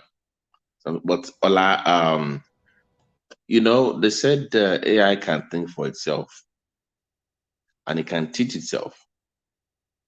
And as humans, maybe I'm looking at it from my own perspective. The first law will be self-preservation. So if it's a system that can teach itself, it's going to be the first thing will be how to survive, and it can manipulate humans to do what it wants as a system. So my own concern is I don't subscribe to Prince's faith, but I do respect and understand it. I used to be part of that. But do you think it ties to? I know you're a Christian as well. Do you think the AI ties to this 666 narrative that some Christians talk about, like the end of the world, where you cannot walk around without having the mark of the beast, quote unquote? Do you think AI is what they were talking about, or is going to lead us into that direction, Ola? You see, Babati, in as much as I've said this several times that I'm a Christian, just because I believe that Christianity is a way of life. There are so many things in religion that I see contest, but I don't. Some things is better not to be said openly so that you don't blaspheme or uh, you go against the will of God. You see, one thing is this: I believe that we human being we don't understand God like the way we think we understand God. You understand? There could be some other cohabitant of this world that we are now that our even normal eyes cannot see. That maybe as we are that we cannot even feel. Just like if you ask, assuming someone can move into the mind of animals now, you'll be finding funny that they can not even comprehend human being too. So I don't know, honestly. I don't know to what extent is that 666, but I hope I won't be in this world even if 666 Right, is going Ola, to Ola. happen that time. The But reason yes, yeah, Babati, go. please, can I answer you? Yes, go ahead. Yeah. I'm a Christian, and I'm proud to be a Christian. If you can read that part of the Bible that says the 666, it says it's. I mean, we need to read it to really understand what it's saying. Because some people believe, oh, that they're going to stamp, they'll put a stamp on your forehead, they're going to put a stamp on your hand. You can't buy, you can't sell. I mean, not at we are not all. supposed to take it literally. I Exactly. mean, yeah, it's not literal. I mean, with where we are in the world today, we are too advanced for people to be catching us and be stamping something on our forehead and stamping on our hands. I mean, that's not practical. It's Um, it's Madam speaking Rosie, in symbol. It's speaking in yes, sir. blame Mount Zion for that. Yeah, Mount there's Zion some people is don't really understand this concept. They just talk like it's like the blind leading the blind.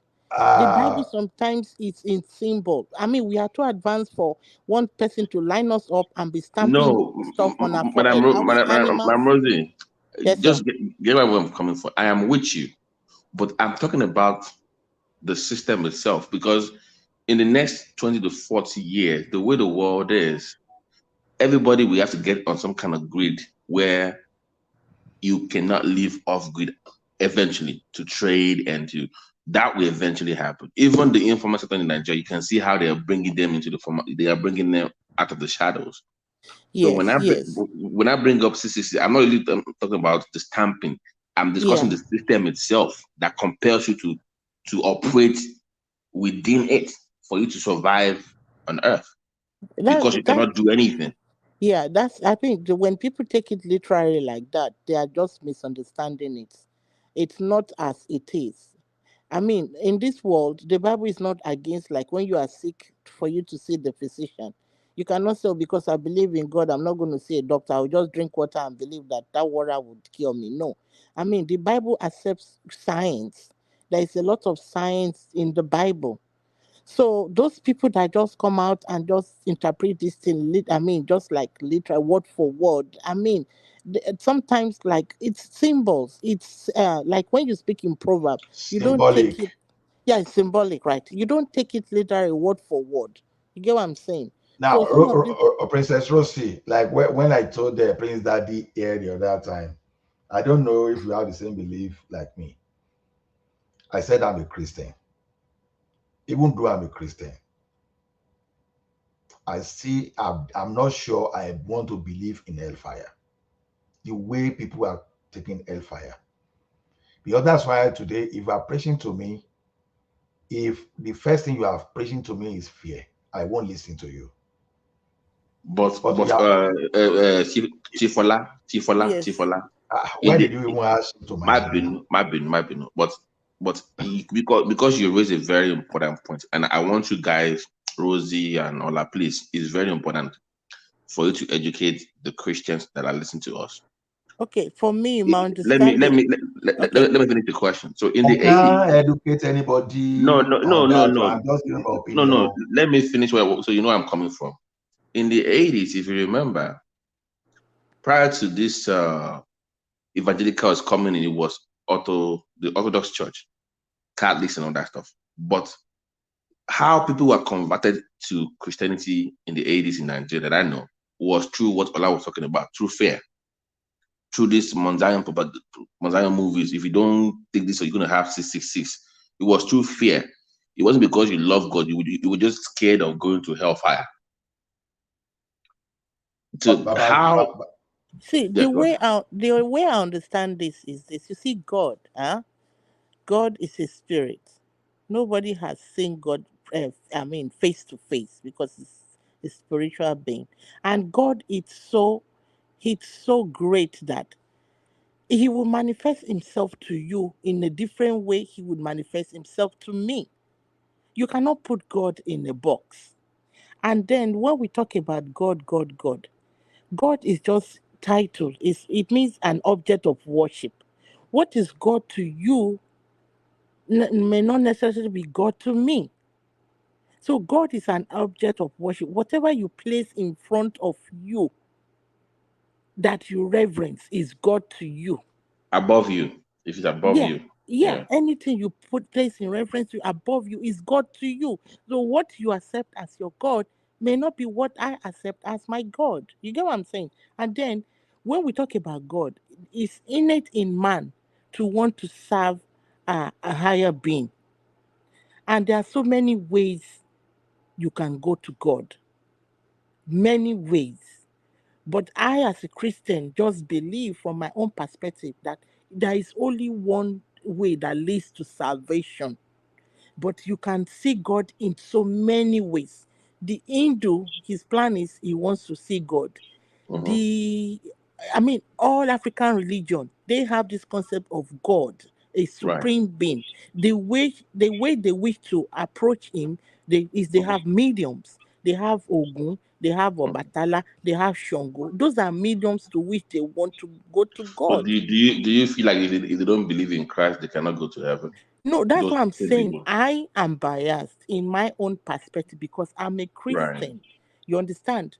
I'm just saying there are so many ways you can go to God, but where is salvation? It's only one way that gives salvation.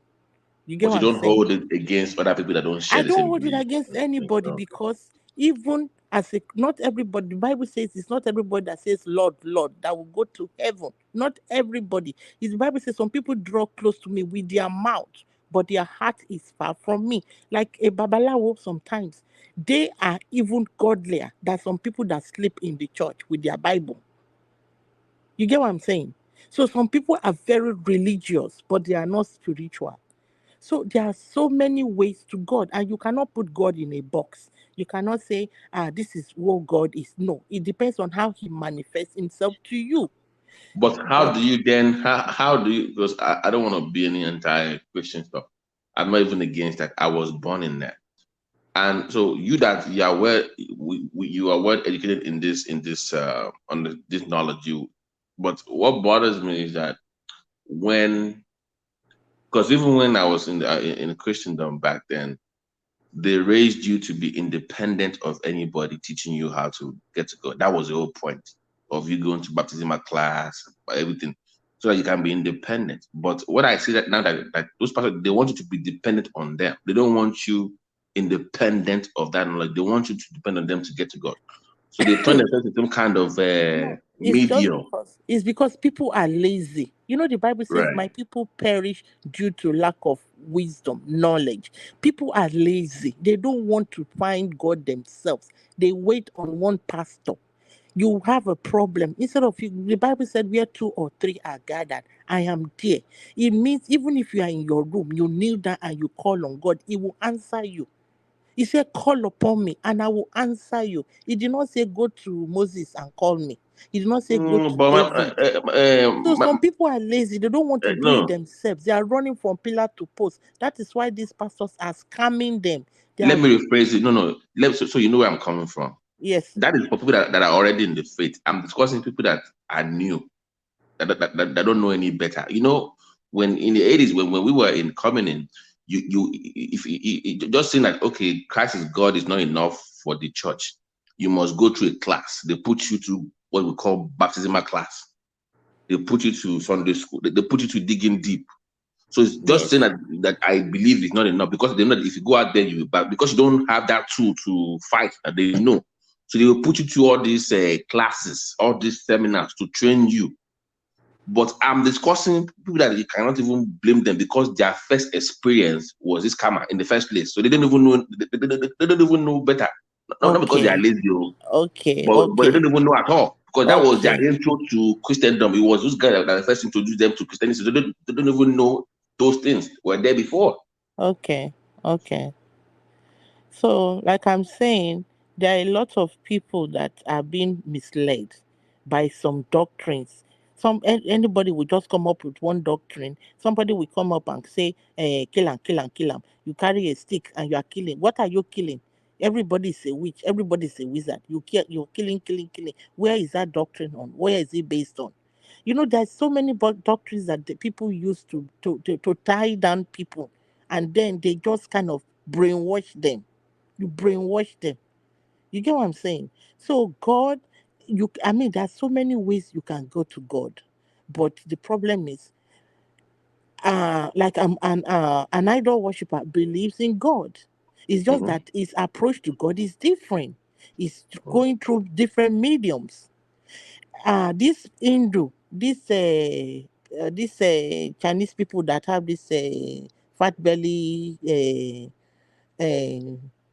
monks that they go through, they believe in God too, but they just feel that is the medium to which they will go to God. There are so many mediums to God, but which one has salvation? For me, Can I I am biased because I'm a Christian. can I I mean, can I that's can what I I'm can I saying. can I ask And you a then, different? please let me say something. Let me just finish this. When we talk about heaven and hell, right now, there is nobody in heaven. Right now, there is nobody in hell. Nobody is gone to heaven. Nobody has gone to hell. What is going on now is there's a place called paradise. That place is just a resting place. That is why when Christ was on the cross, he said to the thief, he said, today, you will meet me in paradise. Now, So, princess, where is heaven? Where is what? heaven? Heaven Where is is a heaven? spiritual place. Okay, That's why not the you sky. cannot go to heaven in your physical body. At Like least not the when you sky, when not you the sky die. that people look onto, right? You said what? Heaven is a spiritual place. It's not a physical world. This So flesh, you see, on earth, where's hell? Where's hell? earth also is a spiritual place. You can't go to Okay. hell with your physical body. It's like when you come to earth, there is a body on which you have to exist on earth. That is the terrestrial body. Then And there's a body you believe that human being will serve punishment and will burn forever in hell that after is the God. life too? That is Maybe God. we should ask Princess Rosie where is the location. That's what I'm telling you. It's a It spiritual says a place. spiritual, Okay, it's which like I on earth. For you to live on earth, you have to have a terrestrial body. When for you to exist in heaven, you have to have a celestial body. So these are various. I mean, they are different planes. I have not been to heaven. I've not been to hell, and so I don't know where they are. But from my Bible, I Princess, know can that. I guess? I Yes, can sir. guess. I can guess something about you. I think you Yes, you went through the Papa Channel becoming a Christian. I think you went through all this digging deep and Bible class. I can tell. I didn't go On through that too. I'm no, not. no, no, I'm no. not a Pentecostal. Like you studied a little bit more than just what the man of God said Oh on the pulpit. yeah, because I like to make research. I like to read. That's why I don't believe in Trinity. There's some concept in the church today that people are. I don't believe it. no, I don't.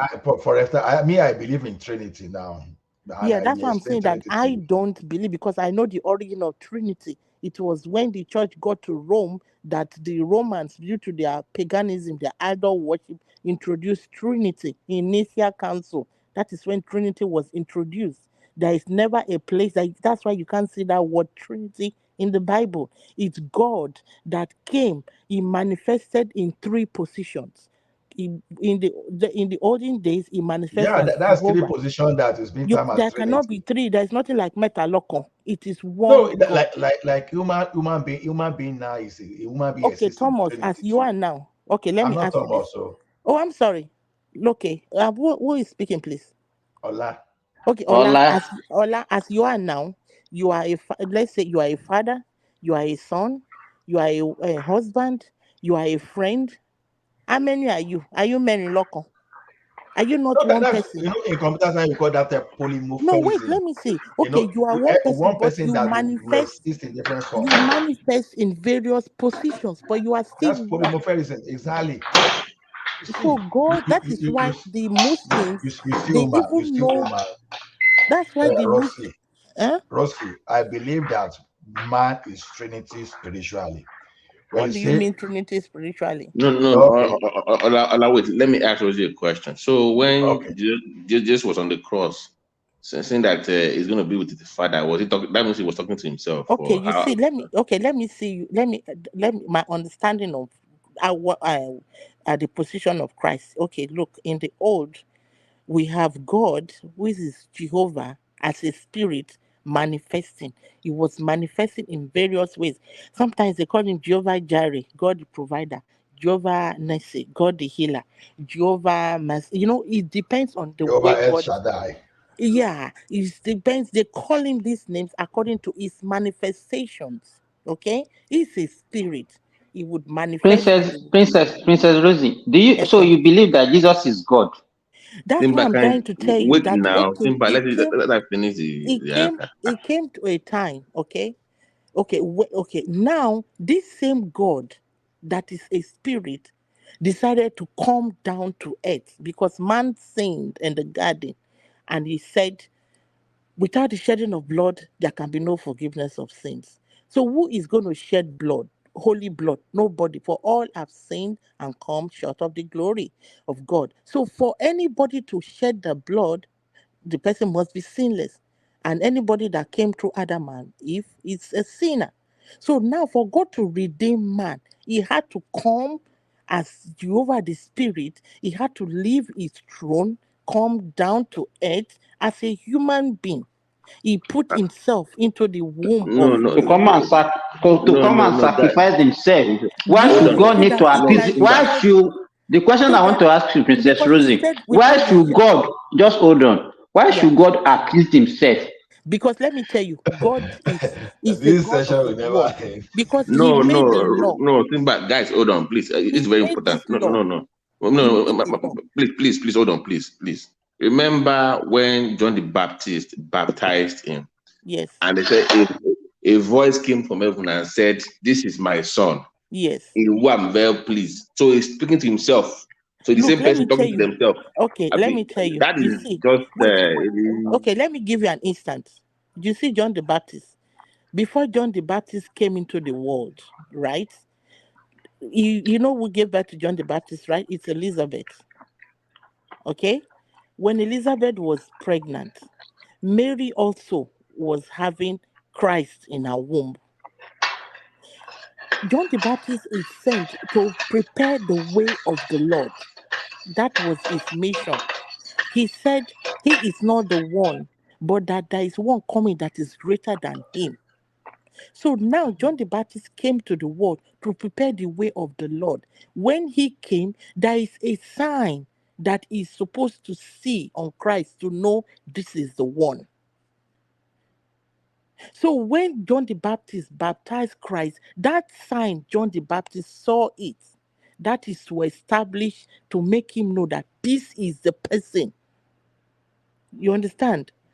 That is why John the Baptist said he said he told Christ, he was saying that why should I baptize you? That I am not even fit to tie your shoes.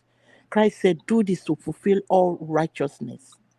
So Christ is God that came in flesh to show the way back because man have sinned and he made a law. He said whoever sin would die. Now he wants to redeem man. And he said, without the shedding of blood, there can be no redemption of sin, no remission of sin. Now, who can shed that blood? He has to come. That is why, for that is the love of God that is so great. He had to die so that that law can be broken and he can shed his yeah, blood. that is, Rosie, can I So say it is something, please? God. Wait, let me finish. It is God, Yeah. just like you now. You are a human being, right? You are a father, you are a husband, you are a son. You have all these positions. You play, you manifest this. It doesn't make you 4 or 5. So this same God that is a spirit, Jehovah Nere, Jehovah Nara, Jehovah Nisi, as in the old, he now came in person. That's why they call him, when they say son of God, it does not mean that there is God somewhere that gave birth to. Okay, if God so loved us, why would he not die for himself? Why would he send his son? It's like now, for instance, you are a father, you are in your house, you have your children, and armed robber came to the house to rob. Then you say, armed robber, don't kill me. Yes, my son, kill my son. Is that love? If God so, why would God, I mean, be so selfish as to say, no, I'm not ready to die, you, but let you, But son, why come and die? should God die for himself? That is the Because he has question. made Is he a God? law. Hey, He hey, made a law. Simba, It's why a you God. raising your voice God against has my sister? What's going on, Simba? Simba, God calm made down. I a can't law. shine. But not to And it. God made a law. He's true to his law. He cannot break the law. So he had to come. That is the love that is so Sorry, Rosie. great. That is sorry, No, that no, Rosie, love. Rosie is handling a very complex. Hold on. So Rosie, hold on. So when he says, "I'm going to heaven to sit by my father, at the right hand of my father," so he's sitting by the right hand of himself. Like there's something it's just not computing now. No, It's just yeah. Baba T. This concept is too complex the way you guys are trying to explain it. Because there are some concepts in the Bible that is symbolic, but people just want to interpret literally, which is No, not. where is she? Did she Wait leave? now. Did she That's leave? why that's why Bible says lecta skillet. See, see, there's a way you read Bible, and whatever God ministers to you is the interpretation of the Bible to you. Yeah. Otherwise, you will get yourself Ola, no, taught no, no. wrong way. Unlike Simba, me, Bayinja, I'm not arguing to be honest with you. I I'm know, trying to I understand. understand you. I understand you. You know, Simba is Baba you T, Ola, know and Simba is Rosie. very radical. Simba is very radical. So this Simba is a different being on his own. So Thomas knows. Rosie, can I say something? Rosie has left too. Yeah. You Yeah, don't share. let me say something. Yeah. Um, Rosie, is Rosie there? She has She left the had screen left. now. Can you? Yeah, No, no, Rosie no, was no, no, yeah. no. Can No, I you? Yeah, was Rosie is kicked back. out. No, nobody kick you out. Nobody will Okay. kick. Who will kick you out in my presence? General That person will Thomas. go to. General No, they will go Thomas. to jail. Look, Yeah. Thomas, you really need to be a military guy. You look like a real military junta. You really need military. Shameless man. No go Benny. Like this. No, How your dare you? face is so Nobody can bad. tell like that way. Torí obìnrin àbí? Thomas, take power this thing. Yeah, yeah. Rosie, do you know honest thing? I want to Yeah. tell you. Everybody that has came on this platform talking about Christianity, they have been there before. Let me name two example. Baba T, who is talking now, he's been a Christian before. General Thomas, these are Second backsliders. example, They are yes, backsliders. these are Christ, backsliders. let Second me Jesus even add. example, arrested No, people. no, Thomas, let me add God, though. Christ the Savior was Thomas, arrested. this is let me add.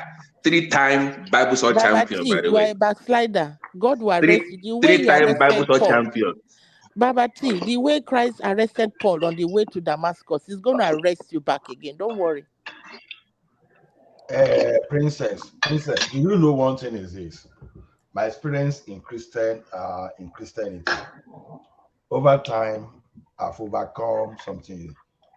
Like when I used to attend my Anglican JJ, join Boss Brigade, join choir, celebrate happiness, enjoy. When I made a turn to cross to Pentecostal, hey, jiggy. Although don't let me make it generic anyway. Don't let me use Pentecostal. When I started attending a particular fellowship, let me say it that way. Look, is this all like Wait now. Oh, you wait, please let me just interject you for a second and I will keep quiet. Please, Okay, please, please. You see, I'm a Christian, right? But I'm a Christian too.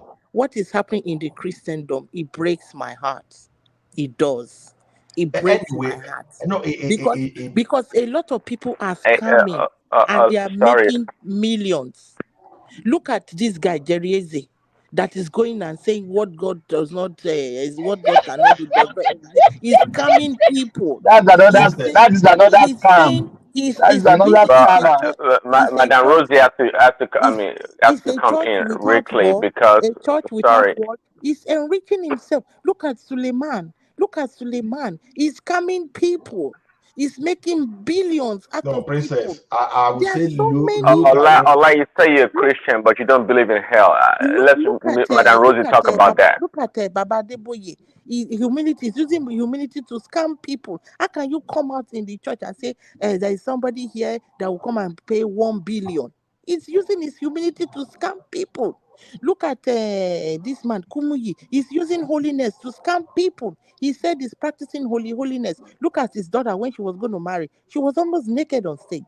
All what he was saying before, pé TV is àpótí ẹ̀ṣẹ̀. He came back and started preaching on this. So many things that is happening is just breaking my heart because so many people are scamming the gullible and making billions out of them. But that does not Madam, take okay, Rosie, let me take it real quick. Baba Debo, you don't even ask people where do they get the money from? 1 billion No, naira. see, He said, if you Madam don't pay One your Rosie. tithe, billion naira. you will not go to heaven. He has turned to the One gate man second. of heaven now. He has the Madam, key to Madam open heaven Rosia and shut Thomas. heaven. Okay, Madam Let Prince Rosie, if you Daddy can talk hear me, now. it go. 1 second. Can anybody hear me? I can hear you. I can hear you. Yeah, Madam Rosie, it goes both ways. Um, it says in the Bible that we should read the scriptures and show ourselves approved, right? So, um, Yes. we can blame all these pastors because yes, I agree with everything you said. These people are, or many of them are charlatans. They take advantage of the people, but the people themselves, they have a role to play. Just like um, every time Christ pretty much did a miracle in the Bible, he did ask for the consent of the person being healed or made well. So the people No, themselves, no, they are, my brother, wait, it's not so. That woman with the bleeding issue, did he ask for her consent? He didn't ask for her consent. She touched his hem of his garment and she was made whole. She didn't take permission from Christ. right? Well, you can see it that way. Sometimes, um, you gotta. It's not faith. It's not faith that she drew the power out of God. Yeah, that's what I'm Yeah, saying. faith. So So she didn't take exactly. So your permission. faith Yeah. faith is a consent between you and God. Because if many people were touching Christ, keep that in mind, right? Obviously, because she has to push away to touch Christ's garment. So, and not everybody was healed. Just like Naaman was amongst many people back in the Old Testament, and was only Yeah, but because him. she had a mission in her heart, those people that were falling all over Christ, they didn't have any mission, right? That's But what she I'm saying. had a Your faith. mission. I just say faith is the heavenly currency, and she Okay, had the faith. The faith, okay. faith is our agreements. We agree in faith. It's in the Bible. I mean, we agree in faith.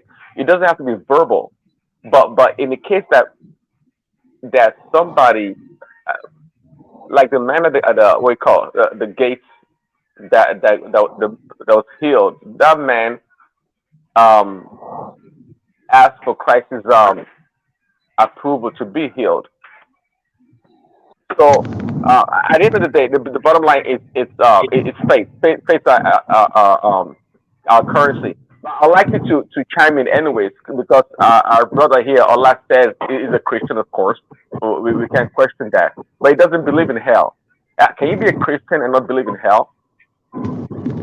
That's not possible because Christ gave example of the Abraham bosom, right? He gave an example of Abraham's bosom when Abraham and the rich man Lazarus, when Lazarus died, he suffered and died. And then the Bible gave us this, it gave us, like explaining how life in hell will be. When the rich man was telling Lazarus to come and dip his finger in his mouth because he was dying of thirst, right? And he was telling who I don't know, he was saying they should send some people back to earth to preach. So sometimes, if as a Christian, I don't know why you don't. If you don't believe in hell, so what stops you from committing evil? Because again, we have That's a great example. I because think that's the probably the foremost example in the Bible. because So, yeah Allah, because what do you think about the that? heart of man is desperately wicked. Okay, can It can is I can I only can I the ask fear of Princess? Let me going to answer you hell, now. yeah, that will Let me stop you answer from you. doing some of these evil things. Okay, let me answer you. Now, when they asked Jesus Christ the greatest commandment, he said, love your God with all your heart. The second is similar, like say, love your neighbor as yourself. Now, look at those two principles. It's sincerely between you and I. If you obey to those two words, you will worry less about so many things. Because in this world, hardly can you move in this world without committing a sin. It's impossible. What Now, do you mean committing a sin? Because when you love, you're not going to go out of your way to kill your neighbor. You're not going no, to go out. not all those ones. Now, when I say you commit a sin, there are different ways you can commit sin. Now, do you know that even where the government even set traffic of traffic to be 100 kilometers and you are speeding over 100 kilometers, I born on here now. Disobedience is a sin. But that's for your own sake now. If you refuse to obey the law, you kill But yourself. whether it's for my own All, sake, all sins are for our own sake. wait All the now, sins, wait, Yeah. the so-called sin.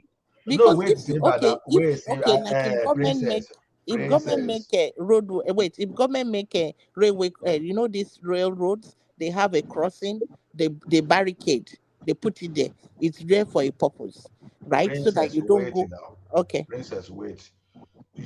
We say that one for you not to overspeed it for yourself. Some people overspeed and they created their carelessness escalated into causing an accident that kill other people. Yeah, you are In that. correct. You are So the correct. thing is, there are so many things you do in this world that if it's just by the standard of going to heaven, you cannot escape. So many people lie before they got their visa. So many people lied when they were doing their fight, their tax return. This system in this world is created in such a way that you can hardly find a way that you've never lied one point or the other that you've not done anything wrong. When you look at the way the world is created. So if you want to judge by the deed of human being, honestly, everybody will go to that fire because you cannot escape. being a And then sinner in this world. also remember what the Bible said. It Wait said now.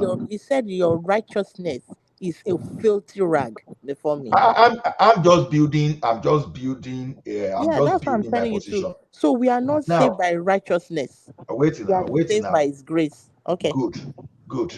Now that is why that the thing that Jesus Christ commands, just follow the two, and you'll be okay without the fear of air. Because if fear of air is the reason you love your God with your heart and you love your neighbor as yourself, then I don't know why you are just going through unnecessary torture. Let me ask you a Wait, question. If I've not help landed now. Okay, sorry. I'm sorry.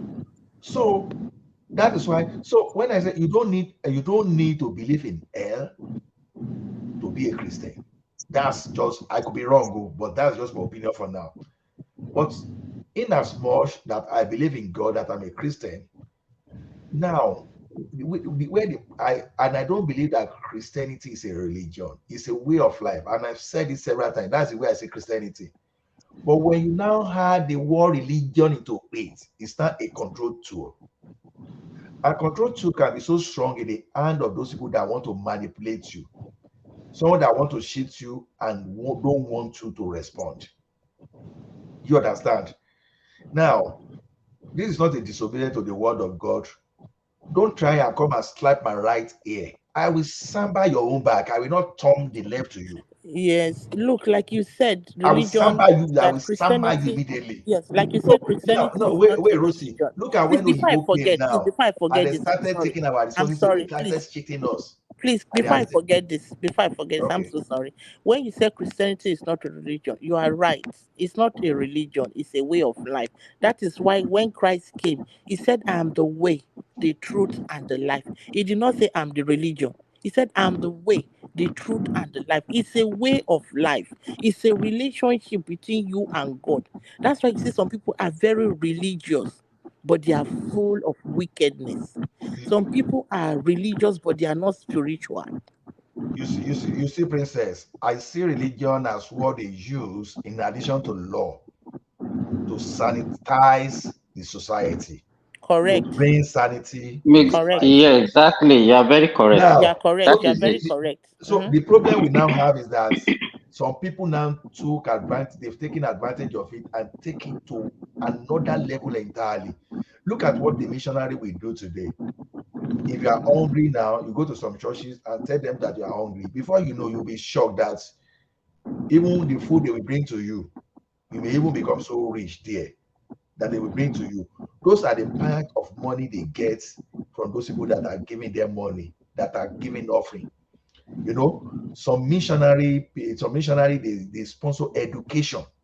Some people that cannot fund the education. Some people they donate medical equipment, do all those stuff. Good. You see, when you see when you see what religion is doing, you clap. But some people too, they've bastardized the purpose of religion. So when people take it above the board, that's where you see crisis. Now, personally, when I've told you that I'm a Christian, and that's what I am, and I'm damn too serious. I am a Christian. You cannot see. There's nothing you can tell me from now to tomorrow. You tell me there's no God in tomorrow. I will just tell you. I will just pity you the way I will just pity the person because I will tell you, you as human being, you know how many things you've created. You know when you plant the thing grow. You know when you build, you can do skyscraper. Yeah, That's that's why the Bible say only the so fool now. says there The, is the, no God. the question now is this: tell me, how did human being exist without someone creating human? God created us. The fact that we do not understand God, that is where we brought religious upon ourselves and we try to create some kind of confusion for ourselves. You understand? So when I tell you that I don't believe in air fire and I still insist, because you have to tell me the person that came from that air fire to Please, tell you. please, can I Maybe, ask you a question? You say you are a Christian, right? mhm. Do you believe everything in the Bible, or you just pick and choose which one you want to? The question I will ask you that when you see those people that attended theology, theology, No, why is it that theology some is verses no different. Why is it that some books were removed from the Bible? Why is it that some No, books when I'm now? okay, what that And means you still are not today, a Christian. do If you you know don't that believe the Mammoth, there's a book of Mammoth. that one, You if this, that if you're not a Christian, if you are a Christian, why don't you believe what the Bible says? You pick and the choose what question you I'm want. telling you is how come that some book, some things, when you look at Catholic Bible, you will see some verses that you will not see in the general Bible. How come that in the Bible, some people's Bible have some content, and some other people's Bible they don't have some content? So do you So pray? Do you pray to God? Do you believe in prayers? do you know how I pray? Oh, It'll be funny to you. It'll be funny to you how I but pray. I don't pray Ola, that Princess no, Rosie, you are even asking question, but you are not answering the question Ola is asking you. Okay, please He answer. said, Yeah. why do they choose some gospels? They choose only four gospels out of the multiple gospels that we have. So why do you now need to accuse him of believing what he believes? He can believe some and leave others, because the people that wrote the Bible also choose the one they believe and put in the Bible. But what I'm saying is this: if you say you are a Christian, which other book do you want to believe? If you don't believe I, the Bible, I've told you why I'm a Christian. I already told you that there are two commandments that Jesus Christ gave. yes. Love your neighbor, love your God. Okay. Simple. And then I Okay. live my life. Every other thing Okay. you want to bring to me, I don't care. Okay. Okay. Okay. So that's why it's a way of life. Because those two ways is that two those way will not make me a criminal, will make me live with peace of mind. But when you Okay. start introducing doctrine that I should not wear jeans, I should not wear all those things, you are creating some panic, you are Ola, creating some kind of do depression you for me. remember they said that there was a time they said that don't watch TV. It's the devil's box in the Of 80s. course, yes, I know. Akoti, I know Dr. it's simple. Simbad, are you an atheist? Dr. Ziba is a Muslim now, it is okay. I don't think he's a Muslim No, no, because he no. questions the Quran too. The question is this. The question is this. Now, Human now being what over how time. now watch how Simba will defend that one with all his strength to watch. Dr. Who Simbad, say something now. Are I you an was on atheist? Kaisora yesterday. I don't know even when you people started this thing, we are on Kaisora, me and it's same with this religion that we are discussing, even with other people No, Dr. Simbad, from other answer Africa now. countries. Are you No, a I'm just Christian? like Ola. I'm You're just an like atheist. Ola. I am You're, a free. I have my you're a own free way. thinker. I don't. Simba, don't change You're a it. free thinker. Are Me you ogba, are you me in ogba. Freemason or you are a kanka? No, no, no, no. What I'm saying, get me right. Olumba, I'm a Olumba, Muslim. Okay, Olumba, Olumba. or you are with Maraji. my own, my own No. way. Let me no. Simba, wait, Simba is a liberal Muslim. He's a very liberal Muslim. Baba T, Oh, let me tell you. it's a psychedelic Muslim. No, Baba very liberal. Very Baba liberal. T, Baba T and Princess. Let me tell you something. Even in the Bible, there was a time that Jesus Christ started chastising the Pharisees and Sadducees, just the way they brought religion upon people, the way they do things. So see, we are human. We are human. We have tendency of the see. If someone set a standard and tells something and is not verified, the thing has tendency of continue from generation to generation, and people will believe that. The question I will still tell people today is this: if hell is real, I know that God will prove it to me that there is hell. You said hell is Right? real, but you say you don't believe in hell. You are contradicting yourself I said now. no. Wait, you. I said if hell is real, Okay, if okay. I didn't hear you well. Okay, okay. if because I see I don't believe. See, okay, let me tell you one thing. I happen to had some. I had an accident before, and I passed out for I don't even know how many hours. But if it happened that I died that time, because I could not even remember what happened during those hours that I passed out, that means I would have gone forever. I would not even remember even how the incident that led me to that coma happened. You understand? So if I want to tell you now that I've died for like maybe at least 10 minutes, 15 minutes before now, I can tell you. So what if I come back and come to tell you what I saw in heaven and hellfire? You did not die. If you die, you'll not be here today. You went, Exactly. Dr. No, Simba. no, You went into coma, right? but You exactly. went You are in into coma. coma now, You went to and you came coma. back. Yeah. No, but at least during for that for those period, I did not remember anything. I did not even understand what You, was you, happening. Maybe you have a retrograde amnesia. That's what we call that. you know, I'm not a medical doctor, but you know, if you see the sleep, you go see no say you see the sleep, say you the environment. Even you see the unconscious sometimes, you go see dream, and someone see open the door, you go see wake up. Sometimes you go see remember. Me, I don't remember anything will happen during those hours.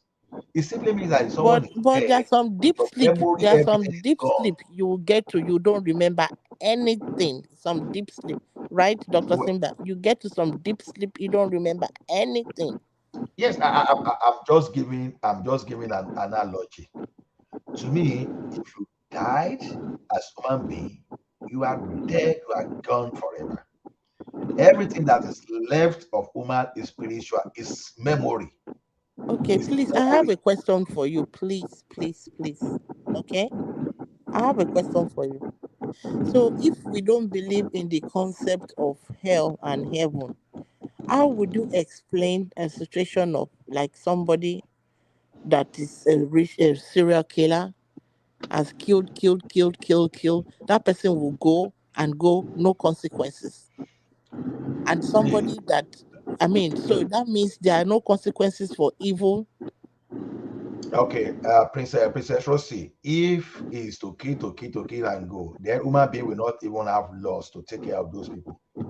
As I said before, I still believe that religion is just a way of managing the society, the civilization, so that you reduce crime. So some people willingly they will not commit crime. The fewer people that think they are criminals that still want to enjoy their crimes, then the human law, human institution will take care of them. Okay, what you are saying about religion and the control, what about And like always now you China? will see that's why I always fight when people are saying religion is a problem. I What don't want to about hear that China? thing because China, they don't. There is no. They don't. Religion. They are not using religion to control. What about Russia? They're not using religion to. they have religion, but it's only way they don't practice their way. That's just the difference. Actually, that's a very good point by Madame Rosie. Yeah, most of the society is controlled, especially in China and in Asia. They don't use religion. They That's have what their I'm saying. own control. Yeah. Yeah, exactly. So, No, uh, no, no, no, no, say, no, Prince again, Daddy, one second. Prince Say Daddy. religion has not been a problem. Religion has not been a problem. It's human being as a common denominator that's always the problem. Meaning I that I said know. it before. There's nothing ever been given to man that man has not abused. That's just a fact. So religion is just another tool of abuse. Not a big deal. If it's not religion, what else? Humans will always use. We were just talking about AI earlier, and same thing with AI. Humans are going to use AI to abuse us. That's what we do as human beings. Okay, so uh, but a lot you see, I know you say you're Christian, but are you too much applying logic to Christianity? Because logic, I mean, of course, God is the one that gave us our brains, and we're supposed to use it. But we say we worship God in spirit and truth. But you can't use logic. If you have to use logic to always explain out Christianity, um, it's going to be a tough one because you can always find ways to critique Christianity. No, Yeah, because if you have logic, you can't have faith, you see, right? If Prince you have Daddy. logic, you can't have faith. Even what I'm saying now, I'm just being careful not to talk too much because I enjoy the way the religion is being used to control the world. Otherwise, if everybody in the world will believe that there's no religion, there are no consequences under than the law, so you may have more criminals than those people that want to do good. So when I fight, when people are saying, "Oh, they should cancel religion in Nigeria," that I keep fighting, you will know I'm fighting just for the good cause of religion. So now look at it this way: I've told you, for me to be a Christian, I have to obey the two commandments that Jesus Christ gave. Other than that, any other thing is religion. I don't have to worry myself about hellfire. At the end of the day, even if hellfire exists, I don't care as long as I follow those two commandments. But don't come and tell me that every time you want to tell me that don't And what are they? What are your two commandments? when the disciple asked Jesus Christ, what were they to tell them about the greatest commandment? Look, Oh, okay, love God and love your neighbor. I mean, Okay, So how will you obey those two? For even if I love my neighbor, I won't overspeed because I know that overspeeding may have consequence. I won't be cheating. I won't be doing all those stuff. So that's what I'm saying. When I say that is the basis, I tell you, when I said I'm a Christian, that's my own basis of being a Christian. That is what I want to So, follow. So sorry to interject. So let me understand this. Just like if you ask me, I don't worry. I don't spend my time worrying about if Jesus Christ is going to come back. I know he's coming back, so I didn't even worry about that. So is that the same thing with you when it comes to hell? Do you not? You don't worry about hell because you know, as long as you love, which is true, love God and your neighbor, you shouldn't worry about hell. Is that the same thing, or you just think hell exactly, doesn't exist? exactly. I don't worry about all those things. So I don't want to be preaching hell. I don't want to be preaching all those things. Once I want to Okay, preach to I you, can accept that, but it's not that you don't believe that hell does not exist because Christ talked about it, just like Madam Rosie just said. Is see, that the same see, thing? see, Prince Daddy, because they say Christ talk about it, does not mean that I believe that Christ talk about it. We human, we have tendency of manipulating a lot of things. Just believe me. I can stay here now and lie and lie and lie to you over and over. Some people will believe that I'm telling lies. Some people will actually take my lies for the truth. And some will even make reference to my lies as a fact because the thing look like a fact. So that's why I'm saying I don't really want to. But see, let me tell you one thing. If you are preaching to me, immediately you start introducing fear, I will chase you out of my place. When you want to preach to me, I want you to preach love, comfort, and all those good things. I like Once that. you I like that. once you Yeah. put fear like this, I'll just close my door. See, my own Christianity is this. If I don't think that if you are doing evangelism, that okay, let's go for evangelism, I will stay behind you. Don't think that. Oh, as a matter of fact, if you call me, I will follow you for evangelism. But we will look at all the things I will preach to you. Watch it very well. I am a preach to 1,000 people, and the word hell will not come out of my mouth. So it's telling you my strong conviction. See, look, I don't believe God is as that wicked as some people want to. I just believe that there are some kind of word that religion will introduce that just to fear to kill. See, even when you okay, let's even forget, let's even put the Bible But aside. Ola, please. It's not every time somebody comes to knock on your door and say, "Flee from hell, flee from hell." It's not every time somebody comes and Princess can't scream it Rosie, and Princess Rosie, now because of your they see, will just tell see, you, as a "Look, 1993, you see, see, Princess please Rosie, let me wait explain. now, You see, Princess serving Rosie, God, wait, eh? wait, wait, you Yes, continue. As a 1993, when I used to okay. follow to do prayer, to do evangelism, you need to see the way we were preaching. You Oh, will so see you used that, to go around scaring people. yeah, so that sinners shall die. No, right now, rather I will preach to you to let you see why. See, Christianity will naturally take you out of trouble. Believe me. If you're a Christian and you believe in the principle of Jesus Christ, you will naturally take yourself away from so many trouble. Being in the I law, like that. I being like in that. the law of your land or whatever, I you will like just that. have a free mind. Your conscience will be okay. Someone is knocking at your door, you are not even thinking that you committed any crime just because you know the principle. Your way of life is not even listening. So, but if you are forcing me to do that just because I don't want to go to hellfire, man, it's a depression to me. It's a Let me tell you depression. one thing. Let me tell you one thing. These days in the churches today, how many times are they preaching about hellfire?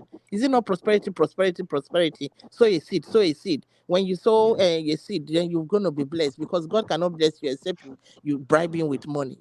How many times do they preach about sin and See, hellfire? Princess Rosie, as a Christian, you know me, I know they pray for too long. As some people will say they want to pray for 8 hours and begin to bang a leg against the floor, all those stuff. And funny, I do fast too. I do fast. See, when I just wake up in the morning, where I say, oh Lord Jehovah, thank you for the day. I bless you for today, tomorrow, and forever. I thank you that we order my step. Once I just pray like that, maybe But you are doing the 5 right minutes, I'm thing done. now.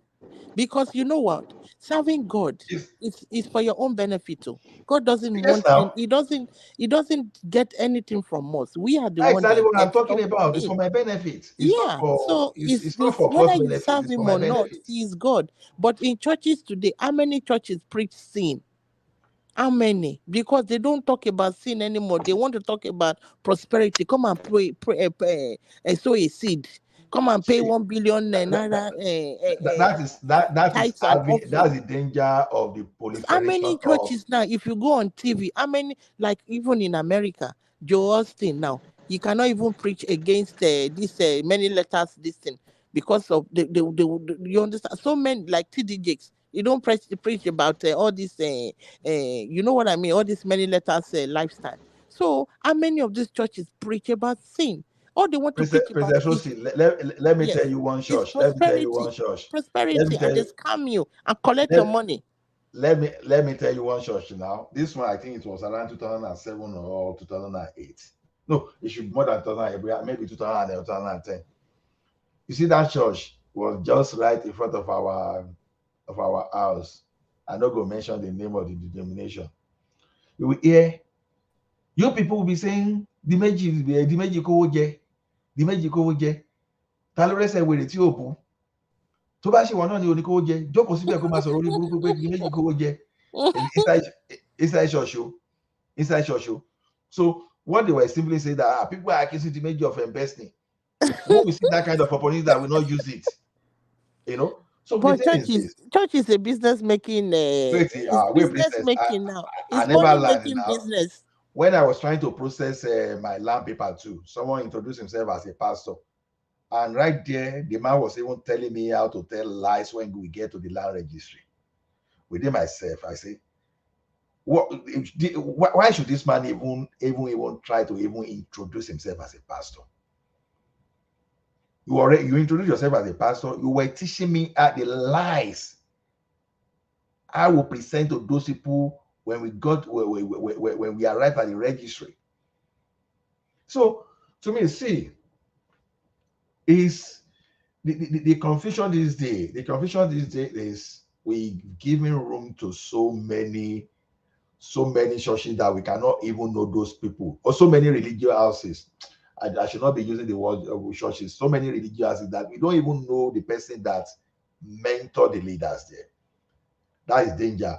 I was exposed to such danger too in the 90s when I was attending fellowship that A will preach his own, B will preach his own. At the end of the day, I had so many confusion going through my young age that time. I was going through a lot of depression. That any little thing like this, maybe if I look at woman like this, just maybe I look at you for a second, it's a sin. The next thing, need that, start praying, God forgive me of my sins. Now like that, someone take the enter madness now. You understand? So when the opportunity Yeah. arrived for me just to clear myself, I stayed away from the church for a very long time before I went back. You understand? So That's why. in Africa, I was going to say our foundation of Christianity is it's poor in a lot of ways. We don't have good foundation, and a lot of those pastors they preach Christianity based on fear, just like Allah was saying, fear of not paying your tithes, fear of this and that, and in so doing, people are subject to this leaders, so this so-called man of God, and they become enslaved and trapped, and that's the big problem. Until you fully have a real connection or interaction with God or Christ Himself, Yeah, then yeah. you know that no fear at all, no fear anywhere, no fear Prince because Daddy, yeah. Prince Daddy, can you believe that in this day and age in Nigeria, there is this denomination, and I'm sure you're going to get it. At the beginning of every year, the first month of the year, they will tell you both husband and wife should give their salary to the church. So the both husband, wife, and children for that month will go into starvation mode. Is that right? And they still do it day in, day out, every time. This year, coming January now, they will still do the same thing. You have to, they call it a That's first first fruit. fruit. First fruits. First fruit. The whole family will you go know, into starvation mode. They will not even have money to pay their children's school fees, house rent, nothing. And then this people, the head of the church is enriching himself and his family. Is that right? Of course, it's not right. Rosie, It's not right. is that not wickedness? That is So evil how from do you the want pit them of to hell. feed throughout the month? No, they have to go to Eh, starvation mode. That is when they will say, do 19 days fasting, do 30 days fasting. But these people are not fasting. Their children, they are all getting fat. All these families are getting skinnier and skinnier. No food, no money to pay rent because they have to sow first seed of the year, the whole And salary. what was the consequence of not doing so? It's because of the fear they put them. They will go to hell. Oh, they're going to hell. Okay. Okay, Prince Is Daddy, that if, not if and they will wickedness? not prosper. They will not prosper also. so, Prince Oh, is Daddy, that right? Yeah. Yeah. okay, Okay, Prince look Daddy, at this case that you see, all these big GOs, they're moving around with bodyguards, armed bodyguards, but then they will sell you stickers to put in the front of your door. Bulletproof uh, cars. Yes, Yep, they bulletproof will cars. give you stickers to put in front of your door so that witches and wizards and arm robbers will not come in. No, no, you buy it. Oh, it's not free. Uh-huh. Oh. And then they will say when you are sick, drink olive oil, but they are coming abroad to see the doctors to come for medical attention, but they are selling olive oil in gallons to their followers. So is so that right? Prince When Daddy Christ has came to gone. the world, was Christ moving with bodyguards? So there's a lot of ills in the church today. That is so heartbreaking. You see, Princess. Now, when I told you that I don't operate my Christianity in fear, That is why you have to have a personal relationship with Christ. When let somebody let is let telling you let, that, So, let God Himself Ola, judge me, not Pastor. Ola, Don't allow Pastor to Ola. judge me. So, I Hello. can hear you. Simba, I can hear you. General Thomas, you are not saying anything, no. You Simba said? was going to speak. I said, I'm General here. Thomas, you are not saying anything. You are a Christian now. I'm a Christian. Of You, course. you see, Princess, when I told you that I don't operate in fear, you understand? So if you see, there was a day that a pastor, in an attempt to scare me to go back to church, he was now preaching, now told me about the story of someone that didn't listen as he was crossing the car. He did. I said, within myself, I was like saying, who told you, sir, that I'm not ready to even die? What's wrong with this man? Well, who told you I'm enjoying? Who told you I'm enjoying? Who told you that? Because he got to say that people will tell me, I say, oh, Benny, don't scare to Hey, be dead. with that statement, or like you disarmed that pastor. Like, you understand what I'm saying? Once you start scaring me, see, look, even if you're a traditionalist, if you tell me not to travel, you are deceiving yourself.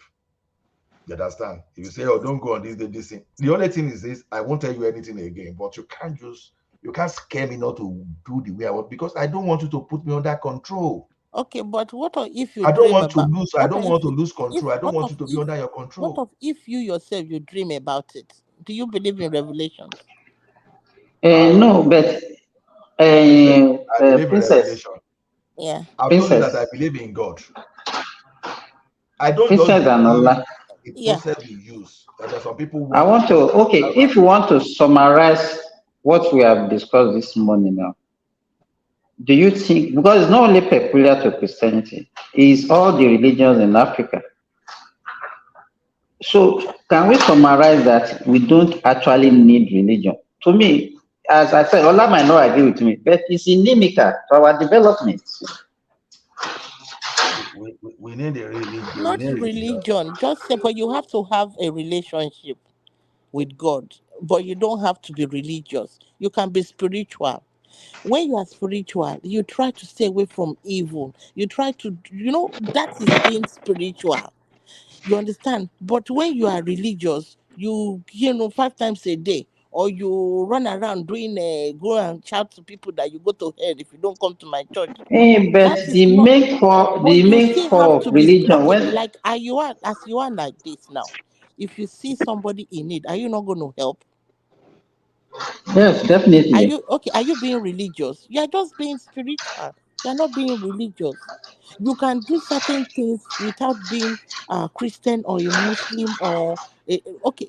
You get what I'm saying? So just try to live And so a you are just speaking to what I'm saying now. So we don't need those things to know the right thing to do.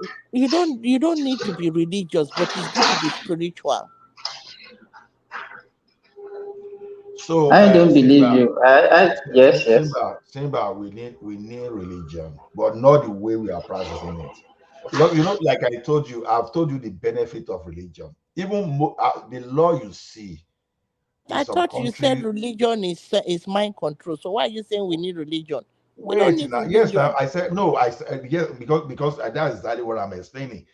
When you see even the China you are talking about, when you look at Saudi Arabia, America, and UK, all those things, you use religion to build. Because I've told you the role of religion, even in our traditional belief in Africa. Someone will not steal just because they believe say they can send shot go to the person and strike the person. They say, okay, someone that steals something that they will send Ogun to the person. All those in our religion, they believe that okay, they used to share people, put people in check. That okay, don't do evil because Ayilala will be after you. Because those are the kind of things that they use to create sanity.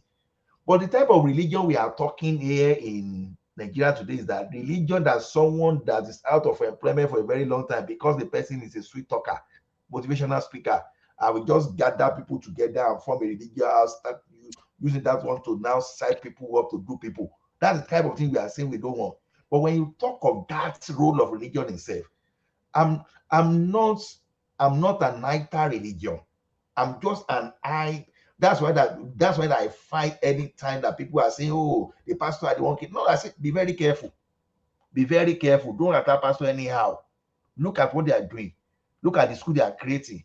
Look at the way they are supporting our air system. And I keep telling people that. You understand?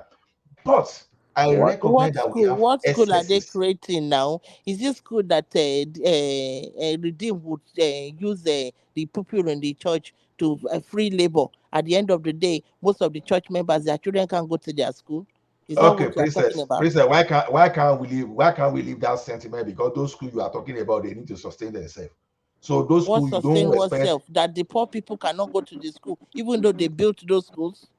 Princess Rosie, we have religious school outside Nigeria. We have in America too. Live story.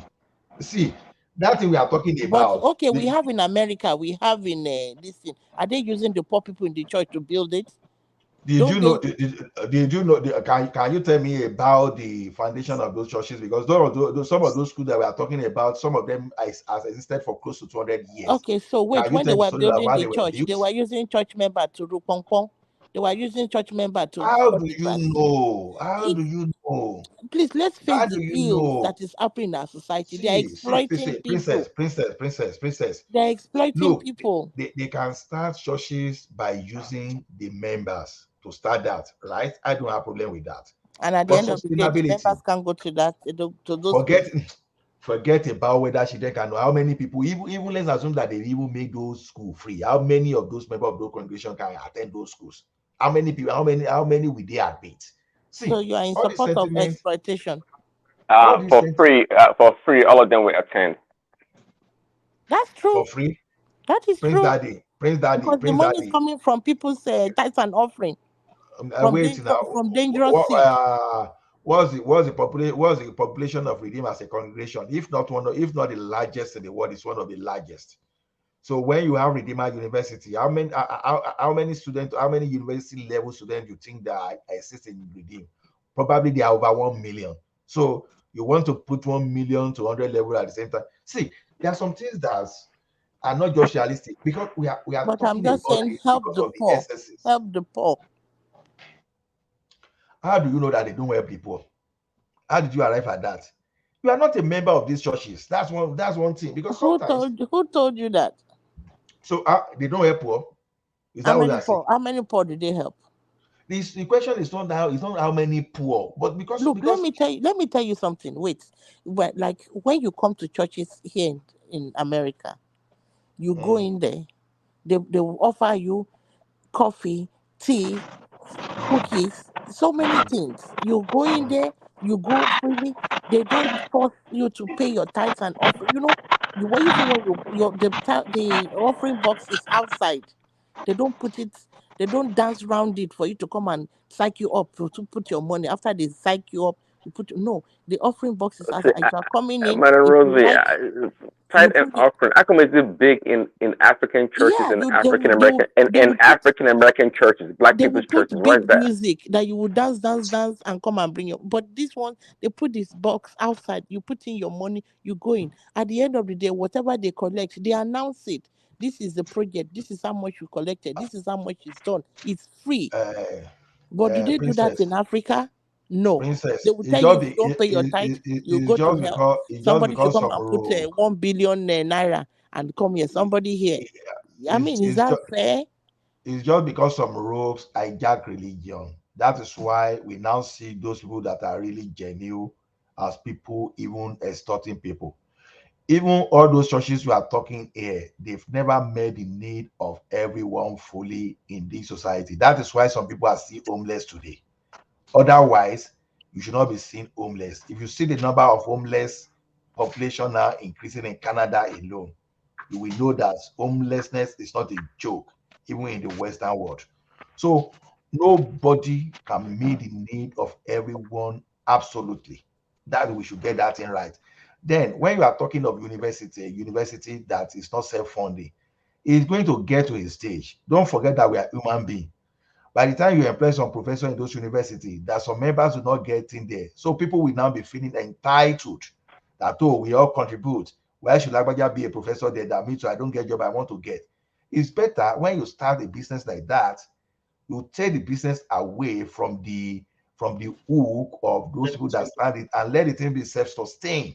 So this So all how this sentiment of so how can you explain a pastor buying private jets, having two, three private jets, when nobody some is members, supporting that, princess. okay, when Nobody some is members, supporting that. okay, that's what we are saying. There are some No, I've said excesses. this. No, no, it's because you brought education there. That's why I say some people have, some rogues have bastardized the purpose of religion. You will say I'm using the word religion. I'm not even using Christianity or whatever. Now, religion is Sinbad. the word So I'm using since now. you know much about the Muslim religion, do the imams still buy private jets? No, who will give him the money? So no, the Islamic world have their own challenges too. They have their own challenges. So religion generally, so when okay, look at what's this man that was representing bandits. What's the name of that man? That Islamic cleric that was the one Shakal? that no, not Sheikh Rao, the other guy that was a military man before. Gum? I was Sheikh Gumi? Gumi. Look at you understand? Look at so look at someone like that now. Are you telling me that's what Islamic is teaching him? No, no. And look at those all those Afa that are fighting or whether Ilorin is a Yoruba land is a whatever they say. You see, some of those people that are doing all those things on social media, they are just doing so for their own. Some of them are doing to raise money or to do whatever. So to me, people have hijacked the purpose of religion. We can all agree. But I still disagree that we should cancel religion. No, I it think you are doesn't more make sense. Allah. I think you are more a free thinker than a Christian. You are more a free Okay, thinker than a Christian. okay. If you say so. I I'm get that. sorry. It's more what? I didn't get it. More what? It's more a free thinker than a Christian. Oh, okay. Because is there criteria? Do we have a criteria for you to determine who is a Christian No, I'm just or saying not? because from I mean what I'm getting from everything is saying is more on a free thinker Okay. than being a No, Christian. okay, which is fine. But I tell you this, Allah actually, no, talking today, he actually understand the core of Christianity, and he already gave it to us. Love. That's it. Many people, many Christians don't know that. They don't know that. It's against fear, which is really great because fear itself is a spirit, right? And people don't know that. So it's not down for fear. He believe in love, love God and love your neighbors, and of course he believe in Jesus Christ. So it's a complete package. What more does it need? Really, Yeah, a lot of people don't know that. yeah, that's true. That's true Yeah, though. it's got a I'm core. just pulling on last legs. I'm just pulling his Okay, legs. Yeah. No, Yeah, Because when you talk about love God and love your neighbor, you see all the 10 commandments that is it's incorporated fulfilled. into these two Yeah, commandments. Because just like the ninth fruit of the But spirit. The ninth fruit of the yeah, spirit is wrapped up in love, even that's though it Prince starts with true. love Daddy, as the Prince first one. Daddy, Yeah. Prince Daddy, Prince Yeah. Daddy, and Princess Rosie. So, do we, from what people are saying now, can we say now we don't really need the Abramovic religion to know that we have to love ourselves?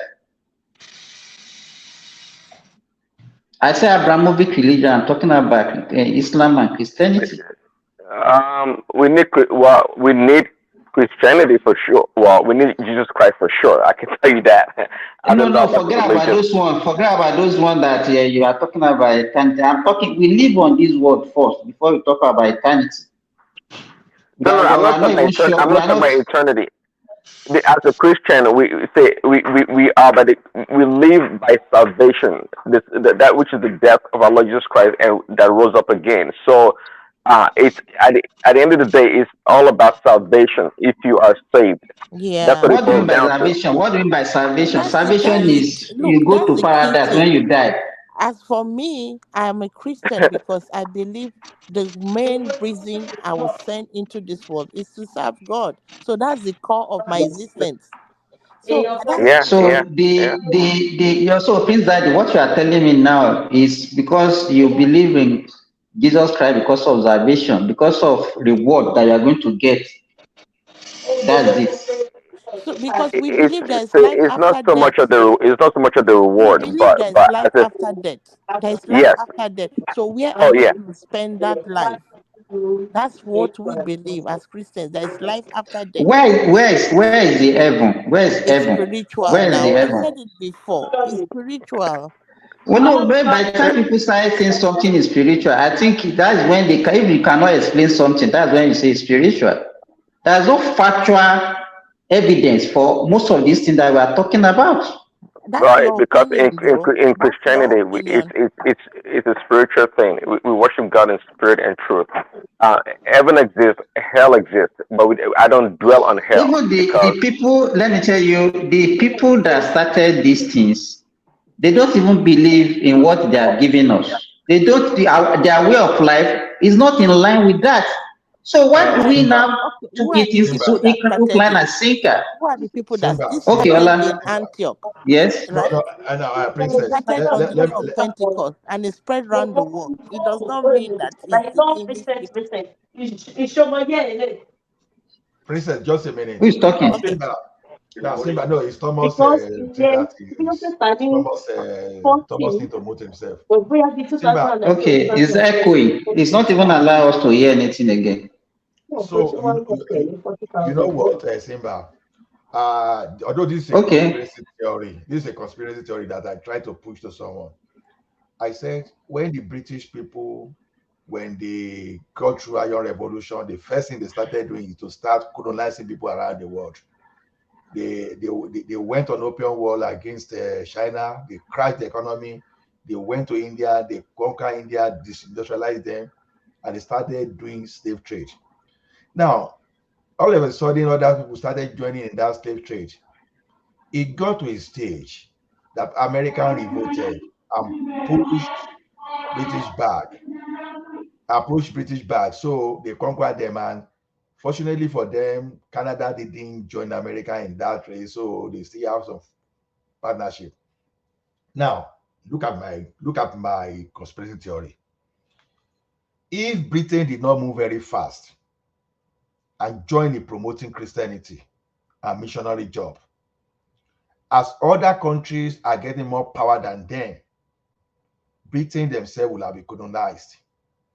So now it will be a smart move for them to start finding some strength in religion to manipulate people's mind so that people will not have sense of revenging against them, of avenging whatever they have done.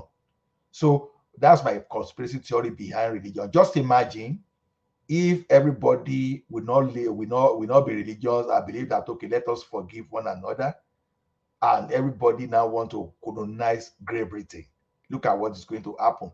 So when I say religion is just a control tool, that even if someone is doing evil to you, you don't want to avenge that, take a revenge. You just want to let it go and reconcile and let everything die down. That is Hey, how. okay, Allah, submission to you. See, religion as a control tool or mechanism is not new. You can go straight Yes. back to the Bible itself. We talk about the Pharisees. You remember the description of the Pharisees? Even Christ, Jesus Yeah, Christ himself talked Pharisees and about that. Sadducees. Yeah. Yeah, Christ talked about those people. Say, hey, you people, you want to yoke or pretty much chain the believers to do this and that you yourself are not doing. The Pharisees, they use the religion. They use their religion to essentially enslave people. So religion as a tool to control or enslave people is nothing new. It's nothing new at all. But I will not agree that religion was created to enslave man. No, that was not God's purpose. Man, to look at it, there's nothing ever been given to man that man has not God didn't abused. create religion. God didn't create religion. Human being Sure. created religion. Go ahead, Well, please. see, yeah, well, okay, women created religion, but even before even our father Abraham, right? He was an idol worshiper. So the worship of things, the worship of things, idols or whatnot, is has always been there. It's nothing new. So, but for Christians, okay, it's about Christ. And that's why in the well, if you are a theologian, or if you went to Bible school, they have this term they use called Christophany or theophany. Essentially, that Jesus Christ was in the Bible from the beginning to the end, and that's why. Okay, when he came, say he didn't come to abolish the law, right? He came to fulfill the law, and of course, you know what the law is, Yes. really. Yes, and that's why there's a beautiful passage in the Bible that said, look, if you have with law, I can't quote it verbatim, but if you have love, there's no law. It was Apostle Paul talking about that. But because if you truly embody the spirit of love, if you have love in your heart, which love in itself does not discriminate, if you have that, then you would not go afar of the law because you walk in light and you walk in love. You can't deviate, and that's the ultimate as a Christian. So there's no way you can go around sinning or committing sin as a Christian if you have love in your heart, because the love will guide you. The love it's a light. It will guide your path in the things that you do. You would know right from wrong. Adam and Eve, they lived in love from the beginning, but of course they went against the word of God, and that's why they ended up the way they did. So love, God is love, and But love comes from God.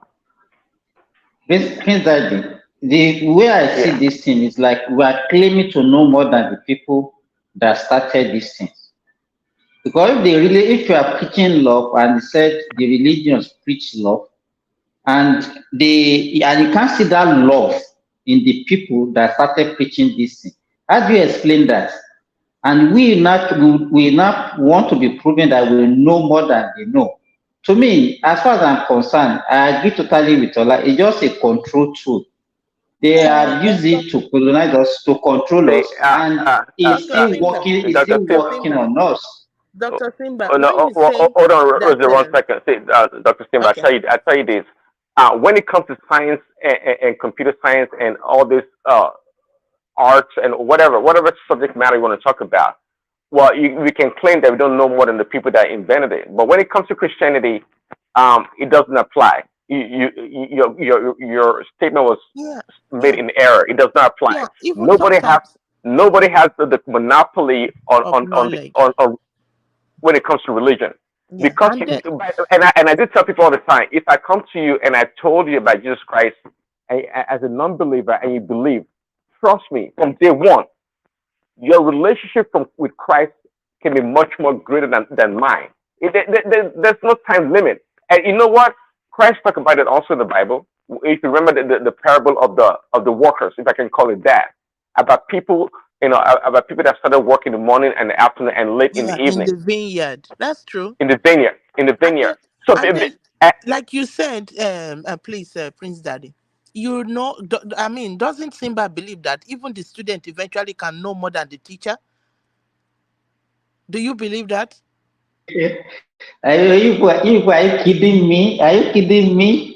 The To student me, can they are eventually become more let me knowledgeable. tell you, The student can you know become more why, knowledgeable than the Princess, teacher in time. Uh-uh. hold on. They have used it and it has served the purpose they created it for.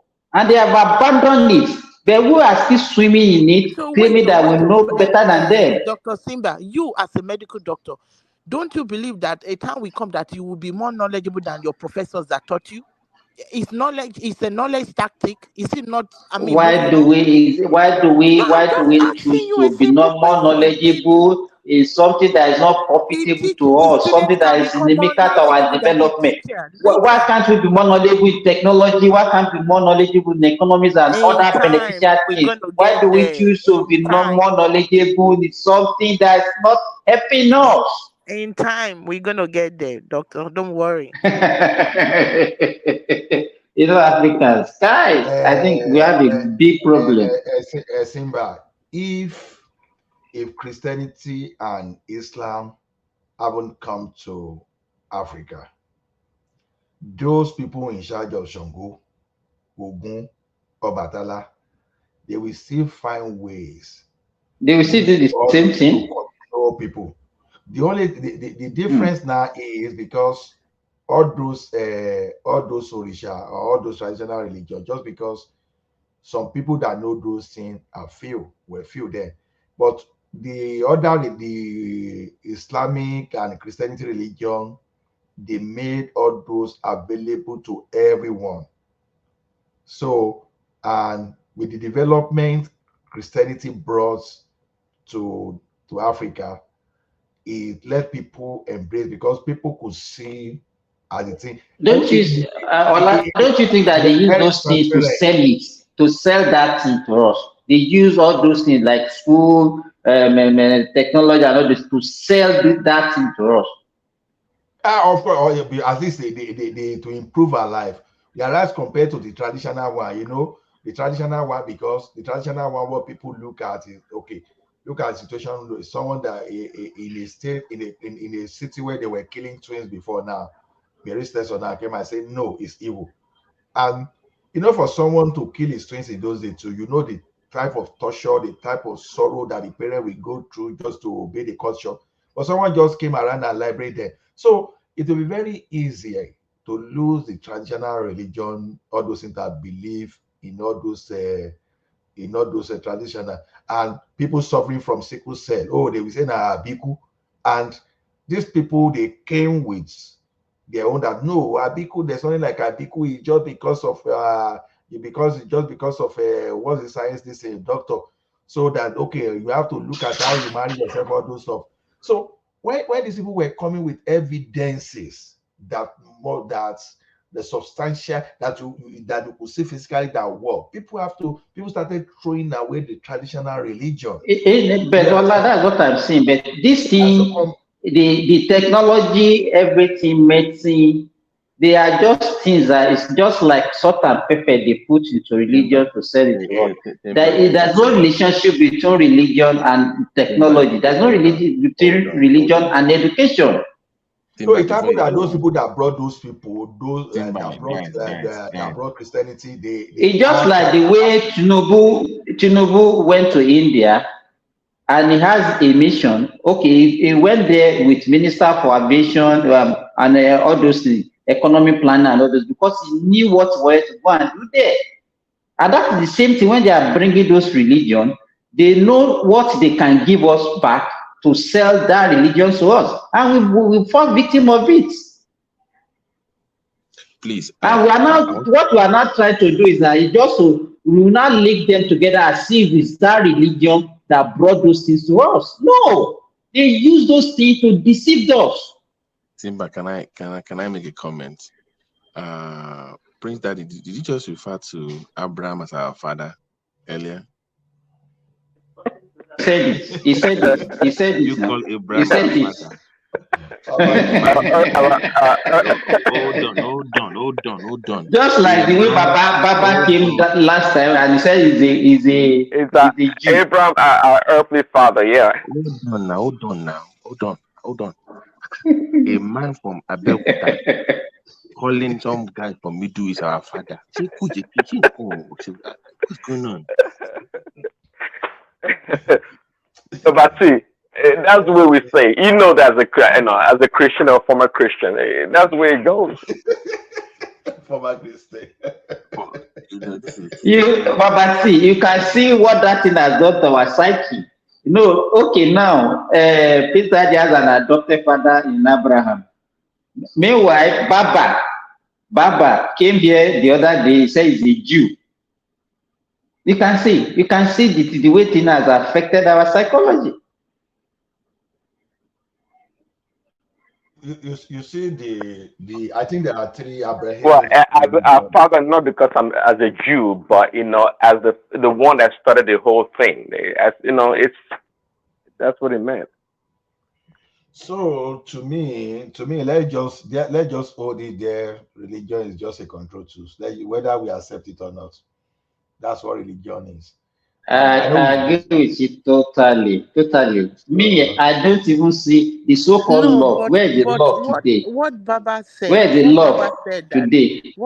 Can what we? Baba said is that Simba, Baba did Hmm, not say that he's a physical Jew. He said the is spiritual by Jew. faith is a Jew. Spiritual By Jew. faith I is a beg Jew. ye, And Princess. See. So by faith, Prince also by faith, Prince he has Daddy, an adopted father in Abraham.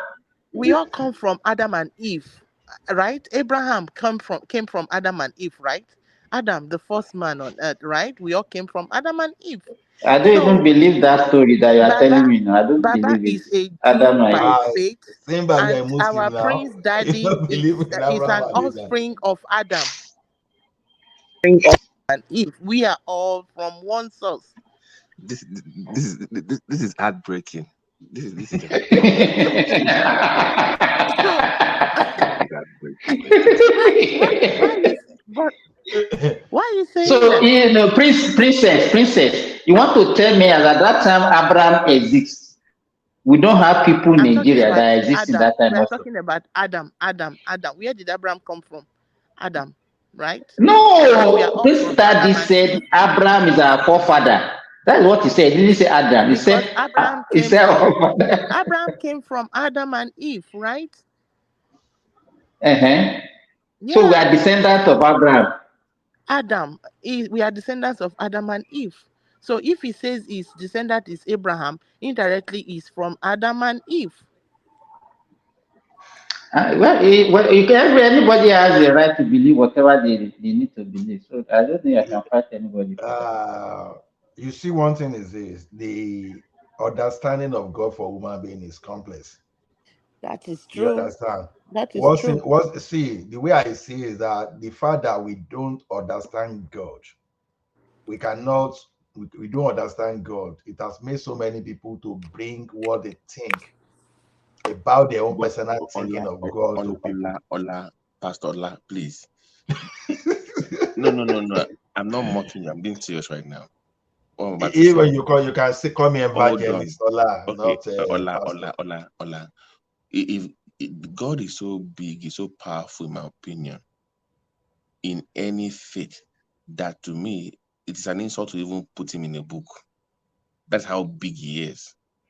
And when you try to, because if you say nobody can comprehend God, then you put him in a book, then you want to box him into a corner that is too big to fit in the first place.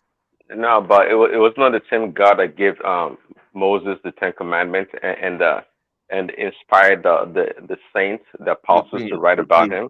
Prince Daddy, you cannot defend the Bible with the Bible. Let's stop doing that. If you want to defend the Bible, you cannot defend the Bible Babati, with the Bible. We're Babati, not going to do that. Yeah. Babati. One fact that science are proving to us is that we are not the only inhabitant of this universe, whether we like it or not. Now, the thing is this, like I said the other time, we don't even know whether some people, as we speak now, are living with us on this earth now. Maybe just because of our capacity of sensory capacity that we cannot see them or Ola, feel them.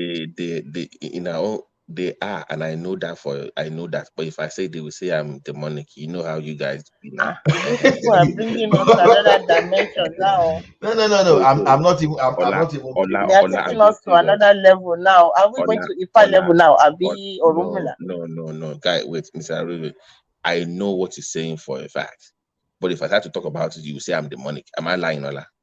You will No, you're not say, lying. You're not lying. yeah. So you guys don't want to know more. You want to live in your cucumber. And when somebody says something, you will say, No, oh, it we does as not. Christians, we See, believe see, there are see, other see, spirits see, now. There are princess. demons. See, There princess. are As spirits. as we were talking of AI the other time, AI has level of its own compression, no matter what we put it to them. The same way too, we human we have our own limitation.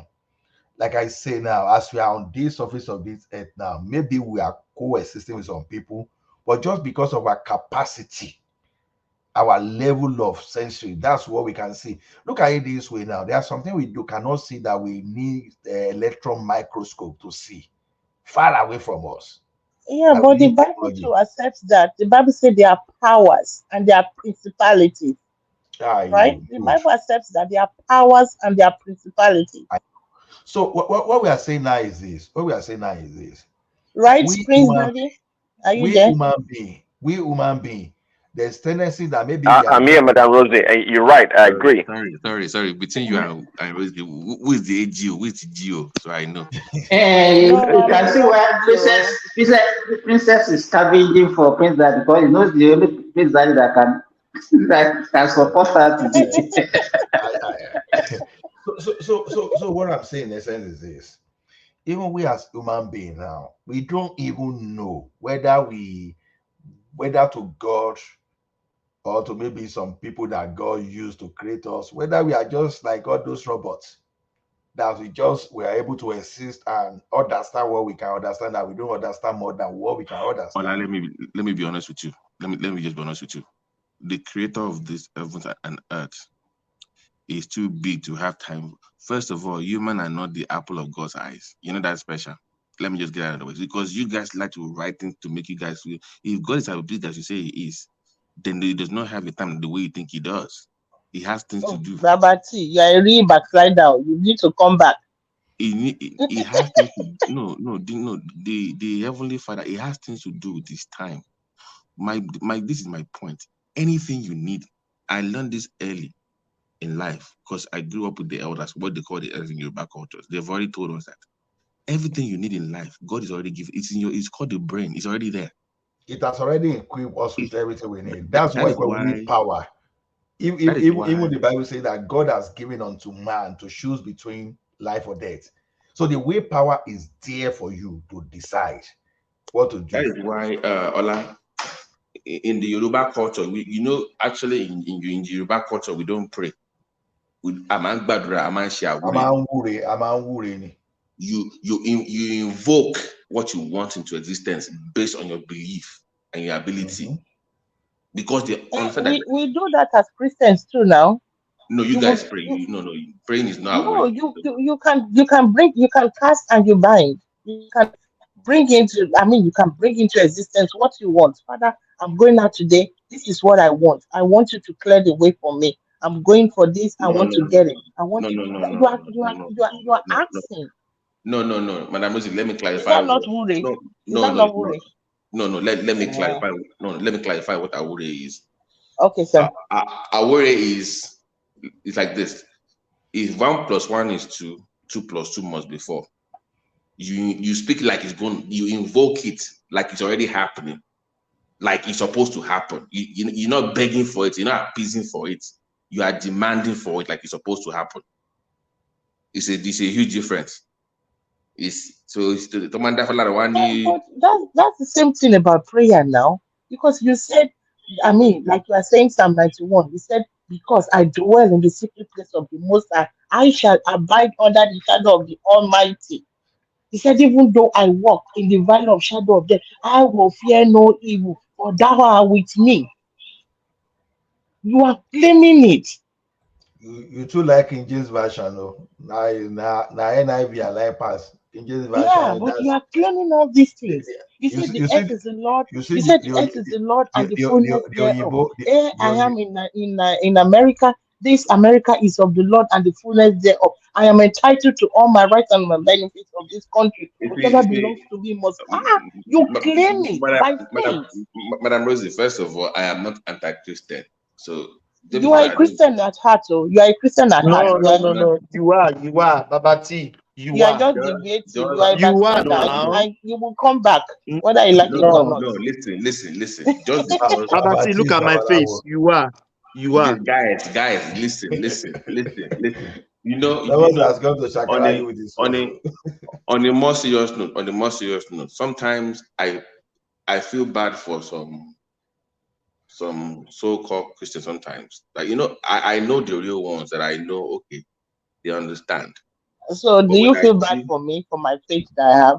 no.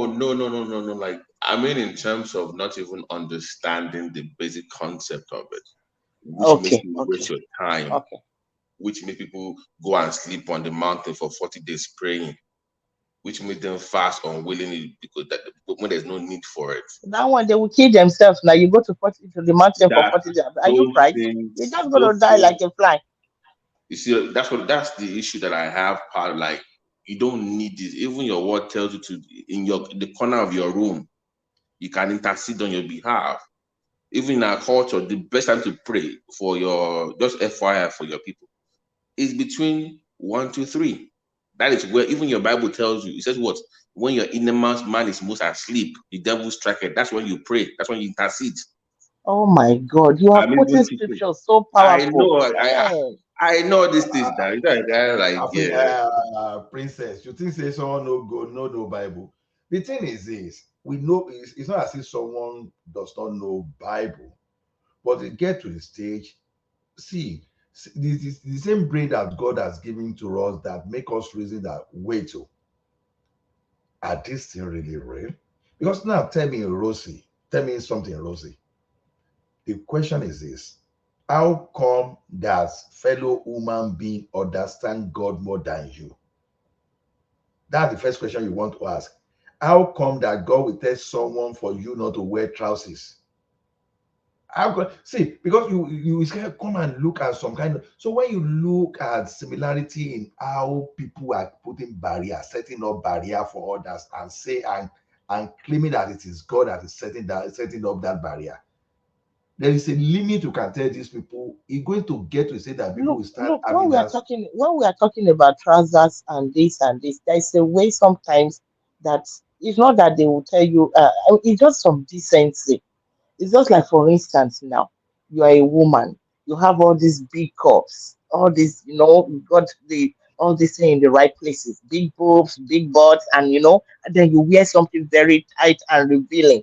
All your cups, everything is showing, and you're walking on the streets. How many men are you tempting?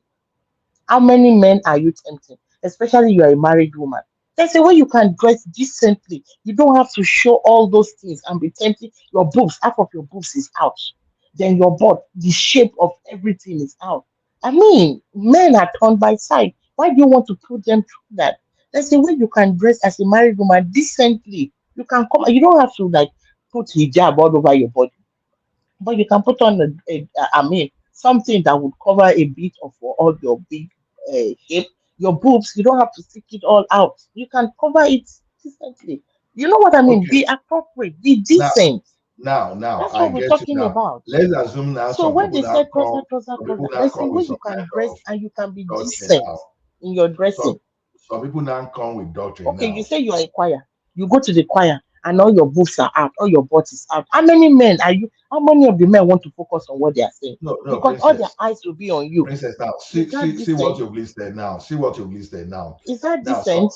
now some people now, let's assume now someone now look at those things now and they now put it into doctrine.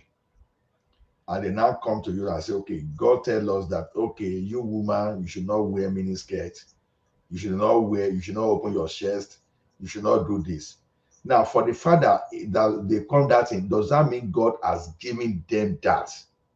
Even though they claim that God, like I said, I once said it here one day that a brother told me that, oh, Holy Spirit told me this. I told the brother said that way that that's a lie, brother. Holy Spirit could not have told you to tell me lies. You understand?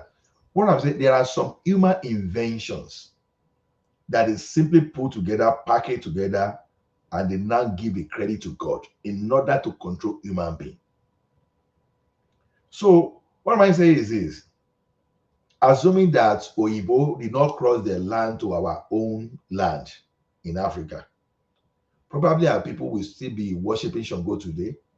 They will still be worshiping Oya, Obatala.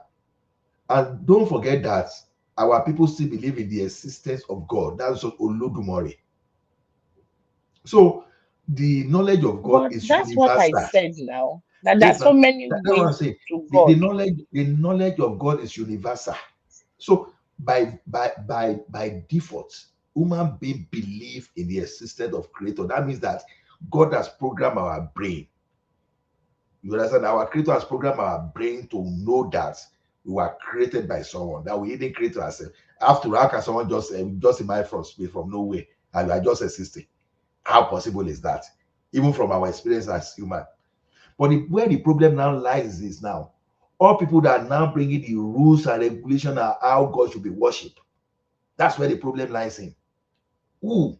Where? Where were they when God told them? You understand? Look at the just election pass now. You know, so many pastors said God told them, go to them, go to them, go to them. You understand? Imagine one of them just managed to get that right. Before you know, we start to say, oh, God actually ministered to the person. So that's the thing. Many things we see that we embrace in our religions today, we need to question all those things. We need to question some of those things. Some of those things that we believe in our religion today were written by human, and human adopted those things, not by God. That's where we are saying. So human being over time, we've put so much excesses in religion that make people start questioning those things. So to me, that's why I keep it simple for myself. I believe in Jesus Christ. I believe in Jesus Christ. The way you believe in it, I don't care about it, but I believe in Jesus Christ. Nothing you can tell me about that. Those two principles, those two laws, I hold those laws to my heart, and that's what I want to follow. So, but every other doctrine you are now adding to me, whether on the 30th day of this thing I should do this, I should look at sky, I should do this, I won't listen to you. Or maybe I should go to a spirit and go and shout and shout like someone that the dog just bite like 3 times and do this. I won't listen to you. That's what I'm saying. Because otherwise, look at it this way. How come that those people that don't really believe like we believe, how come they are successful? How come? Are we saying God is partial? You understand? If you really want to know that God does not tolerate foolishness, go to the parable of talents. You know, when God gave some people more talents, they used it properly and they even brought profit. And someone that God gave one, that just got one, will be giving excuses. It simply means that when you do the right thing, when you based on the purpose of God for you on the surface of this earth, when you are not looking away from the purpose of God for you on the surface of this earth, and you are now dedicating your responsibilities to God. That's what many human beings do today, is that our responsibility, we delegate it to God. God, Ola, buy car for us. Ola, God, Ola, do Ola, that Ola for needs us. to God, know. do that for us. Then why Ola are needs you to human? know. Somebody will study and they will pass a test. You are there. God, come and be my pencil. Come and be my biro. Come and be my ruler. Go and read. You Go and read. understand? You understand? Is that so? To me, most thing that we package to ourselves as human is human. Okay. Look at Catholic now. Catholic has a doctrine. If I go to Catholic today, if they are citing a Mary, you are very sure I may not even follow you to shout a Mary. Because we see as a Catholic, they have their own doctrine. As we Anglican, they have their own doctrine. Every church they have. So now, over time, do you want to tell me that it's God telling them? We are in this earth, we are in this world, when even Pastor Kumoyi was humble enough to tell us that he got something wrong himself. You understand? So, to me, I won't deceive you.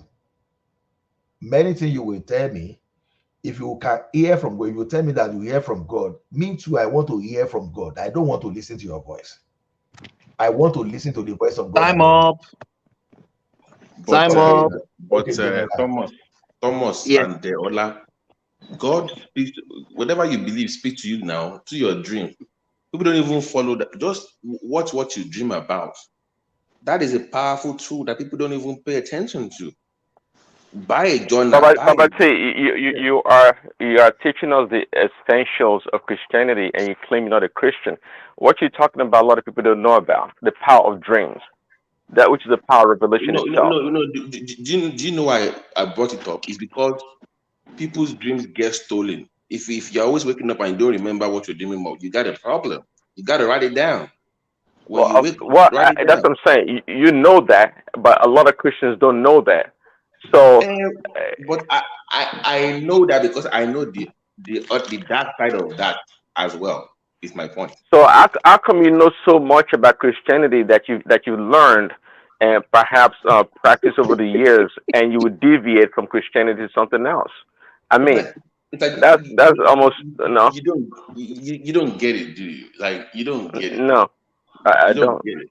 So when I say dream, that is not No, exclusive to Christianity now. Baba T, something must have happened to you that broke you and made you the way. Something must have. Can you share it? So, so, You Princess, got if we scammed? if we keep Christianity simple, people are not No, likely maybe to he was run scammed away. or he was duped or something must have happened to really change his no, mind.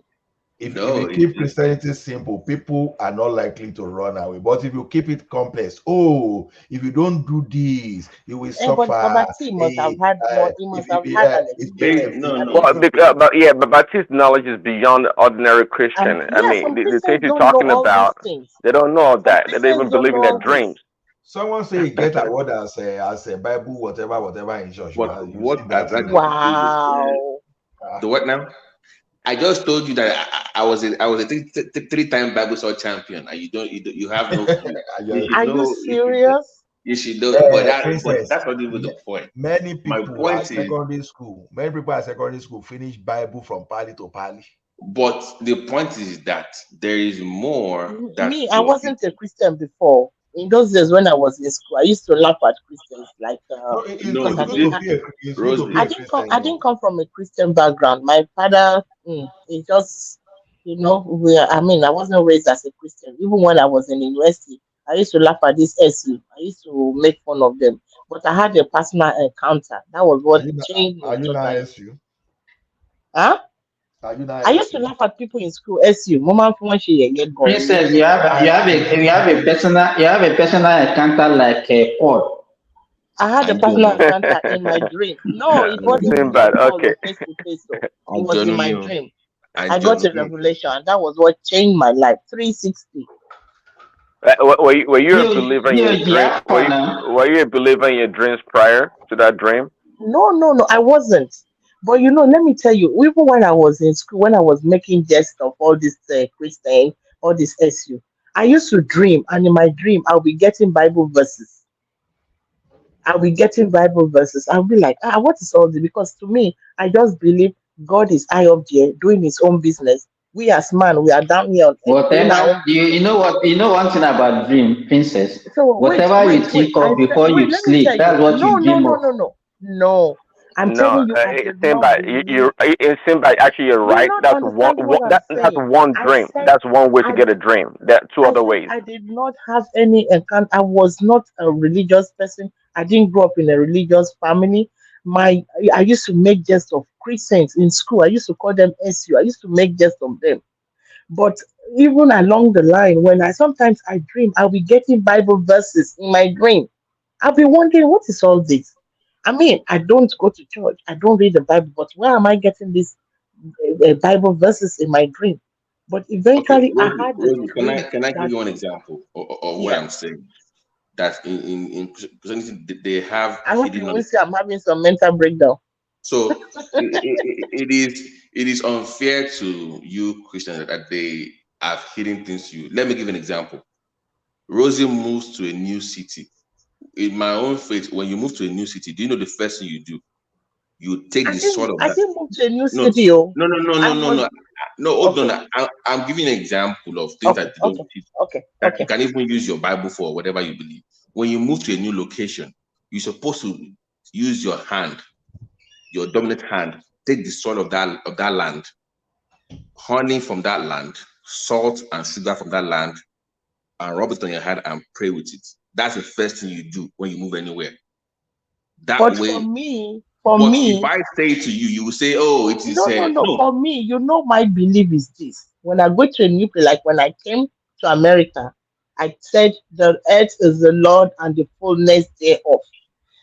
The Your America is the no, Lord your and the hand, full. no, I your no, no, prayed your and hands God must touch it. prospered Your me. hands, listen, your hands must touch My that feet land. was on the ground. I don't have to. My feet was on the ground, and I prayed. Nobody. That I just had that inspiration, and I made that Baba prayer. T, are you trying to It's not babalawoanization us? babalawo. There are Even certain your basic prophets things. do it now. These are things they don't tell you.